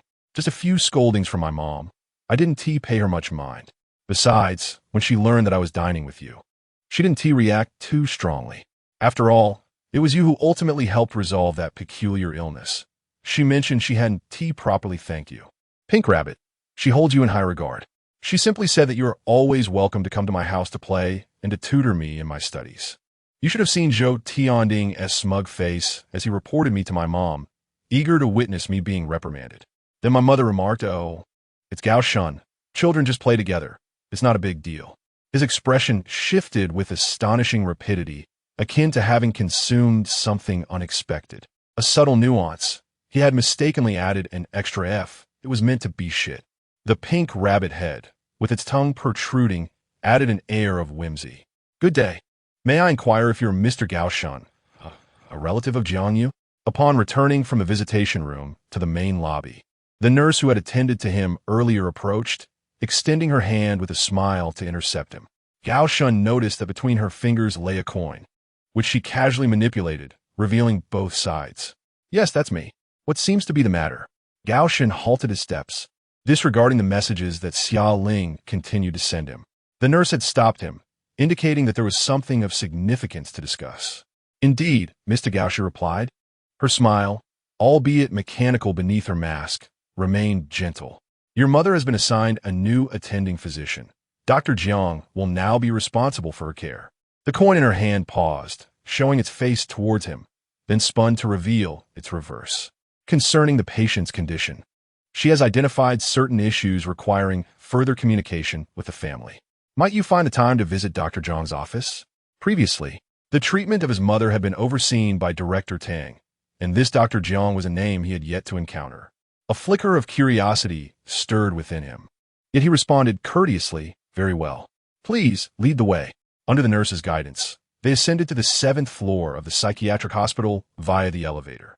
Upon reaching an office at the end of the corridor, the nurse nodded towards him, saying, "Director Jiang is waiting for you inside. You may enter." Inadvertently, the coin slipped from her grasp and fell to the ground, landing on its reverse side.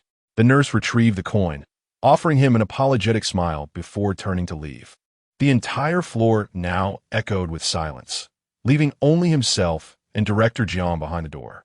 Chapter 39, The Asylum, Part 3. Director Jiang pushed open the door and entered a pristine white office. Behind a long table, a slender woman clad in a white coat awaited him. Director Jiang was far younger than he had anticipated, merely in her 20s, with wavy hair and delicate features. Her skin luminous as if it could radiate light. She raised her gaze from the mountain of medical files strewn across the desk and smiled at the newcomer, gesturing for him to take a seat. "You are Jiangyu's son, Gaoshan, correct? Please have a seat. The previous head of psychiatry resigned for certain reasons, and I have only taken over Mrs. Zhang's case for less than a week." After reviewing her medical history and engaging in extensive conversation with her, "I have uncovered some intriguing aspects. I have been looking forward to having a discussion with you, Gaoshan." Gaoshan was reluctant to revisit the past, whether in front of the police or the doctors. Each time the subject arose, it felt akin to forcing him to relive the day he pushed open the door to his home, the overwhelming scent of blood and his mother wielding a kitchen knife. He calmly responded, "You must have reviewed my mother's medical records and understand what she has done. If you wish for me to recall the day of her breakdown, I truly have nothing more to add. That day, the police interrogated me for a full 8 hours, meticulously cross-referencing surveillance footage and witness testimonies. No detail could have been overlooked." "No, you may have misunderstood my intention," Director Jiang replied with a gentle shake of her head. "I do not require the specific circumstances of that day. Rather, I wish to understand what your mother referred to as the entity that replaced family." Gaoshan slowly opened his eyes, re-evaluating the woman before him. "Are you implying?" He struggled to comprehend her words. Perhaps it was precisely because he understood that his heart began to race. Everyone involved in the case, the police, forensic experts, witnesses, and doctors, had posed numerous questions, yet one assumption remained unanimous. Mrs. Jiang had lost her sanity that day.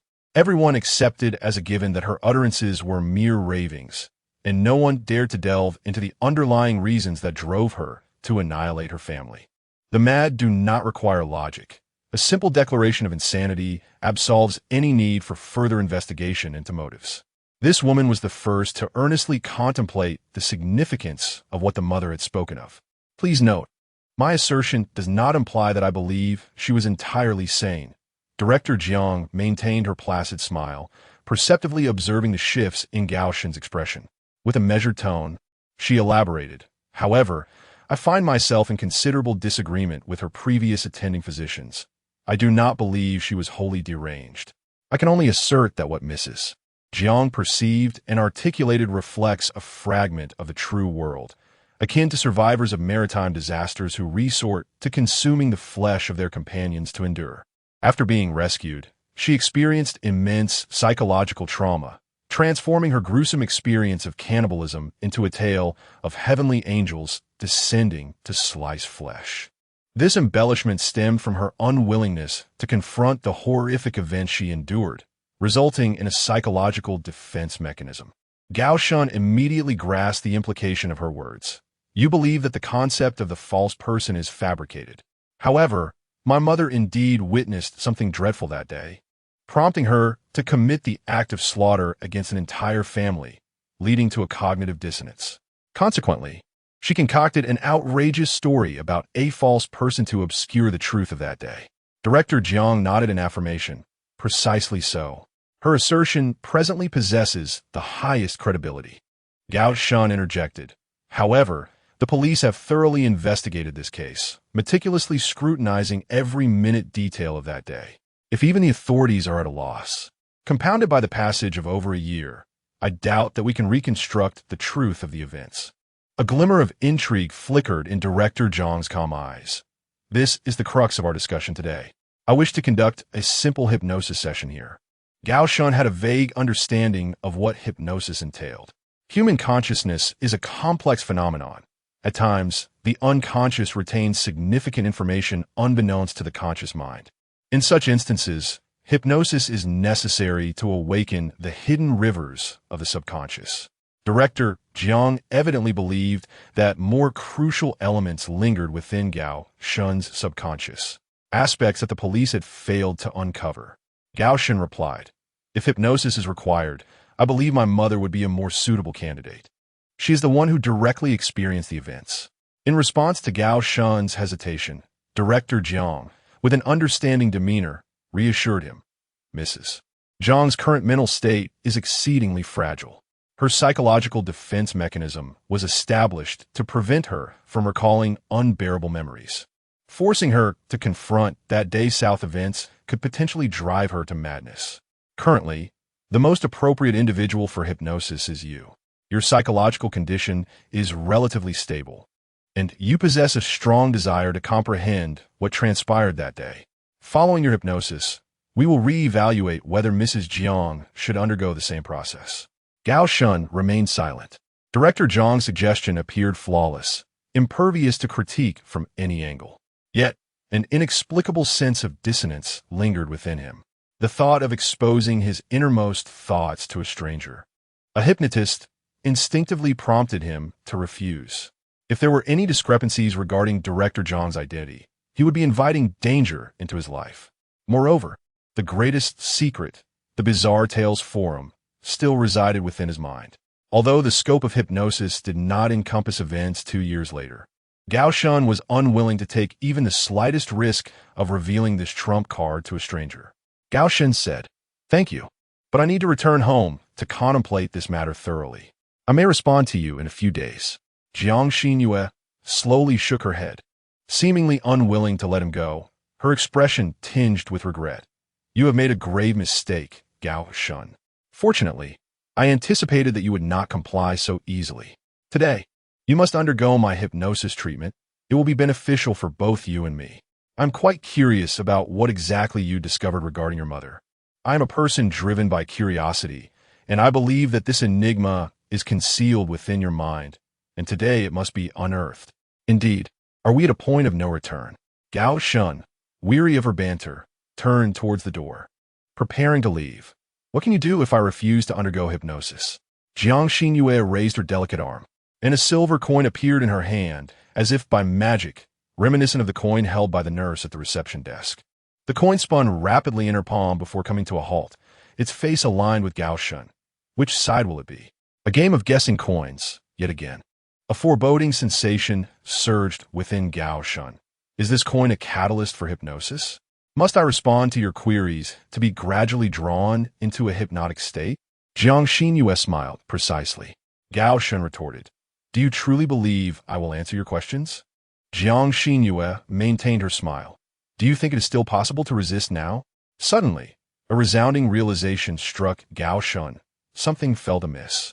The true hypnosis may have already commenced in the waiting room with the nurse at the reception, even before entering the office. This coin served as a peculiar signal. From the outset, It seemed everyone was orchestrating a scheme against him. Gao Shan fell silent, striving to expel the image of the coin from his mind. Jiang Xinyue's faint smile lingered. Have you finally recognized the issue? Alas, it is a tad too late. Gao Shan inquired. Since when has this begun? Jiang Xinyue replied. From the very beginning, from the moment you stepped into this office, this floor, this hospital. Gao Shan pressed on. So, am I in the real world or within a dream? Jiang Xinyue responded. Your awareness of this indicates that your rationality is returning. Our treatment is indeed effective. You may awaken now, Gao Shan. Gao Shan opened his eyes. The daylight outside had taken on a soft golden hue, suggesting he had been resting in this recliner for quite some time. Unbeknownst to him, he had succumbed to a hypnotic state. Who exactly is this psychiatrist? He turned his head, finding Director Jiang Xinyue seated behind a long table, quickly jotting down notes in the medical record. You are awake? She asked without lifting her gaze, casually tearing off a page from the record. A surge of murderous intent arose within Gao Shan as he placed one hand on the coffin nail behind him, slowly rising from the bed. Subsequently, should the other party exhibit even the slightest hint of defiance, Gao Shan would unhesitatingly resort to lethal measures to silence them. Jiang Xinyue remained unperturbed, her countenance as serene as ever. Do you intend to take my life? Gao Shan replied coldly. To induce someone into a hypnotic state without their consent is far from a commendable practice. I suggest you provide me with an explanation. Jiang Xinyue lifted her gaze, her bright eyes meeting his. I harbor no ill intentions, Gao Shan. Like you, I am deeply intrigued by what her mother witnessed all those years ago. My curiosity compels me to seek the truth. Gao Shan remained silent. As he gazed upon Jiang Xinyue's luminescent complexion, an unusual thought infiltrated his mind. He might just discern the true identity of Jiang Xinyue. No wonder she was compelled to act in such a manner. Chapter 40. The Asylum, Part 4. The arrival of strange tales from the moment I entered this office and laid eyes upon you. I was struck by an uncanny resemblance to a long-lost acquaintance. You work in the Department of Anomalous Creature Countermeasures, although I had never truly encountered this individual. A year prior, a team from the department embarked on an investigative mission in Tottori Prefecture, which included 2 female members. Matsumoto had crossed paths with them and described one as a strikingly beautiful woman, her skin radiant as though illuminated from within. The other bore a grotesque centipede draped around her neck. Meanwhile, in a mental institution, my mother's attending physician mysteriously vanished without explanation, replaced by another young therapist with alabaster skin, whose appearance seemed eerily reminiscent of Matsumoto's depiction. Although the likelihood of a connection between the two was slim, Gao Shan immediately detected this subtle coincidence. Upon hearing such remarks, Jiang Xinyue retained her graceful smile, gazing at herself, though perhaps it was merely an illusion. Her smile took on a hint of mockery. I do not understand what you are saying, she replied. Gao Shan turned, regarding her with a sardonic expression. The strange tale from the East, which you failed to resolve a year ago, was rectified by me. Lu Qi would surely be heartbroken if he were aware. He sealed that monster with his life, yet still could not prevent the chaos wrought by the ghastly visage. He was probing, uncertain if the person before him was psychiatrist Jiang Xinyue or a member of the Department of Anomalous Creature Countermeasures. Yet, even with a minuscule chance of truth, Gao Shan felt compelled to ascertain her identity. I truly do not know what you are saying. Your delusions appear to be intensifying, leading you to fabricate an array of fictitious terms. The Department of Anomalous Creature Countermeasures. Is that an organization within your fanciful world dedicated to handling strange tales? Jiang Xinyue nonchalantly ran her fingers through her hair. Speaking of strange tales, I recently encountered an oddity. I have been hearing the sound of clapping within my skull, as if a pair of hands were residing within my cranium. Of course, being a psychiatrist, I recognize this as a delusion born of recent work-related stress. Yet, this delusion feels so vividly real. At this moment, I can sense those hands within my mind, incessantly growing, clapping, as if they wished to tear through my scalp and emerge. She turned, revealing the back of her head to Gao Shan. Ugh! Gao Shan slowly stepped back, leaning against the door behind him. For he truly saw nestled within Jiang's hair, two small, branch-like hands struggling to emerge from her scalp, flailing about in a clapping motion. What on earth was happening? This scene was utterly absurd. For a fleeting moment, Gao Shun genuinely questioned the veracity of Jiang Xinyue's words, contemplating that his own delusions were escalating to the point of hallucination. Nevertheless, his formidable willpower managed to restore his composure. After a few moments of contemplation, Gao Shun confirmed that indeed, a pair of small hands had sprouted from the back of Dr. Zhang's head. This was a tangible reality, not a mere figment of his imagination. An eerie tale had silently arrived. Without hesitation, Gao Shun drew a manifesting talisman from his pocket and swiftly performed the incantation. A swirling mist soon dispersed, and his primary objective was to ascertain the origin of these hands emerging from the back of her skull. He still possessed a coffin nail, originally left by the countermeasure team to seal malevolent spirits. Locating the source of this bizarre phenomenon would allow him to drive the coffin nail into it and bring the ordeal to an end. Amidst the lingering fog, the small hands on the back of her head clapped continuously, unmistakably indicating that this was no mere illusion. Then, an even more horrifying spectacle unfolded. The hands grasped the scalp and, with a forceful tug, tore Jiang Xinyue's head apart.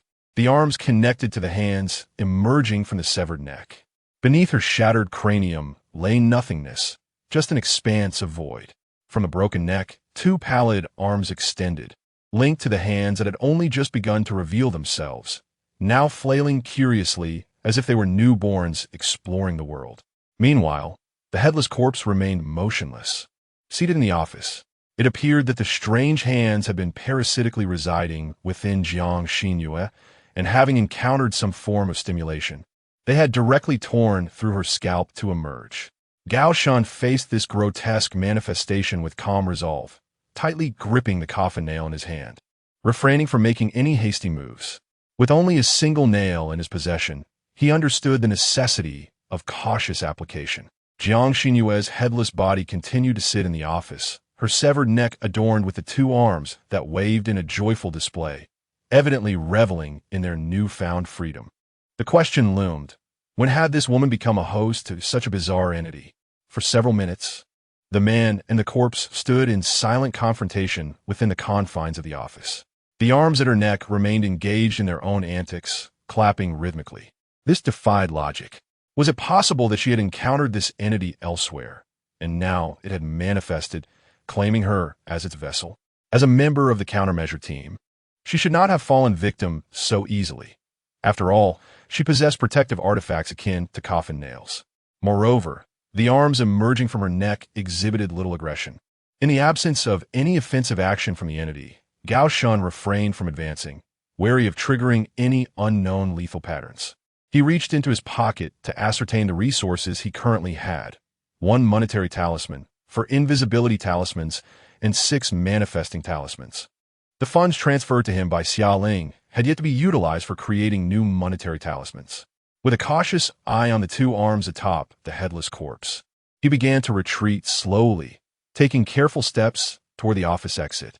The hands, remaining attached to the headless body, continued their clapping, showing no reaction to Gao Shun's departure. It was only when he reached the corridor and carefully closed the office door, confirming that the entity did not pursue him, that he allowed himself a slight sigh of relief. What on earth was happening? It felt as surreal as a dream. He gazed around the corridor of the 7th floor, hoping to find someone who could assist him or shed light on the situation. Just then, he noticed a figure slowly ascending the stairs. Finally, someone was coming. "Is there a doctor by the name of Jiang here? Have you heard of him?" Gao Shun inquired, seeking to ascertain Jiang Xinyue's identity before delving into the eerie occurrences transpiring here. "Jiang Xinyue? I've worked here for over a decade and have never heard of this director," the newcomer replied, their tone somewhat perplexing.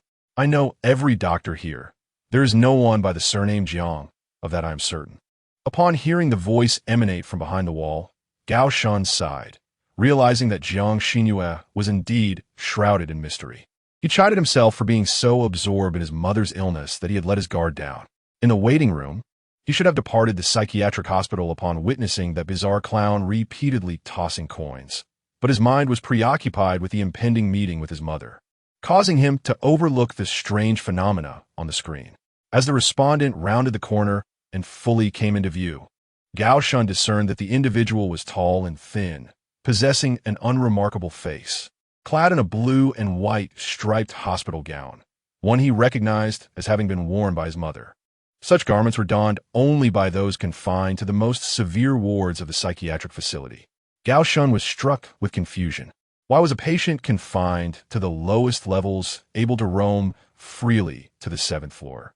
What was transpiring within the confines of this asylum? Where were the other doctors? How had this individual navigated the stringent security measures to reach the uppermost floor?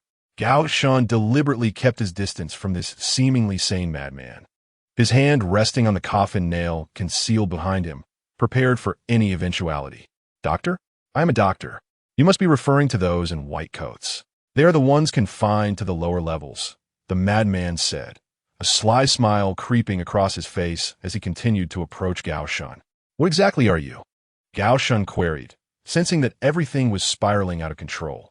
No longer hesitating, he withdrew a second manifestation talisman from his pocket. Evil spirits conceal themselves. Reveal your true form. 8 seals were completed, and under the command of the incantation, the smoke emanating from the talisman soon caused this so-called psychiatric patient to undergo a bizarre transformation. Chapter 41, The Asylum, Part 5. The nightmare of the 7th floor. Once the manifestation talisman ignited, all spectral tales would be stripped of their invisibility, revealing their true forms. The lunatic, clad in a hospital gown and professing to be a doctor, finally unveiled his grotesque visage. His scalp split open from the center, and 2 elongated arms emerged from the void where his neck should have been. But not just 2, a 3rd arm thrust itself forth, pushing past the first 2 with reckless abandon. Then came a 4th arm, squeezing out from his neck, followed by a 5th, a 6th, a 7th. The number of arms had become uncountable. This man's head bore a striking resemblance to a sea anemone, with a multitude of trembling arms and fingers, all vying for space around his neck. These peculiar appendages seemed to have infected not only Jiang Xinyue, but also this man himself. In the worst-case scenario, the entire asylum might be overrun by this parasitic presence. Gao Shun reached a grim conclusion, affirming that his earlier judgment upon exiting the office had been correct. Jiang Xinyue was not the source. To have nailed her into a coffin would have been a colossal waste of the last remaining nail. The silver lining was that despite his bizarre appearance, the man with the multitude of arms moved at a sluggish pace, advancing step by step towards Gao Shun. At this rate, a normal person could easily escape. Uncertain if this creature was indeed the source, Gao Shun was not inclined to confront him directly. However, while maintaining his distance, he discerned something even more terrifying. As the smoke from the manifestation talisman spread, the entire floor began to reveal its true nature. Pristine ceramic walls slowly peeled away to expose dark green wallpaper from a bygone era. The floor-to-ceiling windows at both ends of the corridor transformed into shattered remnants, their vacant spaces enmeshed in cobwebs. Even the flooring shifted from marble to grimy patterned tiles, with filth accumulating in the crevices. What had once been a newly constructed, multi-functional building was, in an instant, unmasked as an antiquated structure from a previous age. Was it not merely the inhabitants who were haunted, but the entire edifice itself? The moment I stepped into the asylum, I must have fallen prey to its sinister charm.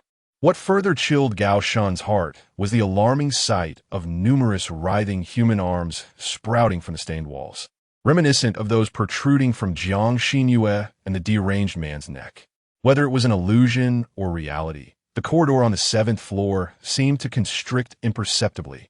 As the number of arms proliferated, Gao Shun found it increasingly arduous to advance. Any moment of distraction could lead to a long arm dangling from the ceiling and a shorter one extending from around the corner, seizing his ankle and shoulder simultaneously. The strength of these human arms was immense, nearly crushing his bones. Gao Shun struggled to break free, only to discover that the more he resisted, the greater the counterforce became. As his forward motion slowed, the arms extending from both sides of the corridor multiplied, all converging towards him. Behind him, the man with arms sprouting from his neck quickened his pace, nearing him with an unnerving inevitability. Like relentless white waves, there was nowhere to escape, suffocating in their advance. With only a single coffin nail at his disposal, it was evident that he could not simultaneously seal away such an abundance of malevolent tales. Was he destined to perish here? Gao Shun cautiously retrieved a second talisman from his pocket, an invisibility charm, and began to weave the incantation. With the utterance of "Yin Yin Xian Ming," body transformed to formlessness, the charm ignited, achieving its intended effect. The man with arms seemed to lose its purpose abruptly, gradually halting its pursuit and casting bewildered glances around. Lacking its head, it could not comprehend why Gao Shun had suddenly vanished from the corridor. The writhing arms on the walls and ceiling continued their aimless movements. The two arms that had previously grasped Gao Shun slowly released their hold, as they perceived only a wisp of air. Clearly, the intelligence of these arms was quite limited. Their assault ceased in the absence of a visible target. Gao Shun cautiously navigated through the corridor, mindful to avoid the undulating limbs, and soon reached the staircase leading to the 6th floor. He glanced back. The man with arms was still pacing on the 7th floor, an array of limbs flailing wildly from its shoulders. The range of these arms was confined to the 7th floor, showing no inclination to pursue him. A sigh of relief escaped Gao Shun. As long as he could reach the 6th floor, he should find a semblance of safety. Yet, he soon realized he was gravely mistaken, profoundly so. The layout of the rooms on the 6th floor bore little resemblance to the chaos of the 7th, enveloped in an eerie silence, devoid of any signs of life. It was, however, home to something far more terrifying. As Gao Shun treaded upon the corridor of the 6th floor, he caught sight of a slender female figure standing across the way, draped in a crimson coat, her long black hair cascading to her waist. She stood as still as a rock, her gaze fixed intently upon the window, as if observing the world beyond. Was this a survivor? Heeding the lessons of his recent encounter, Gao Shun refrained from hastily greeting her, opting instead to maintain a distance. The entire 7th floor had been tainted by monstrous appendages. It seemed unlikely that the 6th floor, merely one level below, remained unscathed. Indeed, upon hearing footsteps behind him, the woman at the window shifted slightly, her shoulders quivering as she inquired in a gentle, dulcet voice, "Did you witness the events on the 7th floor? Are you also a survivor who fled from above?" Gao Shun remained silent. Cloaked in the protection of the invisibility charm, one hand gripped the coffin nail while the other delved into his pocket, seizing another talisman, the money talisman. Whether she was human or specter, he was prepared to confront whatever came next. Noticing his silence, the woman's shoulders trembled slightly, revealing a hint of impatience. When she spoke again, her voice had morphed into a deep, venomous male tone. "I ask again, why do you not respond? You do not truly believe. While you are cloaked in invisibility, I cannot see you, do you?" As she spoke, the entire body of the woman turned around. It was a delicate visage of a young girl, appearing to be around 17 or 18 years old, with refined features and clear, bright eyes. However, this was not merely a singular face. Beneath the youthful countenance lay the visage of a middle-aged man with a scruffy beard. One eye was blind, while the other was filled with blood and pus, expressing both pain and resentment. Beneath this man's face, there was the visage of an elderly woman, kind and gentle, though her eyes seemed nearly shut. Underneath the elderly woman's face, there was the face of a hip-hop youth adorned with golden nose and lip rings, his skin etched with tattoos. A row of vertically stacked faces, encompassing men, women, the young and the old, cascaded down to the ground, forming what this entity referred to as its body. It resembled a grotesque amalgamation, voraciously seizing the faces of others to serve as its own corporeal filling. This elongated creature, judging by the multitude of faces beneath it, had undoubtedly claimed at least 10 victims, with faces layered upon faces. And without a doubt, it would soon add another to its tally. After the resentful visage of the middle-aged man finished speaking, the mass of faces stirred. In the blink of an eye, it had traversed from the far end of the corridor, closing the distance in an instant, and now loomed over Gao Shun, its numerous faces gazing down upon him. Exhaling a brownish breath as they collectively intoned, "Join us." Without question, it saw through Gao Shun's disguise. The invisibility talisman of the spirit burner was utterly ineffective against it. Prepared for this moment, Gao Shun raised the coffin nail high in his hand just as the apparition appeared before him. However, just as he was about to drive it home, the entity unleashed a shadowy tendril that interrupted him with lightning speed. Gao Shun felt an immense force strike him, akin to a leaf caught in a tempest, rendering him utterly defenseless as he crashed heavily against the wall behind him and then collapsed to the ground. Dizzy and disoriented, he felt as though his limbs were about to burst. The coffin nail slipped from his grasp, slowly rolling toward the steps of the 5th floor. In the presence of a more formidable specter, humanity was as helpless as an infant, devoid of any means to retaliate. "Join us," the faces chanted in unison. As the towering entity advanced step by step towards him, black tendrils once more extended from beneath its garments, reaching towards his chin and forehead, seemingly searching for the perfect angle to tear away his entire face. Gao Shen understood that soon his own visage would adorn this monstrous entity, making him the next victim. There was no other option left. He had to resort to that. Money could be regained from Xiaoling. No, he could earn more through labor. But once life was lost, everything would come to an end. He stifled the pain in his heart and extended his hand, retrieving the last remaining talisman of wealth from his pocket. He then offered it towards the direction of the apparition. Upon seeing the talisman, the black tendrils that clung to his face noticeably halted. Moments later, the tendrils adhered to the talisman, claiming it. The towering figure's feet, which had been positioned before him, turned and departed. Indeed, it seemed that money could compel even the most malevolent of spirits. Gao Shun lay sprawled on the ground, waiting for the excruciating pain to subside slightly, regaining a modicum of control over his body. With great difficulty, he rose to his feet and retrieved a coffin nail that had rolled into the corner, continuing his descent. The 6th floor held no more mysteries for him. The doctors and nurses here had likely long since fallen victim to this multifaceted abomination. While he had been entranced in Jiang Xinyue's treatment room, what had transpired within the entire building? The subsequent floors would surely not be normal. On the 5th floor, countless youths clad in identical red jackets and black jeans gathered around a bonfire, reveling in raucous merriment. Upon hearing footsteps from above, the occupants of this level slowly turned their heads to gaze at Gao Shun. Identical faces, matching physiques, and the same attire. It was as though he were surrounded by clones of himself. At least 100 versions of Gao Shun populated this floor, even amidst the flames of the bonfire. The charred remains of a corpse faintly resembled his own. They all turned to face him, a multitude of familiar visages regarding him, their expressions exhilaratingly different from his own. Fortunately, cloaked in an invisibility charm, these reflections of himself could not perceive him. Otherwise, judging by their grotesquely distorted expressions, something terrible might have transpired. The 4th floor had transformed into a writhing corridor of flesh and blood, with viscous yellowish fluid oozing from the corners, akin to an enlarged human intestine. As he traversed this grotesque landscape, orifices erupted with blood-tinged bubbles, appearing acutely sensitive to external stimuli. The viscous substance dripping from above seemed to possess strong corrosive properties, which Gao Shen carefully avoided. On the 3rd floor, numerous faceless doctors and patients in striped attire traversed the corridors, presenting the most normal appearance thus far. Yet, these figures bore no features, no eyes, no nose, no ears, merely flesh-toned, featureless visages. Gao Shun did not linger on this floor. The denizens of the 3rd floor paid him no mind either.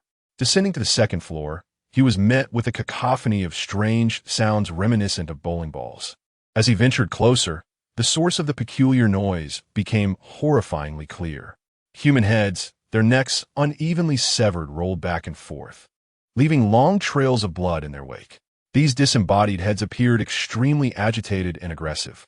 Upon his arrival on this floor, they seemed to sense a presence, their restlessness intensifying.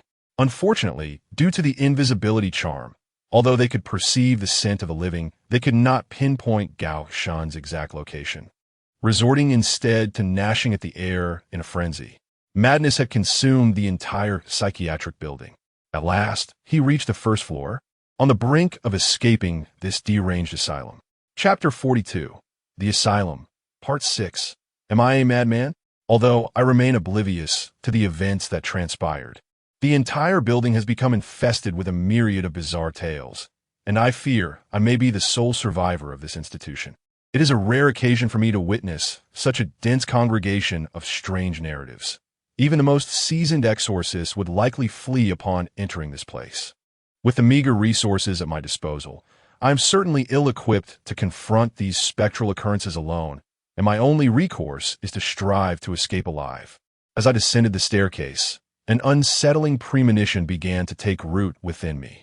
The first floor, which should have featured a grand marble foyer, mirrored the upper 6 floors, an endless corridor lined with identical office doors on either side. The layout here is indistinguishable from that of the 7th floor. With a sense of foreboding, I tread cautiously along the corridor, searching for an exit from this wretched place. At the corridor's end, I encountered yet another staircase. Countless pallid arms began to emerge from the walls and ceiling, gradually descending and crowding the entire floor. I was not overly surprised. I understood what was unfolding. I had returned to the 7th floor. The entire building had succumbed to an interminable loop. Each time I reached the 1st floor, I was automatically transported back to the 7th. An exit to the 1st floor remained forever out of reach. I was perpetually ensnared within this edifice. To ascertain whether this cycle was merely an illusion conjured by the strange narratives, I invoked a manifestation charm once more. However, my hopes were dashed. The seemingly infinite staircase beneath my feet did not vanish, standing resolutely before me. This was indeed a realm that defied the laws of physics. Not a mere mirage. From the far end of the corridor, the sound of approaching footsteps echoed ominously. It was likely a patient wandering this floor, returning once more. I wished to avoid any encounter, so I hastened to the junction where the 7th and 6th floors intersected. Each floor, as haunting narrative, appeared to possess its own dominion. Thus far, I had not witnessed one narrative encroaching upon another's territory. Consequently, the stairs connecting the floors seemed relatively safe. Yet, amid the proliferation of these eerie tales throughout the building, my space for survival was rapidly diminishing. Prolonged exposure to this place would inevitably lead to death. I glanced down at the next level. It was the 6th floor.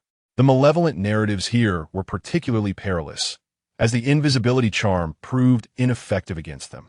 Had I not possessed a monetary charm at that moment, I might have met my demise there. I dared not venture there again. That wretched creature could see through the invisibility charm. Should its greed effect cease, I would be signing my own death warrant. Once I was certain the patient on the 7th floor had departed, I turned and ascended toward the upper level, effectively returning to the 2nd floor within this cyclical realm. On the 2nd floor, disembodied heads continued to roll back and forth along the corridor, staining the floor with blood. Sensing the presence of the living, those heads became animated, rapidly rolling toward my direction. The effect of the invisible symbol on my body is nearing its conclusion. Lingering here for too long could indeed lead to a gruesome end. Gao Shun did not linger excessively, but continued his ascent to the upper floors. The 3rd floor, relatively the safest, was populated by faceless individuals, each playing their respective roles, traversing the corridor without concern for Gao Shun's presence. The 4th floor also offered a degree of safety, with the corridor transformed into a vast, pulsating entity. Although he had not encountered any malevolent spirits, the strange liquid dripping continuously corroded the steel, leaving irregular wounds. Furthermore, Gao Shun harbored an unsettling premonition that prolonged exposure to this environment would result in his being consumed by the flesh and blood surrounding him. As he stepped onto the 5th floor, he took a few steps upward, only to retreat once more. This level housed a group of mentally unstable individuals, their expressions and demeanor far from that of normality. Should he fall into their clutches, the outcome might prove even more horrifying than that of the 6th floor, where the polyhedral entities resided. Ultimately, he cast a distant glance upward, observing a few heads bobbing on the 6th floor, before retreating back to the staircase of the 4th floor. Having circled from top to bottom, he assessed the general dangers posed by each level of malevolent spirits and confirmed that this building was indeed trapped in a cycle, where ascending or descending would forever prevent him from reaching the lobby on the first floor. Were there any alternative methods? He even gauged the thickness of the walls surrounding him.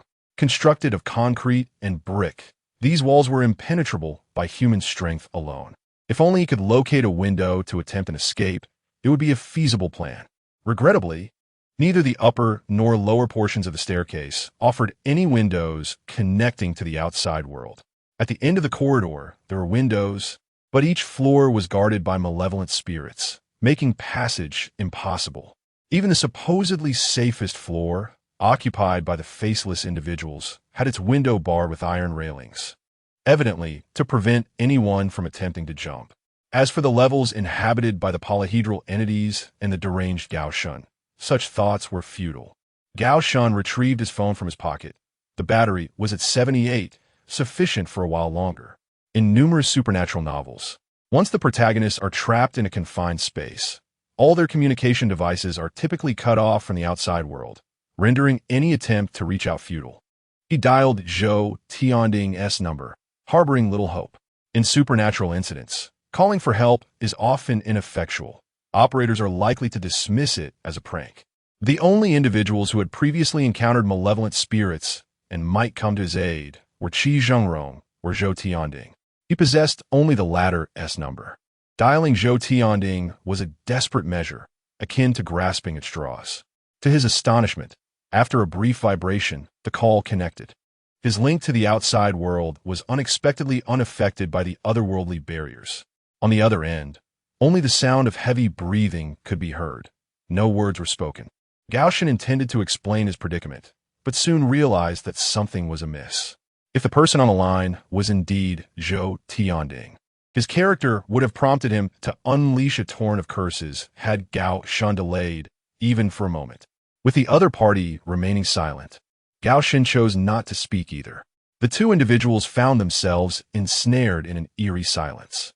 After approximately a minute, one party voluntarily ended the call. Gao Shun pondered for a moment before dialing Zhou Tianding's number again. The phone rang for 2 seconds before being answered once more. On the other end, the heavy sound of breathing persisted, with no words exchanged. Gao Shun, too, opted for silence, awaiting the other to break the quiet. At this juncture, he was certain that the person behind the phone was not Zhou Tianding. The call was terminated once again. Without a moment's hesitation, Gao Shun dialed for a third time. This time, the phone rang for a full 15 seconds before being connected. The individual on the line exhibited remarkable patience, remaining silent as if waiting for Gao Shun to utter the first word. Gao Shun matched this patience, even with the connection established. He would not speak until the other party initiated the dialogue. This peculiar stalemate endured for a full 3 minutes and 15 seconds. Finally, a voice emerged from the other end. It was not Zhou Tianding, but a familiar female voice. Gao Shun, can you hear me? Upon hearing this woman's voice, Gao Shun's pupils flickered. The voice emanating from the phone belonged to Jiang Xinyue. Although he had long suspected that this call could not be made in the conventional sense, the sound of her voice still took him by surprise. What was truly happening? After contemplating for a moment, he responded, Jiang Xinyue, who exactly are you? In the office, he had witnessed Jiang Xinyue's head being torn asunder by an arm protruding from her scalp. Thus, the voice of Jiang Xinyue on the phone could signify only two possibilities. Either it was a masquerade of supernatural tale, or it was a conspiracy aimed at him. On the other end, Jiang Xinyue's voice retained a hint of ethereal calmness. I'm the head of the psychiatry department at Fenghua Road, your mother's new attending physician. Jiang Xinyue. Gao Shun had not anticipated that she would candidly disclose her identity. He remained silent for a moment before posing a second question. What issue has arisen with this building? Jiang Xinyue replied, there is nothing wrong with this building. It is you who harbors the issues. Gao Shun listened intently to her explanation. Through the aid of hypnosis therapy, you began to recall the events of that fateful day when your mother went mad and murdered your family, replaying that bloody scene before you repeatedly.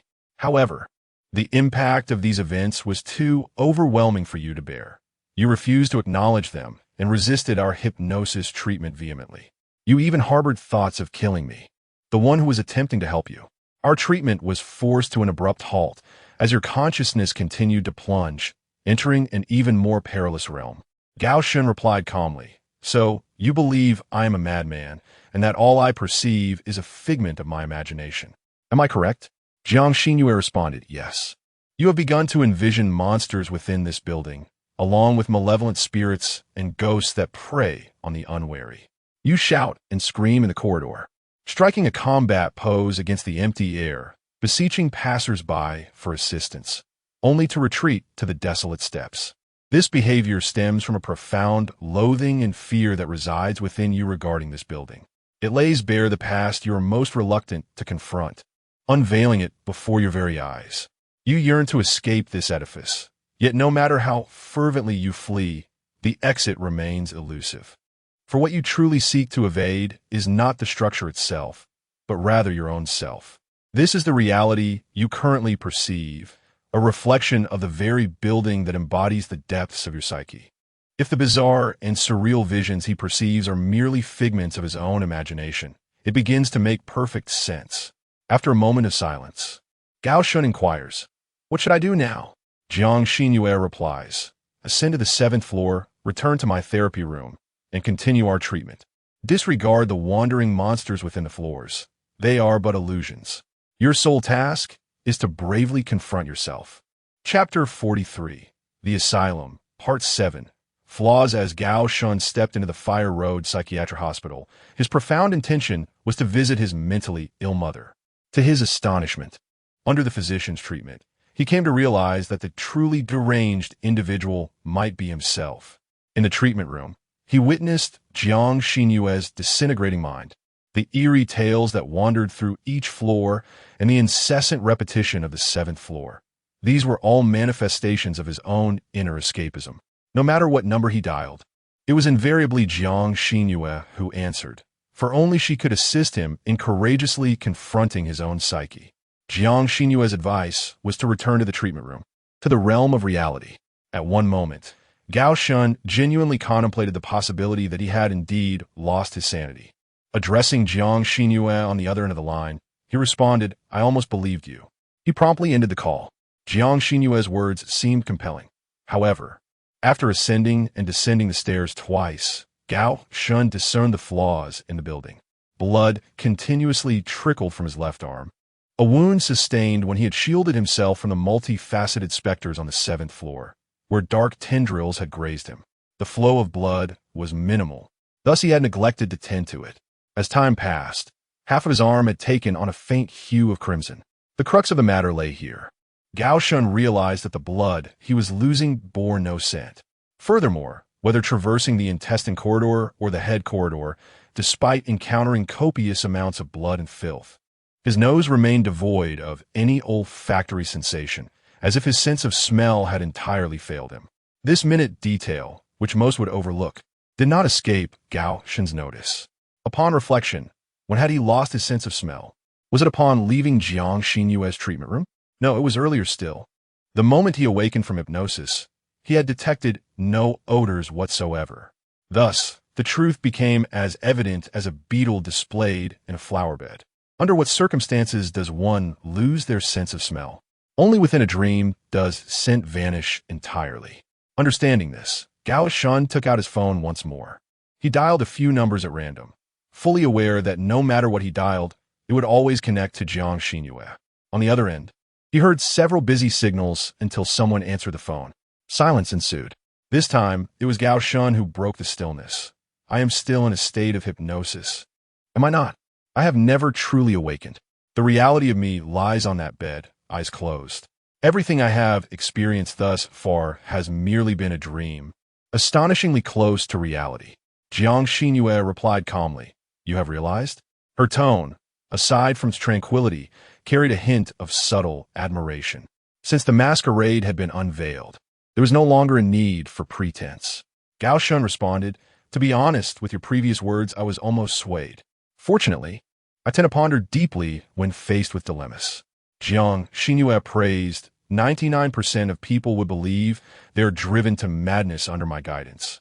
Yet you have handled it remarkably well. Gao Shun retorted, "What is your purpose in drawing me into this dream?" Is it truly amusing for you to drive others to insanity? Jiang Xinyue replied nonchalantly, "This is merely a game. I wish to observe the astonishing potential that intelligent individuals like you unleash when faced with dire circumstances. Realizing this dream is but the first step. Our game is just beginning." Gao Shen inquired, "Who exactly are you?" Jiang Xinyue succinctly responded, "I wish you good luck." The call ended abruptly. Gao Shen felt a vague suspicion that this woman was a member of the countermeasures team from Tottori Prefecture years ago. After he dealt with the eerie face incident, he had inexplicably garnered her attention, and under her step-by-step manipulation, he was coerced into participating in this game. Yet, what was her ultimate goal? To select the intelligent individuals she spoke of? Gao Shen cast aside these distracting thoughts. This was not the time for such musings. If this dream were a game, what should he do to succeed? Jiang Xinyue had not explicitly stated it, but the answer was evident. He must awaken from this dream. Gao Shen surveyed his surroundings. Although he was aware that everything before him was an illusion, the solid walls, the weighty earth, and the pain inflicted upon him by the eerie tales felt so tangible, indistinguishable from reality. The dream bore no flaws. How could he escape? One possible method was to exit the building from the first floor. However, he had attempted this countless times before, only to find it impossible. Alternatively, perhaps allowing the eerie tales to kill him might awaken his real self? This notion barely surfaced before Gao Shen dismissed it.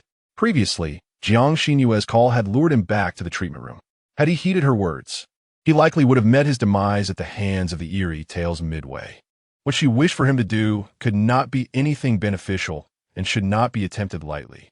Gao Shen sat cross-legged, suppressing the tumultuous thoughts within, seeking tranquility to reflect. Why had he been unable to leave the building? Ultimately, it was due to the eerie tales lurking across different floors. Without these obstructions, even if he could never reach the first floor, he could still leap from the second-floor window. But where did these eerie tales originate? They did not exist in reality, but were figments of his imagination, lingering at the depths of his dream. Essentially, they were creations of his brain and subconscious, birthed from hypnotic suggestion. Was there a way to purge these eerie tales? Clearly, attempting to eliminate them directly held little significance. Not to mention, their numbers were vast, and many possessed combat abilities far superior to his own. Even if all the eerie tales were to be exorcised layer by layer, his mind, under the subtle influence of Jiang Xinyue, could conjure up hundreds anew at any moment. Gao Shen remained unperturbed, continuing his calm contemplation. He vaguely sensed that in a state of reverie, he had glimpsed the thread leading to his escape. If the hauntings of the entire building were mere figments of the imagination, if the hauntings of the entire building were mere figments of the imagination, if the hauntings of the entire building were mere figments of the imagination, then what truly needed sealing was not these phantoms, but rather his own mind. He abruptly stood up from the floor. This astonishing reverse reasoning might very well be the key to exiting the realm of dreams.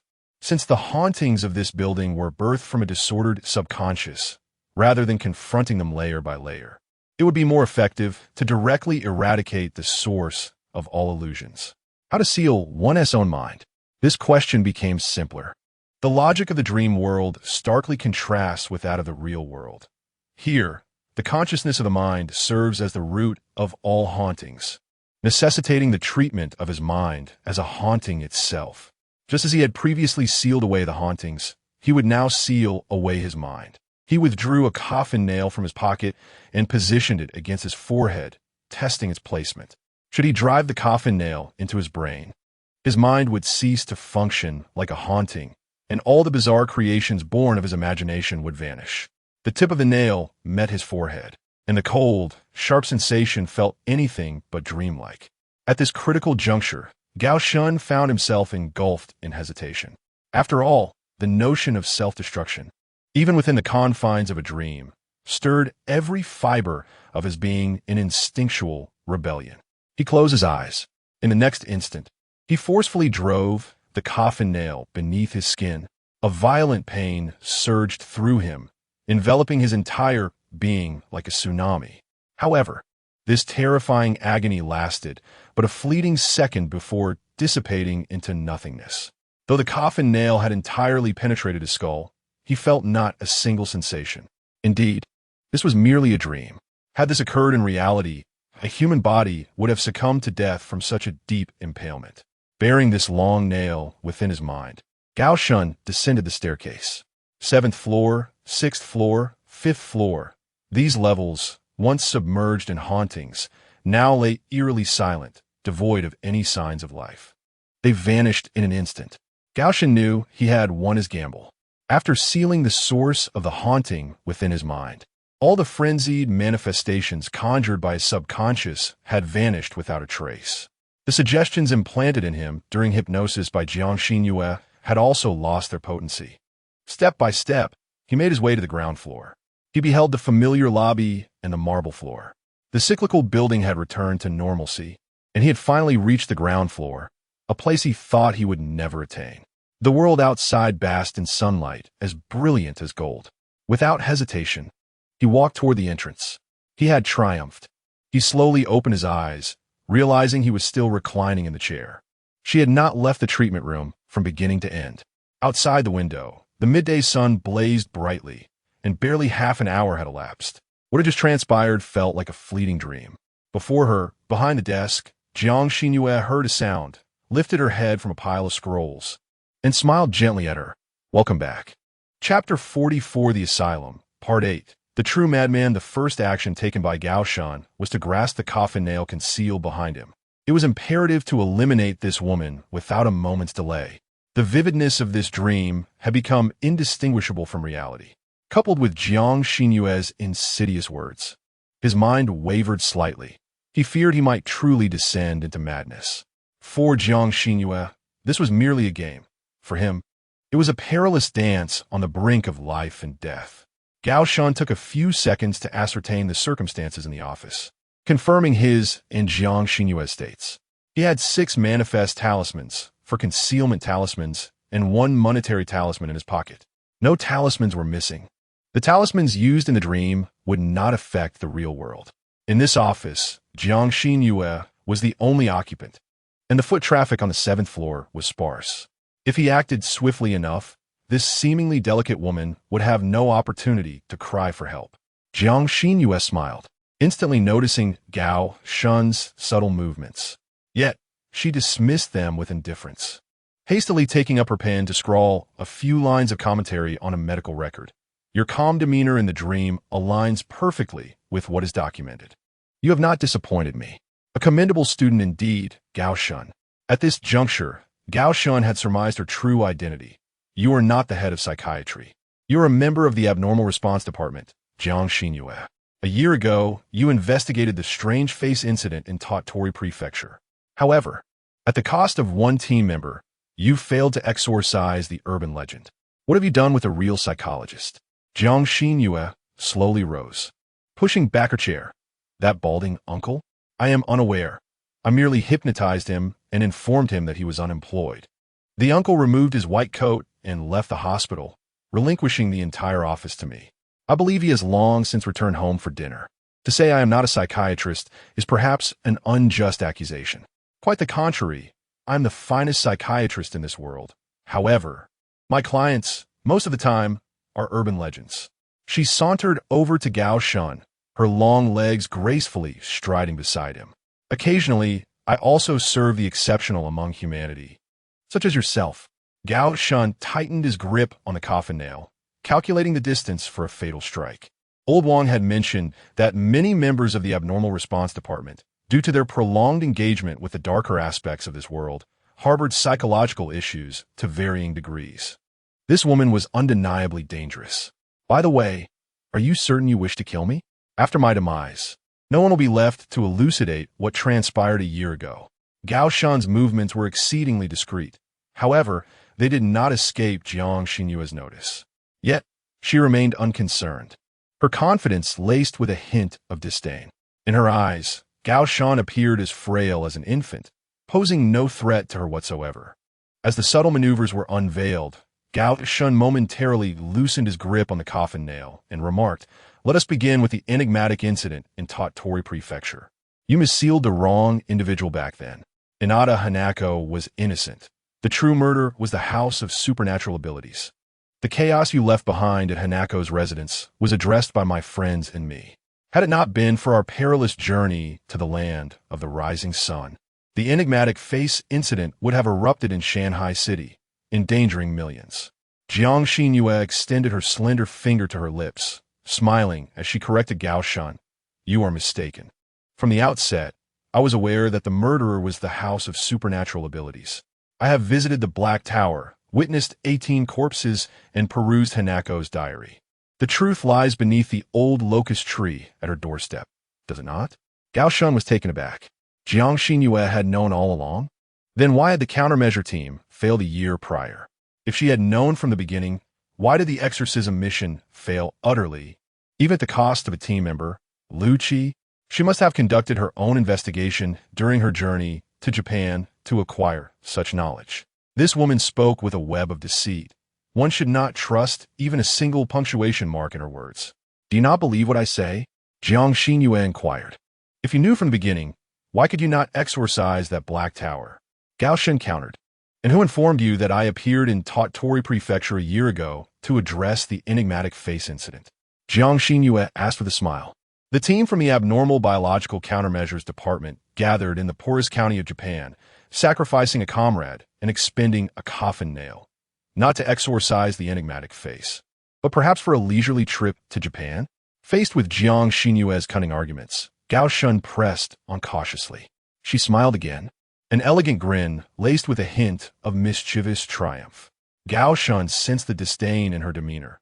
She regarded him as one might a child in jest, entirely dismissive of his presence. For my experiment, she continued, humanity shall never eradicate the folklore. After arduous efforts to resolve one tale, one turns to find 10, 100 more emerging in an instant. This ebb and flow shall render any number of countermeasure teams powerless against the ceaseless tide of new occurrences, leading to the inevitable demise of human civilization. I am charting a new path, treating folklore as a companion, a pet. Only through harmonious coexistence with these tales can humanity survive in this unending era of the supernatural. The mentors at the countermeasure department deem me insane.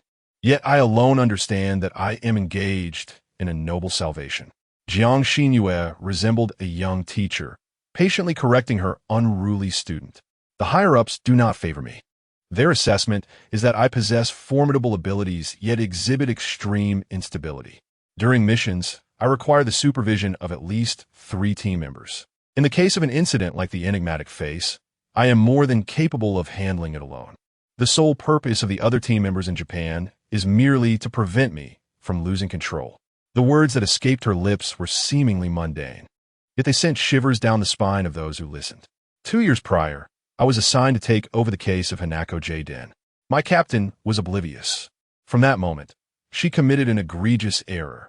The instant I laid eyes on the photographs, I comprehended the rapid dissemination and evolution of this urban legend. Given sufficient time and a generous offering of victims, it would undoubtedly grow into an S-class event that would instill fear across the globe. Thus, an increasing number of individuals would come to realize that urban legends could never be eradicated, whether they wished to or not. They would be compelled to coexist with these malevolent entities. The mere thought was exhilarating. However, my teammates would oversee my efforts, and, should my exorcism fail, the countermeasures department would dispatch new members to take over my task. What could be done to ensure its thriving existence? An ingenious idea struck me. Gao Shun interjected, but you are merely human. Allowing the urban legend to run rampant offers you no advantage. Once it spreads through the commercial realm, it will inevitably affect you as well. Even if you disregard the lives of others, do you not cherish your own? Jiang Xinyue, with an air of indifference, replied, because of great love. I shall surely reform these urban legends, teaching them to coexist harmoniously with humanity in this world. I concede that my experiments currently exhibit numerous shortcomings, potentially costing the lives of millions, even tens of millions. Yet, should my vision of a harmonious society of urban legends come to fruition, it would benefit all of humanity. What do the sacrifices of mere millions amount to in the grand scheme? Her visage radiated a sanctified luminescence. Those 18 urban legends had entwined with me for over 500 days, devising countless methods to end my life, all of which had failed. I relished the novelty of waking each day to their attempts on my life, akin to the playful antics of a pet eager to engage with its owner. Until last week, when the 18 legends vanished, leaving me bereft of my ghostly companions in this game. I knew that someone must have ventured to the east to exorcise this urban legend, akin to slaying my beloved pets, meticulously nurtured. How dull it was. I commenced an investigation to uncover who had handled this matter. Gao Shun fell silent. The words of Old Wang resurfaced in my mind. Many members of the countermeasures department exhibited signs of mental distress. Nevertheless, the majority of us maintained our resolve, ever mindful of the red line we dared not cross. We would always remember that we are human. Yet, there are those who would inevitably transgress that line, are there not? Jiang Xinyue smiled as she extended her hand, resting it gently upon Gao Shun's forehead, caressing him softly. Her hand was delicate and cold, and her expression during the gesture was filled with purity, reminiscent of a noble physician soothing their patient. A year ago, within the confines of the Black Tower, I had hypnotized 17 corpses. You heard correctly. I could similarly hypnotize urban legends. I altered their memories. Before their demise, they were benevolent humans, utilizing their extraordinary powers to uphold justice and resolve numerous urban legend incidents. Even in death, their wish remained to protect humanity. Under my hypnotic influence, the incident involving the grotesque visage gradually subsided. I seamlessly reported to the other team members, and with adjustments made to the submitted reports, the higher-ups in the countermeasure department genuinely believed that this incident had come to a close. Only I was aware that this was merely the beginning. The innate thirst for bloodshed, the perverse and sanguinary nature that resided within them, rendered hypnosis ineffective for any substantial duration. Initially, I intended to disseminate them across the globe. At that point, even the Department of Anomalous Beings would likely find themselves at a loss, compelled to acknowledge the legitimacy of their existence and disclose the truth to the public. I must express my gratitude to you for stifling the carefully nurtured urban legend in its infancy. In the next moment, the languorous Gao Shun abruptly erupted, plunging the coffin nail into the pristine, swan-like neck of Jiang Xinyue. This woman is a traitor to the countermeasure department, a traitor to humanity, a veritable lunatic. Her indulgence in the urban legend and the havoc wreaked upon the bustling market was solely due to that insipid experiment. Such a madwoman must not be allowed to leave alive. Blood gushed forth from Gao Shun's hand. Chapter 45, The Asylum, Part 9, The Descent into Dreams in This World. There exists a form of malevolence that is utterly pure. The purpose behind their wickedness is not to attain any form of gain, but rather the act of evil itself serves as a reward. Much like the 18 individuals from the House of Supernatural Abilities, who willingly took their own lives to become urban legends, merely to transcend the judgments of law and morality, reveling in a morbid slaughter. Take Jiang Xinyue, for instance. She possessed the capability to manage the incident of the ghastly visage, yet her negligence stemmed solely from her desire to conduct her envisioned experiment to save all of humanity. Such lunatics lie in wait within the abnormal biological countermeasures division, destined to evolve into true monstrosities. Gao Shun firmly believed that if Old Wang were present, he too would have taken similar actions, personally cleansing the premises. Observing Jiang Xinyue's lithe figure collapse softly onto the ground, devoid of any resistance, until the blood from her neck pooled beneath his feet, he found it hard to believe that he had succeeded so effortlessly. Though Jiang Xinyue was undeniably deranged, her power was formidable and beyond dispute. Otherwise, the Countermeasures Division would not have permitted her to undertake missions despite their awareness of her psychological issues, merely assigning a small team to supervise her. At his feet, Jiang Xinyue's pupils were dilated, her lips pale from blood loss. A coffin nail was embedded in her neck, and she was irrevocably dead.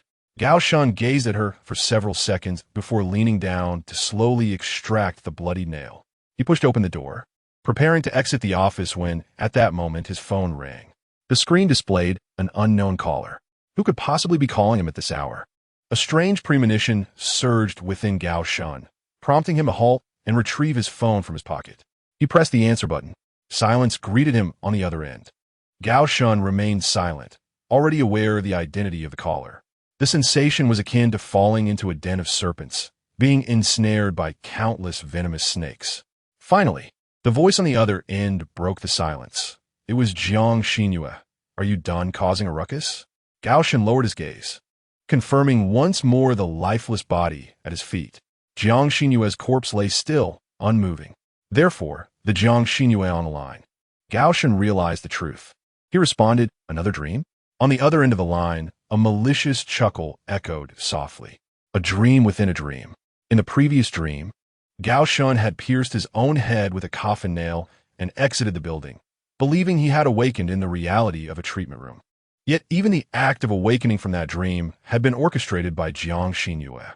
He had merely escaped the first layer of dreams, only to enter a second layer. In this layer of dreams, Gao Shun had easily killed Jiang Xinyue, yet she was still able to call his phone.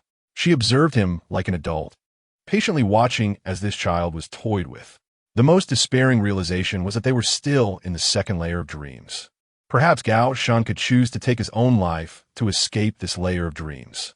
Yet, upon regaining consciousness once more, he would inevitably plunge into the third layer of dreams.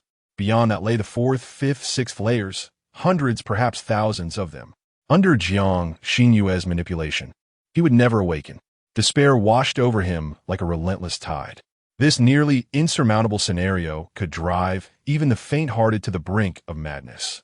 However, Gao Shun maintained a semblance of composure. Addressing his phone, he inquired, how many layers of dreams remain? Jiang Xinyue replied with a calm demeanor, countless layers.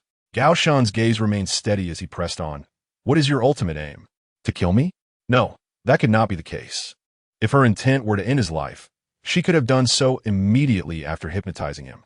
Or perhaps she was akin to a cat, relishing the thrill of toying with a mouse. On the other end of the line, Jiang Xinyue's voice remained as tranquil as a still lake. I stated from the outset that this is a game. After you dealt with the mysterious face incident, I began to monitor you closely. I have come to appreciate you somewhat. Someone like you might learn to coexist harmoniously with the supernatural, becoming the ideal citizen of the new era I envision. Let me see where your limits lie. Engaging with this deranged woman proved to be exceedingly challenging.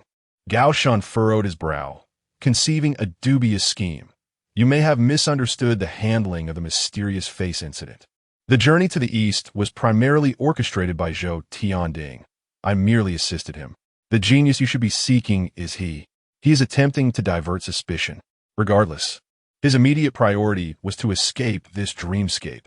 Awakening in the real world would render Jiang Xinyue far from invincible. Alas, such a crude ruse failed to deceive her. I am acquainted with Li Yishan and have met his student, Zhou Tianding. With the capabilities of these incompetent fools, they could not possibly uncover the truth behind the mysterious face incident. The only variable in the journey to the east is you. Jiang Xinyue, on the other end, sighed softly, as if lamenting Gao Shun's fate. Put your mind to work and find a way to awaken. Prolonged exposure to the dream world may render you incapable of returning. I wish you luck, Gao Shun. The call ended, leaving only the sound of a busy signal.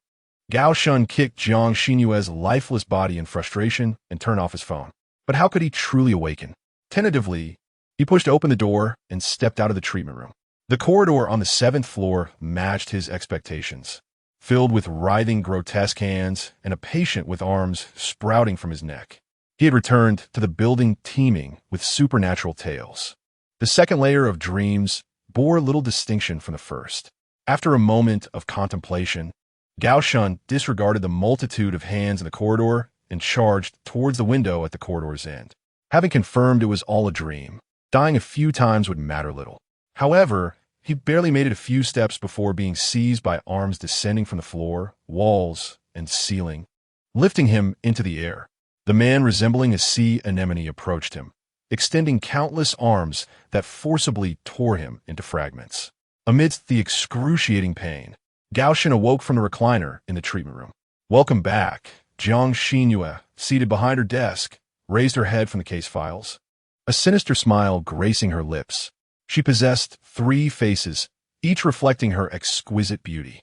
Gao Shen understood that he had once again entered the third layer of the dream.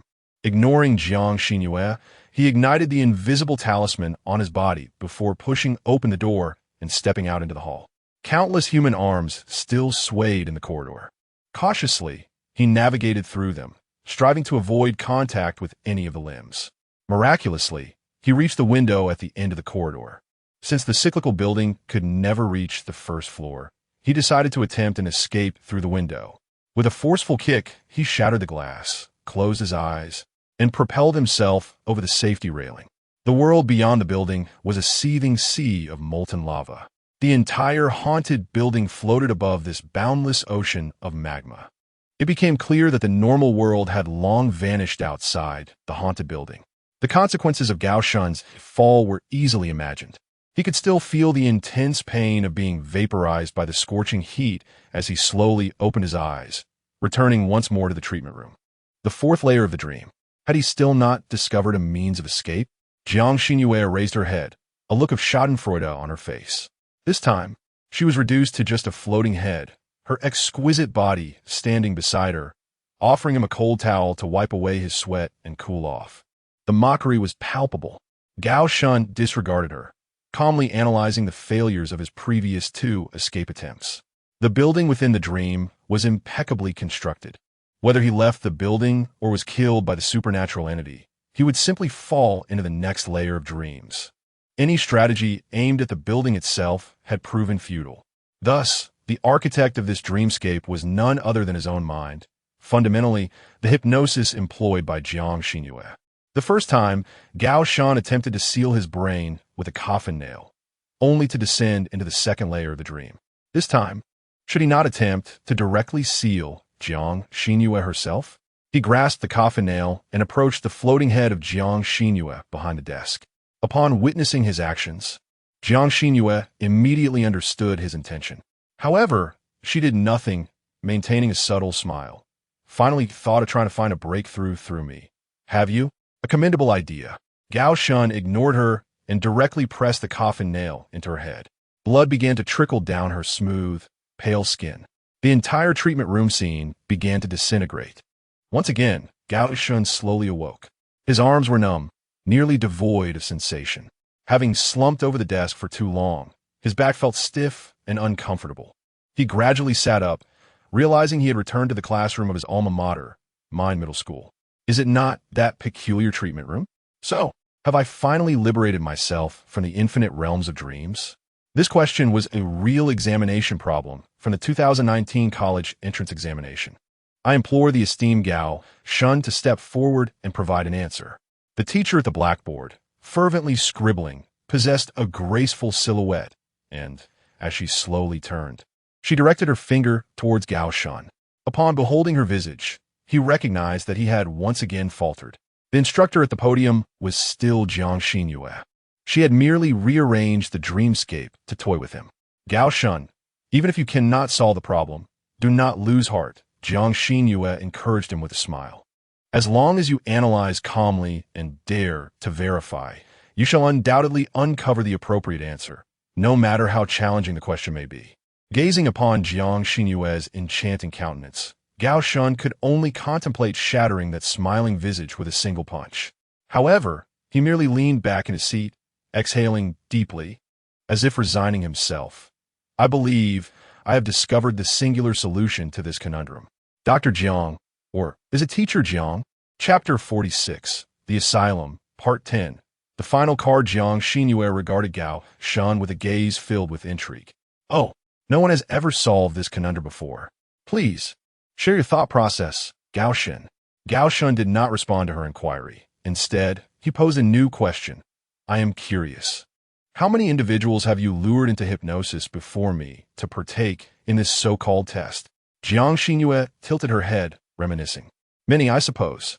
Colleagues from the countermeasures department, as well as ordinary people I encountered by chance, who displayed extraordinary wisdom and composure during the bizarre events, piqued my interest. For the ideal future I envision, I had to make sacrifices drawing them into this game. After all, those who can truly comprehend how to coexist with the supernatural must be a remarkable new breed of humanity. In my utopia, the weak cannot survive. Indeed, she was a deviant. Without further contemplation, Gao Shun threw her a second question. Has anyone ever succeeded in passing the trial? Jiang Xinyue tilted her head thoughtfully. No, they all became lost within the layers of dreams, unable to awaken, rendering them vegetables in the real world. Once I invited the minister to join my game, but he nearly killed me. Yet, the minister hardly qualifies as human. Gao Shun was bewildered by her reference to the minister. Thus far, no human survivor had discovered a means of escape. He pressed on. Is such behavior permitted within the countermeasures department? To recklessly target ordinary individuals, even colleagues, as your prey? At this, Jiang Xinyue smiled slightly. If anyone else were to commit the same acts as I, they would have been executed by the countermeasures department hundreds of times over. But I am different. My abilities are exceedingly useful, one of the sharpest blades in the department. They would not easily sever this weapon against the supernatural. After all, humanity reigns supreme. Compared to the supernatural incidents I have handled, casually eliminating a few individuals is a trivial matter. As their conversation progressed, the round clock affixed to the wall began to spin rapidly, signaling the acceleration of time within the dream. Gao Shun, do not think that conversing with me will buy you time. With each moment we speak, the layers of the dream descend further. The stratum you currently inhabit is already the 23rd layer. The deeper you delve into the dream, the lesser the probability of returning to the real world. Consider this problem on the board as a post-class assignment. Good luck. Jiang Xinyue set down the chalk and prepared to leave the classroom. However, Gao Shun, seated behind her, called out, "Who told you that my dialogue with you is merely a delay? Is it not possible that I initially stated I have already discovered a way to escape from here?" Jiang Xinyue halted in her tracks. She slowly turned her head, regarding Gao Shun with a serious gaze once more. I hope you have truly discovered a means of escape and are not merely posturing here, wasting my enthusiasm. Although she smiled, her eyes betrayed no trace of mirth. There was little time for Gao Shun to ponder. The words that followed would determine his fate. Unsure if this method could indeed liberate him from the dream realm, he recognized that he had no other options left. I once harbored doubts, seeing so many drawn into your dream, yet no one ever leaves. Could it be that this dream has no exit? However, your words have sparked an idea within me. If there remains but one final method to escape this dream, then I have found it, and I am confident it will succeed. The answer lies with you. He pointed to Jiang Xinyue. You have sown the seeds of suggestion in my heart. You have led me into the depths of this dream. To leave here, I must implore you to return me to the realm of reality. At his declaration, Jiang Xinyue stood momentarily frozen. Then, a peal of laughter escaped her lips. Casting aside her cultivated demeanor, she laughed until tears streamed down her face, bending slightly as she clutched the wall to steady herself. Unable to contain her amusement at the absurdity of Gao Shun's assertion as the means of escape, observing the unguarded Jiang Xinyue, Gao Shun understood that seizing the moment could easily seal her fate. Yet it would be futile. This was also a dream world. Even if he were to kill Jiang Xinyue 1,000 times, she would resurrect 1,001. After a struggle, her laughter subsided. Jiang Xinyue lifted her head, scarcely daring to meet Gao Shun's gaze, fearful that she might succumb to laughter once more. Is this your earnest method of escape? To plead with me to take you away from here? I am genuinely curious how you resolved the incident with the strange face. Did you kneel before the Black Tower, begging those 18 corpses to cease their killings? In response to Jiang Xinyue's mockery, Gao Shun's expression remained composed, unwavering. He spoke each word with earnest conviction. No, you will. You will willingly break the hypnosis and allow me to return to the real world. Jiang Xinyue wiped away the tears of laughter with the back of her hand, her gaze now turning icy. Do you truly believe that with such trivial words, you could survive? Gao Shun met her bright eyes unflinchingly. I possess this assurance, for all your actions are driven by two words: entertainment. Whether it is your deliberate engagement with the strange face photographs to witness the various methods of your demise, or your intentional neglect of the home for superhumans during your journey in Tottori Prefecture to construct your so-called coexistence world, or even your experiments drawing resolute ordinary people into your dream. Such endeavors are not the pursuits of a rational individual. Yet, you're no ordinary person. Your worldview and values are beyond the comprehension of most. For you, as long as something is sufficiently novel, regardless of the number of lives sacrificed or the cost incurred, you would pursue it. Much like a child on a scorching summer day, using a magnifying glass to incinerate swarms of ants. To the ant kingdom, these giants are the most ruthless and unfathomable beings in existence, merely passing by, obliterating their queen, their home, and their progeny. Yet for the child, witnessing their agonizing struggles and flames is undeniably entertaining. The demise of thousands of ants holds no significance for the child. Jiang Xinyue nodded and remarked, I didn't expect you to accurately summarize my character. I am indeed such a sunny, cheerful girl who takes pleasure in causing harm. However, knowing this changes nothing. Just because you understand me doesn't mean I will let you go. Gao Shen replied, You will, because I have found something far more intriguing for you. Something that far surpasses the thrill of extinguishing my life as an ordinary, defenseless individual. At that moment, Gao Shen finally revealed his trump card, the incident involving my mother's frenzied rampage, during which she killed our entire family. I trust you have perused her file. Are you not curious about what transpired that year? Did my mother truly lose her sanity, or was it an act? Where did those beings she killed originate? Engaging with an unknown horror story to unearth the truth is infinitely more captivating than toying with an ordinary person. Jiang Xinyue, wiping her tears with the back of her hand, reluctantly acknowledged, What your mother experienced back then does seem rather intriguing. If I have the time, I might take a moment to investigate what she truly witnessed. But what does that have to do with you? After I kill you, I can leisurely delve into the incident. These two matters are not in conflict. Gao Shen shook his head, correcting her misstatement. Incorrect. If you wish to uncover the truth behind the incident, you must allow me to awaken in reality. If I remain lost in dreams, you will never uncover the truth of the incident in reality. A smirk reappeared on Jiang Xinyue's face. You truly underestimate my capabilities. How many more attempts will it take for you to realize that the horror story and you are merely toys to me? With your weakness in my grasp, why do you have to bargain with me, to believe you can assist me in resolving the incident? Without you, I can still unearth the truth of that time. It will be a mere trifle for me. Gao Shen interrupted her. Have you forgotten? My mother said those beings have already begun searching for me. As long as I'm alive, they will inevitably come knocking. All you need to do is wait. If I were to die, they would lose the motivation to pursue our family. In a sea of countless people, among the millions in the bustling city, do you truly believe you can single-handedly locate them? Conversely, as long as I ensure my survival, those matters will inevitably come knocking at my door. Jiang Xinyue continued to smile, shaking her head gently. Gao Shen, you have truly disappointed me.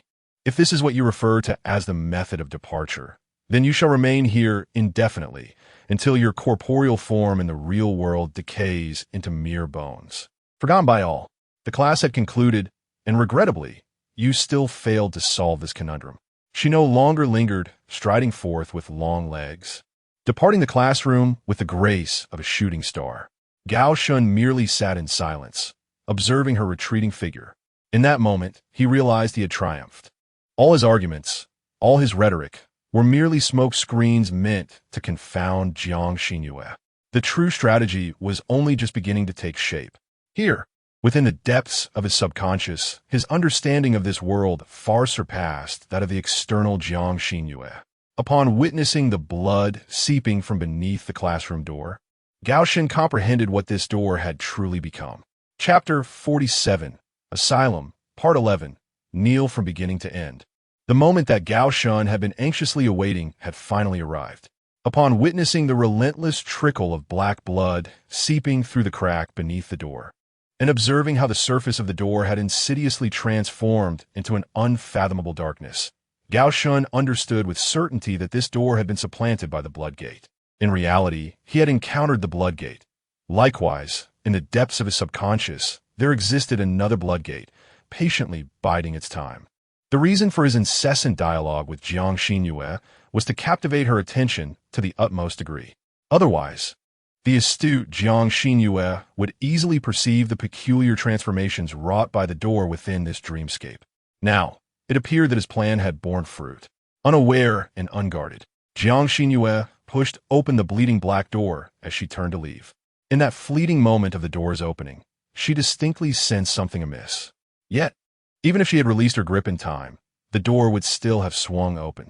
Thus, she beheld the world beyond the door. Beyond it lay a similarly dilapidated classroom, and seated in the rear was a skeletal figure, wrapped in a shroud. This was the once mighty Gao Shen, now reduced to a feeble shadow of his former self, languishing in the recesses of memory after 50 years. After a brief moment of astonishment, Jiang Xinyue quickly comprehended the scene before her, displaying no signs of panic. Instead, she smiled and remarked, "Have you encountered the Bloodgate in the real world? Alas, this is merely the Bloodgate from your memories, lacking any distinguishing features aside from its resemblance." She pondered who the elderly figure behind the Bloodgate might be, curious that she had no recollection of such an individual in the records. Just as she stepped forward, intent on discerning the true visage of the old man, he, seated quietly in the classroom's rear, heard her voice and slowly raised his head. Upon realizing that the person entering through the door was not Gao Shen, a flicker of disappointment crossed his features. Both parties recognized one another.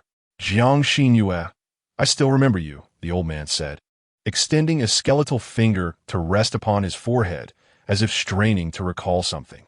"What an amusing little boss you were.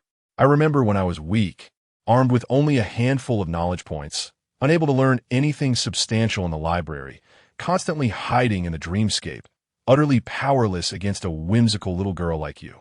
A hint of nostalgia glimmered in his eyes, as past events seemed trivial after half a century. Jiang Xinyue wore an innocuous smile.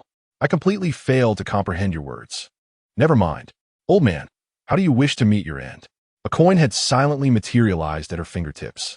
She held no concern for these NPCs within the dream. Regardless of how formidable this old man might be in reality, this was the subconscious of Gao Shen. Everything before her was merely a projection of his memories, clumsily mimicking the actions and speech of their real-life counterparts. It was an established fact that characters within dreams could not suddenly come to life. She had invaded the dreams of thousands, never encountering a single exception. This time would be no different. Jiang Xinyue was so familiar with the structure of the dream world that it felt like home. Behind the door stood an elderly man, a faint smile of bitterness gracing his face. His gaze pierced through Jiang Xinyue and settled on the profound depths beyond the door. "Is there anyone as dependent as you?"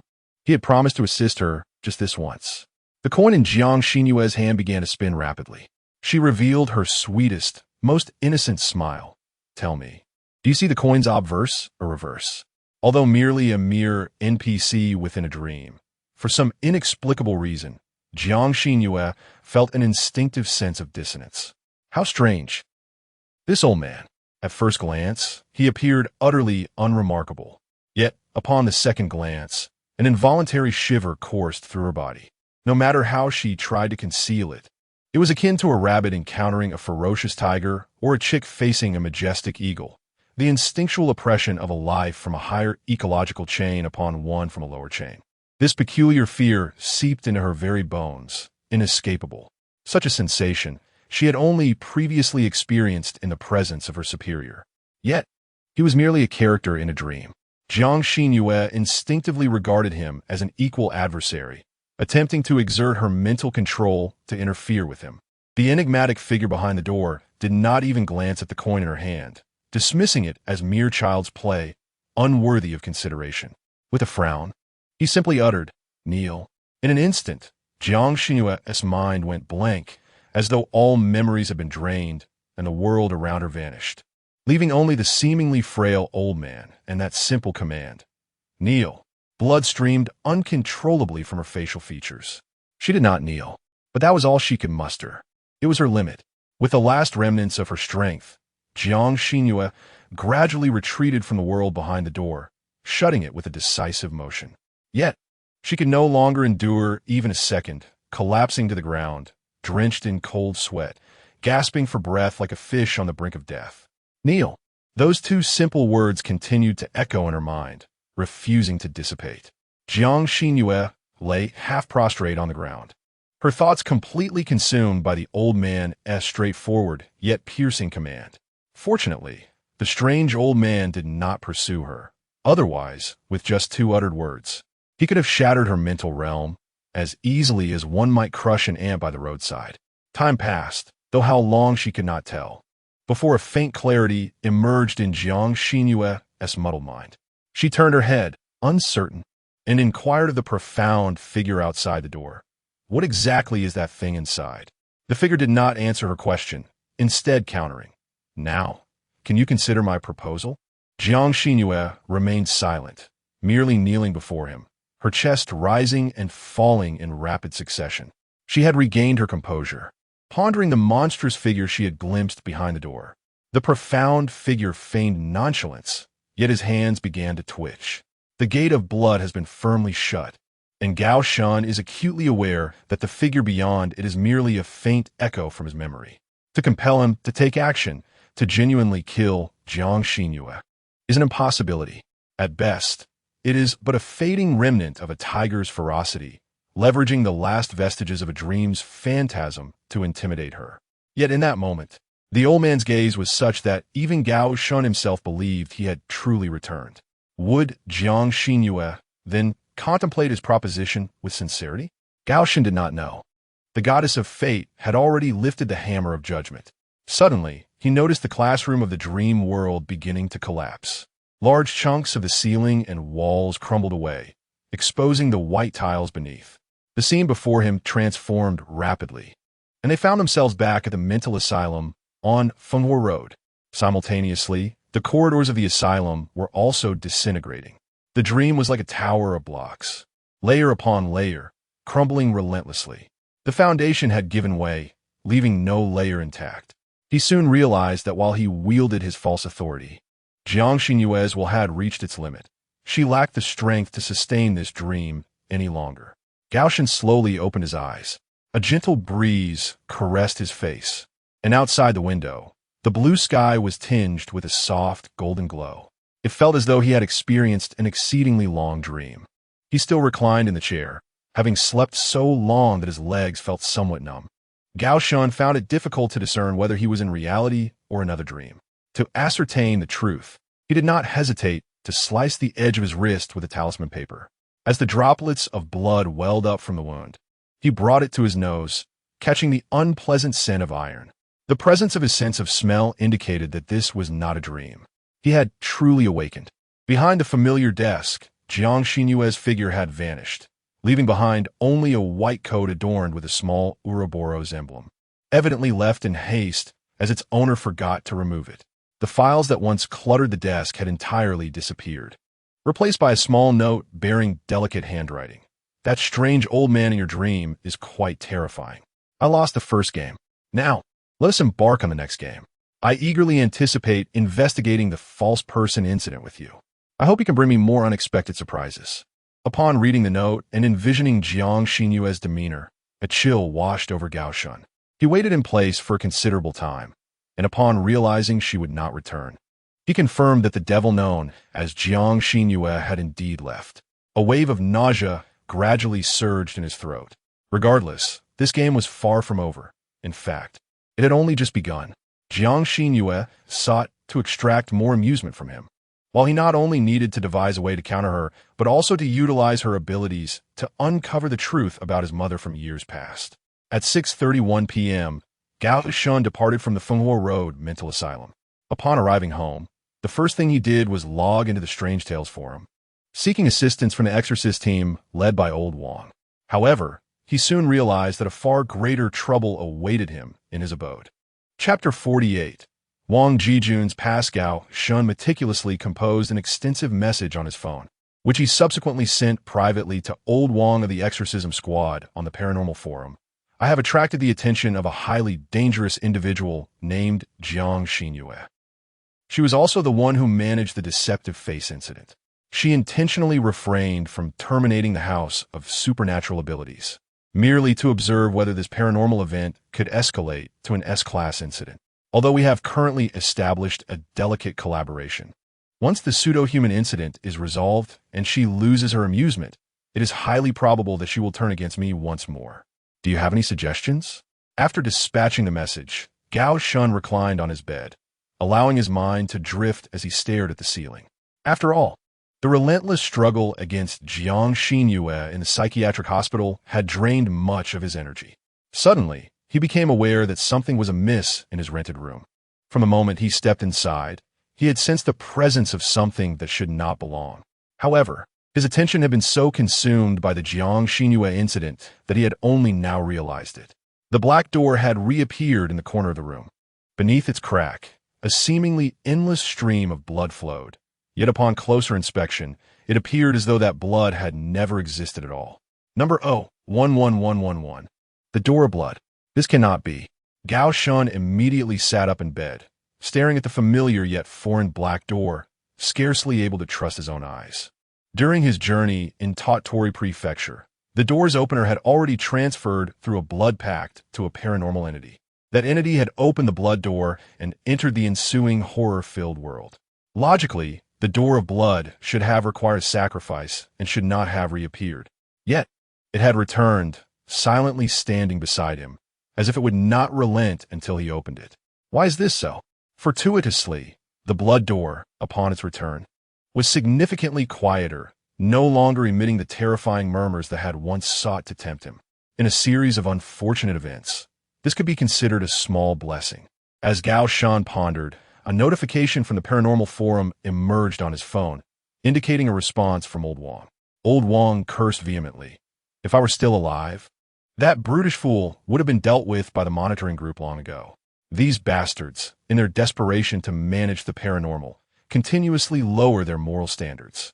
As long as a member possesses the capability to confront the supernatural, even murder and arson will be shielded by the higher-ups.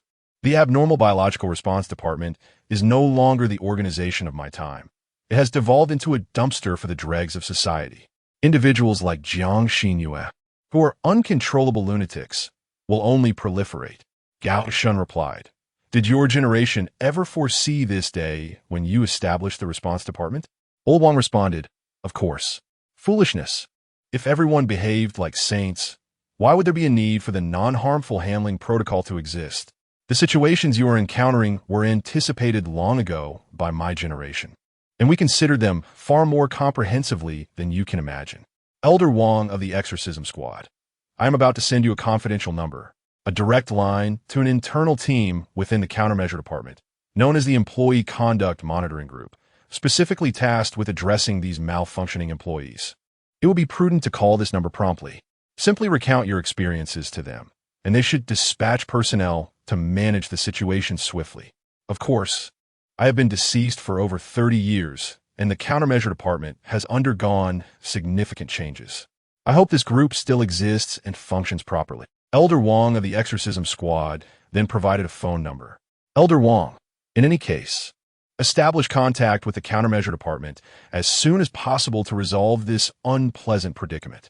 You are a commendable young man with great potential. The most fitting demise for you would be amidst a grand S-class event, rather than at the hands of your fellow humans.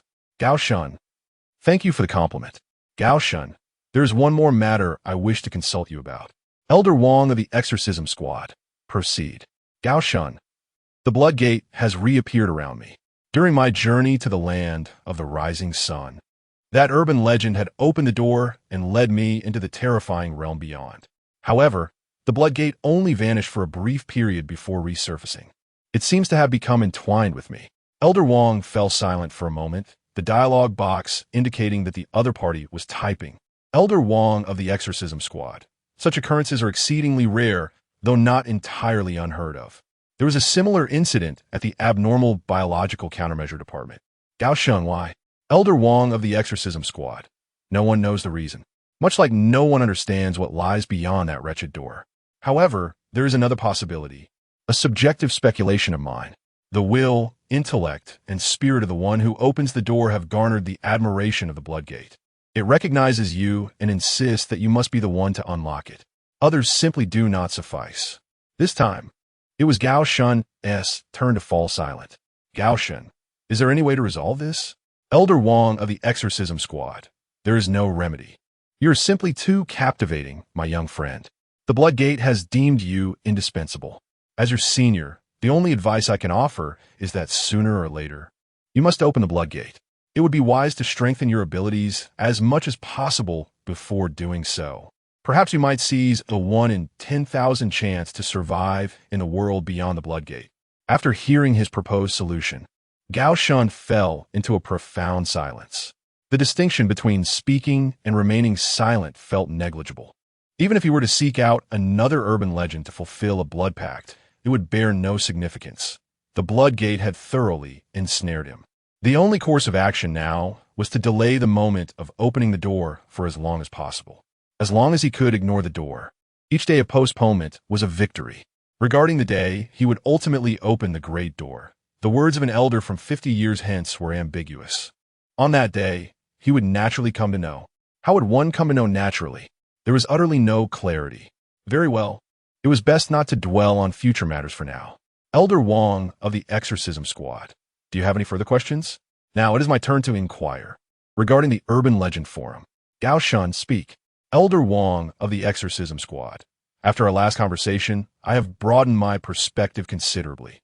What I mean is that upon my demise, I found myself automatically transported to this place, as if I had resided here for an eternity, long enough to become utterly accustomed to it.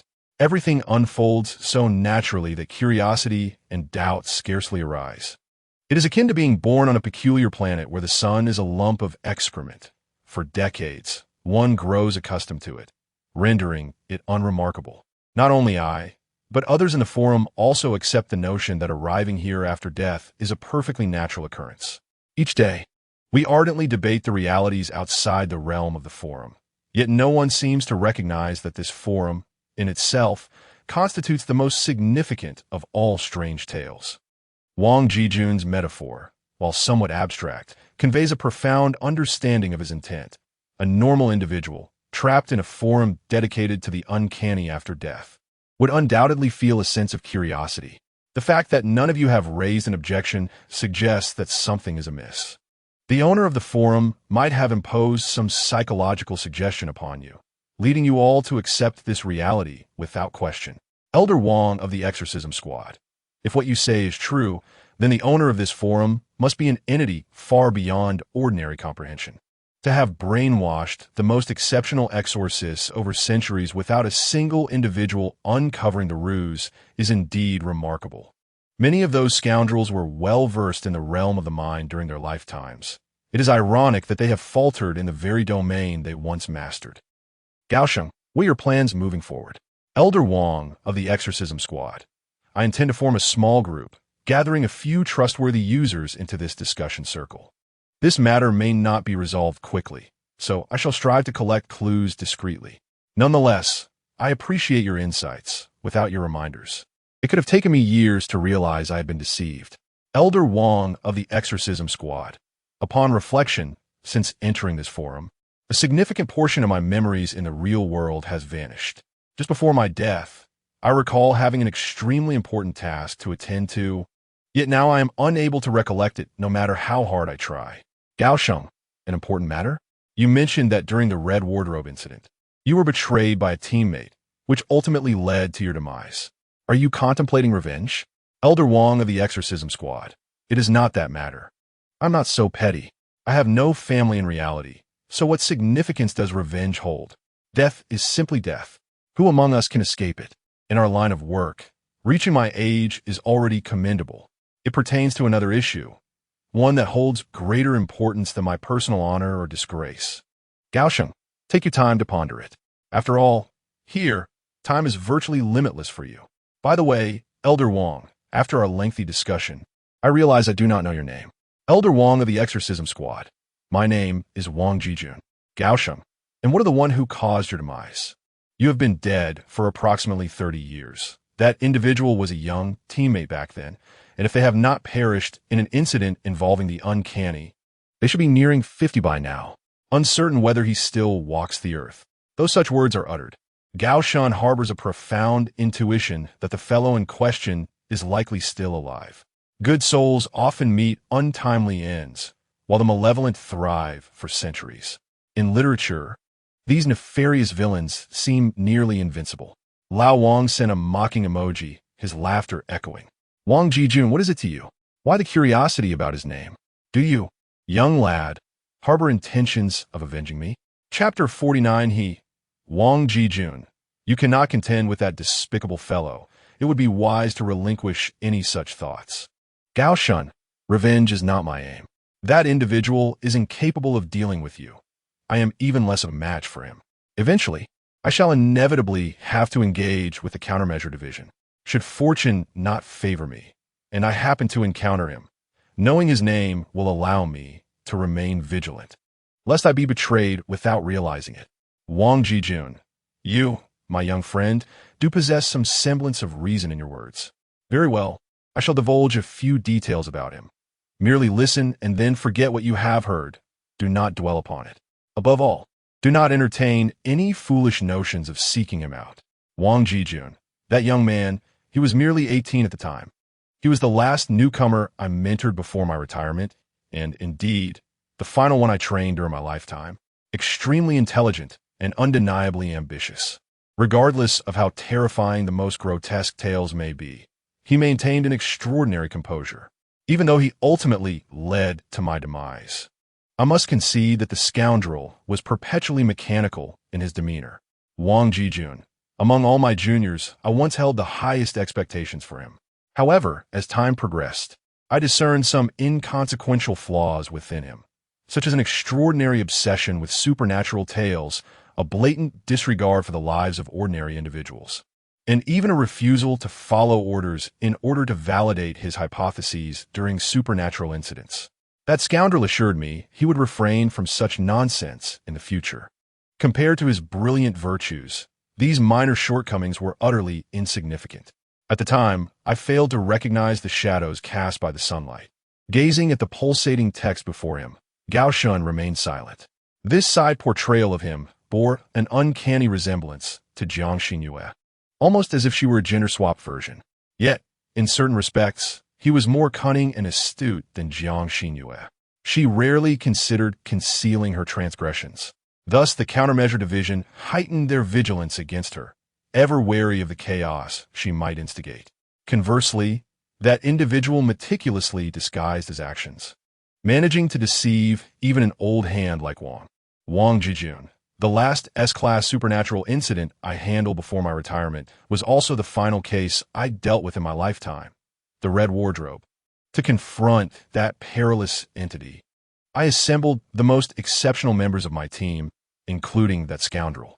In this battle, I harbored a vague intention of passing down my legacy. I shall not delve into the specifics of the supernatural event. Suffice it to say, it was exceedingly gruesome and repugnant, and the handling process was quite tedious.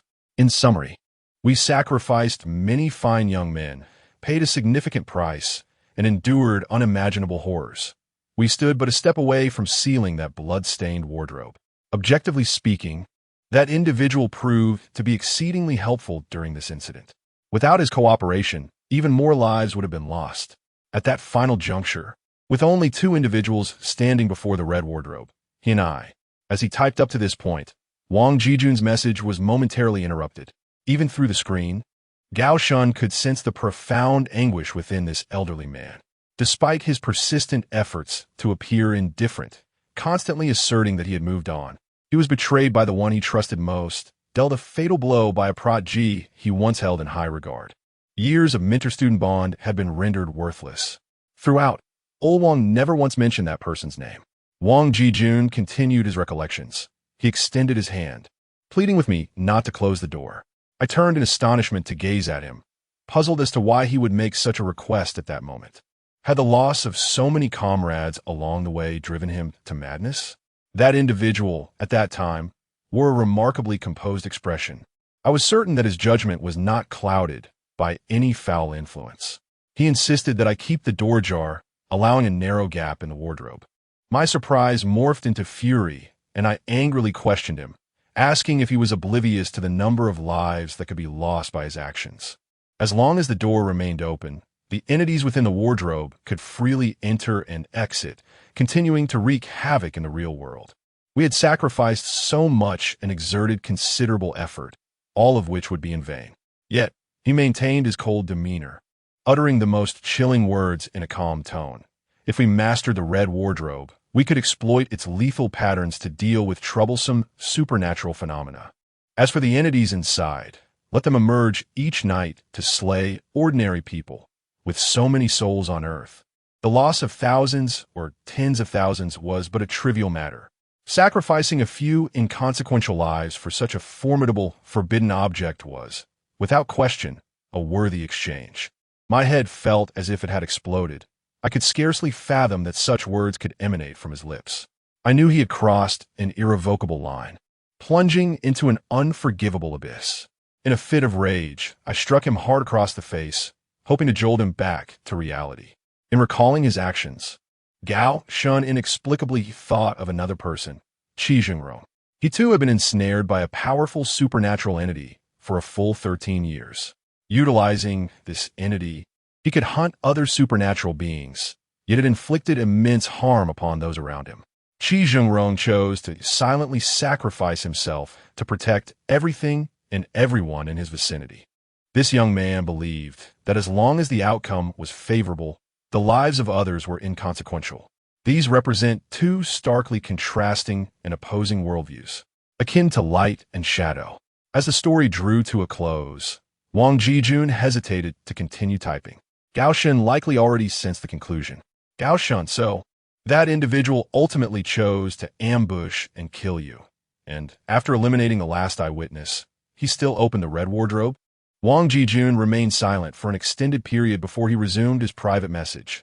I do not know. A significant portion of my memory is missing. After I slapped him, what transpired next is a complete blank. I cannot recall at all.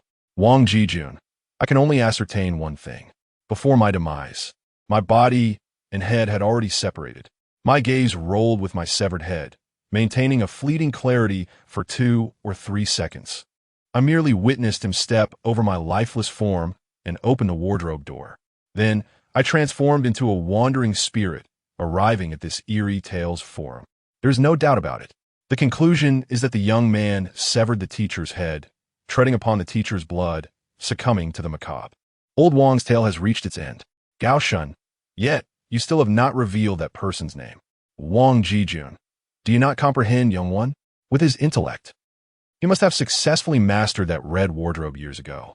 Over the years, if he has not perished, he must have accumulated a plethora of unimaginable forbidden objects. You cannot defeat him. You will never prevail. Do not be foolish. Consider this merely a story, and forget it once you have listened. Gao Shun, tell me. You promised. I never claimed to seek revenge for you. Do not overthink it. There was a long silence on the other end. Wang Jijun finally slowly inscribed 2 characters. Yang Ku. His name is Yang Ku. Gao Shun stared at these 2 characters for a full 3 seconds, ensuring he had committed the name to memory. Wang Jijun, my time is nearly up. I must depart. Be cautious, young one. I hope that when I next log on, you are still alive. Gao Shun, yes. I shall exercise caution. Wang Jijun, regarding the matters of the Eerie Tales forum, should I receive any updates, I will inform you upon my next login. Wang Jijun's avatar faded to gray. Next, he needed to address the situation with Jiang Xinyue. Holding the number in his hand, Gao Shun did not rush to dial. The Abnormal Biological Countermeasures Division is an exceedingly perilous organization, vastly different from the time of Old Wang. Engaging with them requires utmost caution. A single misstep could render him a target for elimination. Instead of dialing the number on his phone, he donned his shoes and mask, exiting his home. Across the street, at the intersection, stood a public telephone booth. In this era of ubiquitous mobile phones, few individuals still utilized public phone booths. However, the advantage of doing so is the evasion of exposing one's identity and address through a mobile number. The booth was shrouded in dust. The dial pad covered with a thick layer of grime, clearly indicating it had not been used in some time. Gao Shun inserted a coin into the slot, and fortunately, this antiquated device still functioned. After a couple of rings, someone promptly answered. It appeared this number was monitored around the clock. On the other end, a gentle female voice spoke. Hello, this is a confidential hotline. All your conversations will be recorded. We appreciate your understanding. Please first ensure that your surroundings are safe and devoid of any anomalies. How may I assist you? Gao Shan replied, "One of your employees has gone rogue. The indulgence in the bizarre incident was merely to observe whether it could escalate to an S-level event. It has also ensnared ordinary individuals into a nightmare rife with strange tales, with a number of known victims soaring into the hundreds." Designated as Case 578, psychiatrist Jiang Xinyue. On the other end of the line, there was a moment of silence. The sound of a pen scratching across paper could be heard, as if the interlocutor were recording profound thoughts. The next instant, a feminine voice let out a soft chuckle. Her tone seemed to exhibit a subtle transformation, and that inflection was hauntingly familiar, causing his pupils to constrict sharply. "Welcome back, Gao Shan. Am I truly as dreadful as you claim?" Gao Shan recognized that voice instantly. It belonged to Jiang Xinyue. Why was Jiang Xinyue's voice manifesting here? This was inconceivable, unless he was still ensnared in a dream.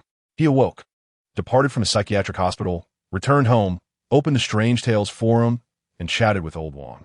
From beginning to end, it had all been a dream. He was still lying in the treatment room, having never left. Chapter 50, Employee Guideline Supervisory Group. This is where Jiang Xinyue's terrifying ability lies. The victims are perpetually uncertain whether they have truly awakened or remain ensnared in a dream. However, Gao Shan soon discerned a peculiar issue. The voice did not emanate from the telephone receiver. Rather, it originated from behind the public phone booth. He lifted his gaze and beheld the source of the sound, the blood gate. This eerie phenomenon had, unbeknownst to him, trailed him to the crossroads and now stood ominously outside the booth.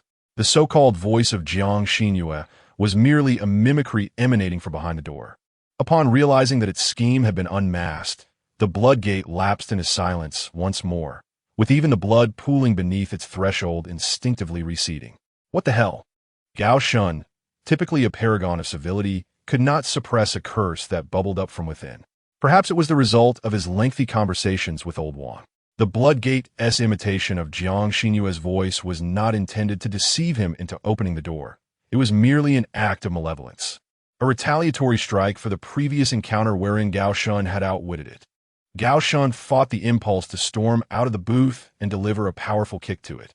"Excuse me, sir, can you still hear me? Are you still on the line?"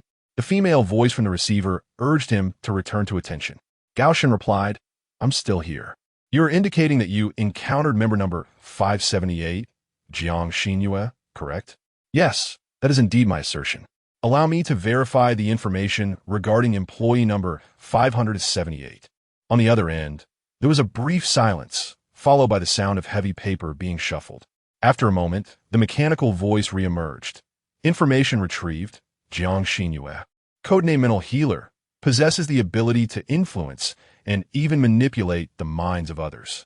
Mental state assessment, extremely unstable, with an extensive criminal record, requiring the constant presence of 2 to 4 supervisory personnel to ensure procedural compliance. Currently, she is believed to be confined within a museum. It remains unclear how she managed to elude the supervision of her assigned personnel in a non-operational capacity. You're stating that you have already interacted with her and have become one of her victims. I am not misunderstanding this, am I?" Gao Shan responded, "That is correct. Please elaborate on the nature of your encounter with her. Do not take offense. According to her prior records, Jiang Xinyue has a propensity for implanting psychological suggestions within her contacts. Those who manage to escape her clutches often lead tranquil lives for several months before inexplicably transforming into homicidal maniacs or even becoming a phenomenon themselves." Gao Shan fabricated a lie. "I encountered her in a bookstore." He broadly recounted the sequence of events, naturally altering the location of their meeting and concealing his identity as a talisman burner, all in an effort to prevent the Countermeasures Department from tracing his true identity. After all, the Countermeasures Department was equally a perilous organization, and Gao Shan harbored no certainty regarding their subsequent actions concerning Jiang Xinyue. The voice on the other end swiftly jotted down Gao Shan's account with a pen. Those who engage with supernatural tales tend to avoid electronic means of communication, favoring the use of paper, much like the office of Qi Zhengrong, which still relies on the most antiquated desktop computers. According to his explanation, the more advanced the electronic devices, the more susceptible they are to invasion and infection by supernatural phenomena. "Sir, based on your description, It appears you are currently in a state of profound contact with her, and it is highly likely that your mental realm has been tainted by Jiang Xinyue. We need to conduct a brief assessment to evaluate your current psychological state, if you would permit. Gao Shun felt a twinge of unease within. Should he fail the forthcoming psychological evaluation, the abnormal creature countermeasure division might very well eliminate him. Yet, he chose to consent. In comparison to Jiang Xinyue, the personnel of the countermeasure division adhere to a semblance of basic principles, as long as one does not impede their official duties. They would not arbitrarily take the life of an ordinary individual. Very well, thank you for your cooperation. The woman's voice, devoid of emotion, inquired. How many heads do you believe a normal human possesses? 1. How many tails? None. How many limbs? Assuming no disabilities, 2 arms and 2 legs. Among a pen, a centipede, a severed hand, and the moon in the sky, which one is your kind? None. If, in a dimly lit alley at night, a woman towering 3 meters approaches you asking for directions, what would you do? I would flee immediately. A normal human cannot reach such a height. Suppose Xiaomei is your girlfriend, and upon returning home today, you remove your sneakers and ask her to wash them. She agrees. In exchange, she removes her head and requests you to wash her hair. What would you do? I would leave the house at once, for a human cannot detach their own head. Excellent. The voice on the other end continued. Next question. It is the weekend, and you are bathing at home when someone knocks at the door, your phone rings. A baby in the room cries, and the water in the kitchen comes to a boil. Which situation would you address first? I would exit the room immediately, for there is no baby in my home. Where is that crying coming from? You find yourself in a single-person restroom, and, upon finishing, you discover there is no toilet paper. At that moment, an arm descends from above, asking whether you prefer red, blue, or white toilet paper. What would you choose? I would pull up my pants and flee at once, for a human's arm cannot be so long as to dangle down from above in a restroom stall. Tomorrow, you have an important early class, and your roommate has requested that you awaken him the next day. However, when the time arrives, no matter how much you shake him, he does not awaken. Before departing, you can only shoo away all the flies on his face. Is that correct? Incorrect. I should call for help. Flies only land on the faces of the dead, Gao Shun replied. The woman posed the final question. After escaping from Jiang Xinyue's dream, do you experience any discomfort in your body or mind? For instance, have you ever experienced memories that you have never actually lived through? Or encountered unfamiliar objects in your home that should not be there? Gao Shun resolutely replied, no. Even if such occurrences existed, acknowledging them would be unwise. If the countermeasures department deemed him an abnormal individual, it would spell trouble. After the female voice completed her final notes and evaluations, she stated, your psychological state appears to be quite healthy. However, you must remain vigilant about any changes in yourself during the forthcoming period. Should any issues arise, please do not hesitate to contact me. I have reported Jiang Xinyue's condition to headquarters, and they will soon dispatch someone to address the situation. I trust she will soon be placed in more secure custody. Gao Shun was uncertain whether she would genuinely resolve the matter or merely offer him empty reassurances. After all, the rights to life of ordinary individuals were of little concern to them. Before ending the call, the female voice made one last request. For the sake of facilitating future follow-ups, could you please disclose your name? Gao Shun paused for a moment. He decided to weave a falsehood. Yang Ku. My name is Yang Ku, as in the goat yang and the word for withering Ku. He was testing the reaction of the other party upon hearing this name. Was Yang Ku still alive? To what heights had he ascended within the organization? Gao Shun was acutely aware that this behavior was akin to dancing on the edge of a precipice. For reasons unknown, he felt an overwhelming urge to court danger these past few days. Not courting danger left him feeling uneasy. At worst, he could join Old Wang on a forum in the afterlife. Fortunately, the female voice on the other end did not exhibit a significant reaction to the name Yang Ku. It seemed not to be of any particular importance. The call came to an end. The Jiang Xinyue incident had reached a temporary conclusion. He now had more pressing matters to attend to. Crossing the street, he returned to his rented room. The truth behind his mother's encounter with the so-called pseudo-humans could be verified through a simple method. The Weird Tales Forum. If these pseudo-humans truly existed, They must have replaced ordinary individuals on more than one occasion. Their high-profile cases would likely have been documented and archived on the Weird Tales forum. Gaussian logged back into the forum and entered pseudo-human as his search terms. His only concern was that the pseudo-humans might be akin to the supernatural entities, yielding no results. However, the outcome was far from what he anticipated. The archives regarding pseudo-humans were not scarce, but overwhelmingly abundant. There were numerous entries spanning over a dozen pages and hundreds of pieces of information. With such a wealth of data, where should he begin his inquiries? Upon scanning the results, Gao Shun identified a problem. Most of the so-called pseudo-human files refer to grotesque monsters resembling humans. Towering giants 3 stories high. Headless female ghosts in red. Parasitic mushrooms capable of controlling corpses in graveyards. All were branded with the label of pseudo-humans. He promptly refined his search criteria. Those who could fully mimic humans, live within human communities, and remain undetected. This time, the search results dwindled to just over a single page, yielding approximately 7 or 8 entries. Among them, 2 were the closest, and one immediately caught my attention. Chapter 51, The Pseudo-Human, Part 1. Identifier G12345, The Pseudo-Human Incident Time, Throughout Human History Location, Global Hazard Level, FS Grade Handling Result, Unresolved since the dawn of time. Humanity has harbored an intrinsic fear of those entities that appear human yet are not, a fear inscribed within our very genetic makeup.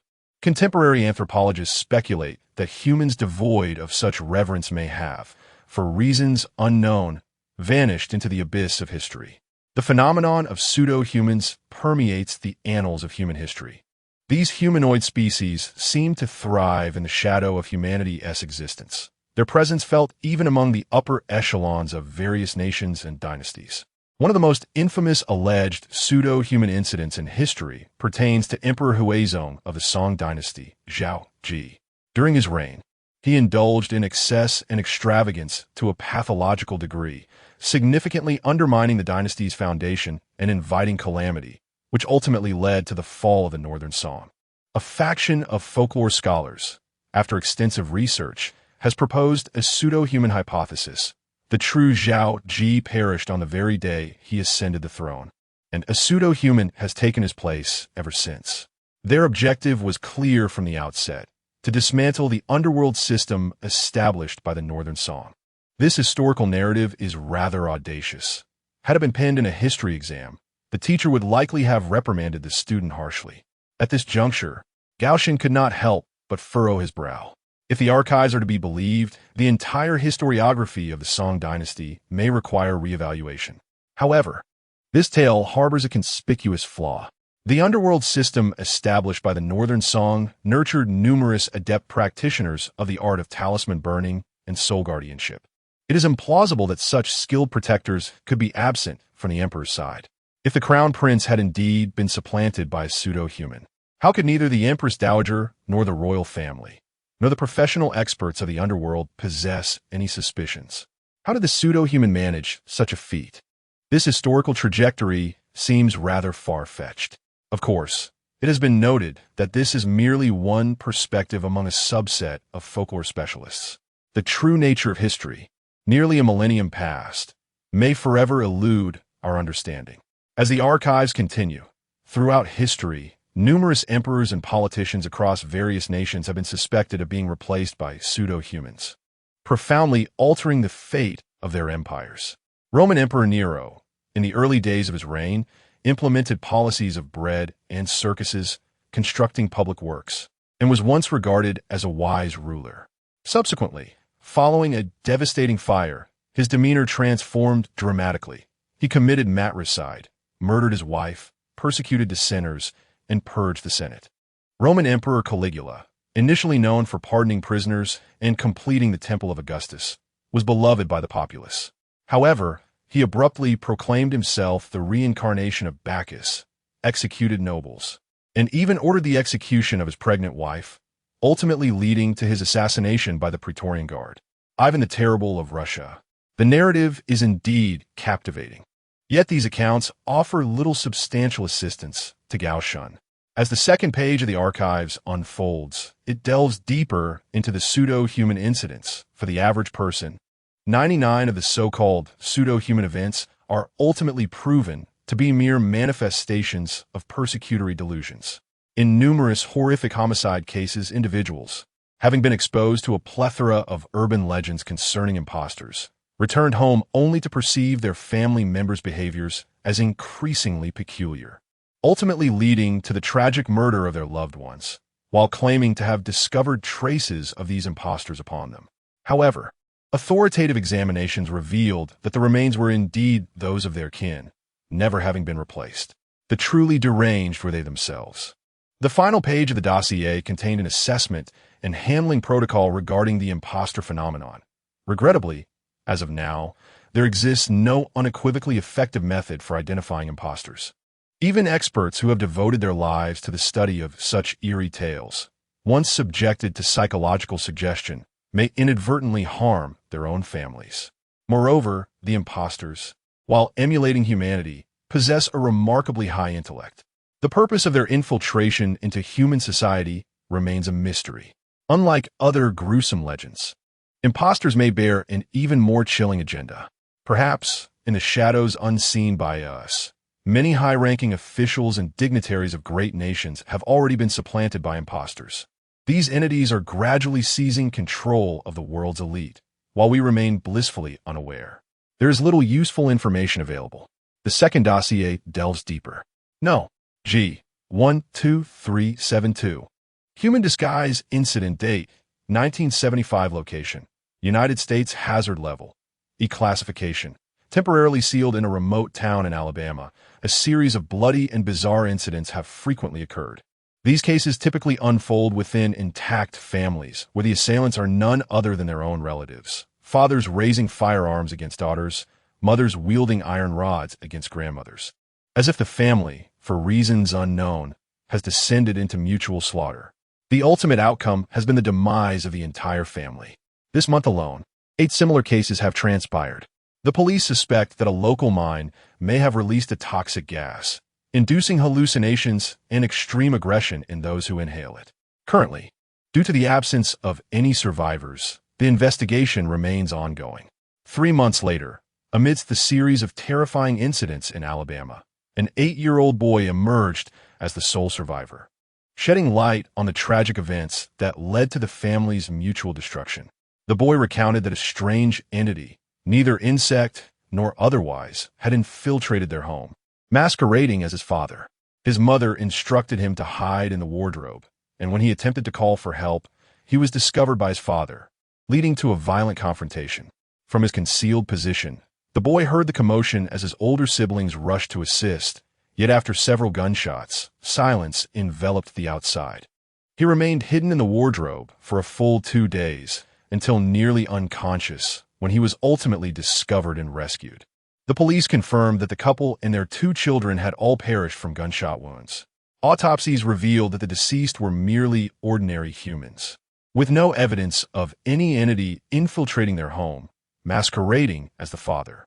At the conclusion of the dossier, there is an appendix containing notes left by the Alabama police, offering local residents guidance on how to distinguish between genuine humans and their counterfeit counterparts.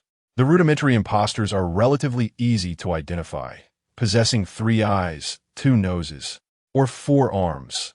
These conspicuous aberrations are unmistakable.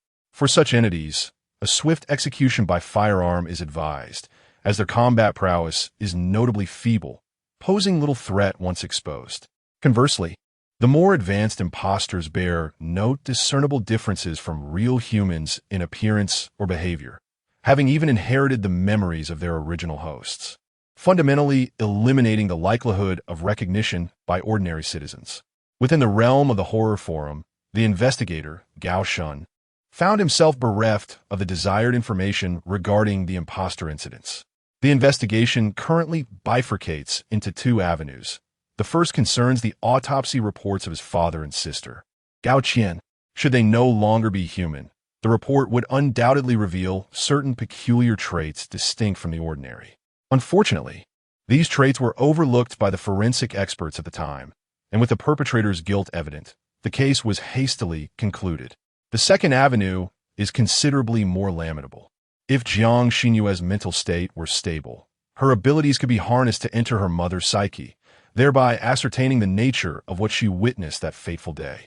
To be candid, Gao Shan found himself somewhat sympathetic toward the higher-ups in the abnormal biological countermeasures department, pondering why they have yet to execute Jiang Xinyue despite her notorious record. Her capabilities are indeed invaluable in investigating the supernatural, not to mention her unique talent for hypnosis. Should she be executed outright, the department might struggle to find a suitable replacement. This has led Gao Shan to question whether the Employee Conduct Oversight Committee would genuinely address Jiang Xinyue's case or merely provide a temporary FAA. Having found no leads in the primary document, Gao Shan continued to scroll through the forum. Beneath each file, users would share their insights, often engaging in heated debates across numerous replies. Initially, the psychologist Li Wide's response garnered significant approval, elevating him to the top of the thread, affording him the opportunity to meet the unfortunate youth in the ensuing series of events. Under this particular dossier, a user named Wenmi Yushi, Mi Shiqian, occupied the top position. Unlike Li Wide, who had been elevated by commendations, Mi Shiqian found his place among the most criticized, his reply receiving a flood of disdainful comments that inadvertently lifted it to the forefront. Wenmi Yushi, Mi Shiqian, I personally experienced the Jinkong incident. I have come into contact with Emperor Huizong Zhaoji. As an expert on imposter incidents, feel free to message me privately for inquiries. However, my information comes at a cost. Please refrain from seeking it for free. Chapter 52, The Imposter, Part 2, Mi Shiqian, infamous within the realm of the Strange Tales forum, found himself besieged by a barrage of vitriol from users beneath his replies. User 1, you, surnamed me. Have you lost your mind in your obsession for money? In your past life, you perished in the chaos of war due to your greed, and yet you remain fixated on it here? User 2, Mi Shiqian. Have you forgotten how Lao he exposed your sordid past? You claim to have met Emperor Song Huizong, yet you were nothing more than a stray dog, a worthless being even the underworld rejected. With your meager skills, how dare you presume to stand before the Emperor? User 3, for the newcomers to this forum. Let me enlighten you. Avoid any dealings with this Mi Shiqian. He knows nothing, yet he parades around, deceiving novices and robbing them of their knowledge. Scrolling down these posts, one could see a plethora of users unleashing their ire upon Mi Shiqian, with serious discussions being a rare occurrence. Undeterred by the scorn, Mi Shiqian displayed a remarkable fortitude, continuing to solicit business. Gao Shan pondered for a moment and sent him a private message. Greetings. I wish to inquire about the secrets of the imposters. How much would it cost? He was acutely aware of Mi Shiqian's dubious reputation. However, no one else on the forum seemed capable of shedding light on the matter of imposters. He decided to test the waters, hoping to extract some fragment of useful information. To his surprise, Mi Shiqian responded with alacrity, his avatar flickering. Identification of imposters, 2 knowledge points. Prevention of imposters, 3 knowledge points. Origins of imposters, 5 knowledge points. A small enterprise, honest dealings, no haggling. Once the transaction is completed, knowledge points are non-refundable. Upon reviewing the price list, Gao Shan felt an immediate urge to retreat. If he possessed such knowledge points, he would rather invest them in enhancing his talisman-making skills, possibly yielding powerful talismans. Why exchange them for ephemeral information? It was an unwise trade, especially considering Mi Shiqian's tarnished reputation. After parting with his knowledge points, there was no guarantee that Mi Shiqian could even provide accurate insights on imposters. Deciding to disregard him, Gao Shan shifted his focus to the search bar, exploring other files related to imposters. Perhaps due to his prolonged lack of clientele, Mi Shiqian, sensing an unusual silence from the rare visitor, broke the ice. What's the matter, young man? Do you find this price too steep? Let me guess. You suspect a certain fellow disciple or relative in your life has been replaced by an impostor. This knowledge is invaluable. Gao Shan replied, That's not the case. It's not that someone has replaced my family. Rather, my mother suspected them to be imposters and has already killed them. Mi Shiqian, Gao Shan, my mother is an ordinary person. He then recounted the tragic events of the massacre from a year prior. May I inquire, Mi Yushi, Mi Shiqian, are you certain that your mother has indeed eliminated those individuals who were merely imposters? As an ordinary person, how could she discern the true nature of these imposters? Even seasoned veterans have faltered in such matters. It is not that I doubt you. I merely seek enlightenment. Gao Shan, this is precisely the reason I wish to consult with you. Mi Yushi, Mi Shiqian, there is no need for further inquiry. It seems to me that your esteemed mother is simply a madwoman, having descended into madness and slaughtered her own family. She concocted a clumsy excuse regarding imposters. Surely you do not genuinely believe such nonsense. Gao Shan paused momentarily, his fingers hovering over his phone. Now he comprehended why this individual, named Mi, was so vehemently scorned by many.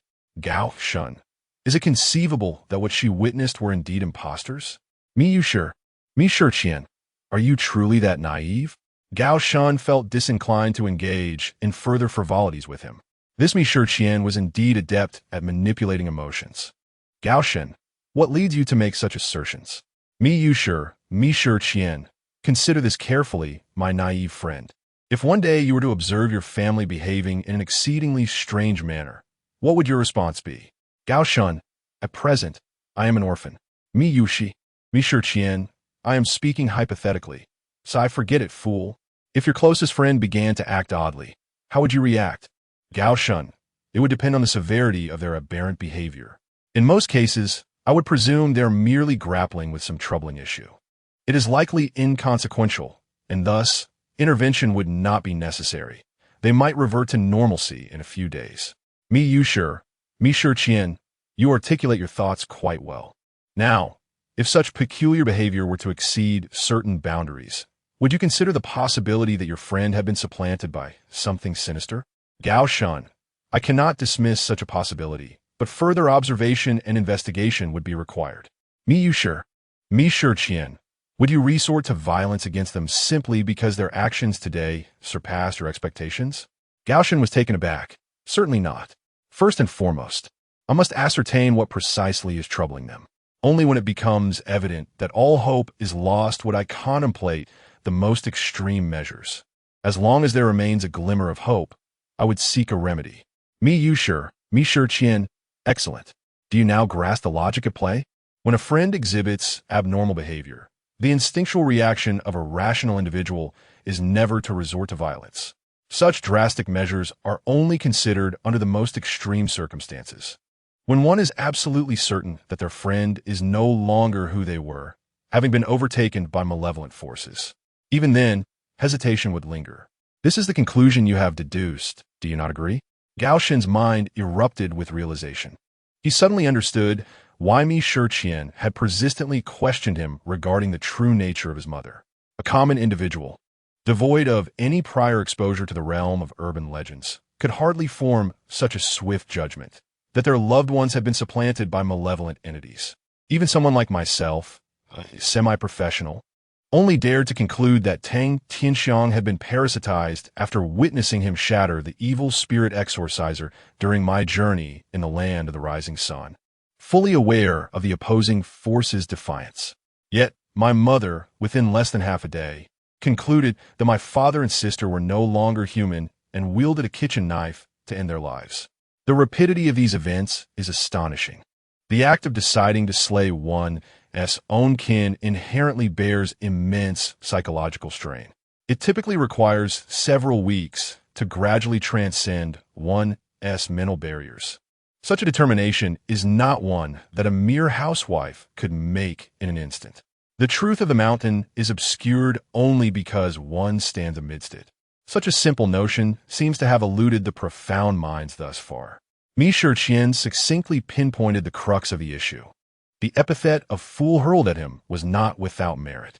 However, there remains a flaw in this line of reasoning, which prompted a new hypothesis from Gao Shan. Gao Shan, your argument is quite cogent, yet there exists a scenario you have not contemplated. The anomalous behaviors we previously discussed pertain to the mental and psychological realms. For instance, an individual who has never indulged in sweets suddenly devours copious amounts of sugary delights. a student who shuns studying inexplicably burrows under the covers, tirelessly solving problems throughout the night. Such behaviors still fall within the realm of ordinary understanding. Yet what my mother witnessed that day may have been a physical anomaly. She repeatedly admonished me that a person possesses but two eyes. Perhaps on that day, my father and Gao Qian suddenly sprouted 3 eyes or 5 arms. In the presence of such phenomena, even a fool would recognize their inhumanity, eliminating the need for prolonged observation. Inquiring me Yushi, Mi Shi Qian, I suggest you engage in conversation with that coffin-bearer, old he, with your combined intellect. You are bound to find common ground. The second scenario you posited is even more improbable. Gaoshan, why is that? Inquiring me Yushi, Mi Shi Qian, your mother, a seemingly frail housewife, upon witnessing the emergence of a monster, did not flee, but instead ventured into the kitchen to procure a knife for a counterattack. Don't attempt to convince me that she was unable to escape. You yourself mentioned that the door was ajar upon your return home. If she had fled to the corridor and shouted, it would have been far more plausible than returning to the kitchen for a weapon. If you claimed your mother was a former Special Forces operative, accustomed to bloodshed, I might reluctantly entertain that notion. An ordinary human, upon first encountering the realm of urban legends, often loses control of bodily functions, lacking even the strength to flee. Yet you assert that a housewife could launch a counterattack with a knife? Inquiring me Yushi, Mi Shi Qian, while I am an expert in the realm of fabricated beings, I cannot, in good conscience, utter falsehoods to accommodate your 2 points of knowledge. The majority of the fabricated incidents I consult on involve individuals plagued by delusions of persecution. Genuine fabricated beings are rarer than giant pandas. Most individuals will never encounter one in their lifetime.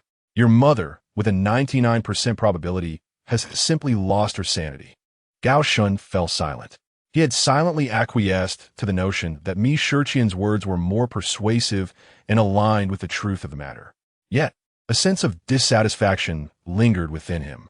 Rather than accept that his father and sister had fallen victim to their deranged mother, he preferred to believe they had been slain by a malevolent tale.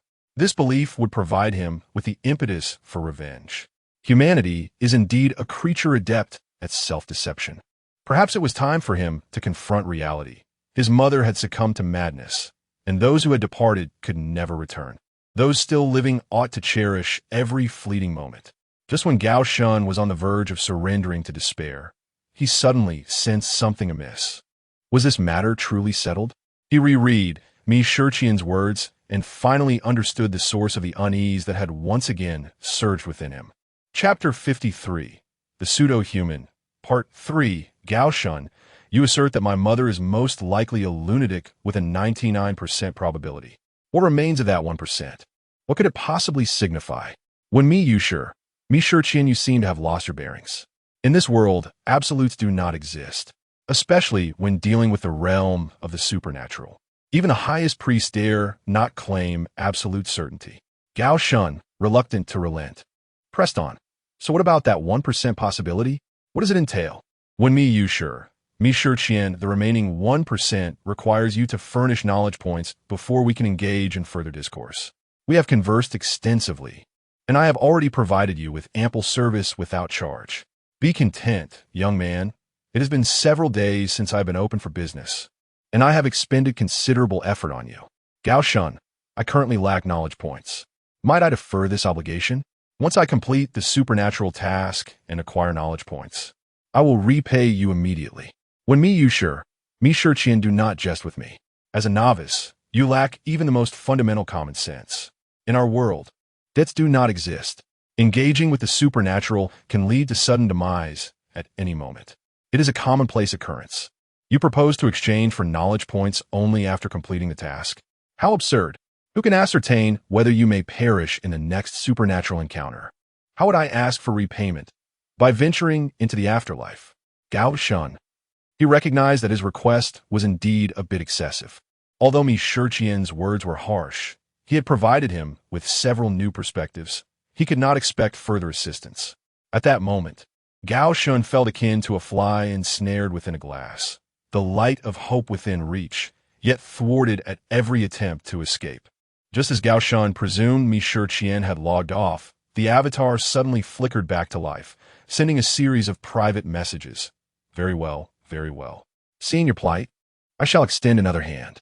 It would be unwise for me to divulge that 1% directly. I am not in the business of charity. If others were to learn of my free consultations, how might I conduct my future business? Here's the deal.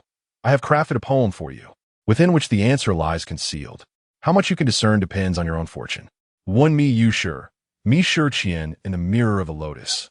An icy soul resides, while flesh and blood in the mundane world grow dim, unaware that the bright mirror is not a bright mirror. It still reflects the bygone traces of yesteryears. In the jade box, two faces are deeply hidden. One reflects autumn waters, the other spring. I advise you not to wipe away the tears of glass, for only then will you realize I am not your form. Gao Shun hastily showered praise. Brilliant. Mi Shiqian's avatar faded, and he ceased to respond. Left with the enigmatic poem, Gao Shun regarded it as a comprehension exercise, diligently analyzing the author's sentiments. The initial couplet was relatively clear. One side represented the mirror, while the other depicted the observer. Intriguingly, the individual in the mirror possessed a soul, while the corporeal beings outside the mirror were shrouded in dust. The subsequent lines grew increasingly obscure in meaning. If autumn water were to serve as a mirror, then spring conversely signifies the tangible world. Within and beyond the mirror, two realms stand in stark opposition once more.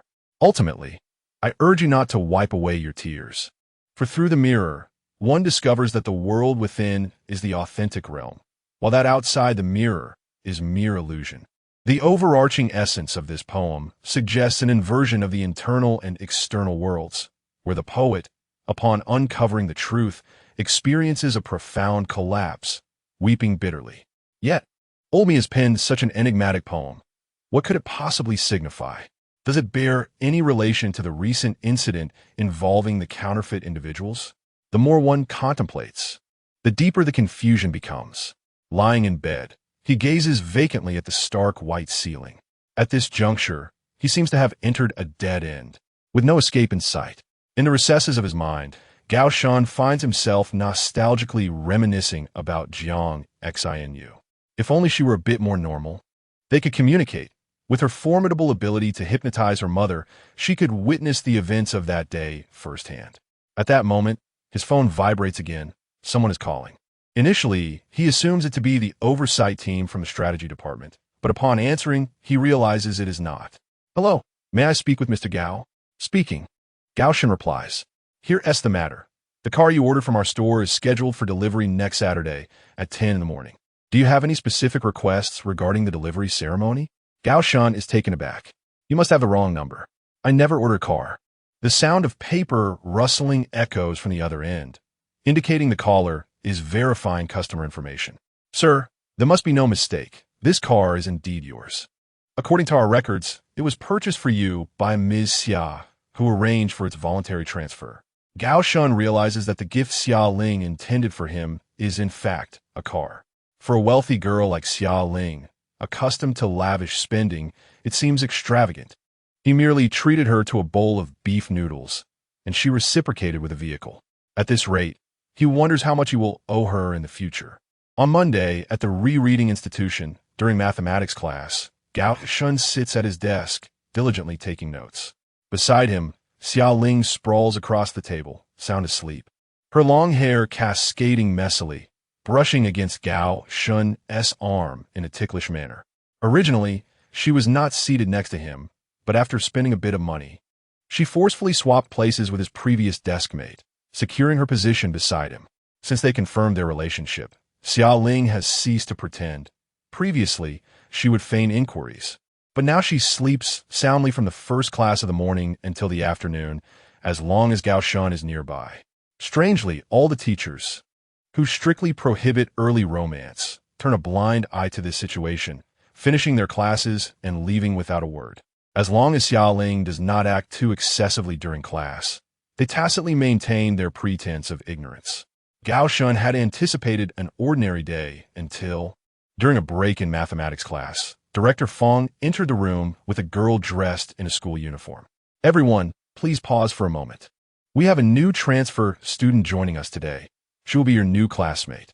Jiang, please introduce yourself. Initially, Gao Shan shows no interest in the new student, engrossed in pondering a mathematical problem. In the midst of slumber, Xiaoling turned over dreamily, murmuring a few indistinct words. It was then that Gao Shan heard that familiar voice. I am Jiang Xinyue, a repeat student in my senior year. This is my first time here, and I hope everyone will take good care of me.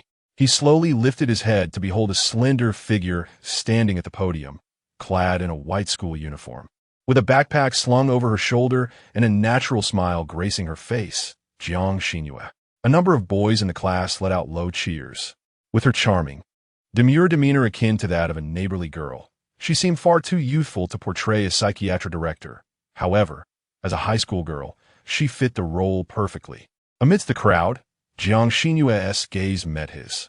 She bore a smile that seemed to dance on the edge of laughter, her eyes lingering on Gao Shan for a mere half-second before shifting elsewhere.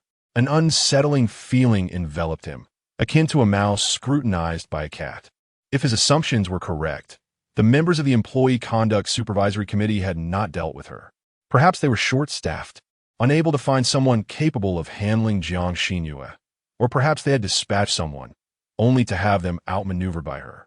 In any case, the organization responsible for anomalous entity countermeasures had drifted into a state of semi-darkness and paralysis following Wang Jijun's demise. Gao Shan had never placed his hopes in them from the outset. Now that she had transferred to this school, her target was undoubtedly him. The teachers in the academic affairs office had all fallen under her hypnotic influence. For someone of Jiang Xinyue's caliber, masquerading as a fictitious student was an effortless endeavor. In the absence of intervention from the countermeasures department, their game of cat and mouse continued unabated. It was a matter of either indulging her whims or facing dire consequences. Classmate Jiang, as the new student, please take the seat by the window. Your seating arrangement will be adjusted according to your performance in the upcoming monthly exam.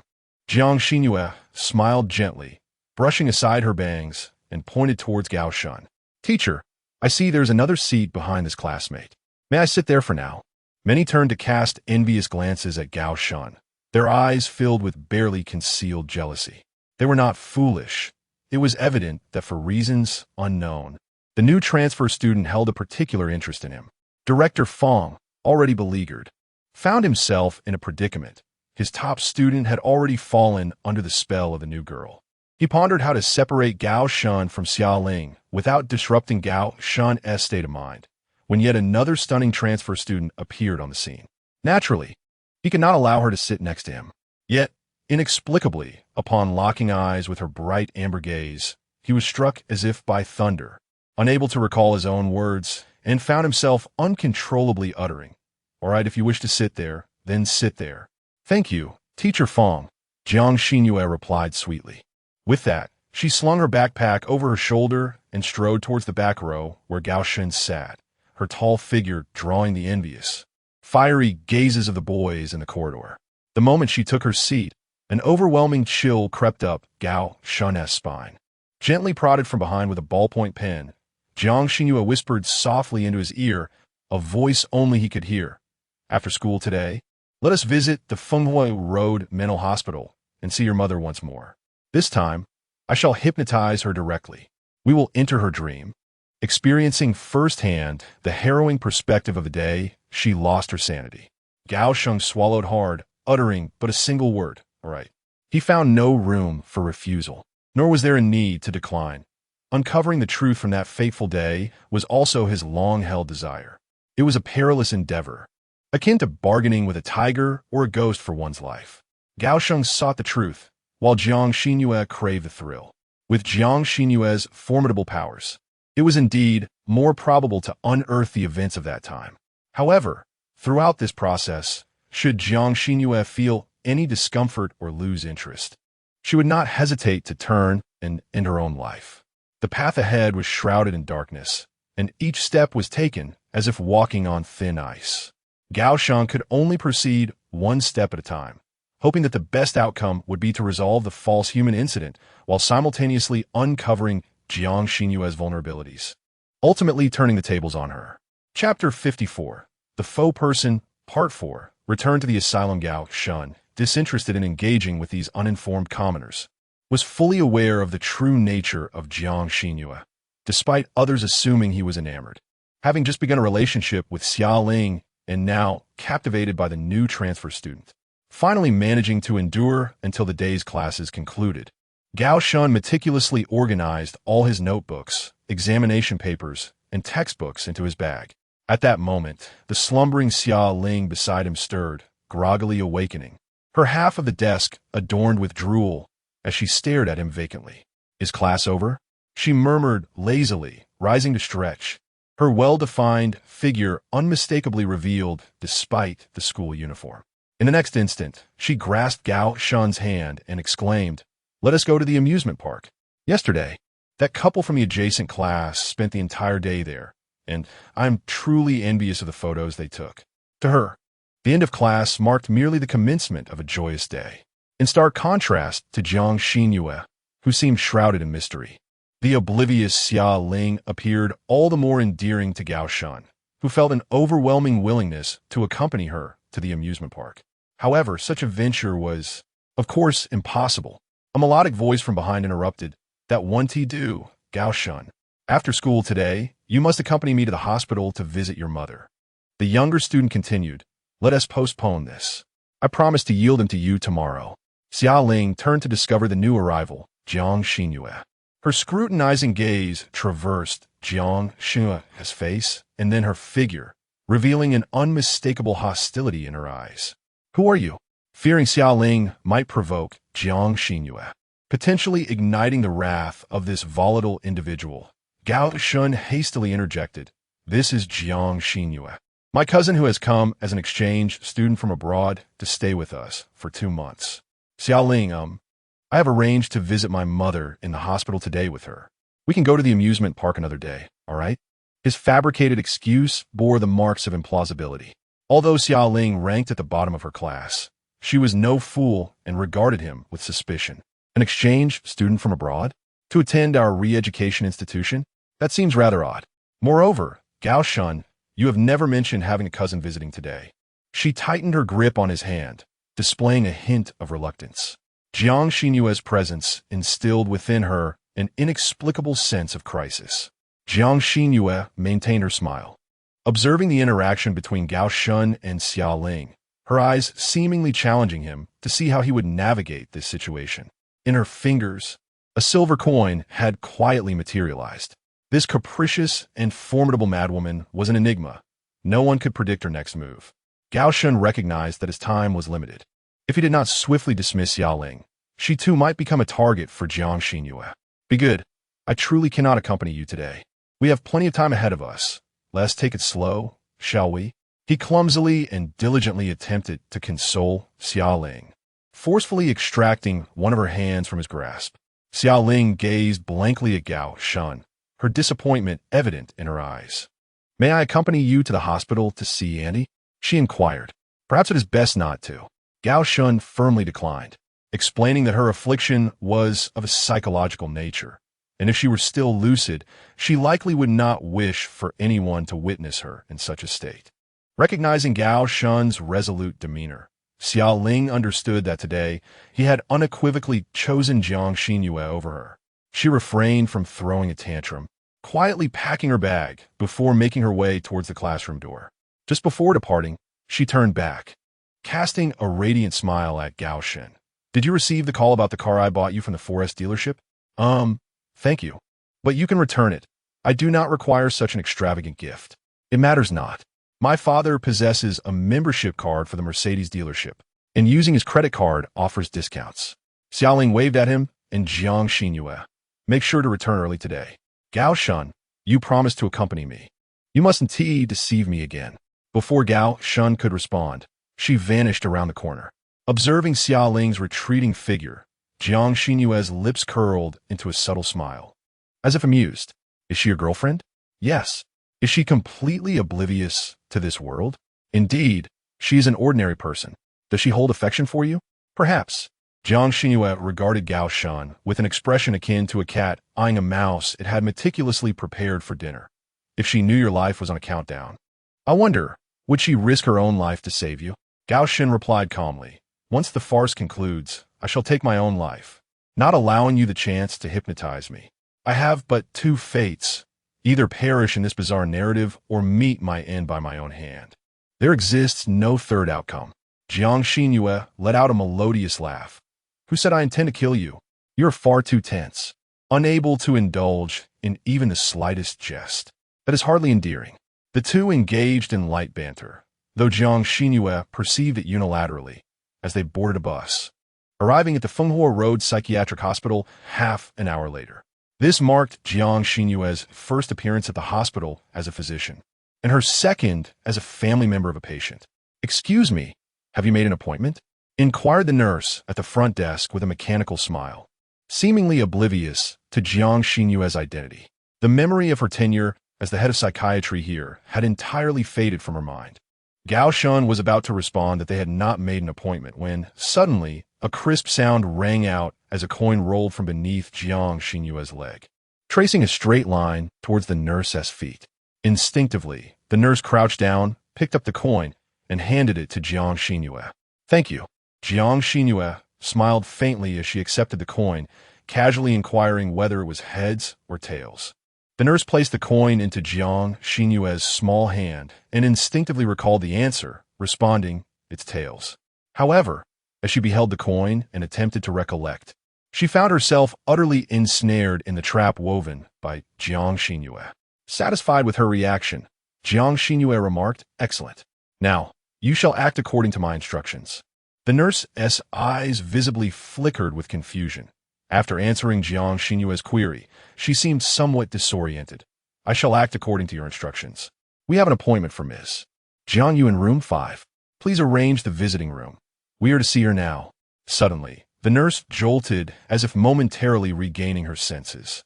With a hint of bewilderment, she queried, "The schedule for today indicates that Mrs. Jiang does not have an appointment." Jiang Xinyue, her gaze as serene as the moon, smiled as she scrutinized her. "You seem to have forgotten what I just said. It is to act according to your instructions.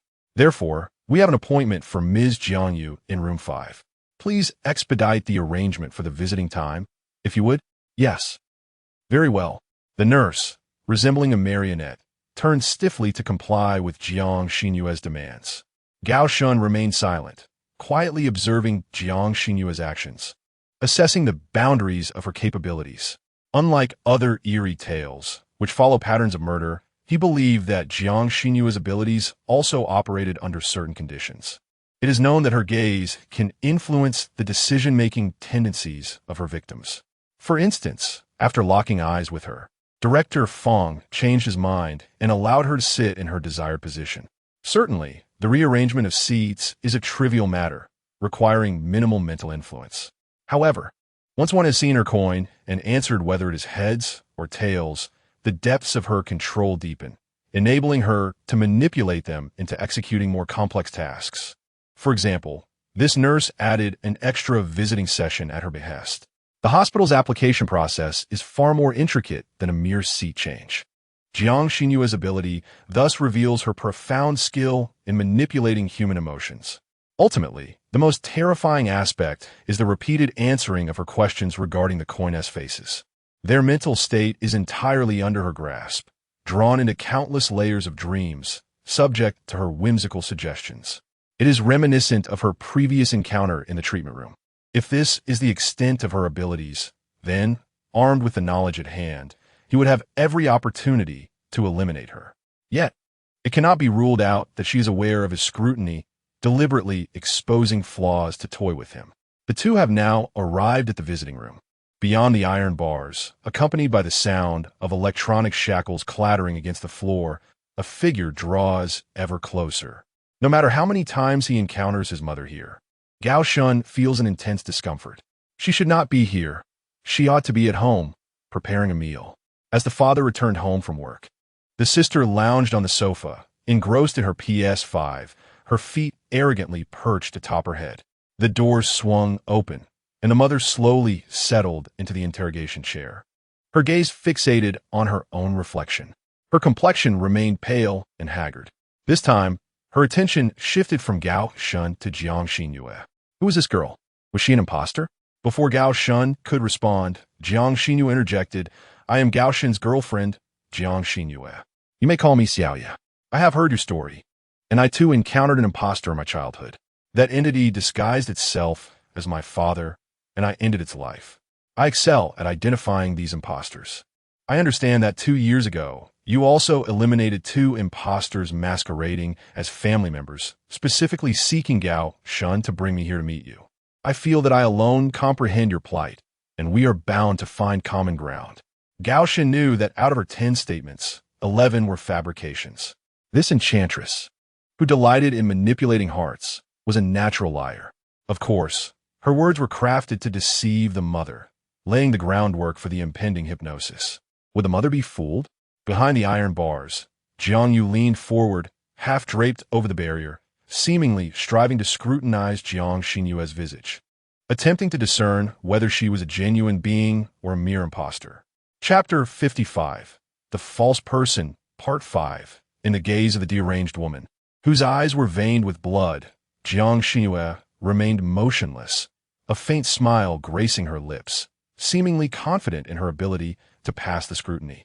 Moments later, her mother resumed her seat in the interrogation chair with a clatter. She merely sighed, My dear girl, your complexion is remarkably pale. At this proximity, I cannot discern a single pore. Gao Shun's heart sank. Could it be that her mother perceived Jiang Xinyue as a false person as well? Jiang Xinyue replied with a smile, Thank you for the compliment, Aunt. The mother let out a long sigh. When I came in, he was just a child. With you overseeing Gao Shun from the outside, I can rest easy.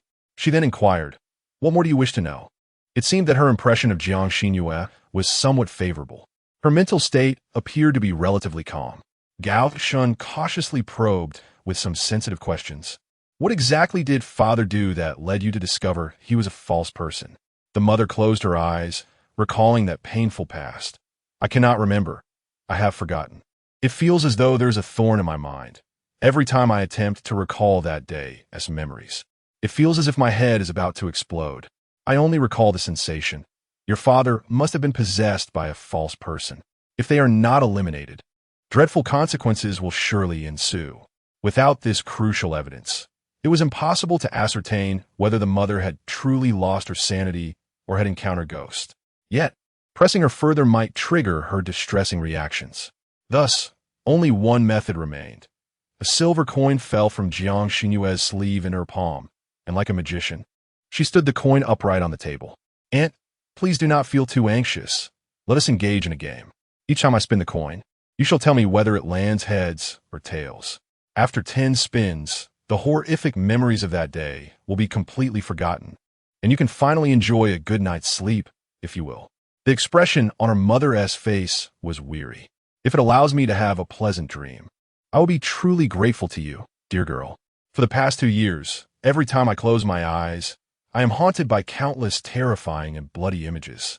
I have not experienced a restful night in 2 whole years. Her cooperation today was unexpectedly forthcoming, a demeanor Gao Shun had never witnessed before. Whether it was due to Jiang Xinyue's presence or mere fortune remained uncertain.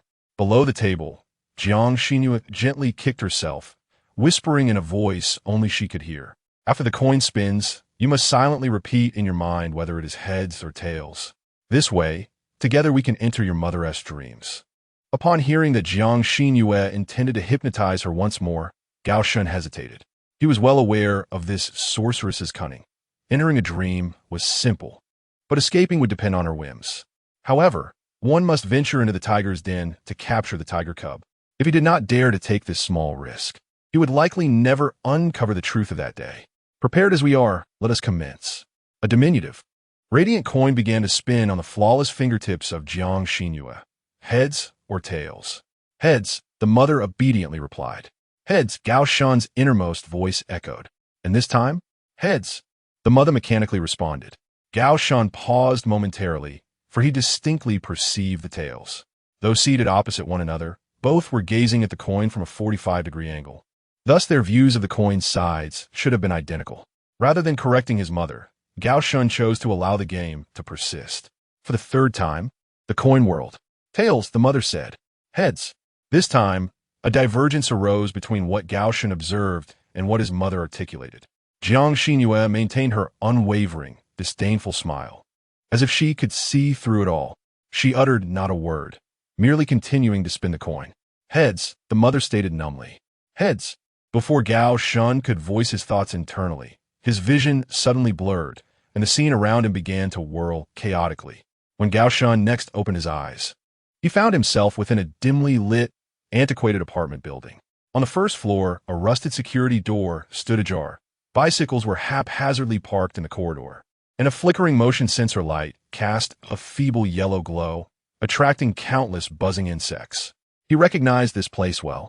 It was his home from 2 years prior.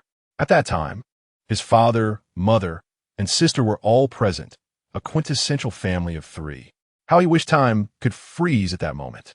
Yet he understood this was but a dream, a manifestation of his mother's subconscious memories. Turning around, he noticed that Jiang Xinyue had already ventured into this realm, standing beside him, curiously examining a small advertisement affixed to the security door. What does nationwide delivery mean? She inquired, pointing at the ad. Gao Shun, disinterested, paid her no mind. He confirmed the time. Dream time was 5:10 in the afternoon. He would never forget that day.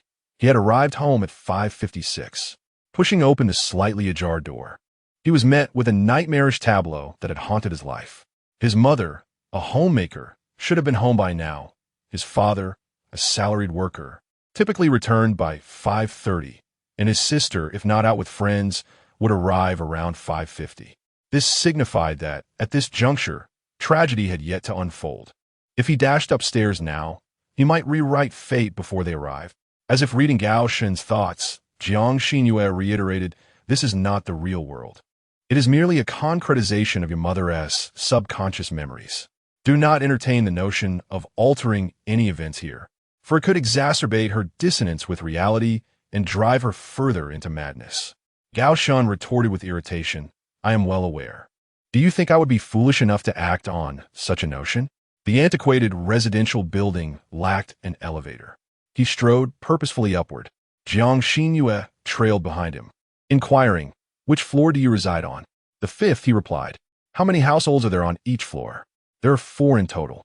On my floor, 1 household is vacant as the occupants have relocated abroad.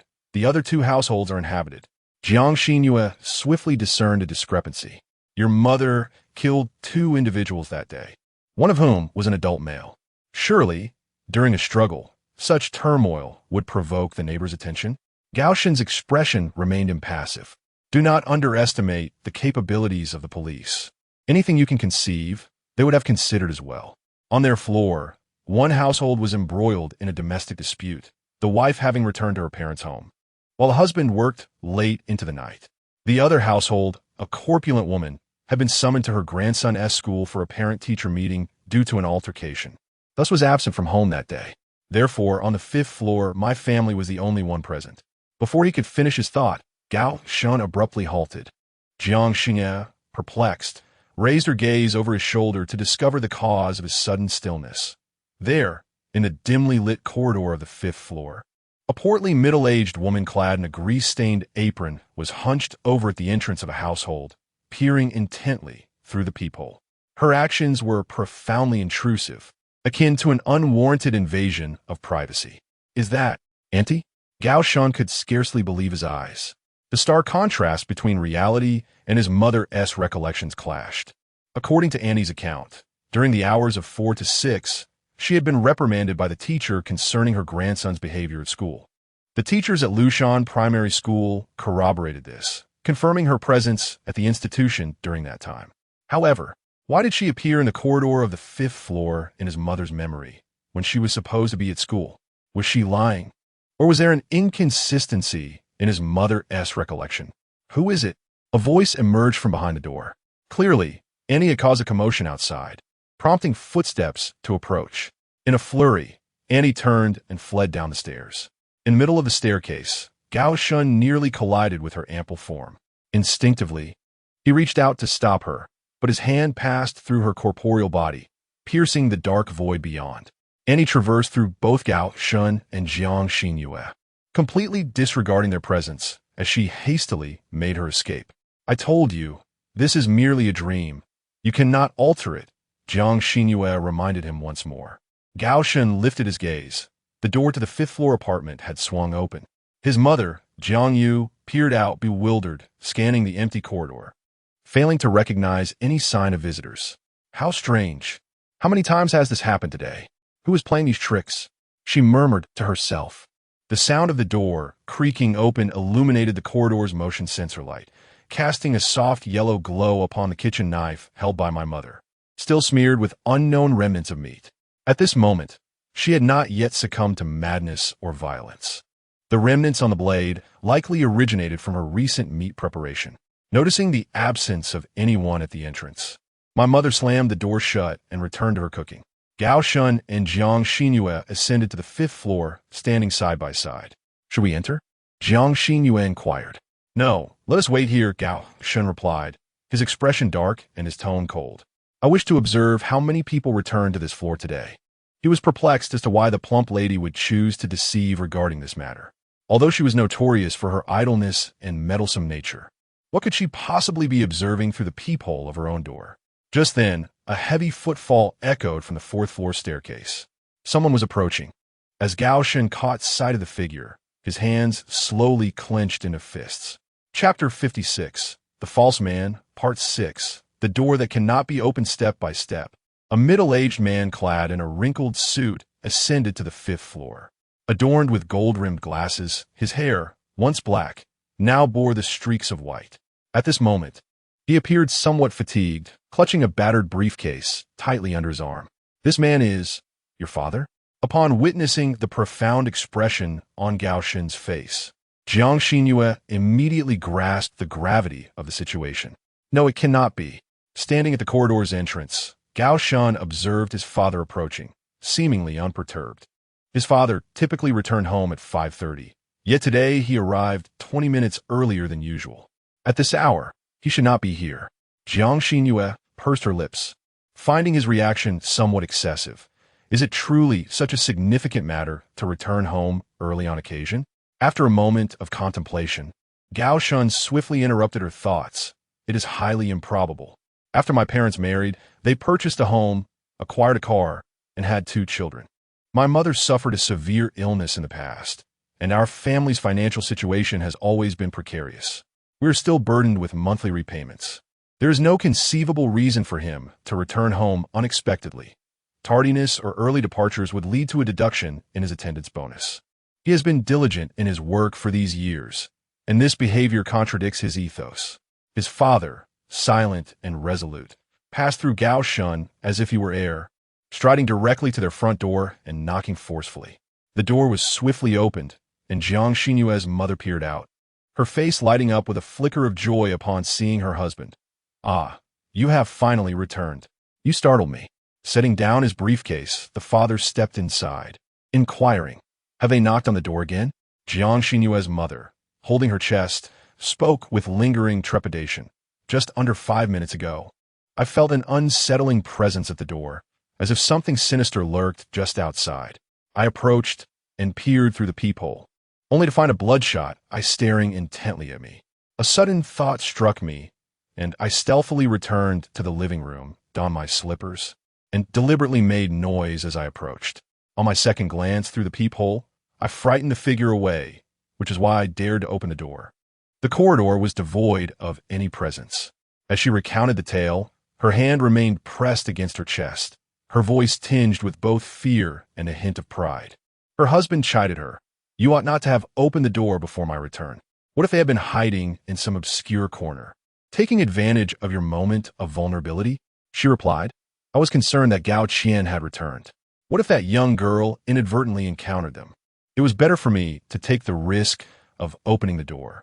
As they both retreated deeper into the confines of their home, their voices dwindled until they faded into silence. The door slammed shut with a resounding thud. Gao Shen gazed at the darkened door, a flicker of intrigue glimmering in his eyes. Jiang Xinyue, since we entered this dreamscape, I have harbored a singular doubt. Are we traversing through our mother's memories? Indeed. However, if this is her reminiscence, should not our perspective consistently align with her movements? Why, since our arrival here, Have we lingered in the corridor outside the door, observing everything from a third-person perspective?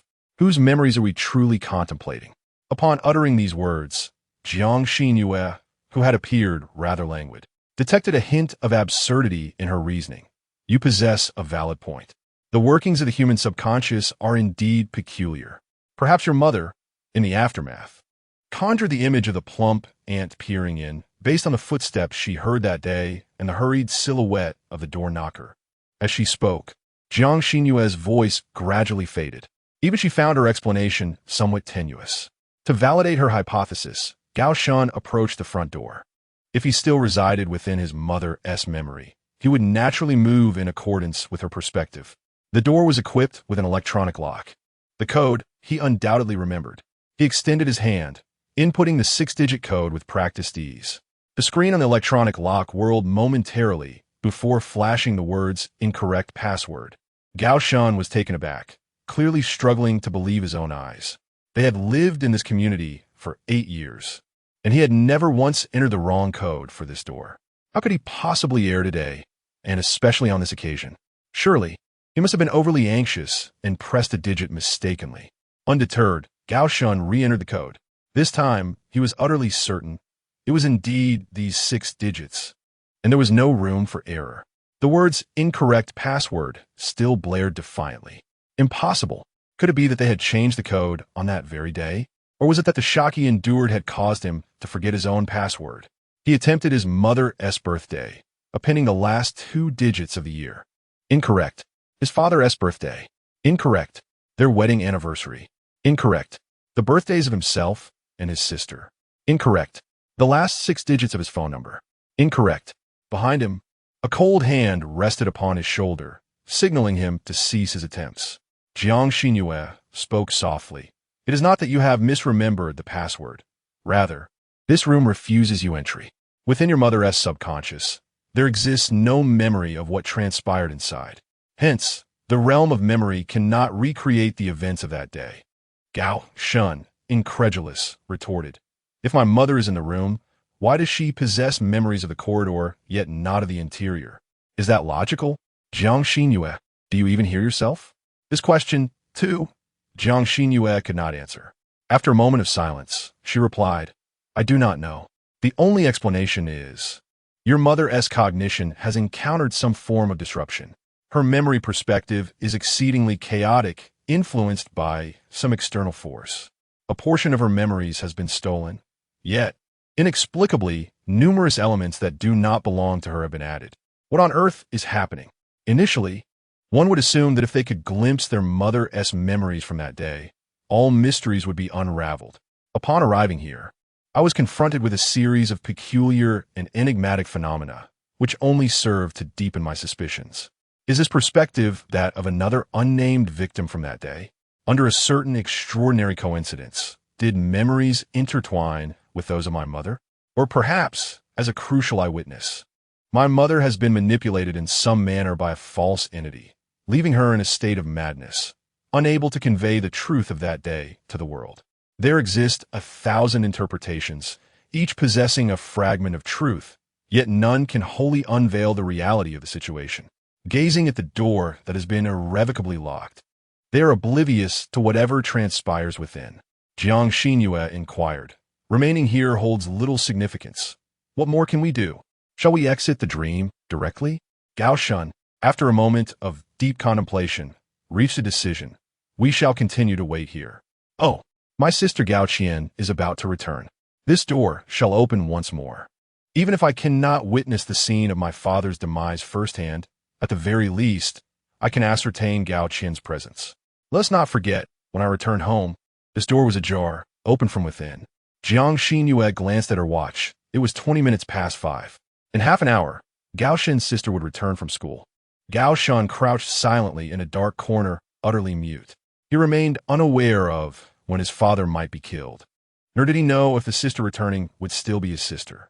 In this moment, he found himself powerless, with nothing to do but wait. Much like that night in the abandoned studio, when Qi Zhengrong had taught him, doing nothing can also be a form of expression. Time ticked by on the watch, second by second. Suddenly, all the lights in the 5th-floor apartment extinguished. He heard, separated by a mere wall, a low murmur filled with shock and anger. "Who are you?" The voice trembled so violently that he could not discern whether it belonged to his father or his mother. Soon after, silence enveloped the room. Even pressing his ear against the wall, Gao Shan could hear no further sounds. In the darkness, only an oppressive stillness remained. What transpired? Had his father met with foul play? Gao Shan was oblivious to the actions of his mother within the room, but he could no longer afford to linger or wait for Gao Qian's return. For beneath his feet, in the direction of the fourth floor, something far more terrifying was unfolding. Darkness, an endless tide of shadows, began to surge up the stairwell, resembling a colossal worm. This inky abyss seemed capable of devouring everything, even light, consciousness, and concepts. Soon, the entirety of the fourth floor was consumed by the abyss, and the darkness, insatiable, rapidly ascended towards the fifth floor. What is this phenomenon? A horror tale? Gao Shan turned to Jiang Xinyue and shouted, only to find her, usually composed, now displaying a hint of astonishment and disbelief as she gazed at the encroaching darkness beneath her feet. Instinctively, Gao Shan pivoted and attempted to flee towards the sixth floor. If one could delay, even for a moment, one would. Yet, before he could take more than a few steps, the encroaching darkness surged from behind, engulfing the entire fifth floor, Jiang Xinyue himself, and that door which could never be opened, all in one fell swoop. Chapter 57, The Pseudo-Person, Part 7. Gao Shan slowly opened his eyes, as if awakening from a dream, and gradually sat up from the table, realizing he was in the dimly lit visitation room with peeling walls. Beside him, Jiang Xinyue had awakened slightly earlier, her eyes reflecting a similar confusion and bewilderment. The dream. Has it come to an end here? How could that be possible? The story had not concluded at this juncture. Following this, upon returning home, his mother would open the door and take his life. Logically, there should be a segment of memories to follow. Yet, they had been forcibly expelled from the dream.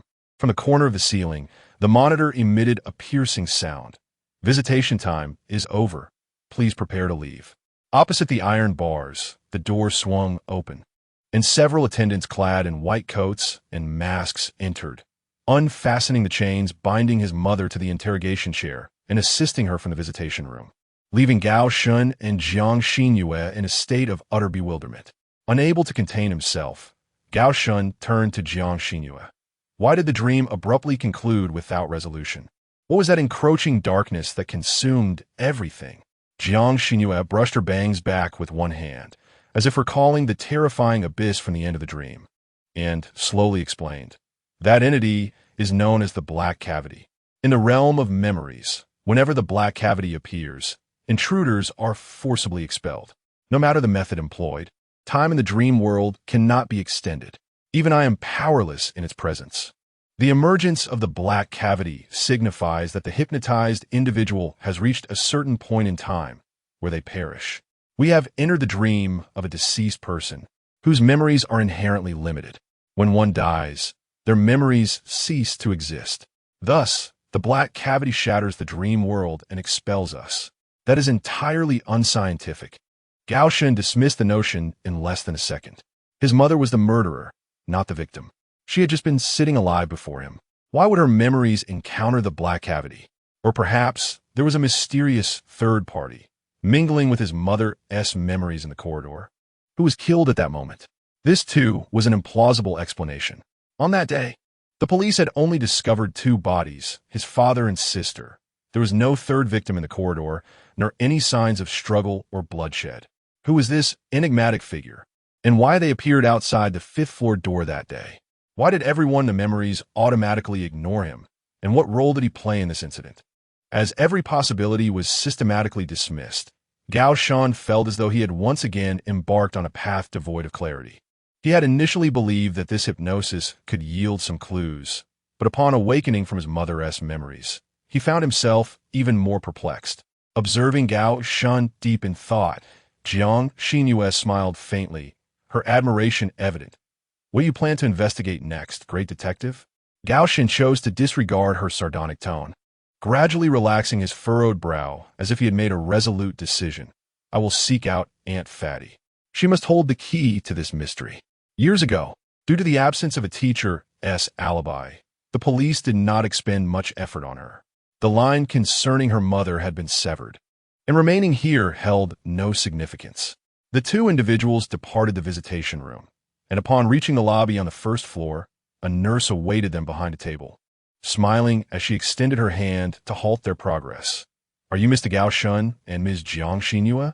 Regarding Ms. Jiang Yu's condition, her attending physician, Director Yu, wishes to discuss some specific matters with both of you. Do you have time to visit the 7th floor? Director Yu was originally the psychiatrist responsible for her mother. Initially, after being hypnotized by Jiang Xinhua, he naively believed he had lost his job and had returned home in a daze. It appeared he had regained his senses and returned to his duties. "I'm sorry, I have no time." Gao Shun brusquely disregarded the nurse's entreaty and exited the Fenghua Road Mental Hospital. The invitation from the attending physician, in this context, evoked unpleasant memories for him. Director Yu was merely an ordinary individual, utterly oblivious to the true roots of his mother's affliction. Engaging in conversation with him would simply be a waste of time. Behind him, Jiang Xinhua offered a smile, seemingly recalling her prank from that day, and closely followed Gao Shun. They hailed a taxi by the roadside. At this moment, it was the evening rush hour, and the roads were frequently congested. A journey that should have taken merely 15 minutes stretched into over half an hour, ultimately leading them to an old residential community. This was the place where Gao Shun's family of 4 had once resided. Following the unfortunate incident, their old house had been sold at a low price, branded as a haunted property. 2 other households on the same floor quickly put their homes up for sale as well.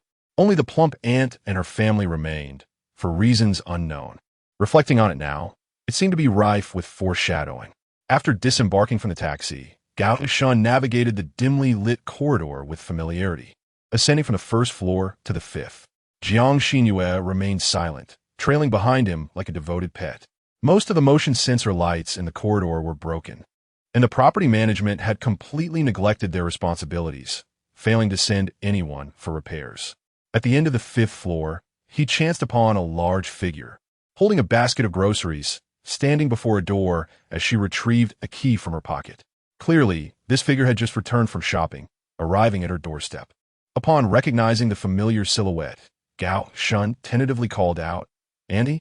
In the darkness, the figure flinched, evidently startled. She turned to glance at Gao Shun at the corridor's entrance. Instinctively responding, "Gao Shun, what brings you back? Are you alive or a ghost?" Hearing the thick accent, Gao Shun instantly confirmed that it was indeed the plump aunt standing before him. What a coincidence. He had just intended to seek her out, and upon arriving, he found her at the 5th floor door. Upon seeing Gao Shun, her voice trembled with a hint of panic, as if she were afraid of him. Without further hesitation, Gao Shun strode purposefully towards her. "Of course, I am human. Years ago, in that tragic incident, my mother went mad and killed everyone in the family, except for me. Madam Peng, you must be aware of these matters, are you not? Do you understand why I am so alarmed upon seeing that I am still alive? It is evident that you harbor some secrets within." As the figure in the corridor approaches, you fumble in a panic, desperately extracting a set of keys from your bosom, endeavoring to insert them into the keyhole. However, the dim light of the corridor, compounded by your trembling hands, only serves to misalign the keys with the lock. Jiang Xinhua, standing behind, activates the flashlight on her phone, illuminating the dark corridor as brightly as day. After much effort, you finally find the correct key, and with a click, it fits into the lock. You disregard the falling green onions and cabbage from your basket, hastily attempting to pull open the door. Alas, Gao Shun intervenes, placing a firm hand upon your arm. He has reached your side, controlling your movement with one hand while casually picking up the fallen vegetable leaves and placing them back into your basket. "Madam Peng, why the haste to return home? We haven't seen each other in quite some time. Can't we share a few words? By the way, you once cradled me in your arms as a child. Oh, why do your hands tremble so? Your complexion turns ashen, and the flesh upon your body prickles with dread.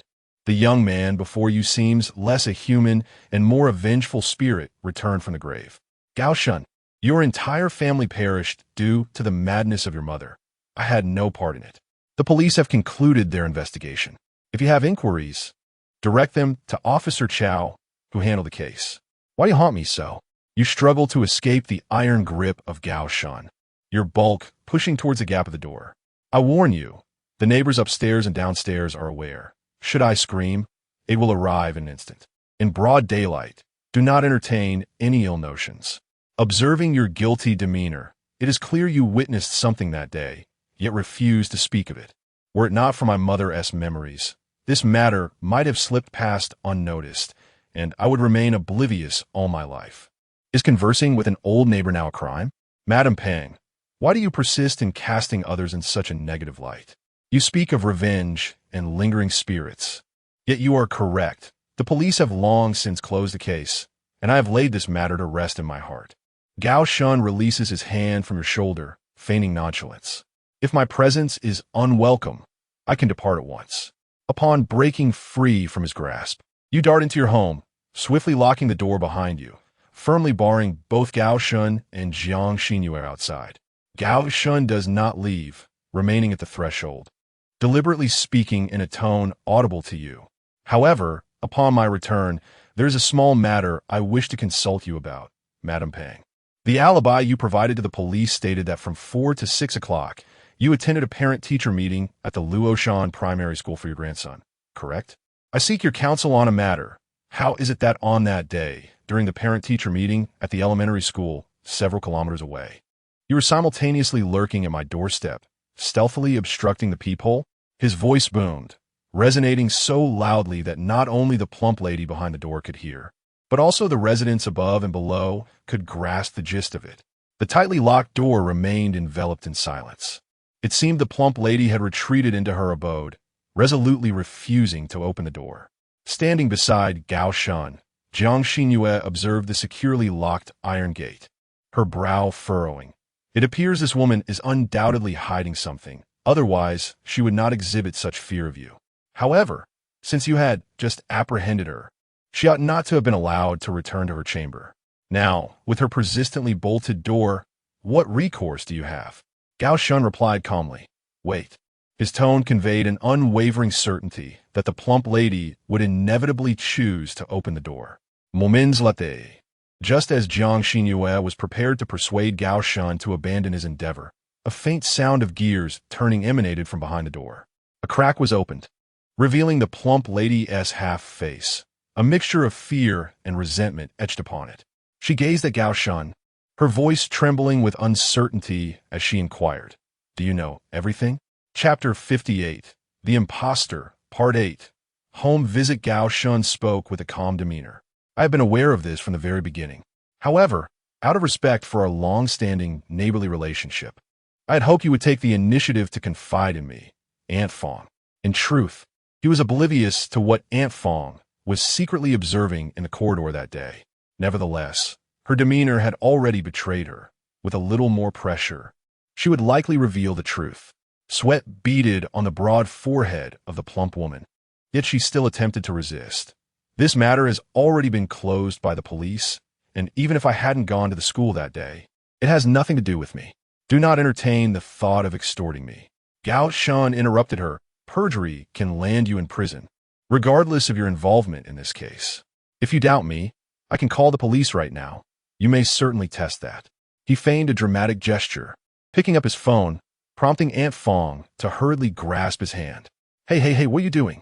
If you wish to know something, just ask. I am cursed by your ill fate.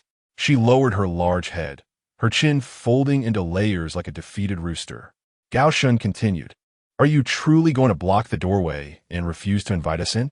Reluctantly, Aunt Fong shuffled her body, creating a narrow passage for one to pass through. Ignoring her resentful expression, Gao Shun squeezed past her. Jiang Xinyue stood at the entrance, and Aunt Fong had initially intended to shut the door against her. Upon noticing this, Gao Shun turned back and said, let her in. She's my friend. Jiang Xinyue smiled faintly and, disregarding Aunt Fong's grumbling, stepped into the shabby, dilapidated room. The living room was a chaotic mess, filled with cardboard boxes and various old furniture, emanating a musty odor, indicating that few visitors ever graced Aunt Fong's home. The only remaining couch was marred by torn leather and exposed springs, upon which a boisterous boy of about 8 or 9 lay sprawled, doodling haphazardly with a fluorescent marker. Yang Yang, go play in the bedroom. The adults need to talk. After shooing away the boy named Yang Yang, Aunt Fong plopped down on the couch, glaring fiercely at Gao Shun. I truly haven't done anything. If you must blame someone, blame your mother. If she hadn't opened the door, nothing would have happened. Jiang Xinyue idly played with a coin between her delicate fingers. Gao Shun fixed his gaze upon Aunt Fong's shifty, bulging eyes. If you genuinely believe this matter has no bearing on you, there would be no need for you to commit perjury. Your guilty conscience betrays you. When you peered through the peephole at my door, the scene you witnessed binds you to this incident.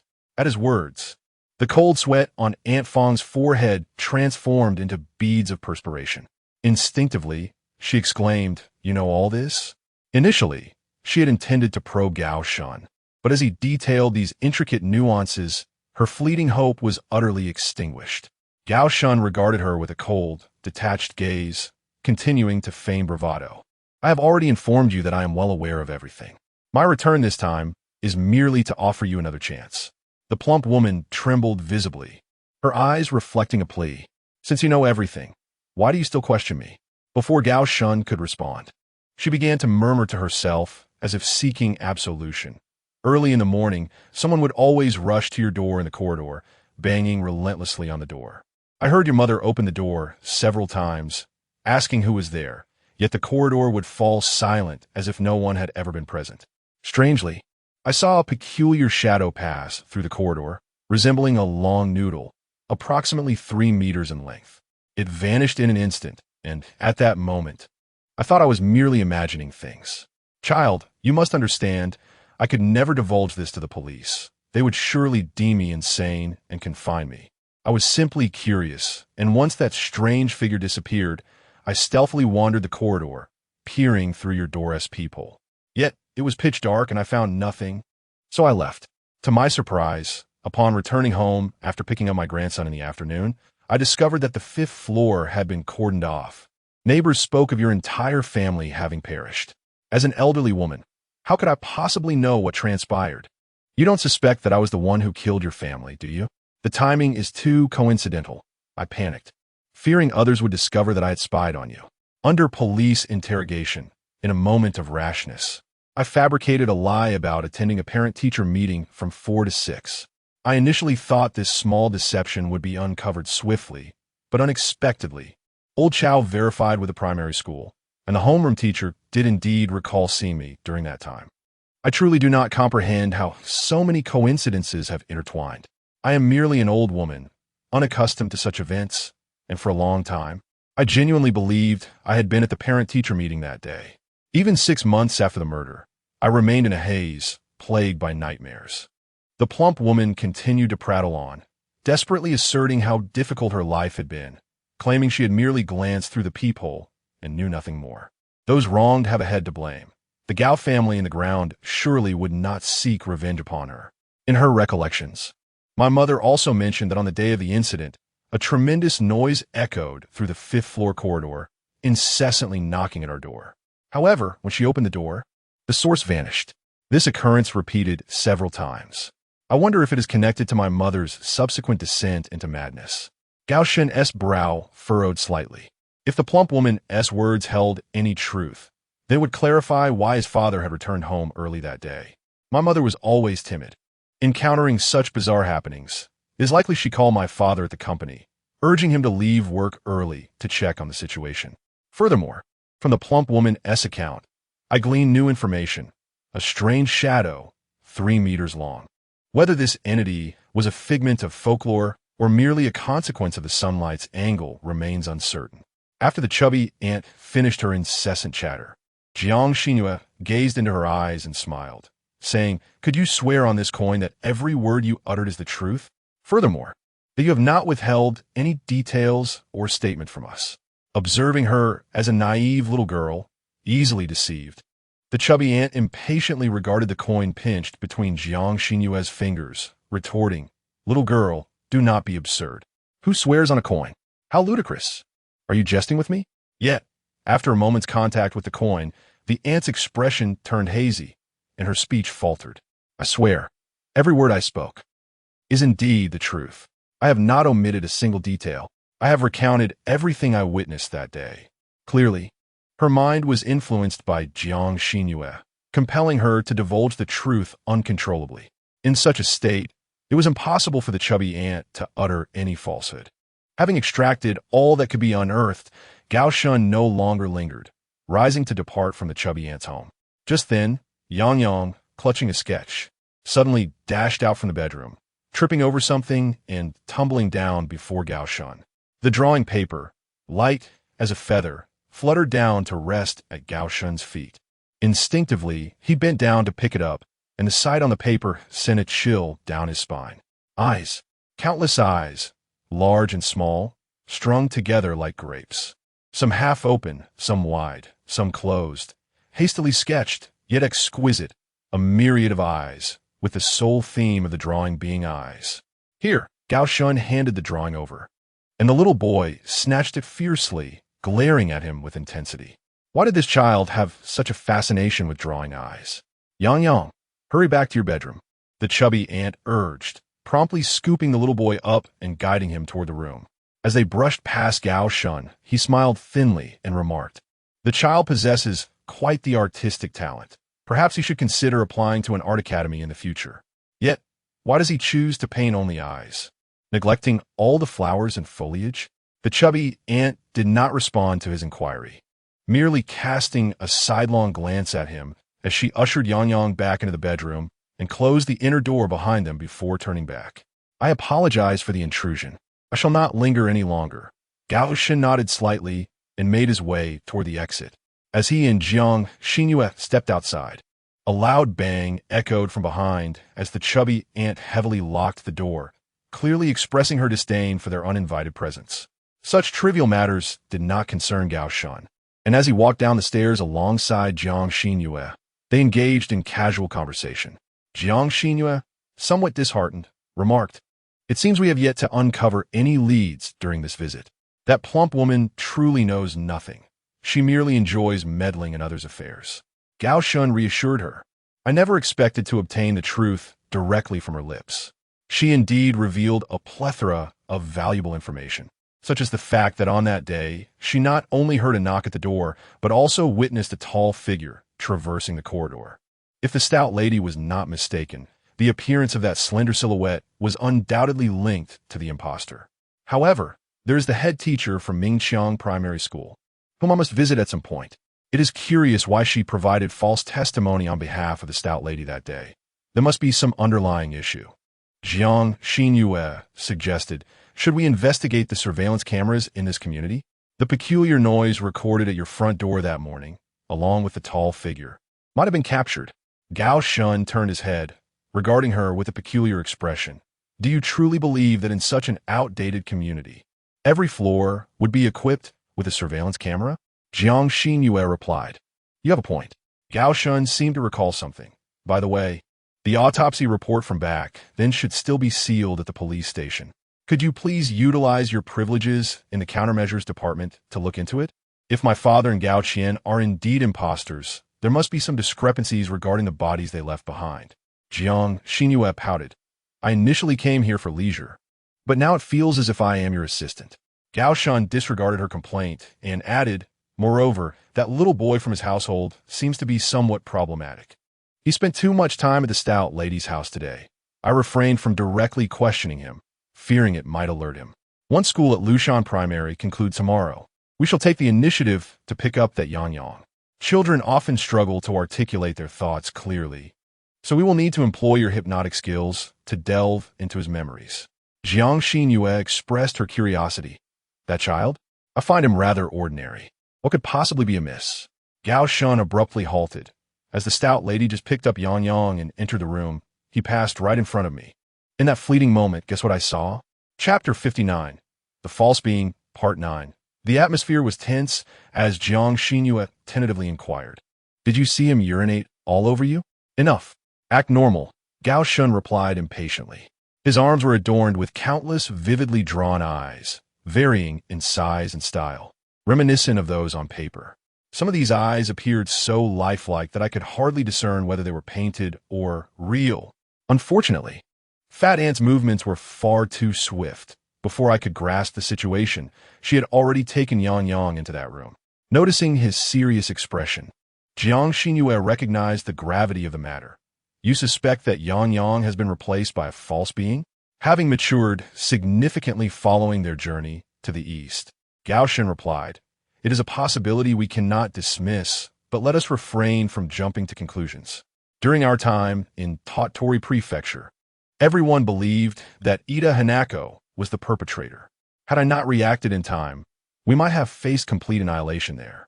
He stroked his chin, resembling a contemplative chess player, contemplating the ramifications. If Yang Yang truly is a false being, then the panic displayed by Fat Ant could be explained. She must have some awareness of her grandson's peculiarities. In fact, after that incident, she may have been monitored by the false being. However, if Yang Yang is indeed a false being, confronting him directly there could inadvertently lead to Fat Ant's demise, inciting endless troubles. It will be prudent to wait for a moment when Fat Ant is absent to hypnotize him. We can act if any issues arise. Jiang Xinyue scoffed. Why are you being so cautious and indecisive? If it were me, I would simply hypnotize them both right there in the room and eliminate any threats upon discovery. Gao Shen thought to himself, you are the one who is insane. I am not. Ignoring her, he glanced at the time. Let us conclude today's investigation. I'm heading back to rest.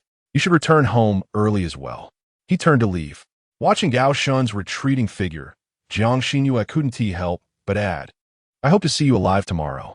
If Yang Yang is indeed a false being and realizes you're tracing him here, he is likely to come to your home tonight and kill you. Gao Shen shrugged nonchalantly. They will come looking for me sooner or later. A single night matters little after a year has passed. 2 hours later, lying on the bed of his rented room, he realized he was not as composed as he had imagined. The night outside deepened. Alone on the bed, Gao Shen tossed and turned, struggling to reach a profound state of sleep. Unfathomable memories, disguised as casual thoughts, rushed into his dreams, causing him to awaken intermittently. Behind a slightly ajar door, the overwhelming scent of blood lingered. A vision of his father sprawled in a pool of blood, desperately crawling toward the door before succumbing. The image of his father collapsed, morphed into that of his mother. On that fateful day, it was his mother who had perished. No, it was not just his mother. Both parents and Gao Qian sat neatly on the sofa, daggers embedded in their necks, blood oozing from their wounds. In the next moment, he returned to the Eerie Tales forum, with a peculiar poem by the scholar Mi Qian resurfaced before him, albeit now transformed into a couplet. The figure beyond the mirror knows not that it is merely a reflection within. The entity within the mirror has taken on flesh and blood, becoming indistinguishable from the one outside. In this age of reverse black and white, who can discern truth from illusion? Upon reopening his eyes, he found himself back in the classroom of Mingda High School, once more securing the top position in the entire school, gaining admission to Jinduan University, pursuing further studies abroad, interning at a Fortune 500 company, marrying, and having children, an existence marked by monotonous daily life, quarrels, divorce, the maturation of children, and his own gradual aging. He had lived a life both tedious and unremarkable. The incessant ringing of the preparatory bell lingered as a ghost, haunting every corner of his life. Suddenly, Gao Shen jolted awake, emerging from a void on his bed. Unbeknownst to him, he had succumbed to a profound slumber. Had a doppelganger infiltrated his home and approached his bedside, he would have met his demise countless times. Fortunately, the coffin nails in his hand and the talismans hidden beneath his pillow remained intact, indicating that during his stupor, no one had intruded. The default ringtone of his phone continued to vibrate beneath the bed, suggesting that the caller was in dire haste, repeatedly dialing. It was this very sound that had penetrated the dream of his life and roused him. Regaining his composure, Gao Shen answered the call, and the voice of Jiang Xinyue resonated on the other end. It's me, Gao Shen. Her languid tone enveloped him in a subtle sense of security. She had temporarily transformed into an ally, no longer the twisted figure in his recurring nightmare who incessantly reminded him that time was running short. Gao Shen's voice grew serious. What has happened? Jiang Xinyue replied calmly. Out of boredom last night, I returned to the 5th floor, pried open the main door, and ventured inside. However, I stumbled upon the corpse of the plump Andy. She has been murdered, her body suspended from the chandelier, her lower half devoured by some creature, leaving only stark white bones and a pool of blood. I searched her residence, but found no sign of Yang Yang. It seems he fled the scene after the killing. It is safe to conclude that he is the doppelganger. I feared that after slaying the Andy, he would come looking for you, which is why I called to warn you. Had he taken a few minutes longer to answer, I would have come to find you myself. One must admit, Jiang Xinyue, whether audacious or simply seeking amusement without fear of death, ventured alone into such a perilous place, fortuitously uncovering crucial information. Gao Shen quickly leapt from his bed, illuminating every light in the rented room. Once assured that he was alone, without any lurking shadows, he replied, I am fine here. However, you must exercise caution, as Yang Yang may return at any moment. Be careful. Are you concerned for my safety? Gao Shen, while struggling to put on his trousers, continued his conversation with Jiang Xinyue. First, call the police, then exit the house of the woman. Do not tamper with the scene. Such unpleasant matters are best left to the authorities. Jiang Xinyue's words dripped with faint sarcasm. Thank you, Officer Gao. Had you not advised me on what to do, I would have never conceived of it in my lifetime.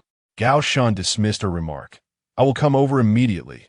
Wait for me outside Mingyue Community. A quarter of an hour later, he leaped from the taxi and was met with the sight of numerous police vehicles stationed outside Mingyue Community, their red and blue lights casting a reflective glow across the vicinity. The area around Building 5 had been cordoned off with yellow tape, and many residents, sporting yawns and pronounced dark circles under their eyes, descended to witness the commotion. Another death. This building has already witnessed 2 fatalities. Same floor. Could it truly be haunted? Alas, the tragedy of the woman is far worse than that of the Gao family. You should have seen how her body was mutilated. Such animosity must have existed in her life. It seems beyond human capability. What kind of burglar could exhibit such savagery? It resembles the work of a beast. Old Zhao, there are children here. Refrain from such talk. The crowd was fraught with anxiety, and various rumors circulated. It was not surprising that they were drawn to the spectacle. In this aging community, 2 heinous murders had occurred within a mere 2 years, impacting property values and leaving residents in a state of trepidation about the presence of malevolent forces. Jiang Xinyue had long been waiting among the crowd outside the cordon. Upon seeing Gao Shen's arrival, she swiftly approached him. Their eyes met, and no further words were necessary. Gao Shen asked, You left no trace at the scene, did you? If the police consider you a suspect and detain you, it will complicate matters. Jiang Xinyue smirked. Rest assured, members of the countermeasure department possess extrajudicial immunity. Ordinary officers lack the authority to interfere with our operations. Before Gao Shen could further probe, Jiang Xinyue seemed to recollect something and added, Oh, by the way, you asked me to investigate the corpses of your father and sister earlier today. Your intuition was correct. If your mother indeed murdered a doppelganger, no matter how human-like these apparitions may seem, their autopsy reports will undoubtedly reveal clues. Before heading to the woman's residence, I utilized the countermeasure department's network access to directly connect to the police's internal database, where I found the forensic reports from over a year ago concerning the 2 of them. Chapter 60, The Pseudo-Human, Part 10, at the Shaluo Mountain Primary School. The 2 corpses appeared to be utterly ordinary, indistinguishable from those of any human. I have verified this. The forensic expert from years past overlooked nothing. A copy of the autopsy report resides within my mobile device, ready for transmission, though it would serve little purpose. The police are not ignorant. Had there been discrepancies with the bodies, they could not have concluded the case so swiftly.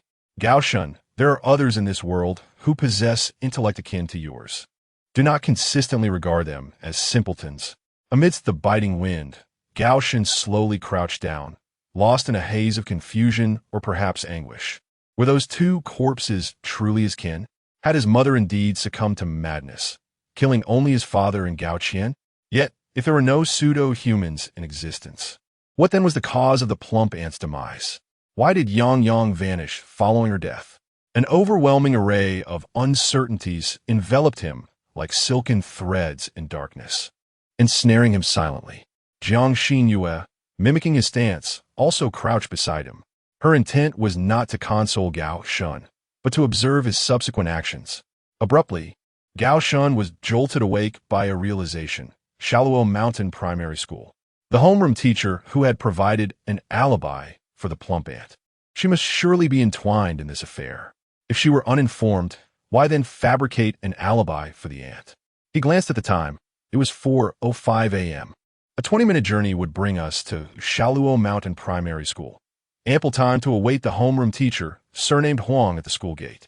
My sole concern is that before we arrive, this teacher may fall victim to Yang Yang. This individual is clearly orchestrating the elimination of all witnesses. Upon their arrival at Shaluo Mountain Primary School via taxi, they found the school gate deserted save for an elderly man dozing in the security booth. The school had yet to open at this hour. Gao Shun rapped on the glass window, rousing the old man, whose bleary eyes reluctantly opened, displaying evident displeasure at being disturbed. What do you want? The school doesn't open until 6. Go wait elsewhere and don't cause a ruckus. Indeed, disturbing someone's slumber is quite inconsiderate, yet the urgency of the situation left Gao Shun little room for decorum. Sir, I apologize for the disturbance, but I seek a teacher surnamed Huang, the 5th grade homeroom teacher. It is imperative that I speak with her. Could you kindly assist in identifying her? The old man squinted, displaying his impatience. Who are you, young man, to command others about? Find somewhere cooler to linger. This is a public school, not your local bathhouse. Do not inquire indiscriminately. Gao Shun had not harbored expectations that the old man would readily yield the information he sought. Jiang Xinyu nudged past him, leaning closer. Sir, it would be in your best interest to assist us with this request. Otherwise, a most dreadful occurrence may ensue. Her voice was soft, her tone even, as though stating an undeniable fact. The gaze of the elderly gentleman met Jiang Xinyue's, as if ensnared by a black hole, rendering him unable to look away. It felt as though his very soul had been drawn into her presence. After a prolonged moment, he stiffly donned his reading glasses from the edge of the table and sluggishly remarked, Young lady, please wait a moment. I shall check on that right away. With that, he opened the lowest drawer and retrieved a thick stack of documents. 5th grade, homeroom teacher surnamed Huang. It must be this one, Huang Xin, the English teacher and homeroom teacher for Class 2 of the 5th grade, who joined Lushan Primary School 2 years ago. Jiang Xinyue encouraged him with a smile. Yes, that is indeed the one. If you could hand me your photograph, you may continue your rest. Once she acquired the photo of teacher Huang, there would be no further need for the elderly gentleman's assistance. She would simply wait by the door for teacher Huang's arrival. The old man clutched the scroll in his hand, his expression somewhat dazed, clearly still under the influence of Jiang Xinyue's semi-hypnotic charm. However, his next words unexpectedly contradicted her request. No, I cannot give you her photograph. Jiang Xinyue exchanged a glance with Gao Shun. Why would such an elderly man refuse to comply with a simple directive? She maintained her serene smile. I advise you to hand over the photograph. It will be beneficial for us all. The old man's eyes glazed over, seemingly oblivious to the suggestion, as he muttered mechanically, I truly cannot give you her photograph. Because teacher Huang Xin has been deceased for over half a year. All her related documents and photographs have been returned to her family. The scroll now only bears the remnants of her existence. This was inconceivable. Gao Shun could hardly fathom the words he had just heard. Huang Xin could perish tonight, perhaps at the hands of the fleeing Yang Yang, but she certainly should not have died 6 months prior, shortly after providing the plump woman with false evidence. She had met an untimely end.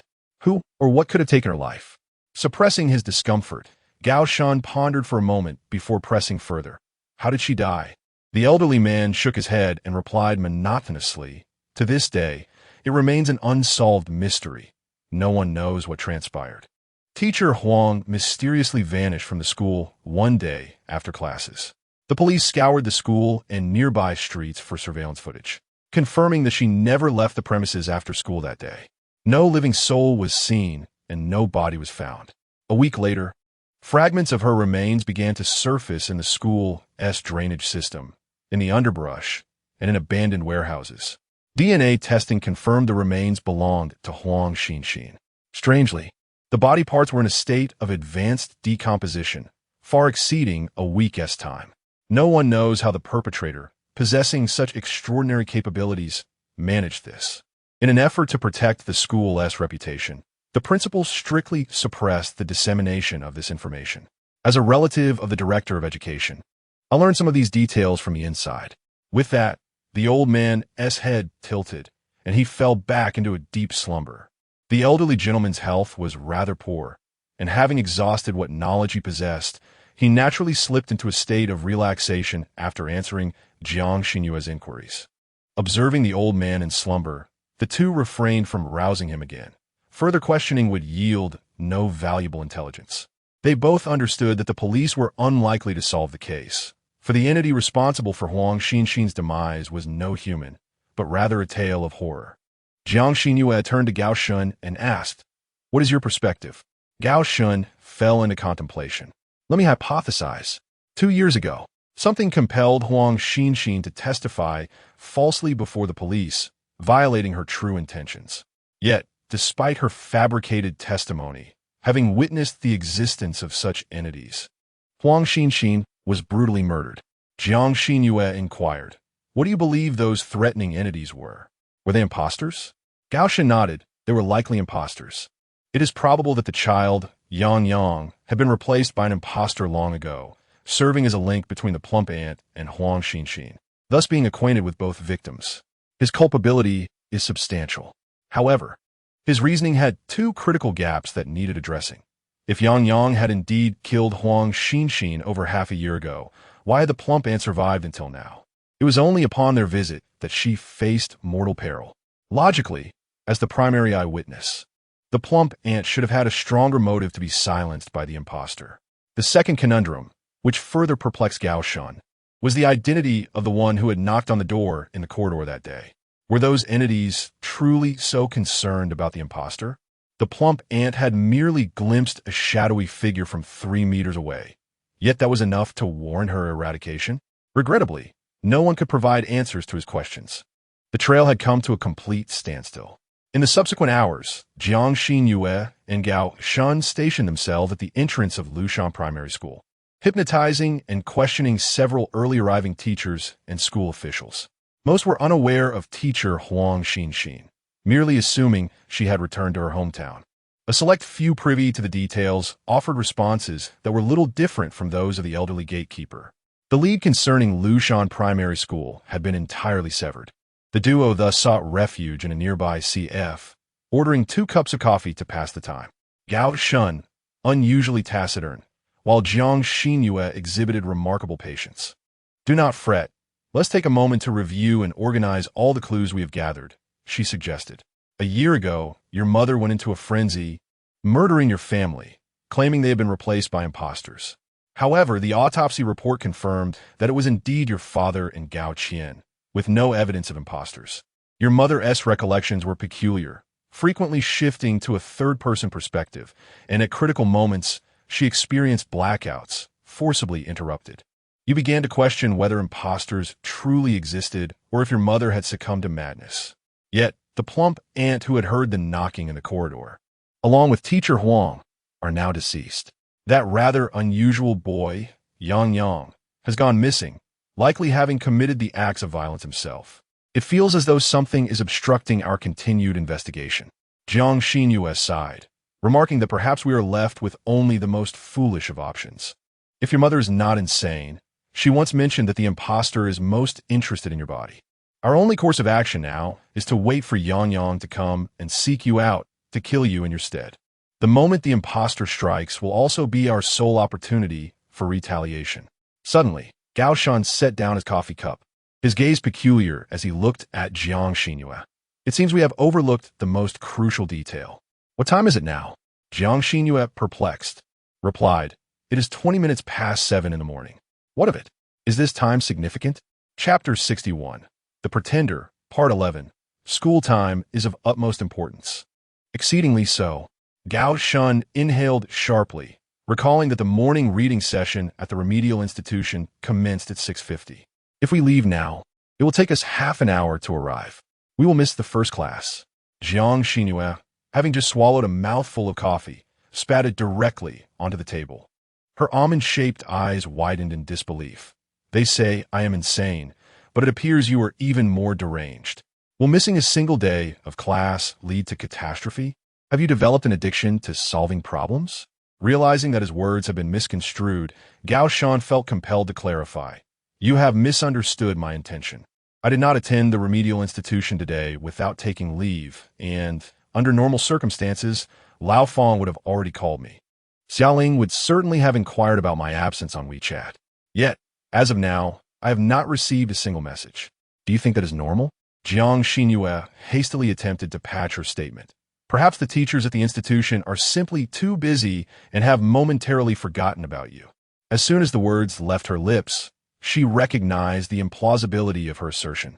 Given Gao Shun's academic prowess, he was a prominent figure at the remedial institution. Even if the teachers overlooked other students, how could they possibly forget him? Moreover, what were the odds that so many people would simultaneously forget about Gao Shun? Jiang Xinyue had a vague inkling of what might have transpired. Still, she sought confirmation. Are you certain that this event truly occurred? Gao Shun replied slowly. I am not certain, but if it has indeed happened, then we are in trouble. To verify, it would be quite simple. He merely needed to make a phone call. He retrieved his mobile phone, contemplating two options, either to call Lao Fong for verification or to contact Xiaoling. After a brief moment of reflection, he decisively chose to dial Xiaoling's number. In Lao Fong's case, seeking verification might pose a significant risk to his safety. The call was connected swiftly, and Xiaoling's voice echoed through the line. Hello, who is this? A wave of unease washed over Gao Shun. Xiaoling had saved his number, and her caller ID displayed his name. Under ordinary circumstances, she should not have posed such a question. Since she did, only one possibility remained. Gao Shun spoke in a hushed tone. Xiaoling, I must inform you of something. Do not be alarmed. Please refrain from screaming and try to move to a secluded area, ensuring there is no one nearby watching you. Xiaoling's voice responded. I am currently beneath the wisteria trellis behind the basketball court, and there is no one around. But who exactly are you? Gao Shun replied. I am Gao Shun. On the other end, there was a moment of silence, followed by heavy breathing. After what felt like an eternity, Xiaoling's voice finally returned. If you are Gao Shun, then who is the person sitting in the classroom? Gao Shun, are you playing a prank on me? Did you steal a phone from the life teacher and hide in the boys' restroom to make this joke? Upon hearing Xiaoling's words, Gao Shun realized that the worst-case scenario had indeed come to fruition. The imposter did not come to directly end my life. Instead, it went to the re-education institution in my guise. Their true intentions remain shrouded in mystery, yet it is certain that they do not harbor benevolent designs. The immediate priority is to reassure Xiaoling. I am currently outside the school and will be there shortly. The figure seated in the classroom, masquerading as me, is not the authentic version of myself, but rather a grotesque imitation. You must not return to the classroom. It is imperative that you keep your distance from the creature posing as me. Everything will wait until my return. Upon hearing my words, Xiaoling softly murmured into her phone, I thought something was off about you today. You seem entirely different from your usual self. Having experienced the Bloodgate incident, her tolerance for the bizarre is notably high, and she quickly comprehended the gravity of the situation. After ending the call, I dared not delay further. I immediately hailed a taxi parked by the roadside and, once inside, promptly relayed the address of the re-education institution. As we sped along, my mind raced with questions. Why would the imposter venture to the institution, disguised as me? This could very well be a trap, a ploy to lure me into their clutches. They may have already laid a snare, waiting for me to fall into it. Yet, I had no choice but to proceed. Even knowing it was a trap, I could only leap into its depths. Otherwise, the brutal massacre of a year prior might manifest anew at the re-education institution. With Jiang Xinyue by my side, no matter what schemes the imposter concocted, she would effortlessly thwart them. Jiang Xinyue, seated next to me, wore a faint smile, clearly intrigued. This is becoming increasingly interesting. The taxi halted at the re-education institution, and after settling the fare, I leapt from the vehicle and dashed toward the campus. Jiang Xinyue, you go to our classroom and see what the imposter Gao Shan is up to. I will retrieve Xiaoling from under the wisteria trellis and meet you shortly. Jiang Xinyue pouted in annoyance. I know what to do. I don't need you to instruct me. Upon arriving at the wisteria trellis, I spotted a solitary figure patiently seated beneath the tree, awaiting my arrival. It was indeed Xiaoling. At this hour, the entire school was engaged in classes, and only the illustrious top student would dare sneak out to enjoy a moment of respite here. As I approached, Xiaoling's face brightened with a smile, and she trotted over to grasp my hand. You scared me. You're finally here. What on earth is that Gao Shan in the classroom? I'm so worried that you wouldn't arrive in time, and that monster would reveal its true form. Her hair was styled in a single ponytail, adorned with a large red bow that bobbed as she jogged. I'm not quite certain. Those beings are referred to as imposters. 2 years ago, they took my father and sister from me, and now they have returned to seek me out. I double-checked that my pockets were filled with talismans, my grip tightening around the coffin nail. I'm relieved you're safe. Stay close to me. Let us see what that counterfeit Gao Shan is up to in the classroom. Xiaoling remained silent, simply trailing obediently behind Gao Shan, her fingers delicately clasping. Suddenly, Gao Shan halted, turning to her. Xiaoling, She replied, do you think a normal human could possess 3 eyes? Even amidst the tense atmosphere, Xiaoling couldn't help but chuckle softly. How could that be possible? Wouldn't that make them a creature from a horror novel? Gao Shan nodded. True enough. Fortunately, you don't have 3 eyes, which confirms you are the genuine Xiaoling and not a replacement. Xiaoling smiled sweetly, her 6 eyes playfully blinking in unison.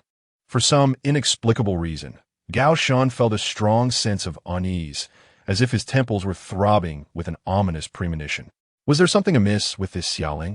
Yet, her symmetrically arranged 3 pairs of eyes resembled those of a real human. Still, a nagging feeling lingered, as if something was awry. The more he pondered, the thicker the fog in his mind became, impeding deeper contemplation. Was I influenced by some force that distorted my perception? Suddenly inspired, he turned to Xiaoling and said, could you please cover the left side of your face for me? Xiaoling paused, perplexed. But isn't it more important to head back to the classroom now? If you want to see my face, we can do so when it's just the 2 of us. Without further ado, Gao Shan reached out, obscuring the left side of Xiaoling's face, leaving only the right visible. Gazing at her remaining 3 eyes, an explosive realization struck him. This Xiaoling was an imposter. How could a human possess so many eyes? Previously, he had been blind to her 6 eyes due to cognitive distortion. Noticing the drastic change in Gao Shan's expression, Xiaoling blinked her 6 eyes and attempted to act coy. Please don't tease me. From the side, I may not appear entirely human. You should look at my front. This entity, resembling Xiaoling, sought to have Gao Shan gaze upon her face, attempting to further taint his perception. Without engaging in further dialogue, Gao Shan firmly pressed down on the astonished Xiaoling, shutting his eyes to avoid being entranced by her appearance, and precisely drove a stake in her throat. Xiaoling emitted a wail, trembled briefly, and soon lay still. Her corpse remained with wide-open eyes, seemingly unable to rest. Before Gao Shan could untie her bow to ascertain the situation, something bizarre occurred. In an instant, her body disintegrated into countless transparent, wriggling insects that scurried in all directions. This Xiaoling was composed of insects.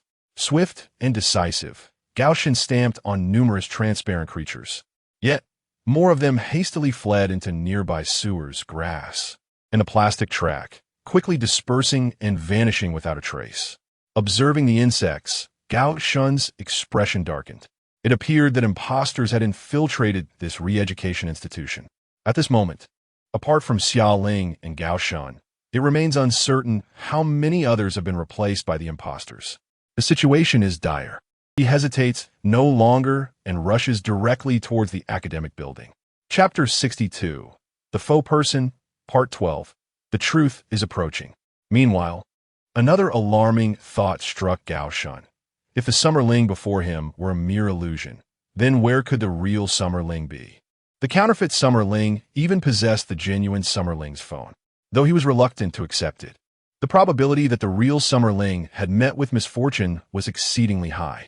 Countless thoughts raced through his mind, and in the blink of an eye, he found himself at the entrance of his classroom on the 3rd floor of the teaching building. As Gao Shan appeared at the doorway, The once lively sounds of reading within the classroom fell into an eerie silence. Even the teacher, who had been conducting the lesson, gradually turned to regard him with a look of astonishment. Astonishingly, two Gaoshans had appeared in the same classroom. Many students' gazes flitted between the Gaoshan seated inside and the one standing at the entrance. One remained composed, sitting with a mocking smile. The other appeared breathless, evidently having just rushed in. It was impossible to discern between them. They were indistinguishable in appearance, demeanor, and expression. At this moment, Jiang Xinhua sat at the back of the classroom, a smile playing on her lips, revealing a glimpse of her pearly white teeth. Gao Shun had finally come face to face with a true faux person, and she was keenly curious about how he would respond. This was precisely the scenario she had long anticipated, one of her sources of amusement. What on earth is happening, Gao Shun? The teacher slowly set down the textbook in his hands, gazing with uncertainty at the second Gao Shun who had appeared at the door. Could they be twins? As an ordinary person who had never encountered bizarre events, he felt utterly lost. Suddenly, the Gao Shin seated in the classroom sprang to his feet, pointing at the Gao Shun at the door, and shouted, "He is an imposter! Have you not seen the recent news? An increasing number of strange beings are invading our lives. Someone must restrain him. I will call the police. We cannot allow this faux person to escape." The Gao Shun at the door remained silent in the face of the accusations, showing no inclination to defend himself. Meanwhile, he pondered an even more pressing matter. How many impostors had infiltrated this institution? Or rather, how many more impostors roamed the city masquerading as ordinary individuals? The unsettling thought that his beloved friends and parents could transform into a writhing mass of insects at any moment was truly disconcerting. Simultaneously, the students in the classroom, after recovering from their initial shock, began to murmur amongst themselves. "I think the first Gao Shun has some issues. His demeanor is peculiar. He doesn't seem like the Gao Shun I knew. The later Gao Shun seems even more suspicious. A top student like him would never be late. If he were genuine, why did he appear so late today? Perhaps we should ask Summerling? As his girlfriend, she should know her boyfriend's details better. Wait, where has Summerling gone?" As the classroom became divided into two factions, Gao Shun rose to his feet, orchestrating the atmosphere among the students. "What evidence do you possess to prove that you are the true Gao Shun? Your silence betrays your guilt, an unspoken admission. Only one of us shall depart from this place today. If you wish to masquerade as my likeness, you must present more compelling proof to convince others." Gao Shun's silence was soon interpreted by many classmates as an indication of his own insecurity. Coupled with the relentless questioning from the imposter Gao Shun, the sentiment within the classroom swiftly shifted in favor of the counterfeit. Yet, confronted with the relentless pressure from the imposter, Gao Shun seemed to awaken from a trance, raising his head in bewilderment. "Why must I provide evidence to substantiate my existence? Are you a fool summoned by a monkey?" In a flash, he wielded the coffin nail in his hand, thrusting it directly into the impostor's neck. With a swift motion, blood gushed from the second Gao Shun's throat, drowning out the murmurs of the classroom. The coffin nail, still stained with Xia Ling's blood, was now further tainted with Gao Shun's. As he descended into a frenzy of violence, the impostor, even as he fell, stared wide-eyed at the real Gao Shun, his silent lips seemingly uttering accusations of dishonor. As the lifeless body crumpled before him, Gao Shun let out a soft sigh. "Did you truly believe I would engage in a debate with you? Why waste words when I can simply end you?" In an instant, the impostor shattered into countless transparent larvae, scattering amid the screams of the onlookers. Prepared for this eventuality, Gao Shun swiftly reached out, capturing several writhing creatures in a flash. They felt exceedingly slimy and viscous, akin to a denser slug. It was unfathomable that thousands of such entities could amalgamate to form a singular human shape. Without hesitation, he grasped an empty glass jar from the podium nearby, forcibly cramming the translucent larvae inside and sealing it with a cork. Although Gao Shun was uncertain of the utility in containing these imposter larvae, Qi Jingrong had advised him to collect forbidden objects during supernatural incidents, suggesting that their patterns might one day prove significant. Separated from their companions and confined within the sealed vessel, the larvae lost their translucent luster, petrifying into a gray, curled mass, motionless. It remained unclear whether they were still alive.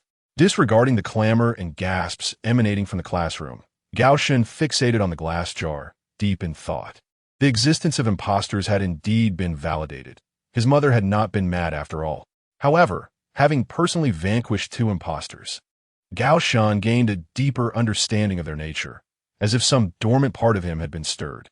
All seemingly unrelated clues began to intertwine, and the truth was surfacing.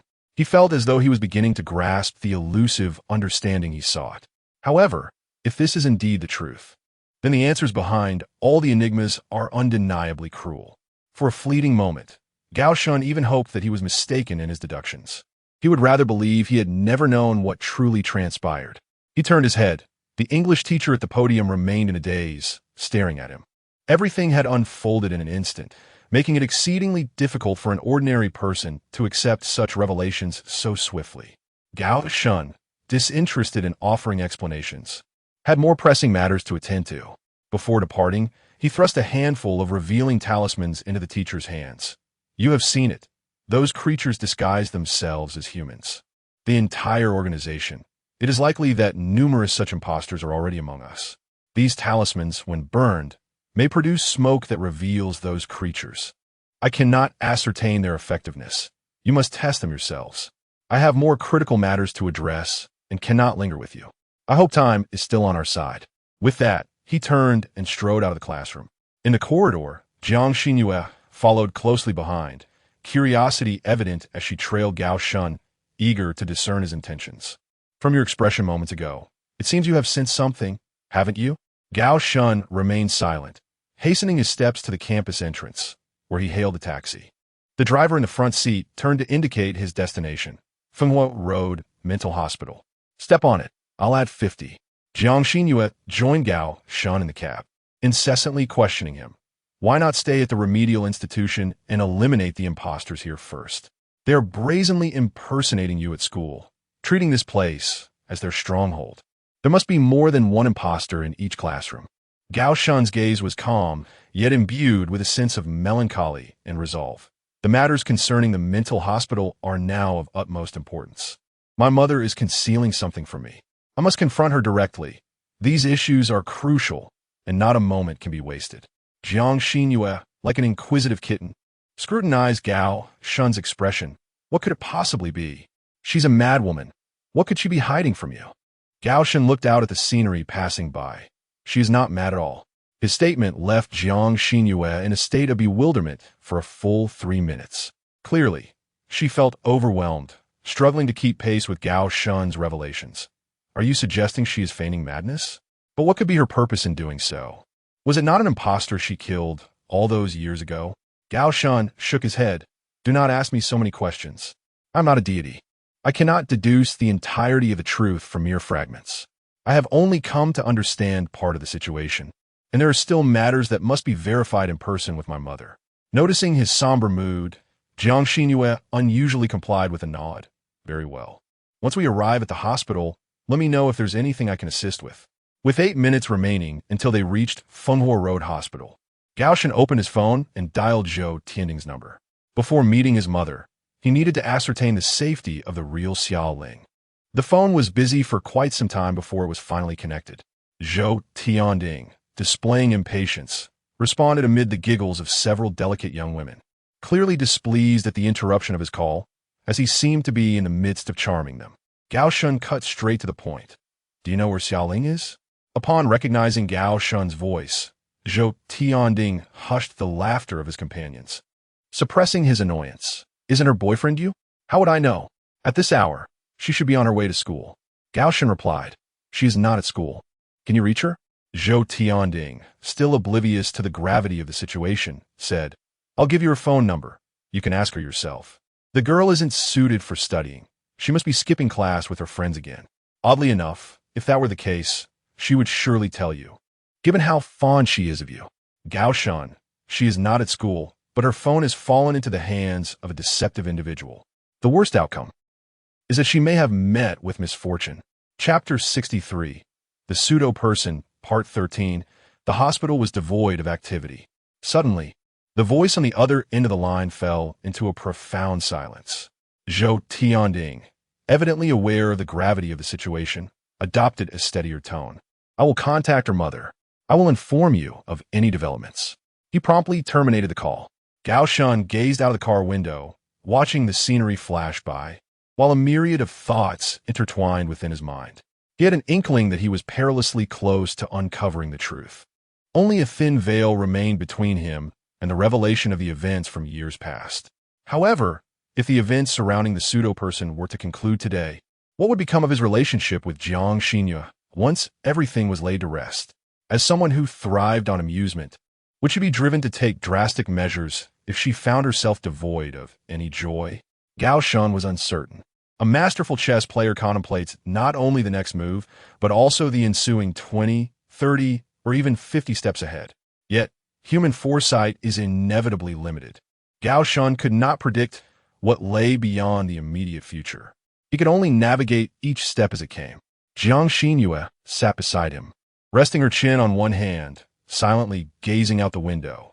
Clearly, she was quite eager for the imminent visit to the psychiatric hospital. The silhouette of the Fenghuo Road Psychiatric Hospital had begun to materialize on the distant horizon. They were nearing their destination. At that moment, his phone vibrated once more. It was Zhou Tianding. Upon answering, Gao Shun was greeted by Zhou's gruff voice. Rest assured, Ailing is unharmed. Ever since she returned home yesterday, she has been sulking. What did you do to upset her? I asked her what was wrong, but she stubbornly refused to speak. She didn't even attend school today and is still at the Roma Manor.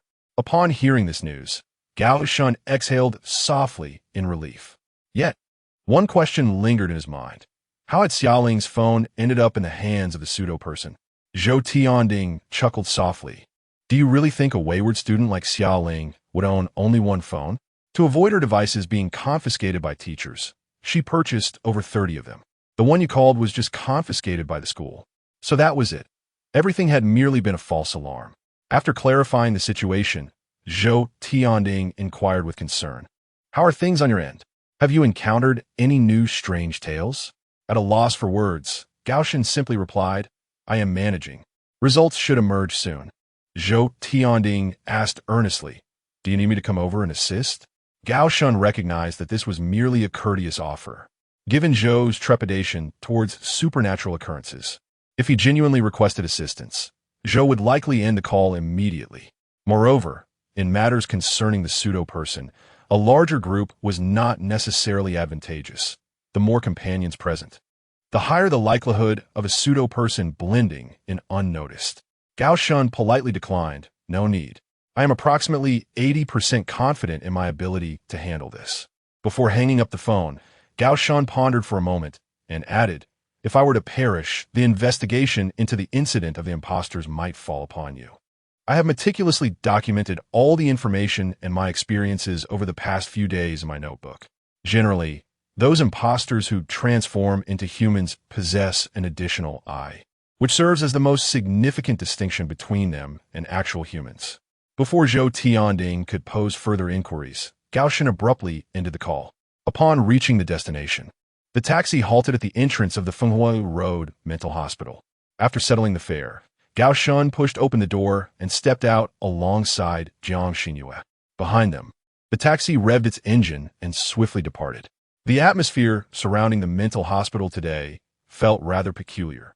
Although the streets nearby are typically sparsely populated, today there were particularly few pedestrians, with most establishments having partially rolled down their shutters. Not a single janitor could be seen within a 10-mile radius. As they entered the hospital's main entrance, the scene inside was even more desolate. The nurse who usually manned the front desk was nowhere to be found. The lobby was eerily empty, save for a solitary floor-cleaning robot meandering about. Where had all the people gone? This was undeniably abnormal. It was evident that something was amiss, and the imposters had likely arrived here beforehand to enact their plans. With his mother still confined in the severe psychiatric ward, the truth lay before him. Despite knowing he was treading into a trap, retreating at this juncture was out of the question. His mother was held in room 711 of Area B, located 3 levels underground. The area was heavily guarded. Ordinary individuals could not access the detention zone without a doctor's pass. He would require Jiang Xinyue's hypnotic abilities for what lay ahead. Jiang Xinyue smiled slightly. No problem. If you need my assistance, just say the word. I'm also quite curious about what your mother has concealed from you. They took the elevator down to the basement level. As the doors opened, Gao Shen realized that his earlier apprehensions had been unfounded. The entrance to the third basement level and the access to the severe psychiatric ward had originally been secured by 6 bulletproof glass doors. Passing through each of these formidable barriers required facial recognition, passwords, and iris identification, among other complex measures. Yet at this moment, the glass doors stood ajar, allowing unfettered access to the detention zone without any checkpoints. What had transpired here? It was known that this floor housed highly aggressive psychiatric patients. The ramifications of allowing them to escape into society were unimaginable. If the hospital were functioning normally, these barriers would never be left open. Clearly, some supernatural phenomenon had influenced the institution before their arrival. Before stepping into the corridor, Gao Shen conducted a final check of his equipment. 25 manifestation talismans, 18 invisibility talismans, 2 monetary talismans, and a coffin nail. Accompanied by Jiang Xinyue, this humanoid anomaly, he felt prepared for any potential danger that lay ahead. They proceeded down the corridor, advancing deeper into Area B, flanked by countless patient rooms. Above, the ceiling light flickered erratically, casting an uncertain glow. The entire hospital was not only devoid of people, but also plagued by sporadic power issues, as if the lights could extinguish at any moment. The sole piece of good news was that in the rooms lining the corridor, all the dangerous patients remained securely locked within their chambers. These specially designed iron doors stood resolutely, unlike the outer bulletproof glass doors, which had been deliberately opened, standing wide ajar. As they passed several rooms, Gao Shen peered through the observation glass above the main door to assess the situation inside, a small room shrouded in darkness, devoid of power and illumination. Inside, a psychiatric patient curled in the corner, motionless, resembling a lifeless figure. Area 2, Area 3, Area 4. As they ventured deeper, the surroundings remained consistently bleak. Upon reaching Area 5, Gao Shen finally encountered the first living soul within this psychiatric facility, a wrinkled old man clad in a security uniform, sitting in the guardroom between 2 detention zones, idly playing on his mobile phone, utterly oblivious to the changes unfolding outside. Hearing their footsteps, the old security guard looked up and expressed surprise. "Oh, which department are you from? Why aren't you wearing white coats?" Jiang Xinyue smiled gently, her eyes glimmering with warmth as they met the old man's gaze. "We are merely 2 ordinary visitors. From now on, you need only answer our questions and refrain from inquiring further." Before the old guard could muster any resistance, it seemed his very soul was drawn into Jiang Xinyue's captivating eyes, and he slowly nodded. "I understand," Mississippi recognizing that he was under Jiang Xinyue's influence. Gao Shen inquired, "Why? Throughout our journey, has there been no one here? Or have the doctors and nurses upstairs gone?" The old guard gazed at them in confusion. "The psychiatric department is relocating. A portion of the equipment and patients will be transferred to a new hospital. And today, the first batch of nurses has already departed. What about the checkpoints? Why are they all in an open state?" In response to Gao Shen's skepticism, the old guard continued to express his bewilderment. "There is too much to move out from the basement. It's a hassle to find someone to open the glass doors each time. So occasionally we leave them all open. It doesn't matter. These patients are securely confined in their rooms and will not cause any trouble." Gao Shen was taken aback. Each of the old guard's statements seemed innocuous on the surface, yet collectively, they failed to convince him. If it were merely a relocation, it would be implausible for all the nurses and doctors to vanish completely. This explanation raised far too many questions. However, he refrained from pressing further. The old guard knew only so much, and under Jiang Xinyue's hypnotic influence, an ordinary person would divulge everything they knew without a thought of deceit. "Hand over the key to room 711 in Area 7, and then forget we were ever here. Resume your duties," Jiang Xinyue commanded from the side. Room 711. The very chamber where the profound mother was confined marked the culmination of their journey, the endpoint of all enigmas.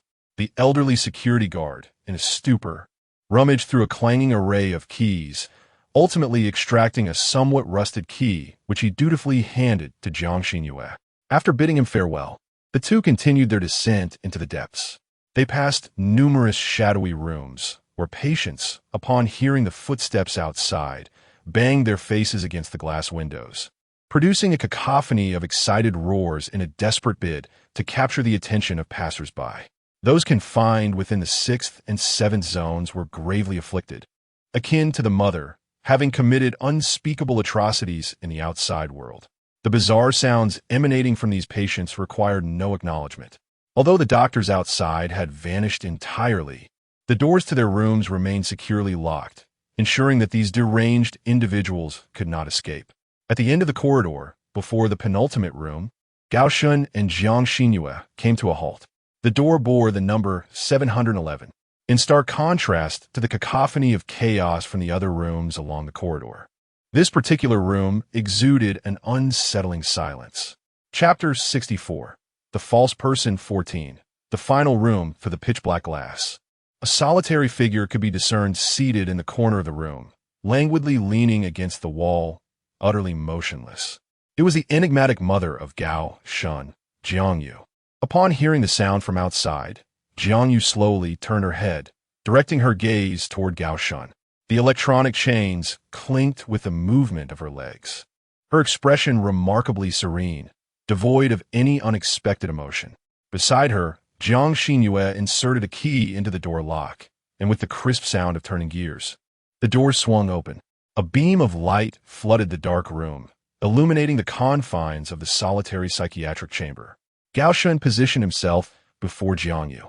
She lifted her gaze towards him and inquired, "How did you manage to enter?" Her demeanor was unervingly calm, bordering on pathological. Gao Shun replied, "The entire hospital is deserted. The glass doors have been torn down, and only a solitary security guard remains. We traversed without obstruction to arrive here." He continued, "Mother, did you notice any unusual activity outside your room today?" Jiang Yu appeared reluctant to address this query, responding with a placid tone, "No. I slept soundly through the morning, better than I have ever slept in my life." Her gaze drifted to Jiang Xinyue behind Gao Shun. "If you have no further matters, you may leave. Do not forget to secure the door upon your departure." It was evident that she was exceptionally fatigued, seemingly disinterested in engaging in any superfluous dialogue. However, Gao Shun showed no intention of departing. "Over a year ago, during that tragic incident, I still have questions to pose to you." In the shadows, his mother's eyes glimmered faintly, reminiscent of a wild feline ensnared in a zoo. "Regarding that matter, I have little else to say. The police question me. The reporters question me. The doctors question me. And now you as well. I disclosed the truth from the very beginning, yet none of you believed me, incessantly pressing for answers. You would rather deem me insane than acknowledge that the truth lies before you." His mother had become somewhat unfamiliar. In his memories, she seldom articulated such structured discourse. Gao Shun interrupted her. "The truth you speak of is merely what you wish others to accept. I have contemplated those events extensively. Even if everything you assert is true, there are pivotal elements that remain unaddressed." His mother retorted coldly, "Such as? For instance, you insist that the one you killed was a false person. Yet the police's autopsy report indicates that they were merely two ordinary human corpses, without any peculiarities." I remained undeterred. A year later, I enlisted a friend to re-examine the forensic report from that time, confirming that their conclusions were indisputable. Upon hearing Gao Shun's words, his mother's tone grew slightly agitated. "So you came here today merely to inform me that I am insane? You, like those police officers and psychiatrists, believe I murdered your sister, do you not? I have previously mentioned to you that those imposters are exceedingly cunning. Perhaps they could even disguise themselves as human corpses. The entire world does not believe me, not even you. My actions back then were intended to protect you. Do you wish to drive me to my demise?" Gao Shun, unfazed, continued to calmly articulate his discoveries. "Initially, I too held that belief, fully trusting your words at the time. However, this conviction rested upon my utter ignorance of the enigma that is the impostor. It was only when I personally encountered the imposters and eliminated two of them that I discerned the truth. The deceased imposters transform into a swarm of translucent insects and flee, contrary to your assertion that they retain a human guise. His conclusion: herein lies the first contradiction between logic and reality. I began to reconsider whether what you had slain was indeed an impostor or my sister. In the shadows, my mother merely gazed coldly at herself, motionless. She offered no defense, silently listening to Gao Shun's narrative, her expression a mixture of disappointment and resignation. Gao Shun, undeterred by her ominous demeanor, continued. The second logical contradiction arose a few days prior, when Jiang Xinyu performed hypnosis on you. We found no useful information within your memories, for all significant events had been consumed by the black void. This phenomenon occurs solely after the demise of the recollector. Gao Shun looked at his mother. You are certainly not deceased, thus our investigation persists. In your memories, the figure of the plump ant emerged as the sole lead. Upon visiting her home, I was not disappointed. Although she was unaware of the events that transpired that day, she provided a crucial piece of information. Prior to the massacre, a peculiar knocking sound repeatedly echoed from the 5th floor. You opened the door, only to find no one outside. Out of fear, you summoned your father back prematurely. My mother coldly remarked, "What does that imply? After all you have said, what do you truly wish to convey?" Gao Shun replied, "As the investigation progressed, those vile entities began to take action, first eliminating the plump ant, and then infiltrating my school, masquerading as me. The homeroom teacher, who had perjured herself a year ago, has also met with a fatal end. This indicates that my investigative direction is correct. The plump ant must have uncovered some secrets of the imposters, albeit unknowingly. The imposters mobilized to silence witnesses and obliterate all evidence." Jiang Xinyu, leaning against the wall, impatiently picked at it, unable to comprehend Gao Shun's true intent. My mother interjected, "Everyone claims I've gone mad. It is only now that I realize you may be the one truly unhinged. You initially asserted that I had killed genuine family members, insisting that the so-called imposters did not exist. Yet now, you assert that the imposters have begun to act, thereby tacitly acknowledging their existence. So, do imposters truly exist? Have you succumbed to a split in your sanity?" Gao Shun remarked, "Indeed, the existence of imposters is undeniable. In truth, the reality had been laid bare before me from the very beginning. However, its absurdity and sheer ridiculousness rendered it impossible for me to articulate. Mother, I yearn to hear you acknowledge that matter." Jiang Yu closed her eyes, slowly turned her head toward the wall cloaked in darkness, and said, "Mother is old, and I can hardly comprehend what you are saying." At that moment, Gao Shun, unperturbed, pulled up a chair and sat down. "Let's engage in a game, Mother. I shall narrate a story, and you will provide the answer." "Do as you please, as long as it brings you joy," she replied. "You are alone at home, bathing, when suddenly the doorbell rings, the stove in the kitchen boils over, and a baby in the house cries, all while your phone buzzes. What will you attend to first?" Jiang Yu pondered for a moment and replied, "I suppose I would consume the child first. A newborn is best enjoyed fresh. After devouring the child, I would then open the door and feast upon the guest." Gao Shun, seemingly already aware of her response, continued with the next query. "Gao Qian returns home, requesting your assistance in washing her hair.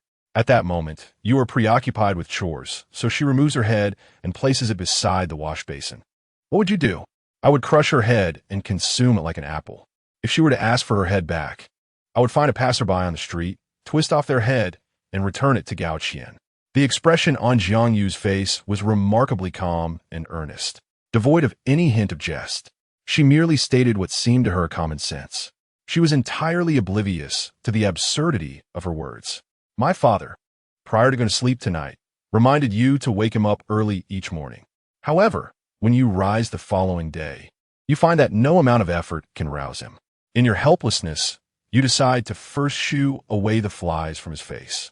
Is this the right course of action?" After a moment of contemplation, Jiang Yu assuredly replied, "While it is still fresh, it is best to consume him quickly.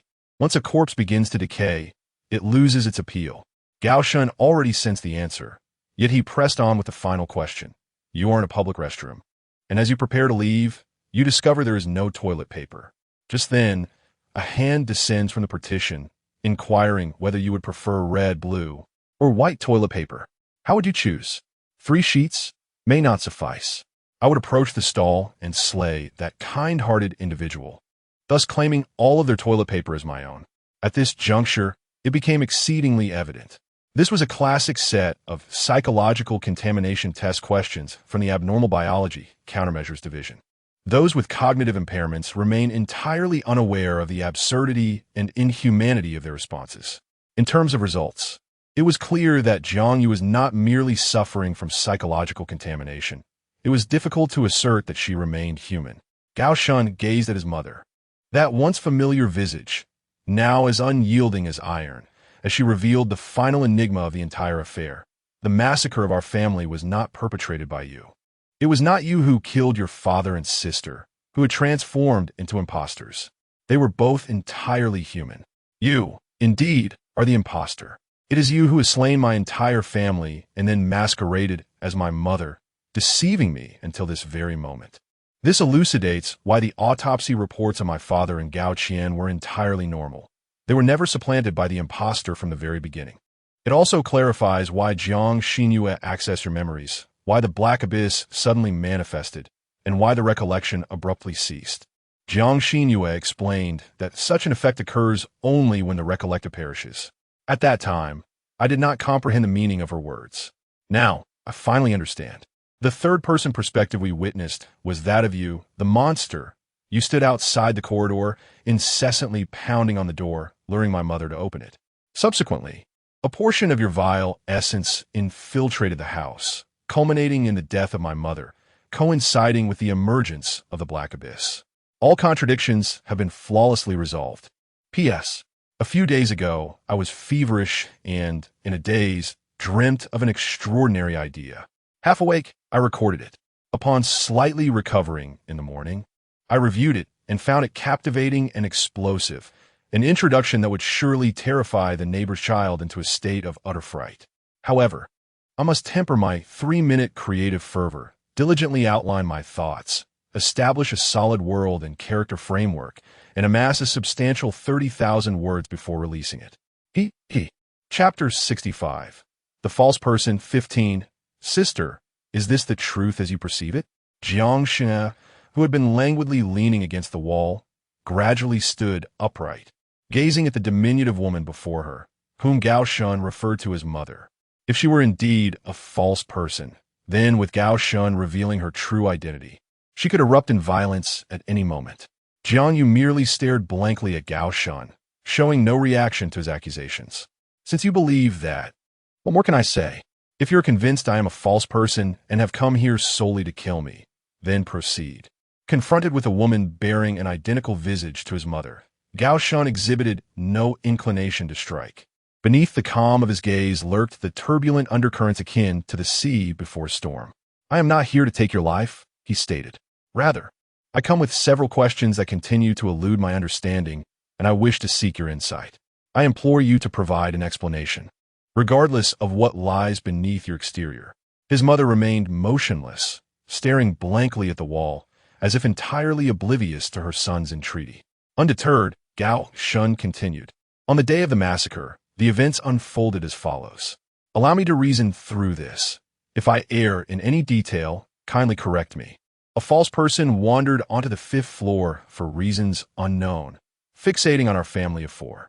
At that time, the others were absent, leaving only my mother in the kitchen preparing a meal. Thus, the false person incessantly knocked on the door and walls, luring my unsuspecting mother to open the door. I am uncertain of the specifics. Perhaps the transparent insects that constitute the false person divided into several groups. Each time my mother opened the door to investigate, a batch of insects stealthily slipped through the threshold. After several instances, a complete assembly of transparent insect had infiltrated our home. Concurrently, the plump ant witnessed this scene and became another target for the false person. The insects parasitized her, and upon her return home, they devoured her grandson, Yang Yang, who subsequently became a false person. Strangely, the plump ant was never replaced throughout this ordeal. I cannot explain this, and shall temporarily set it aside. Once the false person, Yang Yang, arrived at school, the transparent insects swiftly disseminated. His homeroom teacher, Mr. Huang, was also supplanted by the false person, which elucidates 2 points. Why Mr. Huang provided false testimony on behalf of the plump ant before the police, and why, after several months of apparent absence, the true body of Mr. Huang was discovered, having undergone significant decomposition after being missing for a week. Gao Shan's tone remained remarkably detached. This was undoubtedly the source of his lifelong anguish.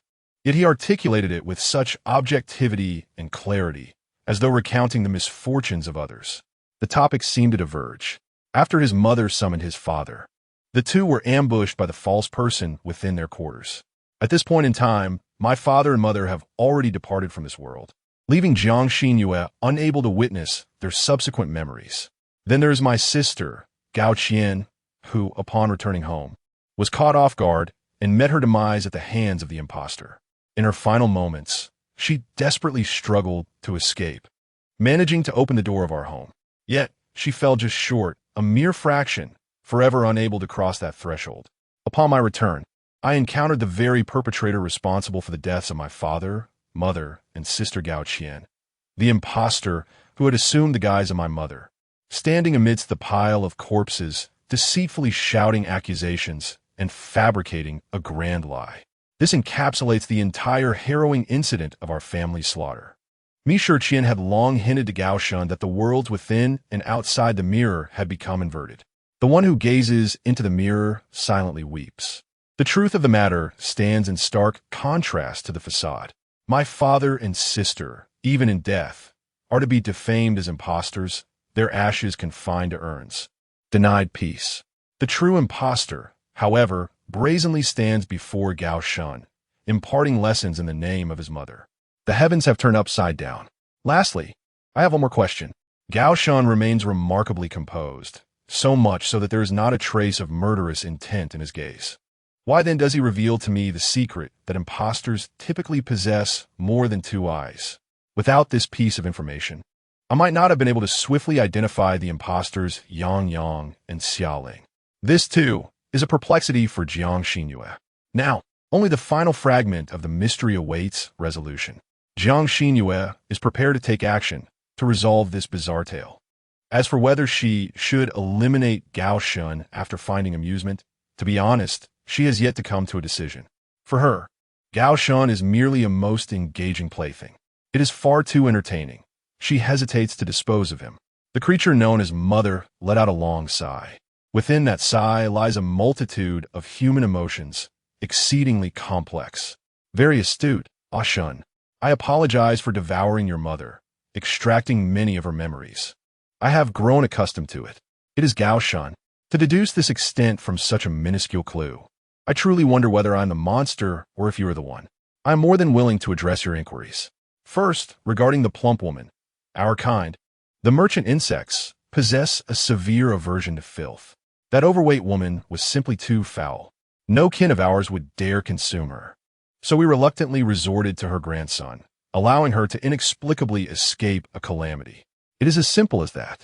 This answer left Gao Shan both amused and bewildered, a dark humor of sorts. As for why the entire Gao family was slain, yet only Gao Shan was spared, before responding to this question, Mother posed one to Gao Shan. There is a matter we merchant insects have pondered for quite some time regarding your sister, Gao Qian, and her strange behavior in her final moments. She was quite clever. The instant she entered the house, she sensed that something was amiss. However, it was too late. She was merely an ordinary girl.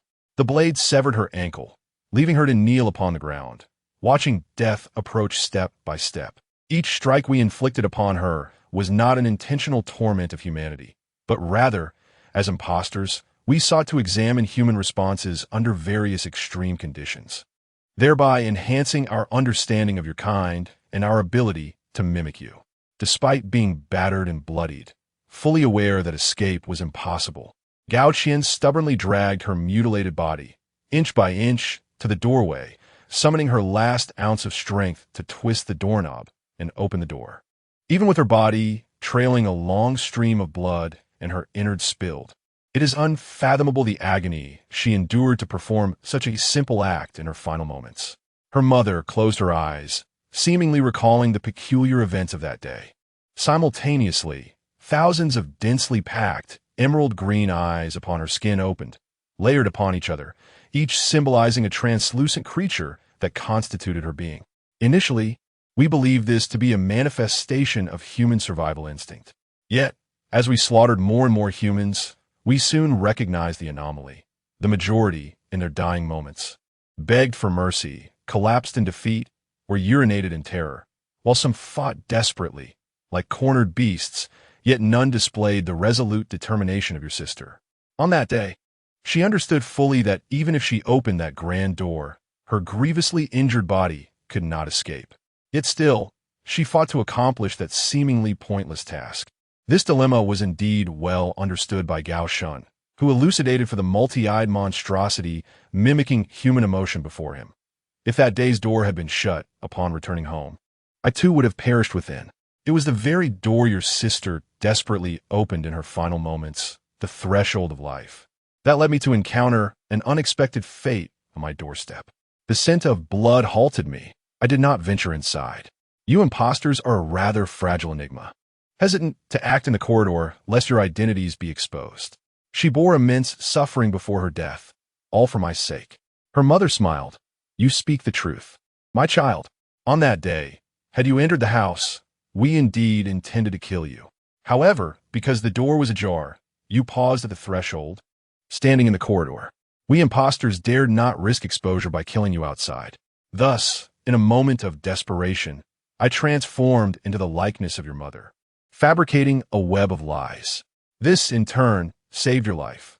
As the two engaged in conversation, the sound of numerous footsteps echoed in the corridor outside the hospital room. These footsteps, synchronized and eerily soft in the silence of the corridor, numbered at least in the hundreds, all advancing toward their direction. Jiang Xinyue turned her gaze toward the outside, observing patients clad in blue and white stripes, doctors draped in white coats, and security personnel in uniforms. Like a demonstration, an unexpected throng has filled the entire corridor. The crowd moves with a remarkable sense of order, their intentions unmistakable as they advance towards their destination. The faces of these individuals reveal no emotion. They are acutely aware of their purpose. The sheer magnitude of their numbers even leaves Jiang Xinyue feeling a hint of trepidation. Chapter 66. The False Ones, 16. The Eye of Gold, undoubtedly the eerie spectacle of these silent crowds, resembling zombies, suddenly manifesting collectively indicates that they have all been devoured and replaced by the False Ones. The entirety of this hospital, from the doctors to the patients, has been transformed into these entities. It is no wonder that my mother, having resided in this hospital for a year, could stealthily parasitize everyone in her vicinity. Though Jiang Xinyue possesses formidable hypnotic abilities, it is impossible for her to simultaneously hypnotize hundreds of individuals. Faced with such a vast number of these supernatural beings, even she felt a tinge of pressure. Yet, a faint smile lingered on her lips, akin to a spectator eagerly anticipating the climax of this unfolding drama. Within the ward, the confrontation between Gao Shun and my mother remained devoid of physical contact. Both were unnervingly calm. My mother, as compound eyes flared as she smiled, seemingly assured of her victory. Meanwhile, Gao Shun's expression remained unchanged despite being surrounded by hundreds of false ones outside. Whether it was sheer despair or a premeditated strategy upon entering the ward remained unclear. My mother, with her multitude of compound eyes, lifted her head and sneered. As for why I have disguised myself as your mother for over a year, even revealing the flaws of the false ones to you, that is a secret pertaining to our merchant insects, which I shall not disclose just yet. There is a saying among you humans, the villain perishes from excessive talk. Now, I shall command the false ones outside to surge in, and everything will come to an end. Just as she was about to issue her command, Jiang Xinyue approached slowly, her bright gaze directed at my mother. To my astonishment, golden outlines shimmered in her eyes. Since we are both destined to die here eventually, why not divulge a bit more? What harm could it do? Or are you afraid? With her golden pupils ignited, her hypnotic prowess intensified, allowing her to profoundly influence the thoughts of those who met her gaze without the need for a coin. Yet, such power must impose a significant burden on her body. Otherwise, she would not rely on a coin as a substitute in ordinary circumstances. My mother's lips curled into a cold smile, but before she could retort, she was involuntarily shaken by the sight of Jiang Xinyue's eyes gleaming with golden light. Unable to resist, she found herself confessing, "You raise a valid point. Today, you are destined to die here. Thus, what harm is there in revealing a truth?" Her right hand, seemingly disobedient, rose as if to cover her mouth and halt her speech. However, her left hand joined it, firmly restraining the right. While her hands tussled, her mouth incessantly divulged. We merchant insects have, for millennia, engaged in a singular pursuit, infiltrating the ranks of humanity. The societal structure of humankind resembles a pyramid, with a scant few highborn individuals exerting dominion over the vast majority of ordinary people. Through the passage of time, we merchant insects have learned a painful truth. It is far more convenient to control one highborn individual than to govern thousands of commoners. Even if we expend tremendous effort to transform tens of thousands of ordinary people into impostors, occupying a village or a town, at a mere command from the elite, this settlement could be decimated. In contrast, if we were to control an elite individual, it would be tantamount to indirectly wielding authority over hundreds of thousands of commoners. Even if someone close to this elite harbors doubts, few would dare to voice opposition due to his status and power. However, through the prolonged struggle between humans and the supernatural, humanity has gradually uncovered the existence of these impostors. The powerful and high-ranking officials have begun to exercise caution, increasingly surrounding themselves with experts in the supernatural, making it progressively more challenging for us to breach the defenses of the elite and replace one of them. To eliminate you outright would be a considerable waste of resources. The mother shook her head, seemingly lamenting the imminent demise of this capable individual. We too are learning, mirroring the actions of human society. At times, we intentionally reveal minor flaws to observe how you, the true humans, react, and whether you can accept more and more anomalous new humans. It is akin to your testers evaluating a product before its launch, ensuring it can withstand various adverse conditions. Products that pass these tests can then be introduced to the market for widespread use. Thank you, O Profound One, for being that very tester. Your ingenuity has made a monumental contribution to our kind. Having expressed these thoughts, the mother swiftly realized she had spoken excessively today, far beyond the norm. With a single command, she could utterly rend the two young individuals before her, so why engage in idle chatter? Just as she began to question her unusual behavior today, Jiang Xinyue gently spoke again, maintaining her smile as she gazed at the impostor and the myriad compound eyes upon its skin. I sincerely appreciate your willingness to clarify these uncertainties for us. It is truly invaluable. However, I have one final question. I hope you will enlighten me. You impostors, or those who claim to be merchant insects, exhibit strikingly different traits from other supernatural beings. Your thought processes are remarkably similar to those of humans, and you can even converse with us. May I inquire about your origins and your purpose? As Jiang Xinyue's golden pupils glimmered, the mother felt an inexplicable wave of murderous intent dissipate within her after making eye contact. Although reason urged her to act swiftly, the part of her that constituted the merchant insect could not help but speak. This question is the highest secret of our merchant insect kind. Though I understand I ought not to reveal it, I find myself unable to restrain my tongue. The more they exchanged glances and engaged in dialogue, the deeper Jiang Xinyue's influence penetrated her thoughts. Our origins, steeped in hidden history, are shrouded in myriad interpretations, with countless supernatural scholars attempting to trace our beginnings and proposing astonishing hypotheses. To be frank, our history is so ancient that even we are not entirely certain of our source. However, there exists a rather credible narrative suggesting that our origins trace back to the Shang dynasty. Merchants, with an affinity for human sacrifice, believed that only the highest offering, humanity itself, could appease their supreme deities. Initially, They resorted to captives from conquered tribes, yet as successive Shang kings embarked on relentless conquests, the number of subservient tribes proliferated while the captives from hostile factions dwindled, rendering their offerings insufficient to satisfy their capricious gods. Consequently, merchants began to experiment with slaves and lowly individuals from their own tribe, as well as coercing tributes from vanquished tribes. However, such atrocities swiftly incited widespread rebellion, and these offerings proved equally inadequate to placate the volatile deities. Ultimately, the most astute and ancient of the merchant sorcerers unearthed a dormant species of insect within ancient texts. These insects, when gathered, could mimic human form and, given ample time for instruction, could entirely emulate the behaviors and mannerisms of real humans. Thus, they came to understand why these insects refer to themselves as Shang insects, a name rooted in their origins from the Shang dynasty. A simple yet absurd rationale. As my mother, along with the hundreds of patients beyond the ward, observed the young couple, the tale continued. Thus, we supplanted humanity itself, becoming a crucial element in the sacrificial rites of the Shang.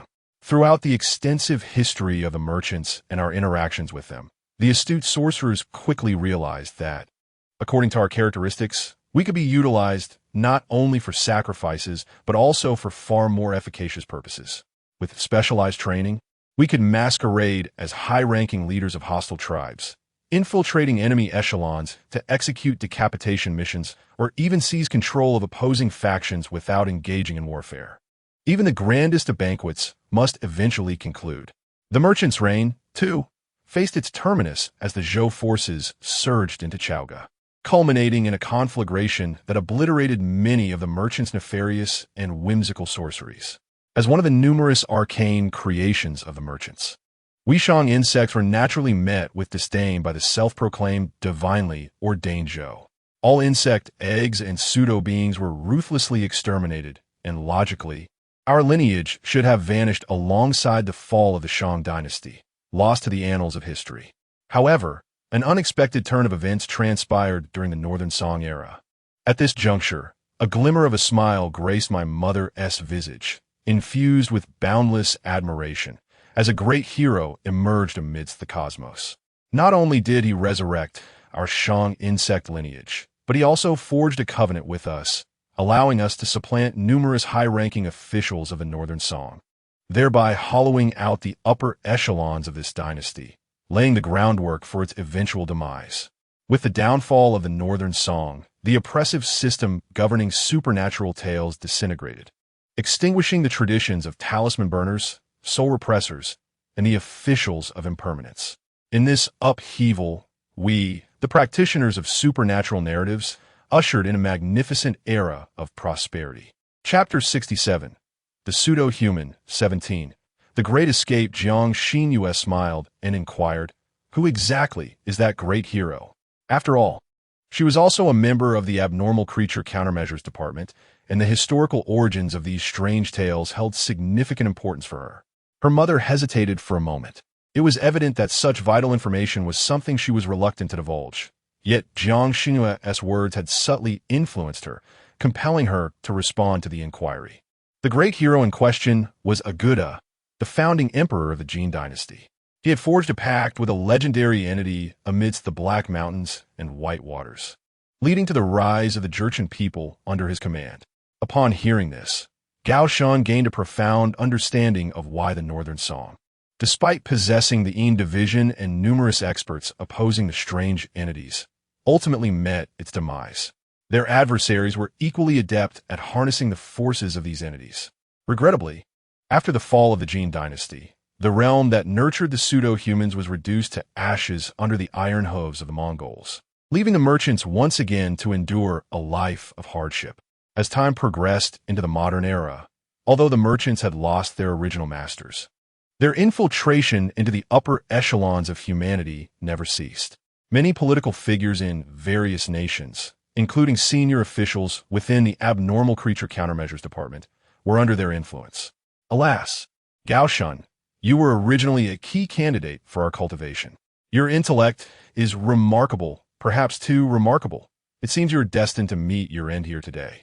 Under Jiang Xinyue's guidance, This pseudo-human revealed numerous secrets of the merchants. However, the most crucial point remained unspoken. The Jin dynasty had long since fallen, and the original masters of the merchants had vanished into the annals of history. Why, then, do these pseudo-humans continue to faithfully execute their infiltration plans against humanity? What are their true objectives, and who orchestrates their actions? Or has this become an innate biological instinct of the merchants? Or are they carrying out an even more terrifying conspiracy? Regardless of Jiang Xinyue's attempts to probe further, her mother remained unwilling to divulge anymore.